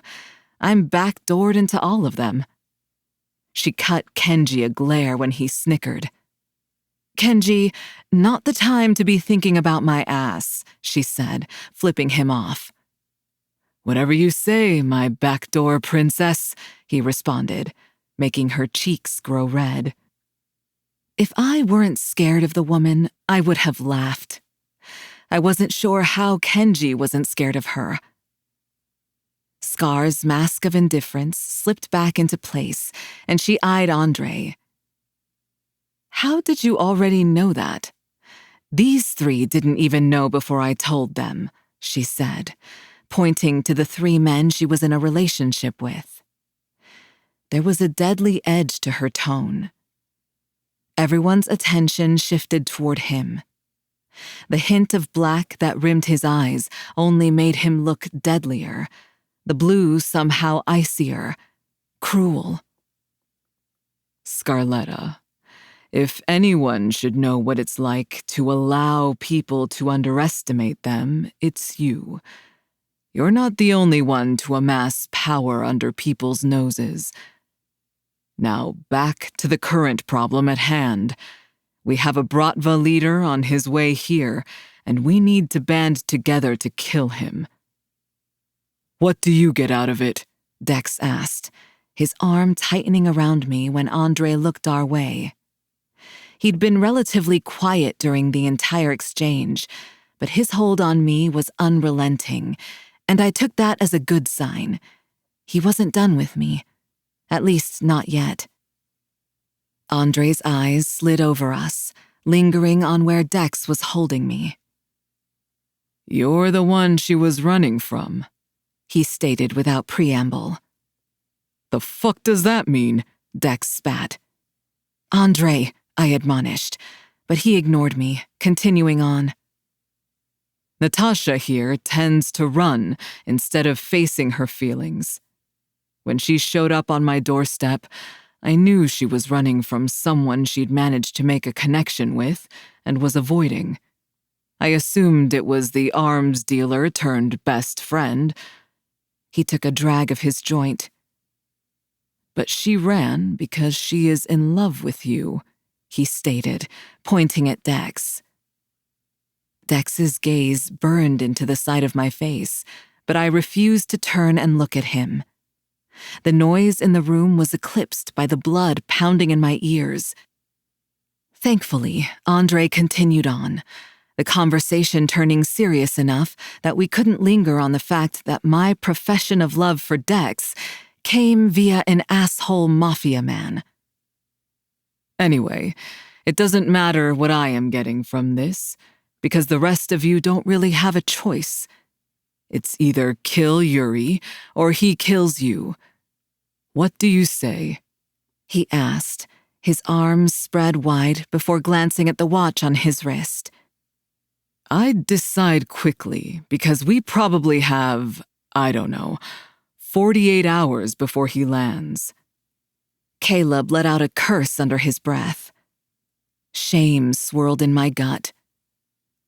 You guys should go home now, I said, drawing their attention. You're in this mess because of me and my failed attempt at killing Yuri, I said, staring at my hands. Warm fingers lifted my chin.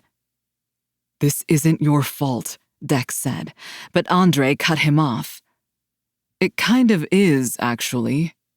She was supposed to stab the bastard that day," he said, as I turned to glare at him. "What? You were?" Dex stood, shoving his finger into Andre's chest. "Shut your fucking mouth, first of all. And second, you were going to make her kill the fucker?" Andre leaned back, spreading his arms across the booth, completely unfazed. "Surely you know your little bunny is actually a wolf." His blue eyes cut to me, holding my stare as he spilled the final secret. "The day wasn't a complete failure.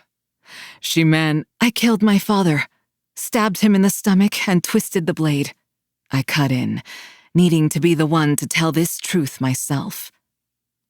Andre smirked. Asshole. He'd wanted that to happen, forced my hand so I would have to reveal the final piece of the puzzle, until I sat there stripped bare for all to see, to determine if they wanted to stick by me. He was like a fucked up Cupid. I was so busy staring him down that I didn't notice Dex until it was too late. I yelped when I was suddenly lifted into the air and thrown over his shoulder, his arm clamped over the back of my thighs, a hand holding down my dress so my ass wasn't on display. "You fuckers figure out a plan, and then let us know what we've got to do," he called over his shoulder, heading toward the door that led back out into the main portion of the club. "Have fun fucking," Andre yelled out. I couldn't see his face, but I knew he had a smug look on it. Chapter 39. Dex. If you're horny, this is the chapter for you. If you're not, you will be. We barely made it out of the room before I slammed her against the wall, her breath whooshing out of her as I let her body slide down until her feet were on the floor. Fuck, she was beautiful. My dick twitched. It had been painfully hard since she walked into the room, settling briefly as her past was unraveled. But when she revealed that she was the one to deliver the killing blow to her asshole of a father, fuck, I was rock hard once more. She sucked in a breath as I lowered my mouth to her ear, sucking on the tender flesh for a moment. If you hadn't killed that fucker, I would have hunted him down and dismembered him limb by limb for you, I said, running my nose along her neck, nipping at her flesh. I wanted to mark every part of her body, of her soul. I didn't know if she'd find my words romantic or not, but they were the truth. She turned her face into mine, our lips brushing as she spoke. "Is it wrong that now I'm turned on?" she asked. Her response made me growl, pressing myself further against her and running my hands up her bare thighs until they hooked onto her underwear. "What are you doing, Dex?" she asked, her voice husky and excited. I leaned forward, unable to stop myself, and captured her mouth, the world melting away as her tongue intertwined with mine. Kissing Nikki was like breathing again, the fresh air after a rainstorm. She fisted my shirt, pulling me closer. My heart beat so fast, it felt like I'd leapt off a cliff. Loving her was an adrenaline hit. She filled the void inside my chest, illuminating the dark cave with her sunshine. The ache I'd grown used to ceased to exist when she was around. Uncertainty crept in. I felt this way about her, but I still didn't know where she stood on the matter. She'd run from me more than once. Maybe I just needed to get the fucking hint and let her go. I growled at the idea. "Panties off, Nikki." "What? No. Why the hell do you need those?" she asked, pulling her face away. My hand snaked up, grasping her throat. "Because if you run off again, I want something to wrap around my cock as I beat off to the memories of fucking your tight cunt," I said, punctuating my words by yanking down her underwear. Her inhale was more of a moan, and I drove my fingers into her now uncovered pussy. "You're fucking soaked, Spitfire." I pulled my fingers out, bringing them to my lips and licking them clean. "This for me?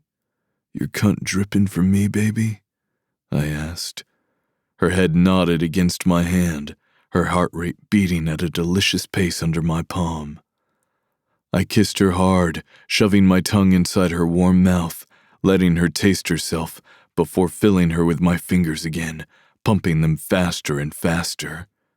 "Dex," she moaned, "we're in a fucking hall. And if you want to run from me, then I'm going to fuck you in public so everyone knows you're mine. Stake my claim so no one dares try." I moved my mouth up to her ear so I could whisper the next part. "I'm going to paint you with my cum and make you walk through this fucking club as my little masterpiece.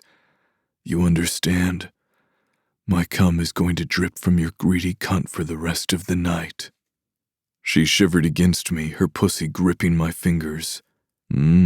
Seems your pussy is a fan of that idea, baby."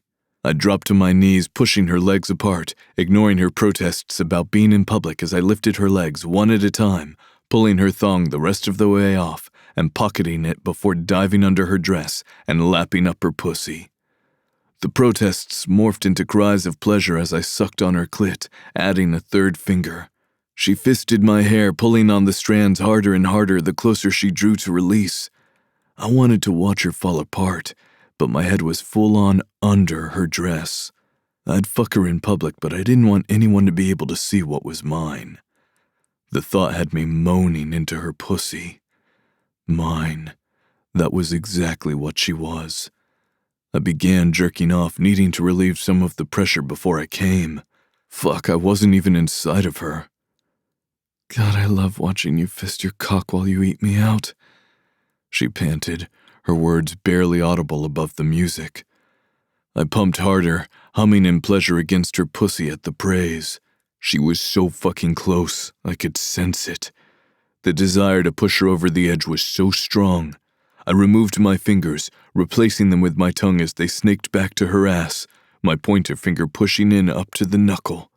She cried out my name as she came, her inner walls spasming around my tongue in a way that made my cock jealous. I stood when she was spent, flipping her around and securing her wrists at the base of her spine, leaning in to whisper in her ear.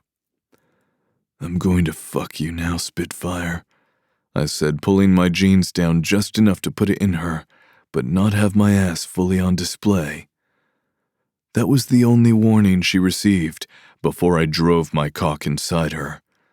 I'd never wanted a woman the way I wanted Nikki, and I didn't want her for a single fuck. "Middle name?" I demanded between thrusts. "What?" she asked, the word coming out in a rush of air. "I need your middle name," I said, swirling her clit with my finger. "Now." I smacked the globe of her ass when she took too long to answer, caught up in the lust of the moment.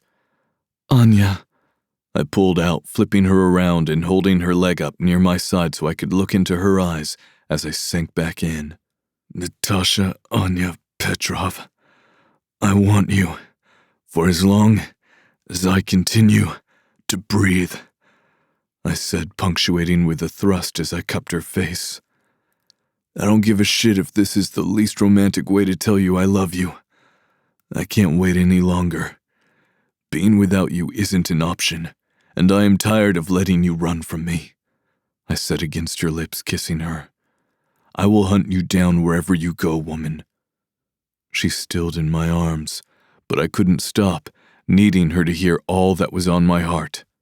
"Life isn't worth living without you in it, Spitfire. Fuck your past. All I need is your present and our future." My words came out as a plea. I'd done the one thing I'd never thought I'd do again, pull my heart out where I'd hidden it away, and risk it being broken. But she was worth it. I'd endure the pain every fucking time, if only for another moment with her. She cupped my face, her eyes searching mine. A single tear escaped, rolling down her beautiful face, and I leaned forward, lapping it up with my tongue. Let me in, Spitfire. Let me love you, I whispered. I'm scared. I held her, chuckling at the fact that I was nuzzling her neck with my cock buried inside her. Robert was right when he told me I didn't know what the fuck I was doing when it came to romancing a woman. Nikki, I don't know shit about being romantic or being a Prince Charming, but I will stick by your side and help slay all your demons. I'll cheer you on and hold you when you crumble. I captured another escaped tear. I'll let you fucking fly and be at the bottom to catch you if you happen to fall. She let out a hiccup, tears freely flowing now. My heart seized because I didn't know what they meant. My heart pounding with anticipation, I leaned in. Her salty lips met mine, and in that moment, time stood still. The kiss was a tender dance, a passionate expression of my feelings. I wanted her to feel all my promises in her soul. Forever and always, Spitfire, I said against her mouth. Even if you don't want me, I will be there for you. A sob fell from her lips, causing my heart to clench, to break. This wasn't what she wanted. She wasn't ready, and I didn't know if she'd ever be. But I would wait until that day came, or until the Reaper collected my soul. I cupped her face once more, kissing the tip of her nose. Just a warning, though. Every man who comes near you will end up in a grave, I said, pulling out of her. Chapter 40. Nikki. I'm an Aquarius with daddy issues. He was like a battering ram, determined to break down all my walls until I stood there unprotected and raw. The heat of his body started to disappear as he pulled away, removing the feeling of being complete. "Where are you going?" I asked, gripping his shoulders and stopping him from pulling all the way out. Confusion flashed in his eyes. What do you mean? You're not ready, and that's okay, Nikki. You never promised me anything. He pressed a sweet kiss to my lips, keeping it brief. I snaked my hands into his hair, biting at his lower lip, and then shoving my tongue inside his mouth. He growled, melding his mouth to mine before ripping his face away and meeting my gaze with an angry glare. Cold turkey, Nix. I have to stop you cold turkey. I'm too in love to play this game. His voice cracked as he looked away, his arms hanging loose by his side. I hit his chest, drawing his attention back to me. "You are the biggest idiot, Dex. Stop talking for 2 fucking seconds so I can tell you I am in love with you," I said, raising my voice so he could hear me over whatever else he was saying. He stopped mid-sentence, his lips parting as he blinked at me. I curled my finger under his chin. "Dex, I'm an Aquarius with daddy issues, so this profession of love isn't going to be sweet or poetic. I don't know how the hell to do any of that. But I've never been so scared or so sure I wanted to give my heart to someone. The heartbreak would kill me, but the life I lived while you loved me would be worth it. So this scarred thing is yours, if you're sure you want it," I whispered. The words were barely out, and his lips were on mine, pressed so firmly it was like he was trying to crawl inside. Laughter bubbled up, and I couldn't stop it from spilling over. Dex pulled back, looking at me like I'd lost my damn mind, which made me laugh even harder. Another round of laughter, and I struggled to get it under control enough to speak. Woman, what the fuck?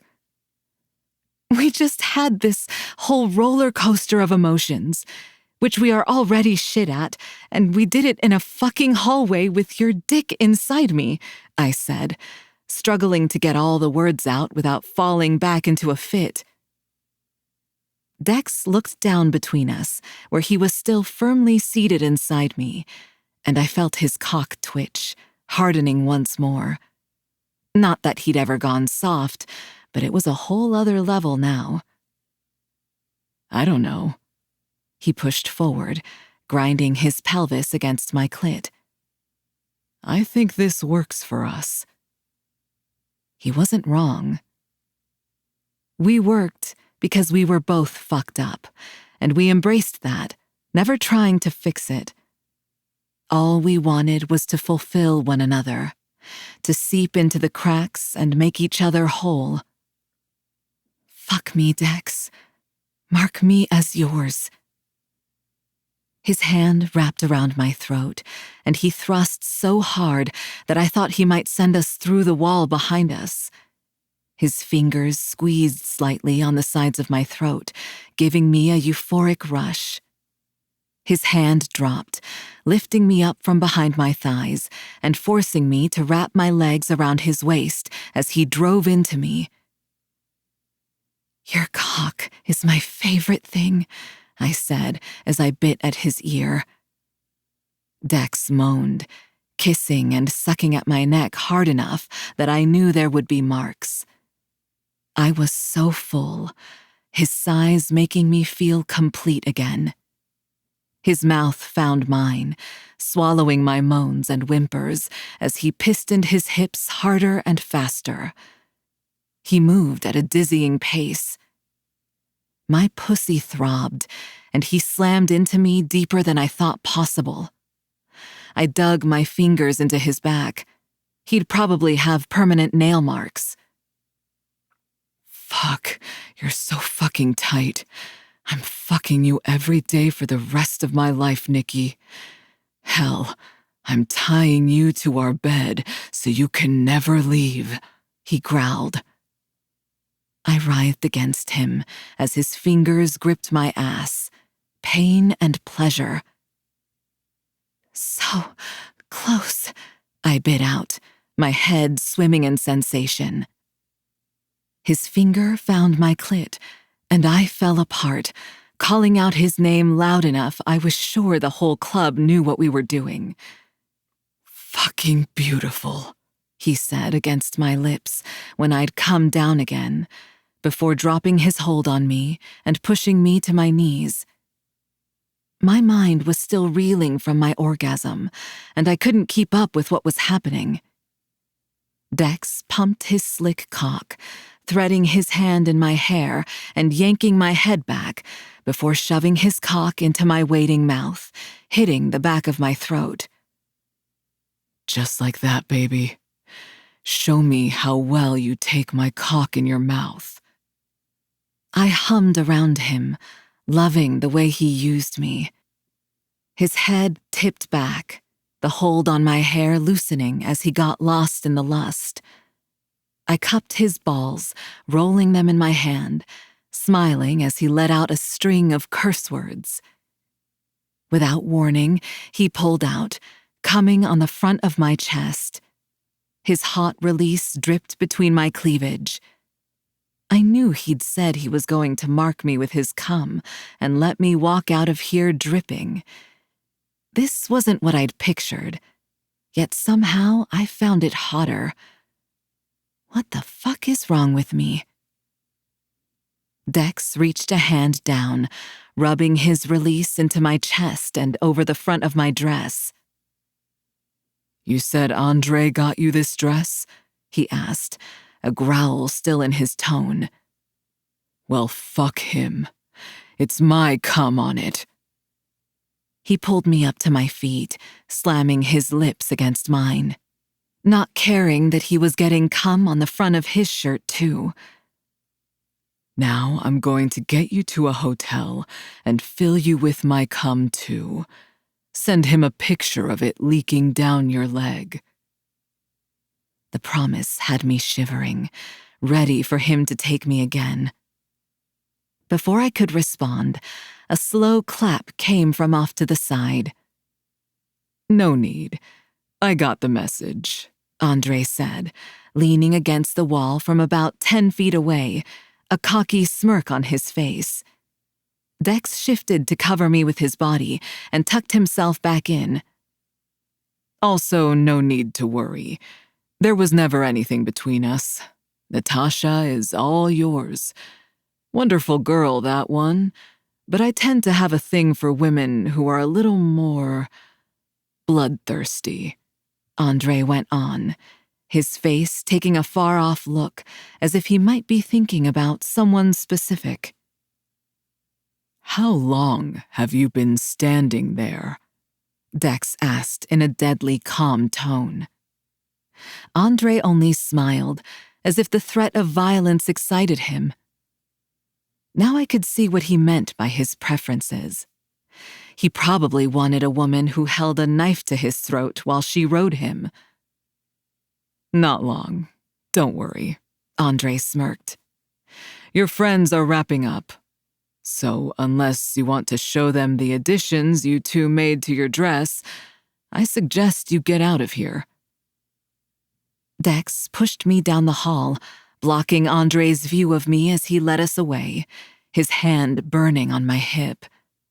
A shiver racked through me as the air hit the mess on my chest, but the reaction wasn't because I was cold. You like walking around coated in my cum, Spitfire, he whispered, licking the shell of my ear. I opened my mouth to answer, but Andre's cocky voice cut through the noise. Oh, and I hope that you still know how to perform with clothes on, Tasha, because I don't think Katya will allow you on her stage in a thong. His words stopped me in my tracks, and not even Dex could stop me from storming back. I ducked under his massive arm, moving out of reach as I stomped up to Andre, stopping directly in front of him, his eyes looking over me lazily, lingering for a second on my chest, his lips curling into a smirk. Don't you look at her, Dex said threateningly. Andre lifted his arms up in mock surrender. As you wish, but I might have to use that move sometime, he said, laughing when Dex lunged at him and then pulled back. What are you talking about, Andre? I asked, my stomach turning. His light eyes that held so much darkness shifted to me, his smirk still firmly in place even as Dex loomed over my shoulder, hand on his Glock. You're going to be bait, Tasha. Dex whipped out the gun, pressing it against Andre's forehead. The fuck she is. Find a fucking way that doesn't involve her, Dex demanded, finger barely hovering above the trigger. Lightning fast, Andre's hand whipped out from where he had it tucked in his pocket, gripping the barrel and pressing it harder into his forehead. Go ahead. Shoot me. Send her and your friends into an early grave with your stupidity, he spat. Now I saw it. What made Andre so dangerous? Eagerness shone in his eyes. He wanted the fight, wanted the violence. Anarchy. Dex hesitated, his finger moving farther away from the trigger. That's what I thought, Andre said, pushing the Glock away and staring Dex down. She is the only thing that fucker wants. The only bait enticing enough for him to come out of the hole he's burrowed into. If you don't think you can protect her without hiding her away, then you never deserved to have her to begin with. I swallowed hard. The two men were locked into a battle of wills, but after a few tense moments, Dex gave a single nod. You're a fucking dick.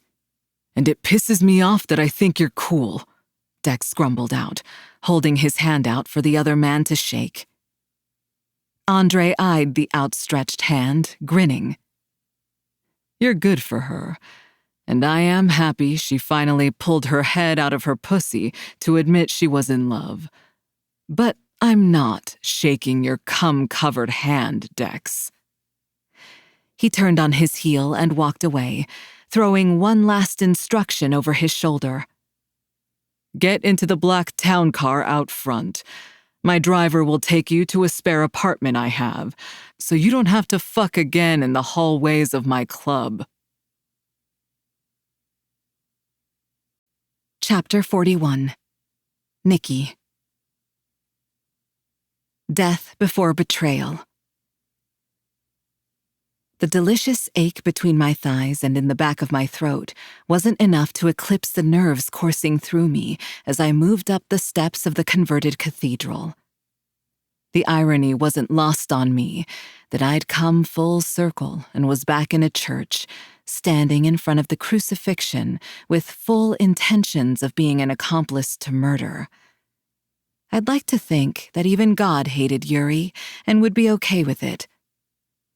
I'd awoken to a message from Andre asking me to meet him here this morning. He wanted to go over the plan with me. I would have taken Dex with me, but I'd rolled over to find the bed empty, his side of the sheets already cold to the touch. Dex had texted me too.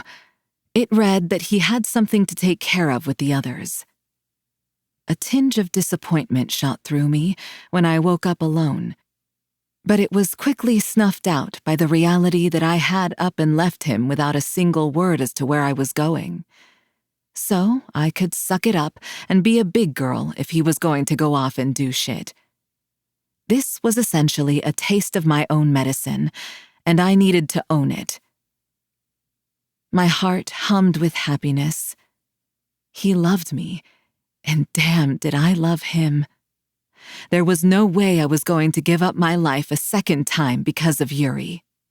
Whatever it took, he was going down. I was done living in the shadows of my past. Footfalls echoed off the stone, reminding me that I was not in the safety of the apartment.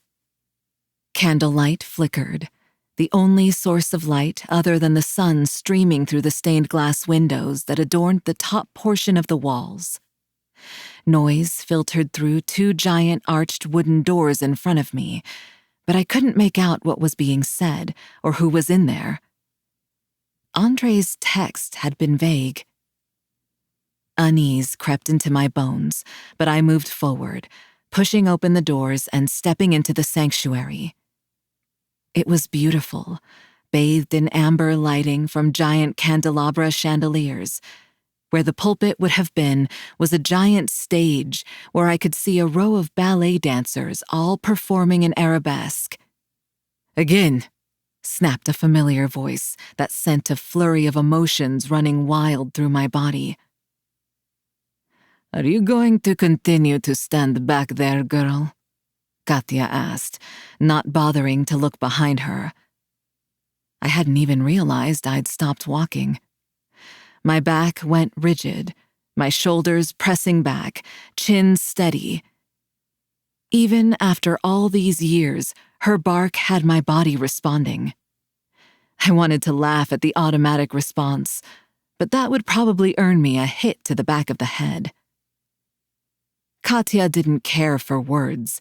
She wanted action, so I didn't bother responding. I just made my way toward where she sat in the front pew. I didn't think I could ever quite classify Katya as a mother figure, but she'd made an impact on my life. She'd been the one who'd encouraged me to seek out the Ruska Roma. At the time, I hadn't even realized she worked for them, a plant embedded into the Bratva for years, an ear close to the enemy. She'd risked everything to help me. I paused at the edge of the pew, waiting for her instruction. It was so familiar that I smiled despite my nerves. Her silver hair was tied back in a severe bun at the nape of her neck. Blue eyes cut over to me for a brief moment before focusing on what was happening in front of us. "Not one of you had acceptable back legs. Again," she yelled, folding her hands into her lap. "Why did you come back, Natasha? You were free." She turned her head, finally looking at me. My heart seized in my chest, and I had the strangest urge to hug the rigid older woman. There was a slight shake in my voice when I answered. We both know that's not true, Katya.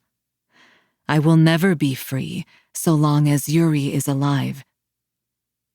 She searched over me with her eyes. For what exactly, I wasn't sure. But when she was satisfied, she gave a single nod toward the space beside her and faced forward once more. I slid in next to her, mimicking her posture.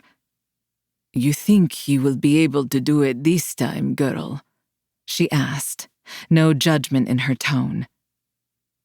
When Andre first suggested I try and kill the Bratva leader again, I thought it was stupid. Then I realized there was no freedom for me unless Yuri was gone, and I refused to sink back into hiding, merely existing rather than living, rather than loving. I should have done it the first time, Katya. There's no way I will let him live a second time. You might never have gotten the Roma branding, but you are a part of us. You have our protection. You know that, right? She asked, turning toward me. The look in her eyes caused my skin to erupt in bumps. No one faulted you for not killing Yuri that day. It was ridiculous that they even asked that of a young, barely trained girl who was facing the worst betrayal a woman could experience. To be given away by the one who was supposed to protect you. She let out a sound of disgust, her poised demeanor slipping. The fact that you killed your father is a feat that we were all proud of you for. But I ran. She held my stare. That you did, Natasha. Perhaps the bravest of all your actions. Andre walked up at that moment, and she seemed to stiffen, tipping her head in greeting. His hands were tucked into leather pants that sat low on his hips. The white dress shirt he wore was only buttoned to right above his navel, sleeves rolled up on his forearms, leaving his tattoos on display. "Want to tell me why I'm here, Andre?" I asked, before tacking on. "Actually, I don't really give a damn if you want to or not. Tell me what's going on." He smirked. "You're going to eat him alive." "She ready?" he asked, ignoring my demand. Katya shifted her gaze from the dancers over to Andre, lingering on me for a second. "Not yet." "Well, no time like the present, no?" He looked at me. "Hope you remember how to do something other than strip, Natasha, because you're going to be the lead in a performance," Andre said, tilting his head to the side and looking down the length of my body. There was nothing sexual about his gaze, only calculating, and it made me uneasy. "What is that supposed to mean?" I asked, analyzing their body language. Andre looked relaxed, a cocky grin on his full lips, but Katya was tense. "It means you need to go and change," he said. I crossed my arms over my chest. "Now, Andre, maybe you've taken one too many hits to the head, or perhaps your English comprehension is lacking, but I want to know what's happening." Katya piped up from beside me. "Peter and the wolf, Natasha." She gripped my hands between her gnarled ones. "You remember the story, no?" I nod my head. Something in her tone made me feel as if she was trying to tell me more than what the actual words meant. "I remember. The boy traps the wolf that threatened his friends and then parades him to the zoo, despite the hunters wanting to kill the wolf. A tale on the lesson of bravery and mercy. All of us children were taught Prokofiev's tale." She nodded, seemingly pleased with my answer, but I wasn't sure what recalling a Russian folk tale had to do with anything. She turned back toward the stage, passing a duffel bag over before whispering to me, "Change the ending, Nikki.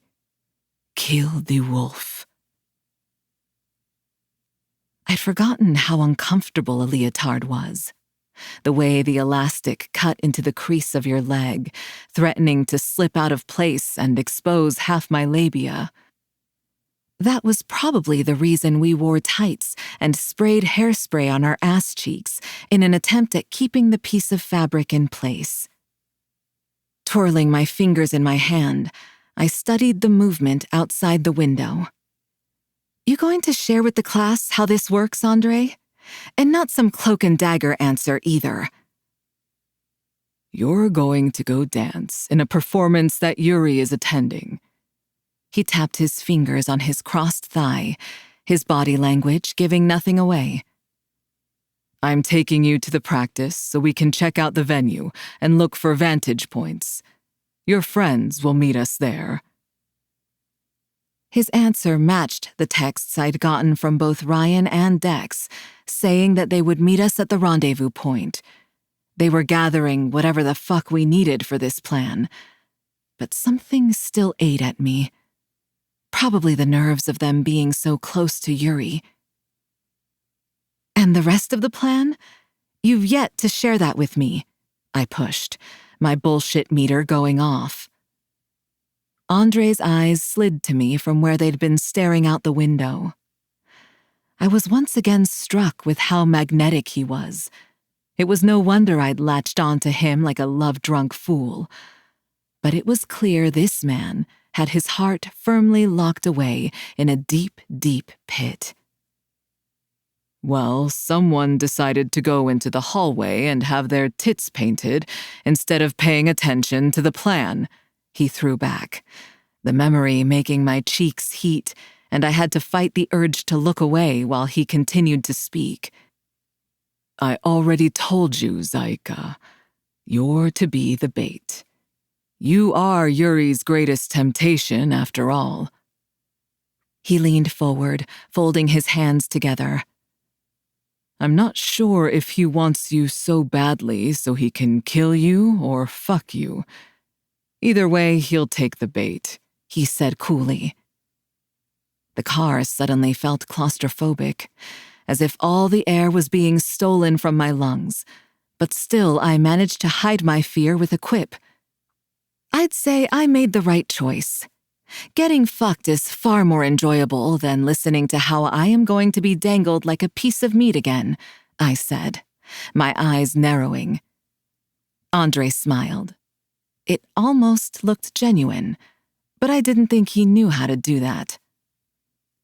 "Oh, how your father must be rolling in his grave, knowing that the blushing bride he promised Yuri was so properly deflowered." What did it say about me that I was proud of the shame my father would feel if he knew how I liked to fuck? That thought was quickly eclipsed by the reality of seeing Yuri again. Maybe it was delusional, but I hadn't considered what I would do if we crossed paths after the wedding. I'd always assumed I'd be able to outrun him, or that he would forget about me. Yet here I was, willingly placing myself in his sights. "Yuri is attending a gala with some influential men in town, which is where you'll be performing on stage for him." I stiffened at his words. "He'll see you up there, become obsessed, and go running after you. Then bam, we get him," Andre said, smiling, but the expression was anything but comforting. That was the plan? Seems a bit like a shit plan. "Oh?" He arched an eyebrow. "Are you now a criminal mastermind?" he asked, the sarcasm so thick you could wade through it. "You know what some of your friends and I have in common, Tasha?" Please enlighten me, because I can't think of a single thing they have in common with a cocky ass like you. He laughed. "Please, they are all cocky assholes. They just like you, so you aren't on the receiving end. I shrugged before breaking into a grin because he was right. You may have a point there. He cocked a brow in an "I told you so" manner before continuing. It's that we are willing to do the unsavory for the greater good of the goal. We have the balls to get shit done when others are unwilling. He paused, his eyes searching over me once more. Even if it means making more of a mess before ultimately cleaning it up. Is this some type of life lesson I am supposed to be learning? I asked, folding my hands in my lap. He let out a chuff. Something like that, Zaika. Something like that. Well, there's something you're forgetting, Andre. The girl you once knew died at that wedding. The one who blindly followed orders and couldn't sense when someone was using her. A shudder slid over his features at my call-out. Where most men carried a scowl, Andre's face transformed into a cocky smirk, arrogance wafting off him. The problem was that the asshole could back it up. He was scary because he genuinely didn't appear scared or intimidated by anything, and I wasn't sure how much was an act versus truth. My door opened, a hand extending to help me out of the car and onto the sidewalk of wherever it was that we were. I eyed the building towering above us, the small pinpricks of nerves transforming into a full maelstrom of electric shocks. On instinct, I sent my location to Dex. I jumped at the warm hand that landed on my lower back, pushing me forward. Andre leaned in to whisper in my ear, "Natasha, you are so much more than your father made you believe." I turned my head to meet his gaze, but he'd pulled away and continued to look forward as he spoke. Death before betrayal, Zaika. Remember that. This time, his eyes connected to mine, and they were shockingly unguarded. I will always choose death before betrayal. You understand? It was almost as if he were pleading with me. But before I could answer, the doorman was in front of us.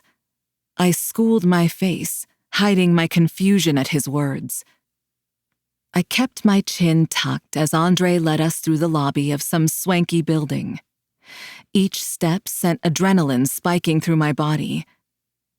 Death before betrayal of me, or of the Ruska Roma? There was next to no one around, and the hair on the back of my neck stood on end. Where the fuck was a performance supposed to happen in this place? One of Andre's men opened a nondescript door, and he pressed me forward with a hand dug into my shoulder. My legs threatened to collapse under me the moment I passed the threshold, even though I had an inkling this would happen. My pride may have wanted to stare him down, unwavering, but my knees buckled like a newborn fawn. Andre gripped my other side, the forceful support of the two men the only reason I remained standing. Well, if it isn't my bitch of a wife in the flesh, Yuri sneered, leaning back in a leather club chair. He'd barely aged in the years I'd been away. A few more frown lines and a peppering of gray around his hairline were the only real signs. Bastard was still handsome, and I still wanted to shove a knife in his back. Blood pounded in my ears, the edges of my vision turning black, and I forced my lungs to keep working. But it felt as if there was a blockage clogging my throat, preventing the oxygen from entering. You know, Andre, when you called and said that you had my wife, I thought it was a bluff, Yuri said, blatantly leering at my body. Figured if you didn't show up with her, I'd just kill you. I'm sure you would have loved that, Yuri, Andre drawled. Yet here she is, and we both know you'll be letting me walk out of here. He tilted his head, his mouth pulling up into a smile that could induce frostbite, it was so chilling. Yuri's smile slipped, his eyes darkening under Andre's attention. Whatever he had on Yuri, it was keeping the asshole in line. Bastard didn't even say anything when Andre winked at him. No one moved, the two factions staying on their sides of the invisible line. How many times have these two talked in the past? For a brief second, I wondered if Andre had sabotaged the attack at my wedding, but there was no chance of that. Everything had gone to plan except my portion. If only I could shoot everyone in the room with the Glock tucked into Andre's trousers. But my body was frozen in place. Did you bring what we agreed upon? Andre asked, an edge to his tone. My brain finally kicked back online, and I began to thrash. "Get the fuck off me!" I yelled, kicking and punching. But Andre just pulled me into his side, clamping down on my arms so I was unable to move. Yuri smiled at my struggle. You will be so fun when I break you. A shame you are no longer pure, but no matter. A cunt is a cunt regardless. I swallowed down bile at his words. My men are excited to get to you, Yuri taunted. Like a rabbit caught in a snare, my fear was replaced with anger, building like a pressure cooker low in my gut. This is fun and all, but where's my payment? Andre asked again, drawing Yuri's attention. The Bratva leader rolled his eyes, tossing a USB drive onto the floor between us. There, your payment, Yuri scoffed. Andre motioned with his head, and one of his men picked up the small drive before pulling out a laptop and plugging the device in, then giving a curt nod. I felt Andre's body relax, but only slightly. He still held himself rigid, though to everyone else he looked relaxed. And the 10 million? Andre drawled. 10 million. Fuck, that's what I was worth. I almost understood why he'd turned me in. Yuri's voice took on an irritated tone. Yes, that has been sent as well, he bit out, standing and walking toward me. As pissed off and hurt as I was by Andre, I still burrowed into his side, my whole body shaking as Yuri approached. Andre's hand slipped down, tapping on my hip. Warm air brushed past my ear, and he spoke so low I almost thought I'd imagined it. Kill the wolf. The words were eclipsed by fear as Yuri gripped my chin, yanking it up. He turned my face from side to side, inspecting me as if I were some prime specimen.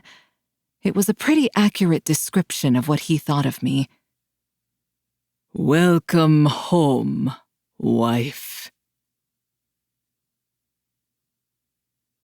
Chapter 42.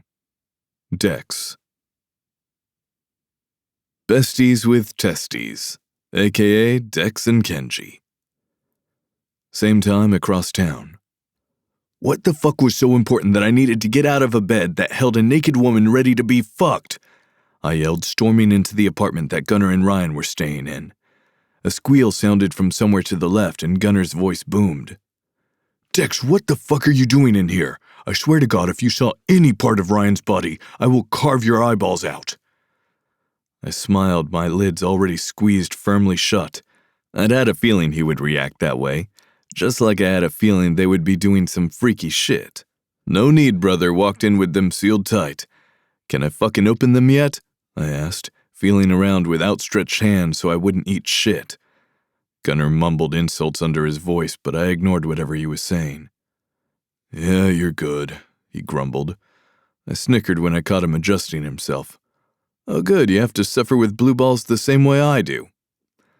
I'd woken up to a message from Gunnar saying I needed to get over to his place right away for some club business. I'd left Nikki since it was something regarding skeletons, no need to wake her.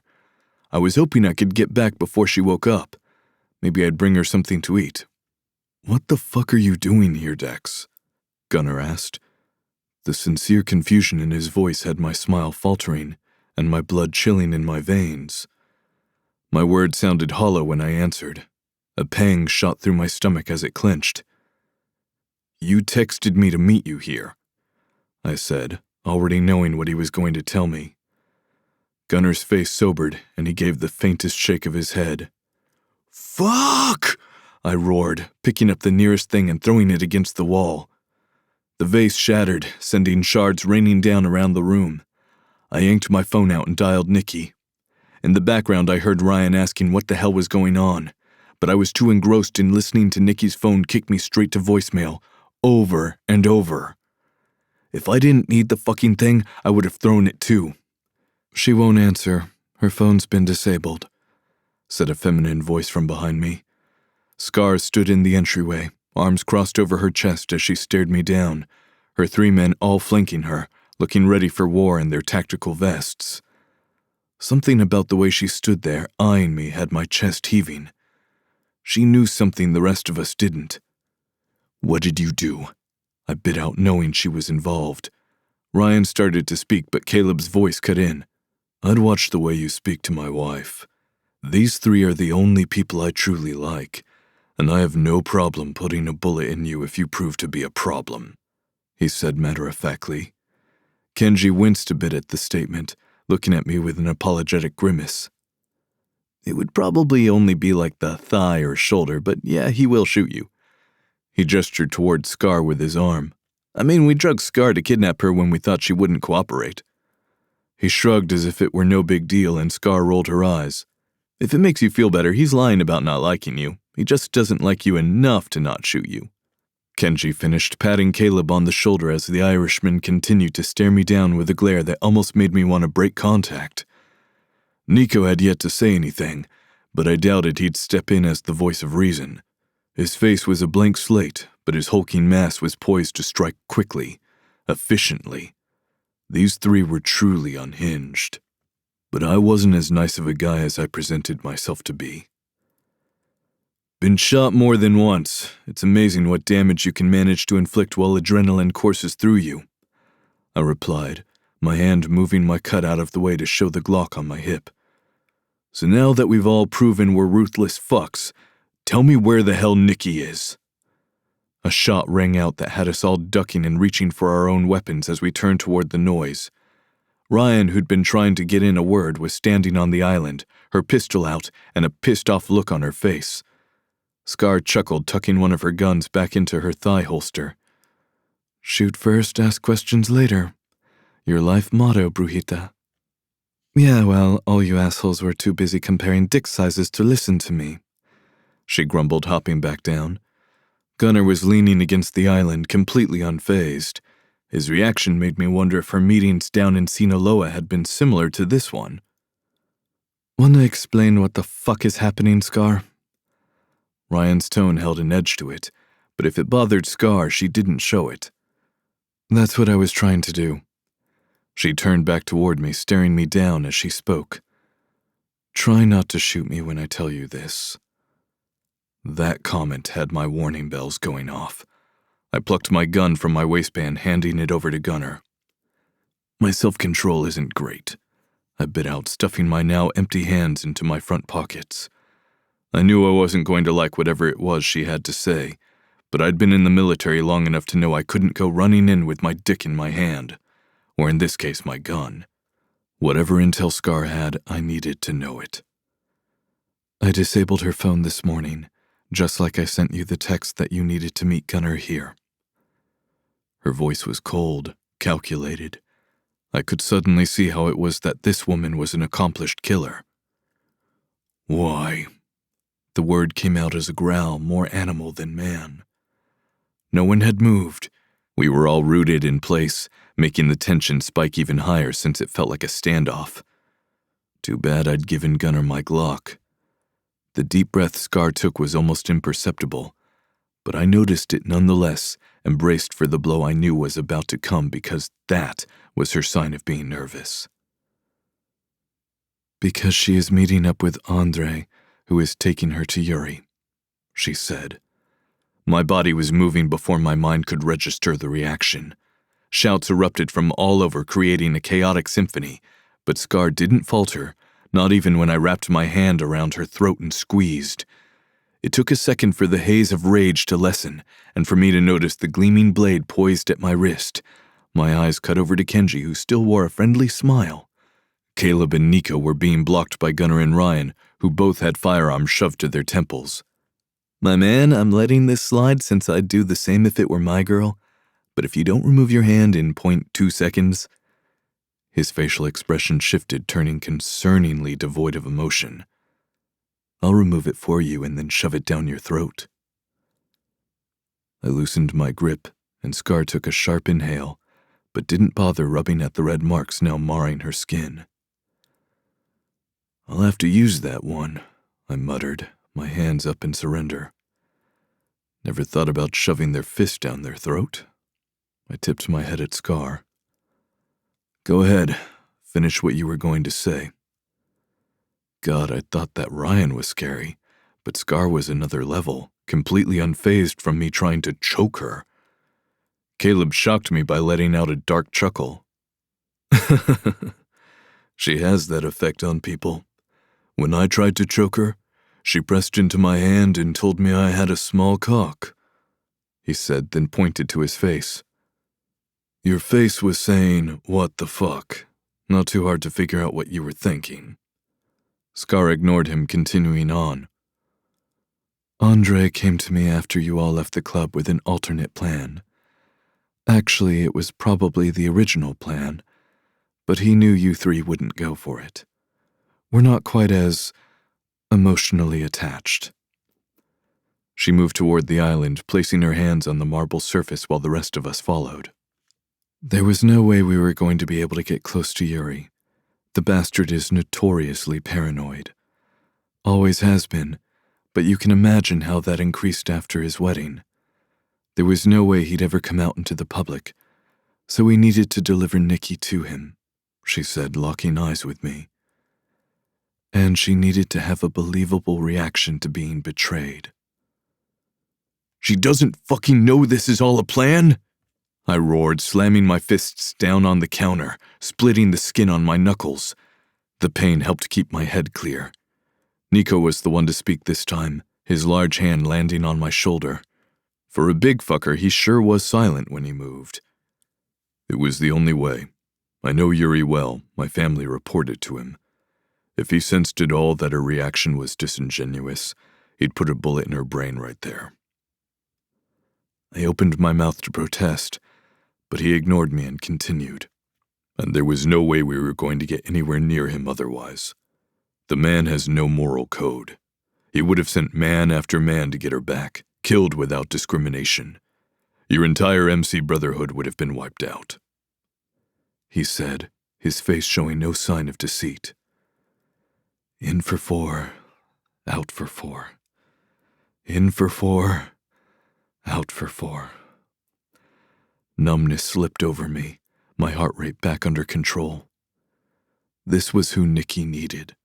The collected killer who knew how to handle the stress of a dire situation.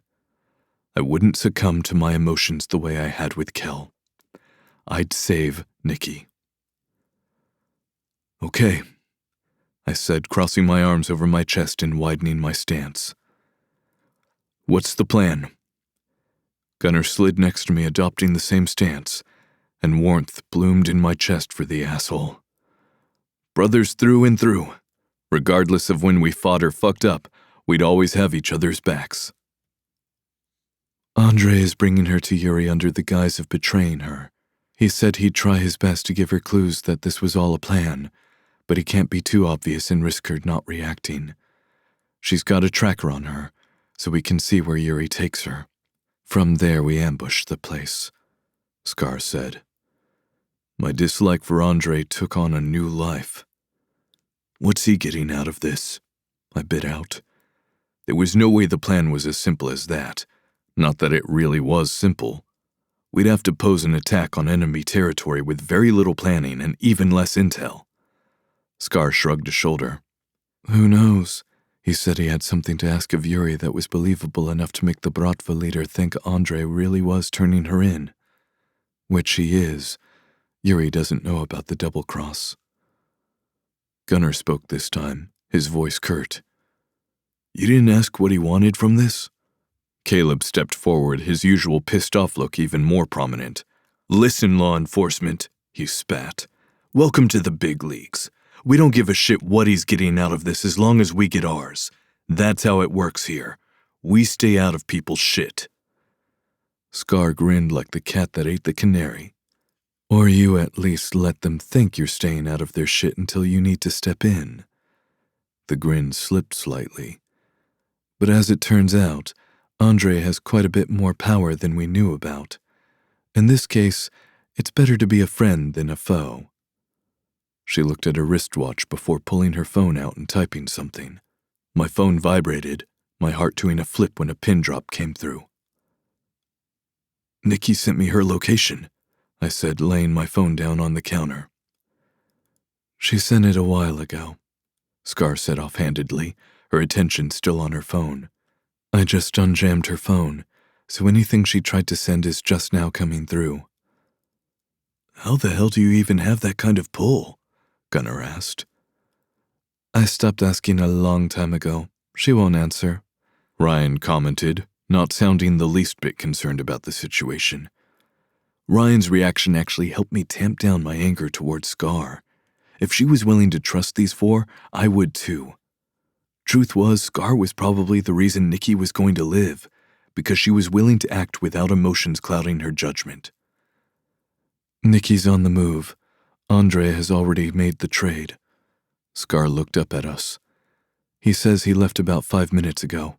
Nico."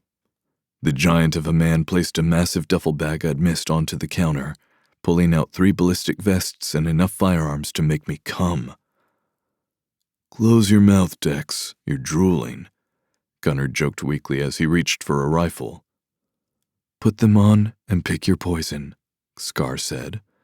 Ryan smirked. Well, don't these look familiar?" "I've got a good source. She can be a bitch, though." Nico tossed a vest over to Ryan, who was flipping off Scar. "I've narrowed down where they're going to 2 potential locations. Both are shit, but we'll make do," he said. "Warehouse," Scarlett called out, focusing back on her phone. "They're making their way toward the warehouse." "No running into a burning fucking building this time, Scar, or I'll tie you to a chair again," Kenji said, cupping her face. She smiled, but her eyes drifted over to Nico, looking him up and down. "That goes for you too, big guy. Hard to fill her up if we're down a dick." Gunnar choked out a cough. Scar winked but moved straight back into business mode. "Okay, we've got rides parked outside. Ryan and Gunnar, you're with Nico. He knows the place like the back of his hand since it's a Bratva building." She turned toward me. "You're with us, Romeo.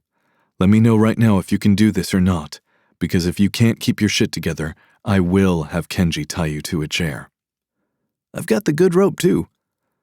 There was no way in hell I was staying behind. Her weapon to wield, that was what I'd promised. I yanked the ballistic vest over my head, grabbing a handgun and tucking it into my waistband. As much as I wanted to be up close and personal, my specialty was long distance. There was a reason I was the one up on the top of the shelving units waiting to take out Mario. "Yeah, I'm sure I can do it," I said. "But I've got a few tactical suggestions. You got a sniper rifle somewhere?" Kenji full-on beamed at me. "I fucking knew you were cool as shit. We should get best friend tattoos after we get your woman back." Chapter 43. Nikki. FYI, I almost just ended it here. Or like with a thank you for coming to my TED Talk. So everyone go thank my editor for telling me no. "I'm going to kill you," Yuri's words burrowed themselves beneath my skin as he shoved a gag between my lips before pushing me into the trunk. Tears streaked my face, and it pissed me off because they were a result of my anger, not of my fear. I'd always known this was a potential outcome. The union my father had arranged for me was always destined to end in a funeral. I'd hoped that it would be Yuri's, but knew it was more likely to be mine. All I could hope for now was that my death would mean that my friends would be safe. The next tear that fell wasn't fear either. It was the heartache of knowing what my death was about to put Dex through again. My heart clenched. I hoped he knew this wasn't his fault, that he wouldn't find solace in the oblivion, that he would live life for the both of us. More tears ran down my face as I curled up in the trunk of the town car, thankful for the silence and my last few moments alone. Fuck. What was I going to do? We'd been in the car long enough for my hip to hurt from lying on it, but I could tell by our speed that the weight was due to traffic as opposed to distance. Would they come for me? How would they even know? That thought caught my attention. How the fuck had I gotten text messages from them this morning saying they were going to meet us at the rendezvous point if Andre was planning on Death before betrayal, Zaika. Remember that. Was this whole thing part of a plan? Katya's words came flooding back. Peter and the wolf, Natasha. You remember the story, no? Change the ending, Nikki. Kill the wolf, I breathed out, a resurgence of hope filling my spirit. I was going to kick Andre's ass and anyone else who was in on this fucking plan to leave me in the dark, but that would have to wait until after we murdered Yuri. The car rolled to a stop, light blinding me as one of his men popped the trunk. Time to get out, bitch. You're going back home. My arms ached where they gripped my biceps, hauling me out of the car and carrying me between them into what looked like a warehouse. Doubt crept in as we neared Yuri. His lips were pulled back in a snarl, eyes gleaming with malice. I wasn't sure who hated whom more. Natasha, look at all the fucking trouble you have caused me. My head snapped to the side, the slap causing my ears to ring, drowning out the chuckles of his men. I prodded at my mouth, a coppery tang overwhelming my senses. Fucker had busted my lip. Plenty of other pussy to fuck, Yuri. You could have let me be, I said, turning my head back to face him. I'll have to break you of that fighting spirit, wife. Can't have you feeling hopeful that your life is going to be pleasant. Fuck. It would have been nice to know what they were planning. Was I supposed to distract him? Get him to stay here? Get us to leave? Whose bright fucking idea was it not to tell me a damn thing other than a coded message about a Russian children's musical and a criminal organization's motto? I'd have rolled my eyes, but it would probably earn me another case of whiplash via Yuri's hand. You never should have run, Natasha, he bit out before gesturing to his men. Let's go. I want out of this fucking country. Ice seeped into my veins, and I looked around for any sign that they were there. My chest tightened when Yuri dragged his fingers down the side of my cheek, probing at the spot a bruise was beginning to form. He smiled when it caused me to wince. You know, when Mario reached out to say he'd found my missing bride, I assumed the Nat was making another sorry attempt at getting into my good graces. But then he sent a picture of you acting like a whore up on stage, he said, pressing into the cut on my lip. But I didn't cry out. Instead, I spat in his face. You fucking bitch! I didn't have great leverage, since my hands were bound in front of me with zip ties, but I used the momentary distraction to drive my knee into his groin. I braced for the retaliation, my eyes closing. It would be worth it. I'd rather die than be used by him. And if the Grim Reaper was coming to collect, I was going to inflict as much pain as possible on my way out. The shattering of glass and the pinging of bullets threw the warehouse into chaos.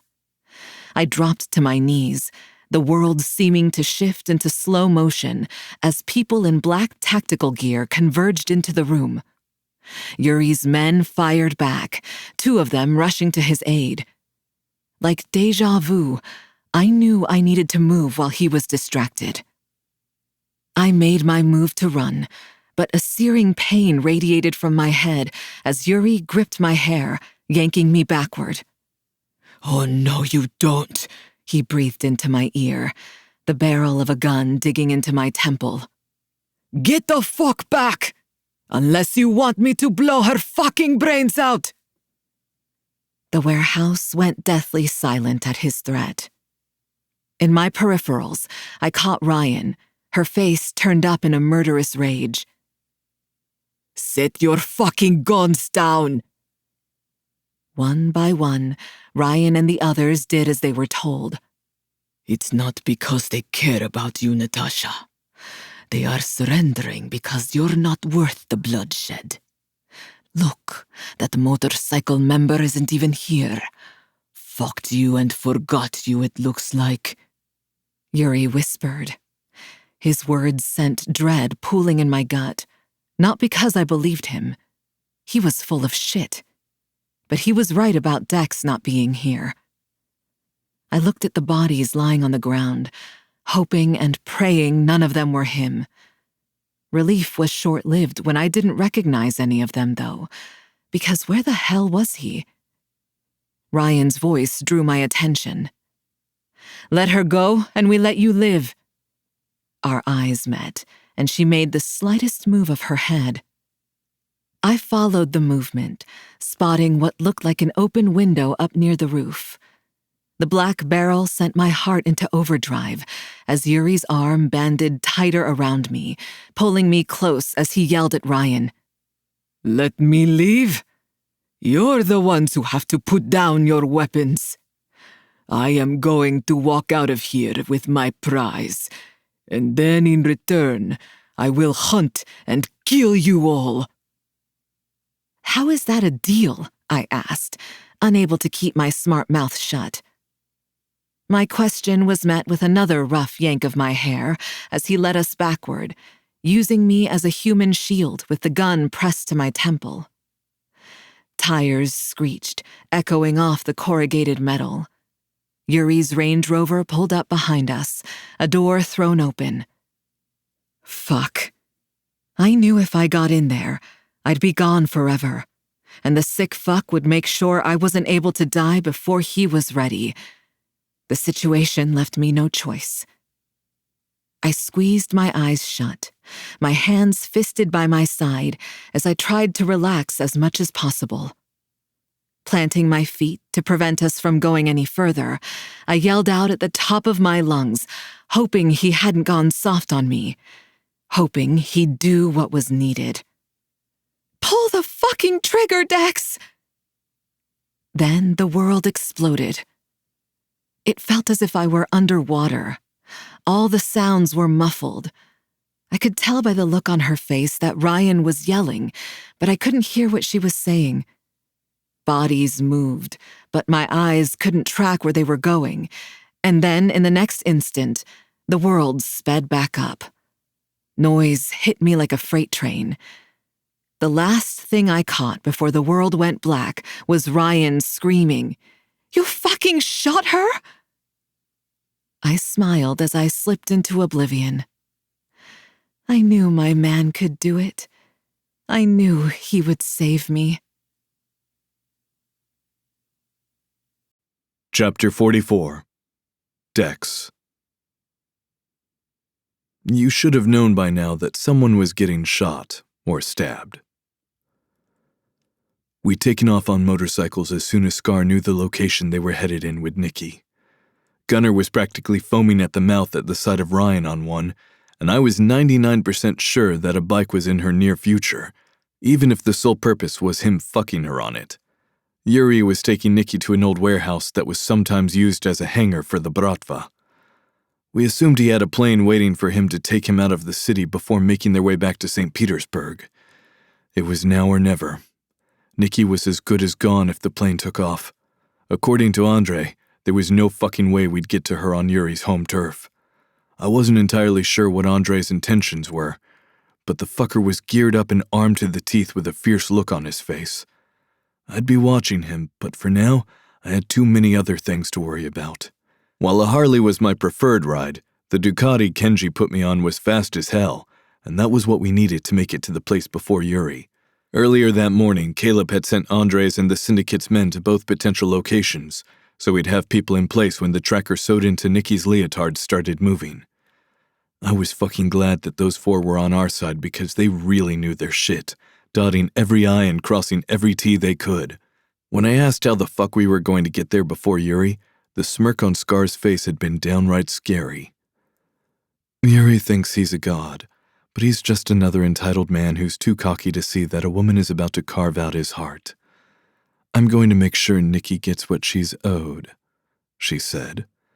I gaped at her, trying to find something to say to that, but the only thing that came to mind was, well, when you put it like that, let's do the fucking thing. Now I knew what Ryan had meant when she said that Scar had this dangerous air about her. The chick was steps ahead of her mark before they knew she was after them, like the fact that she'd hacked into New York streetlights years ago in case she ever needed to manipulate traffic, which was the key factor in us making it to the warehouse and getting into place before Yuri and his entourage pulled up. It was no wonder Kane was so sought after. Black car incoming at main gate, Kenji said over the comms. Their driver is shit. If I were Yuri, I'd have him shot just for driving like we were on a cruise through the countryside and not trying to get our asses out of town. Kenji, we want him to drive like that, dumbass, Caleb quipped. The banter between the two made me smile despite my tamped-down rage. They remind me of us, Gunnar said from beside me. Yeah, if you had a stick permanently shoved up your ass, making you constantly act like a dick.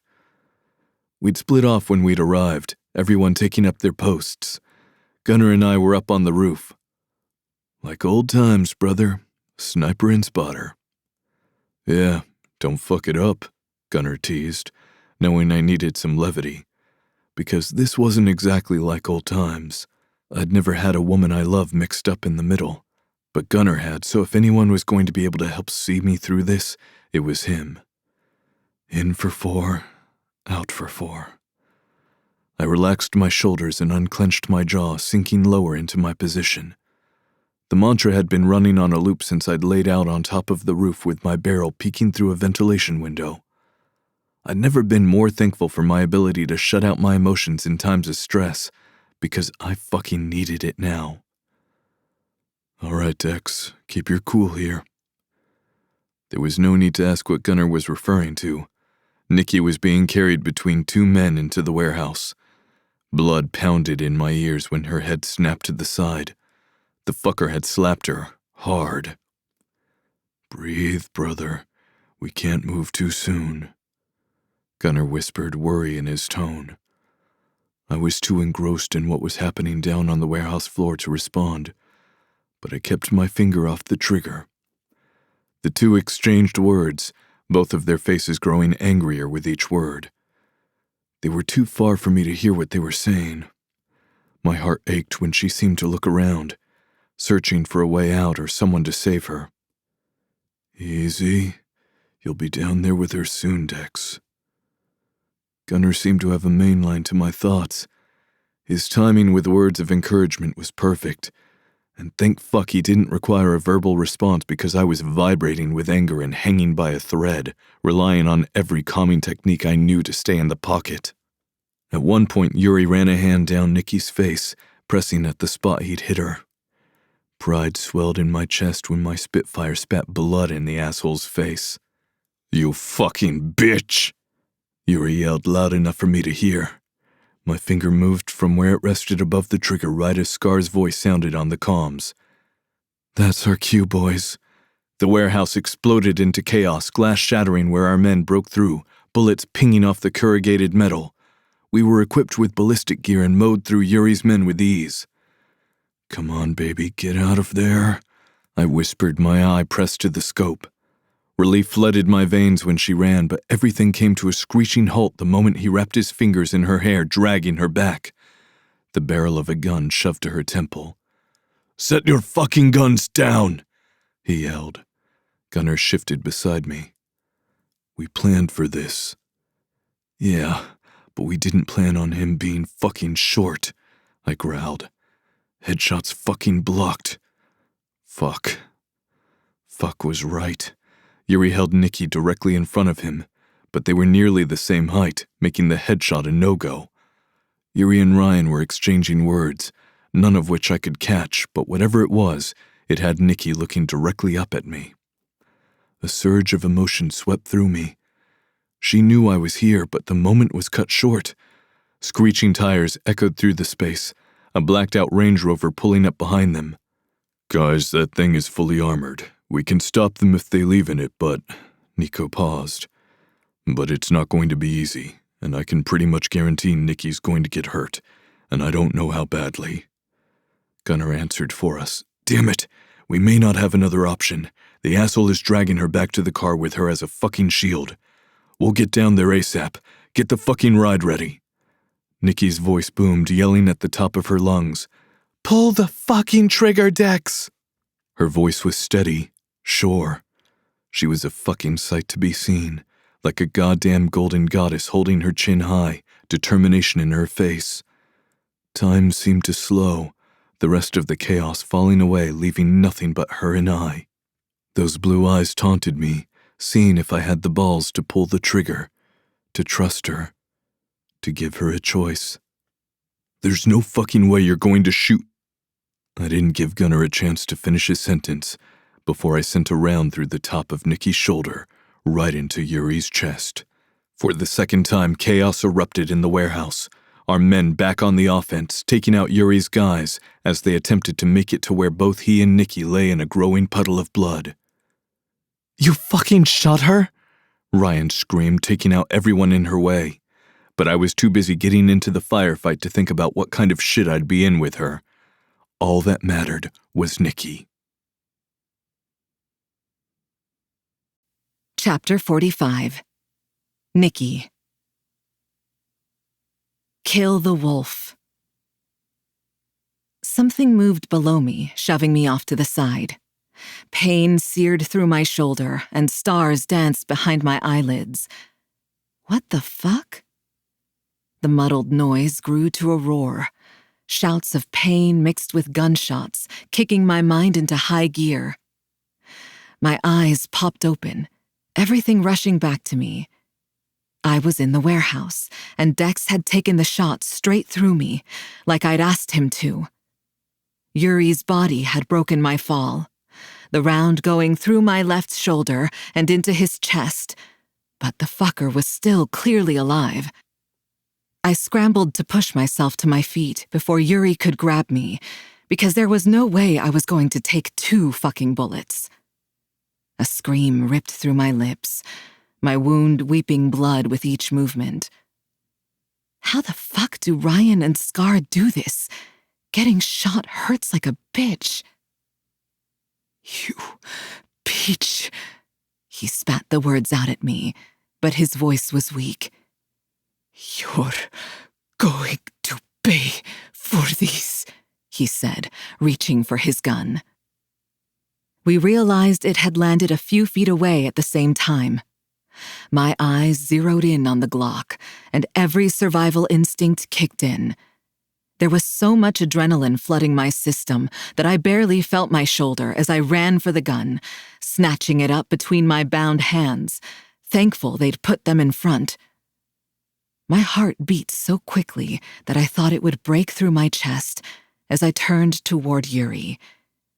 He was a disheveled mess lying there on the cracked concrete floor. His perfectly coiffed hair was in disarray, his suit stained with dirt, and there was a growing dark splotch where he'd been shot. Nothing else existed except him and me. Each step forward filled me with a sick sense of glee. Now I understood why Ryan and Scar did what they did. To be under the thumb of a man and then exact your revenge on them. It was a sense of satisfaction nothing else could match. Yuri's body shook, a cry leaving him when he failed in his attempts to push himself up onto his forearms and move away from me. How does it feel, Yuri? To watch as your life comes to an end? To have someone else play God with your future? I asked in a chilling tone. Even to my ears, I didn't sound like myself. I felt more akin to a vengeful spirit than the young girl he'd been given as an unwilling bride. I'll leave you be, Natasha. Give you whatever you want. We can part ways here and never see one another again, he pleaded. I laughed at his proposal. That's pathetic. I thought you'd have more balls than to beg like a pussy. Hell, I took a fucking bullet instead of giving up. And I'm not an idiot, Yuri. You'd never let that happen. I closed the distance, sneering down at him. And I want revenge for the life you took from me. He shook his head, eyes wild. I never killed your father. That was the Romas. My smile grew wider. No, that was me. I dug the toe of my shoe into his wound, relishing in the way he screamed out in pain, trying again to get up on his elbows. He shoved himself away from me with his feet, but it was useless. He called out for his men, but no one ran to his aid, all of them too busy being mowed down by my friends. Sucks to feel helpless, huh? For someone to use their body against you. I knew I didn't have much longer before the adrenaline wore out, already feeling unsteady. But I wanted this, needed this. Warm hands wrapped around me, sending me into a panic for a split second before Dex's comforting voice whispered in my ears. Easy, Spitfire. Just here to lend a helping hand. With a quick flick of his blade, he cut the zip tie, lowering my damaged arm with care. I hadn't realized how much tension I'd held in my body until I sank back into him, letting him hold me up. He was my home. Freedom. All right. Let's kill this fucker so we can get you to a hospital. Unless you want me to take him back to the shed and hack off parts of his body, Dex said, loud enough for Yuri to hear. Whatever color had been left in his face drained, and he yelled insults in Russian. There was no way that line should have made me smile, or made my stomach flip in excitement. But it did. Note to self, have the doctor check for a concussion. As romantic as that sounds, I'm going to end his miserable life right here. Kill the wolf. I whispered the last part, but he must have heard, because I felt him hum in satisfaction against my back. Dex's hand slid down my arm, offering stability and helping me aim. Your weapon to yield, baby, he whispered. Forever and always. A shot rang out, and Yuri's head slammed back into the floor, a hole dead center between the eyes. But I barely saw it before turning. All I wanted was to look into the eyes of the man I loved.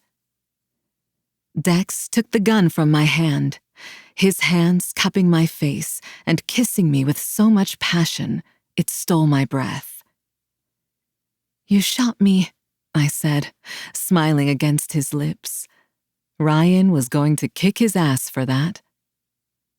"You were in the way, Spitfire," he teased. His hazel eyes danced with happiness and relief before they turned serious. "And I trust you and your choices, Nikki." I knew he was holding it together by a thread for my sake. He was basically holding me up at this point, and his gaze kept cutting to my shoulder. "You guys got a surgeon on retainer?" he asked the group. Movement from beside us drew my attention. My crew of friends stood there, looking downright terrifying in their tactical gear and blood splatter.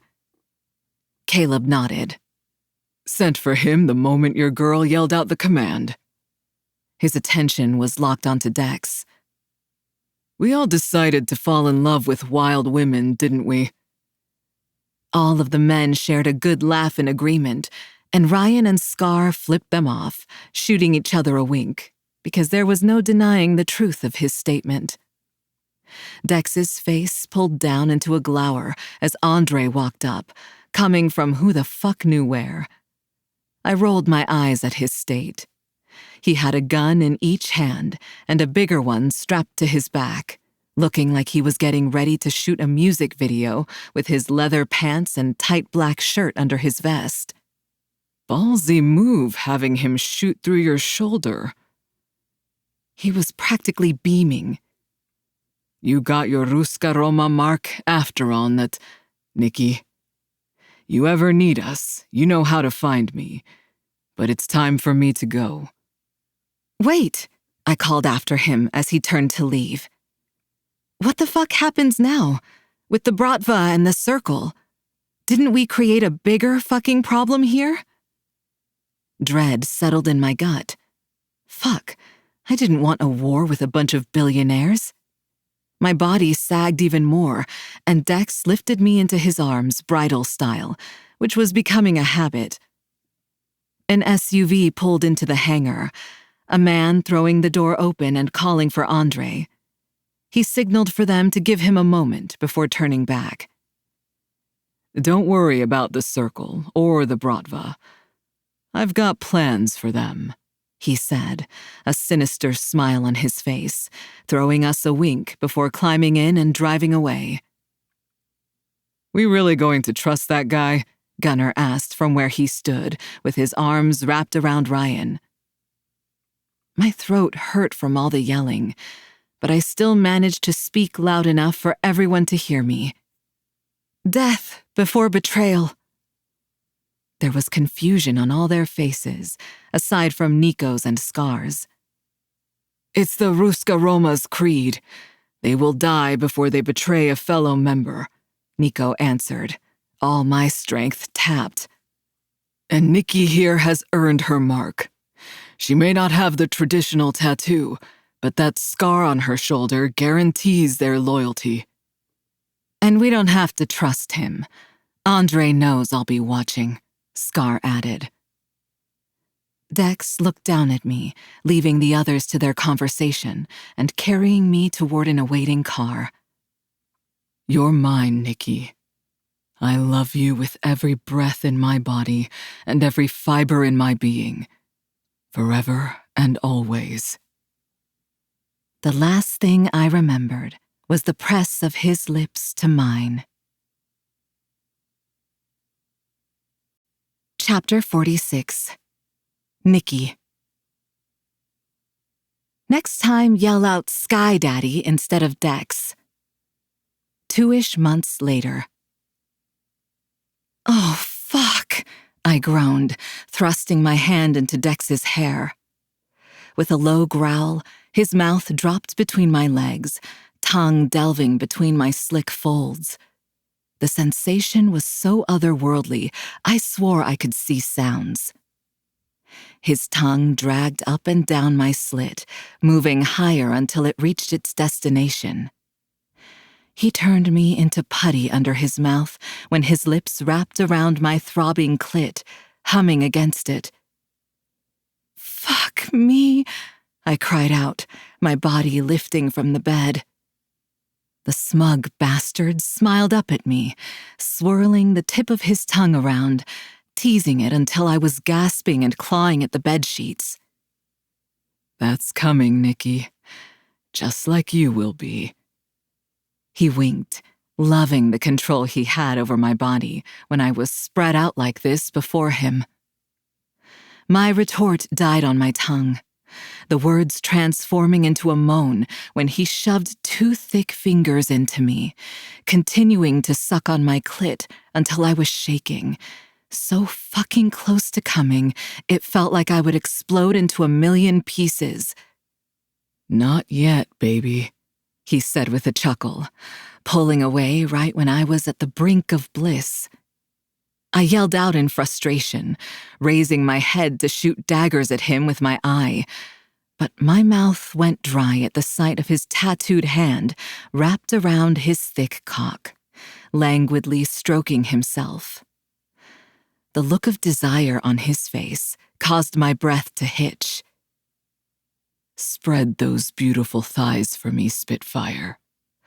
I'm going to fuck you so good, the entire party will know why we're late."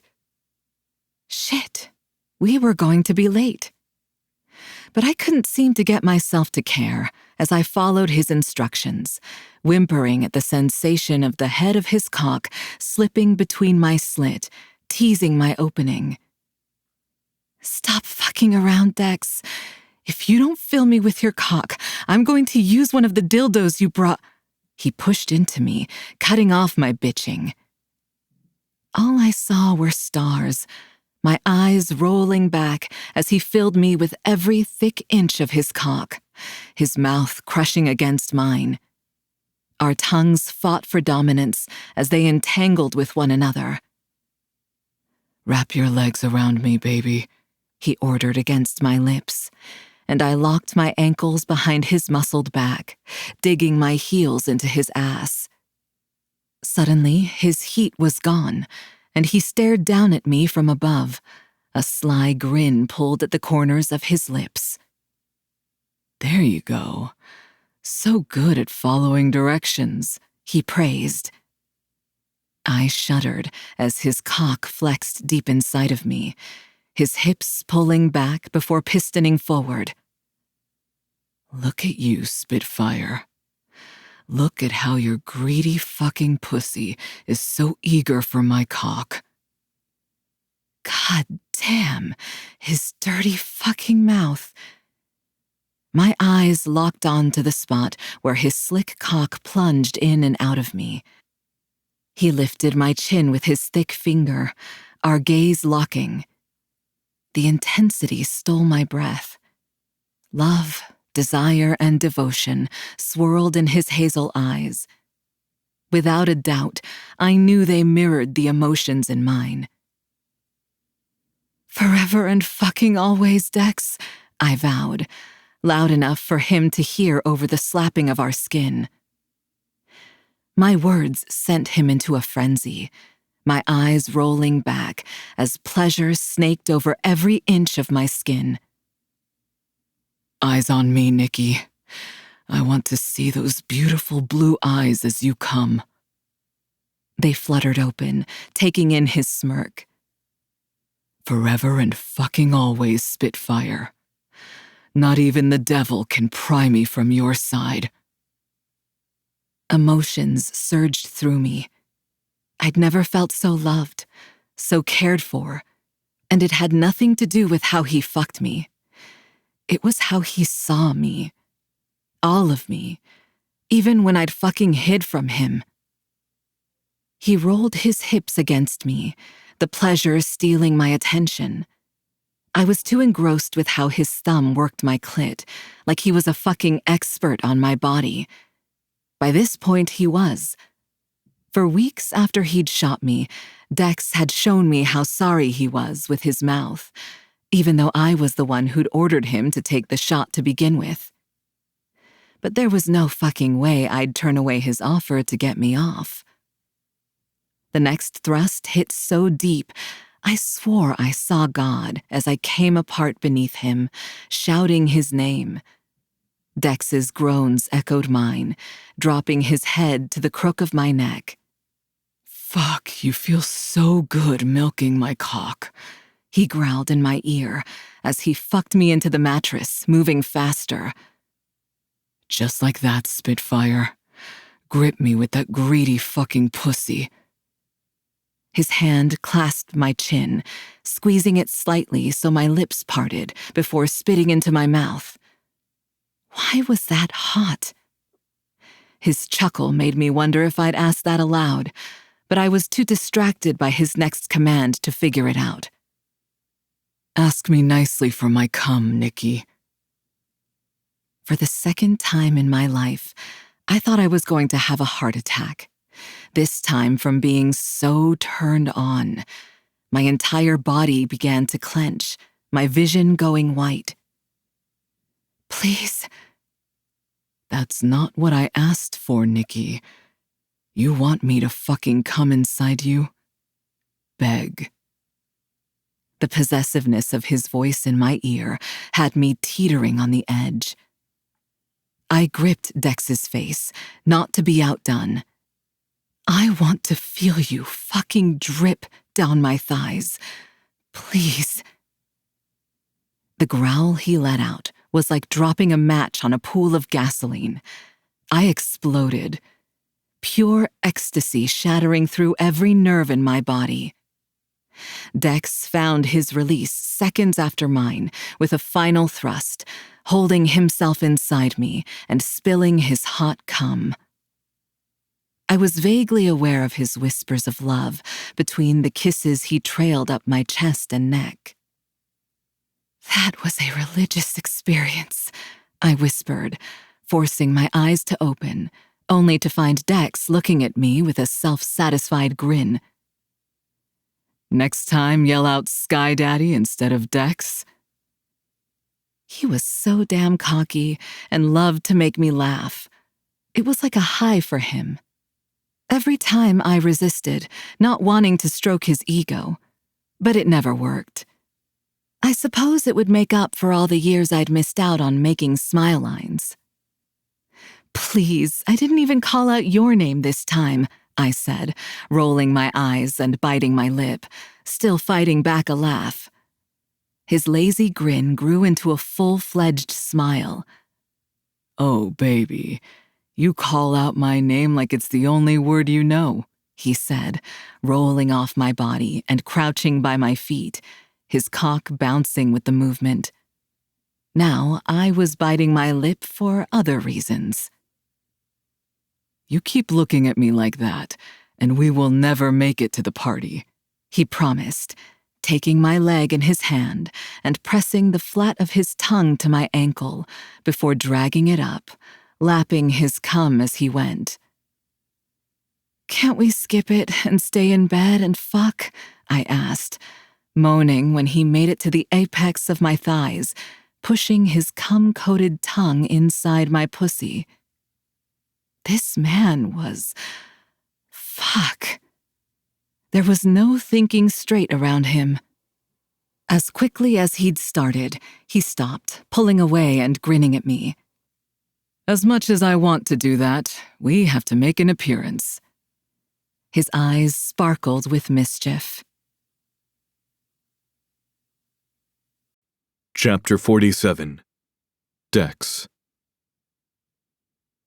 Cue happy tears. It was nice to see the club really enjoy a party without the threat of the Reapers hanging over our fucking heads. The level of ease was evident in the number of beer cans Torque had taped together. "Fucker, neither of your sticks is going to impress anyone," I called out, wincing when Nicky hit my shoulder. "Leave him alone, he's celebrating his job well done." I took a swig of my beer, kneading my girl's thigh. God, I couldn't get enough of her skin, her scent, her goddamn laughter. Please, they did half the work for him, I said to rile her up. My favorite pastime was pissing her off and then apologizing by burying my tongue inside her pussy. Sometimes I thought she'd storm into our apartment to pick a fight with the sole purpose of getting me on my knees, and I fucking loved her angry woman energy. Be nice. Torque did your job hunting down the rest of the Reapers so you could play nurse for me, she said. She wasn't wrong, and I was forever grateful to him for that. While we were away in New York, the boys back here decided to make their first move on the Reapers. But when they'd arrived at the compound, it had been quiet as a cemetery. Rats fled town in the middle of the night when they'd learned there wasn't any aid coming from the Russians. Caleb's doctor had been waiting back at the apartment for us, happy with how the wound had looked. The bullet had gone right through with no fragmentation, but it was still a gunshot to the shoulder, requiring Nikki's arm to be in a sling until a few weeks ago. Speaking of doing other people's jobs, I hear you're the new manager of Lotteria, Nikki. Scar piped up from across the fire pit where she was sprawled out across all three of her men, her ass in Caleb's lap, legs spread across Nico's and Kenji's. I tugged on a blonde strand of Nikki's hair, loving when she got to brag about the shit she was doing. Turns out dancing on a pole is a bitch to do with one arm. She pointed the bottle of her beer at Ryan, who sat next to us curled up in Gunner's arms. Mother Hen over there wouldn't even let me try. I'm not paying more in workers' comp because your stubborn ass decided to get up on a pole with a bum arm. She smiled wide at the finger Nikki gave her. Besides, I can't be as involved in the club now that I've got a bunch of grown-ass men to babysit. Here fucking here, Scar called out, raising her bottle in the air while her three men grumbled about not being that bad. The whole group burst into laughter. Fuck, did my heart feel like it was on cloud 9. I looked around the compound, all of my brothers laughing and having a good time, while I sat with the love of my life in my lap and my chosen family surrounding me. My breath lodged in my throat. There was no manual to grief, no guidebook to walk you through the moments two opposing emotions collided. When you were happy and content with all of the blessings raining down around you, only to feel the sucker punch of loss at the realization someone you loved wouldn't be there to enjoy those wins with you, to witness big life moments. Gunner's hand landing on my shoulder jolted me out of my daze. I'd completely missed him getting up and moving to stand beside me. She'd be proud of you, brother. He nodded to Nikki. And Kel would have liked her, he said before moving back to Ryan and dropping a kiss on her lips. My sister really would have loved Nikki. As if she could hear my thoughts, Nikki looked over her shoulder at me. She beamed, mouthing, "I love you," her smile like a wash of sunshine on my soul. Every day I fell more in love with her, and it was bittersweet knowing the two most important women in my life would never meet. Life was so fucking short. Death didn't care how many things you had left on your bucket list for life, how many kisses you had left to give, how much love left to show. Let us live since we are destined to die. Without a second thought, I stood lifting Nikki up in my arms so I could take her with me. She squealed in delight, and I hoped she'd keep that happy energy with what I was about to do. "Anyone in this bitch able to officiate a marriage?" I yelled out over the rowdy party. "Dex, what the hell? What are you—" I silenced her with my lips, pushing as much of my emotion as I could at the moment. "Nikki Anya Petrov, I've already told you I want you for as long as I continue to breathe. But I don't just want you as my girl or an old lady. I want you as my wife." Her blue eyes widened, tears forming at the corners, her lips lifting into a quivering smile while I rambled on. "I know you've had shit luck with weddings and husbands, but Spitfire, if you give me—" "Who can fucking officiate?" she yelled out, her smile practically touching her ears. "I have the love of my life to marry." "Us too," Kenji called from behind us. "What? Where else do you think we are going to be able to have a wedding with 4 fucking people?" he hissed at Caleb. "Nowhere," boomed Prez. "Now let's have some fucking clubhouse weddings, everyone." A roar of cheers erupted, but the noise fell away when I looked into Nikki's eyes. "Forever and fucking always, Nikki Anya Kelly. With every last breath, Dex." This is the end of City of Salvation, a Podium Audio production. If you enjoyed this audiobook, we would love for you to rate and review it. For more contemporary romance, check us out at podiumaudio.com and sign up for our newsletter. We promise we won't spam you. Also, consider joining our community of listeners, fans, and trolls on social media. We're active on Instagram, Facebook, TikTok, X, and Reddit. We'd love to connect. You have been listening to City of Salvation, Book 3 of Toxic Paradise. Produced by Hannah Grenfell. Written by Maravilla. Performed by Raquel Beatty and Gregory Salinas. Text copyright 2024 by Maravilla. Production copyright 2024 by Podium Audio. All rights reserved.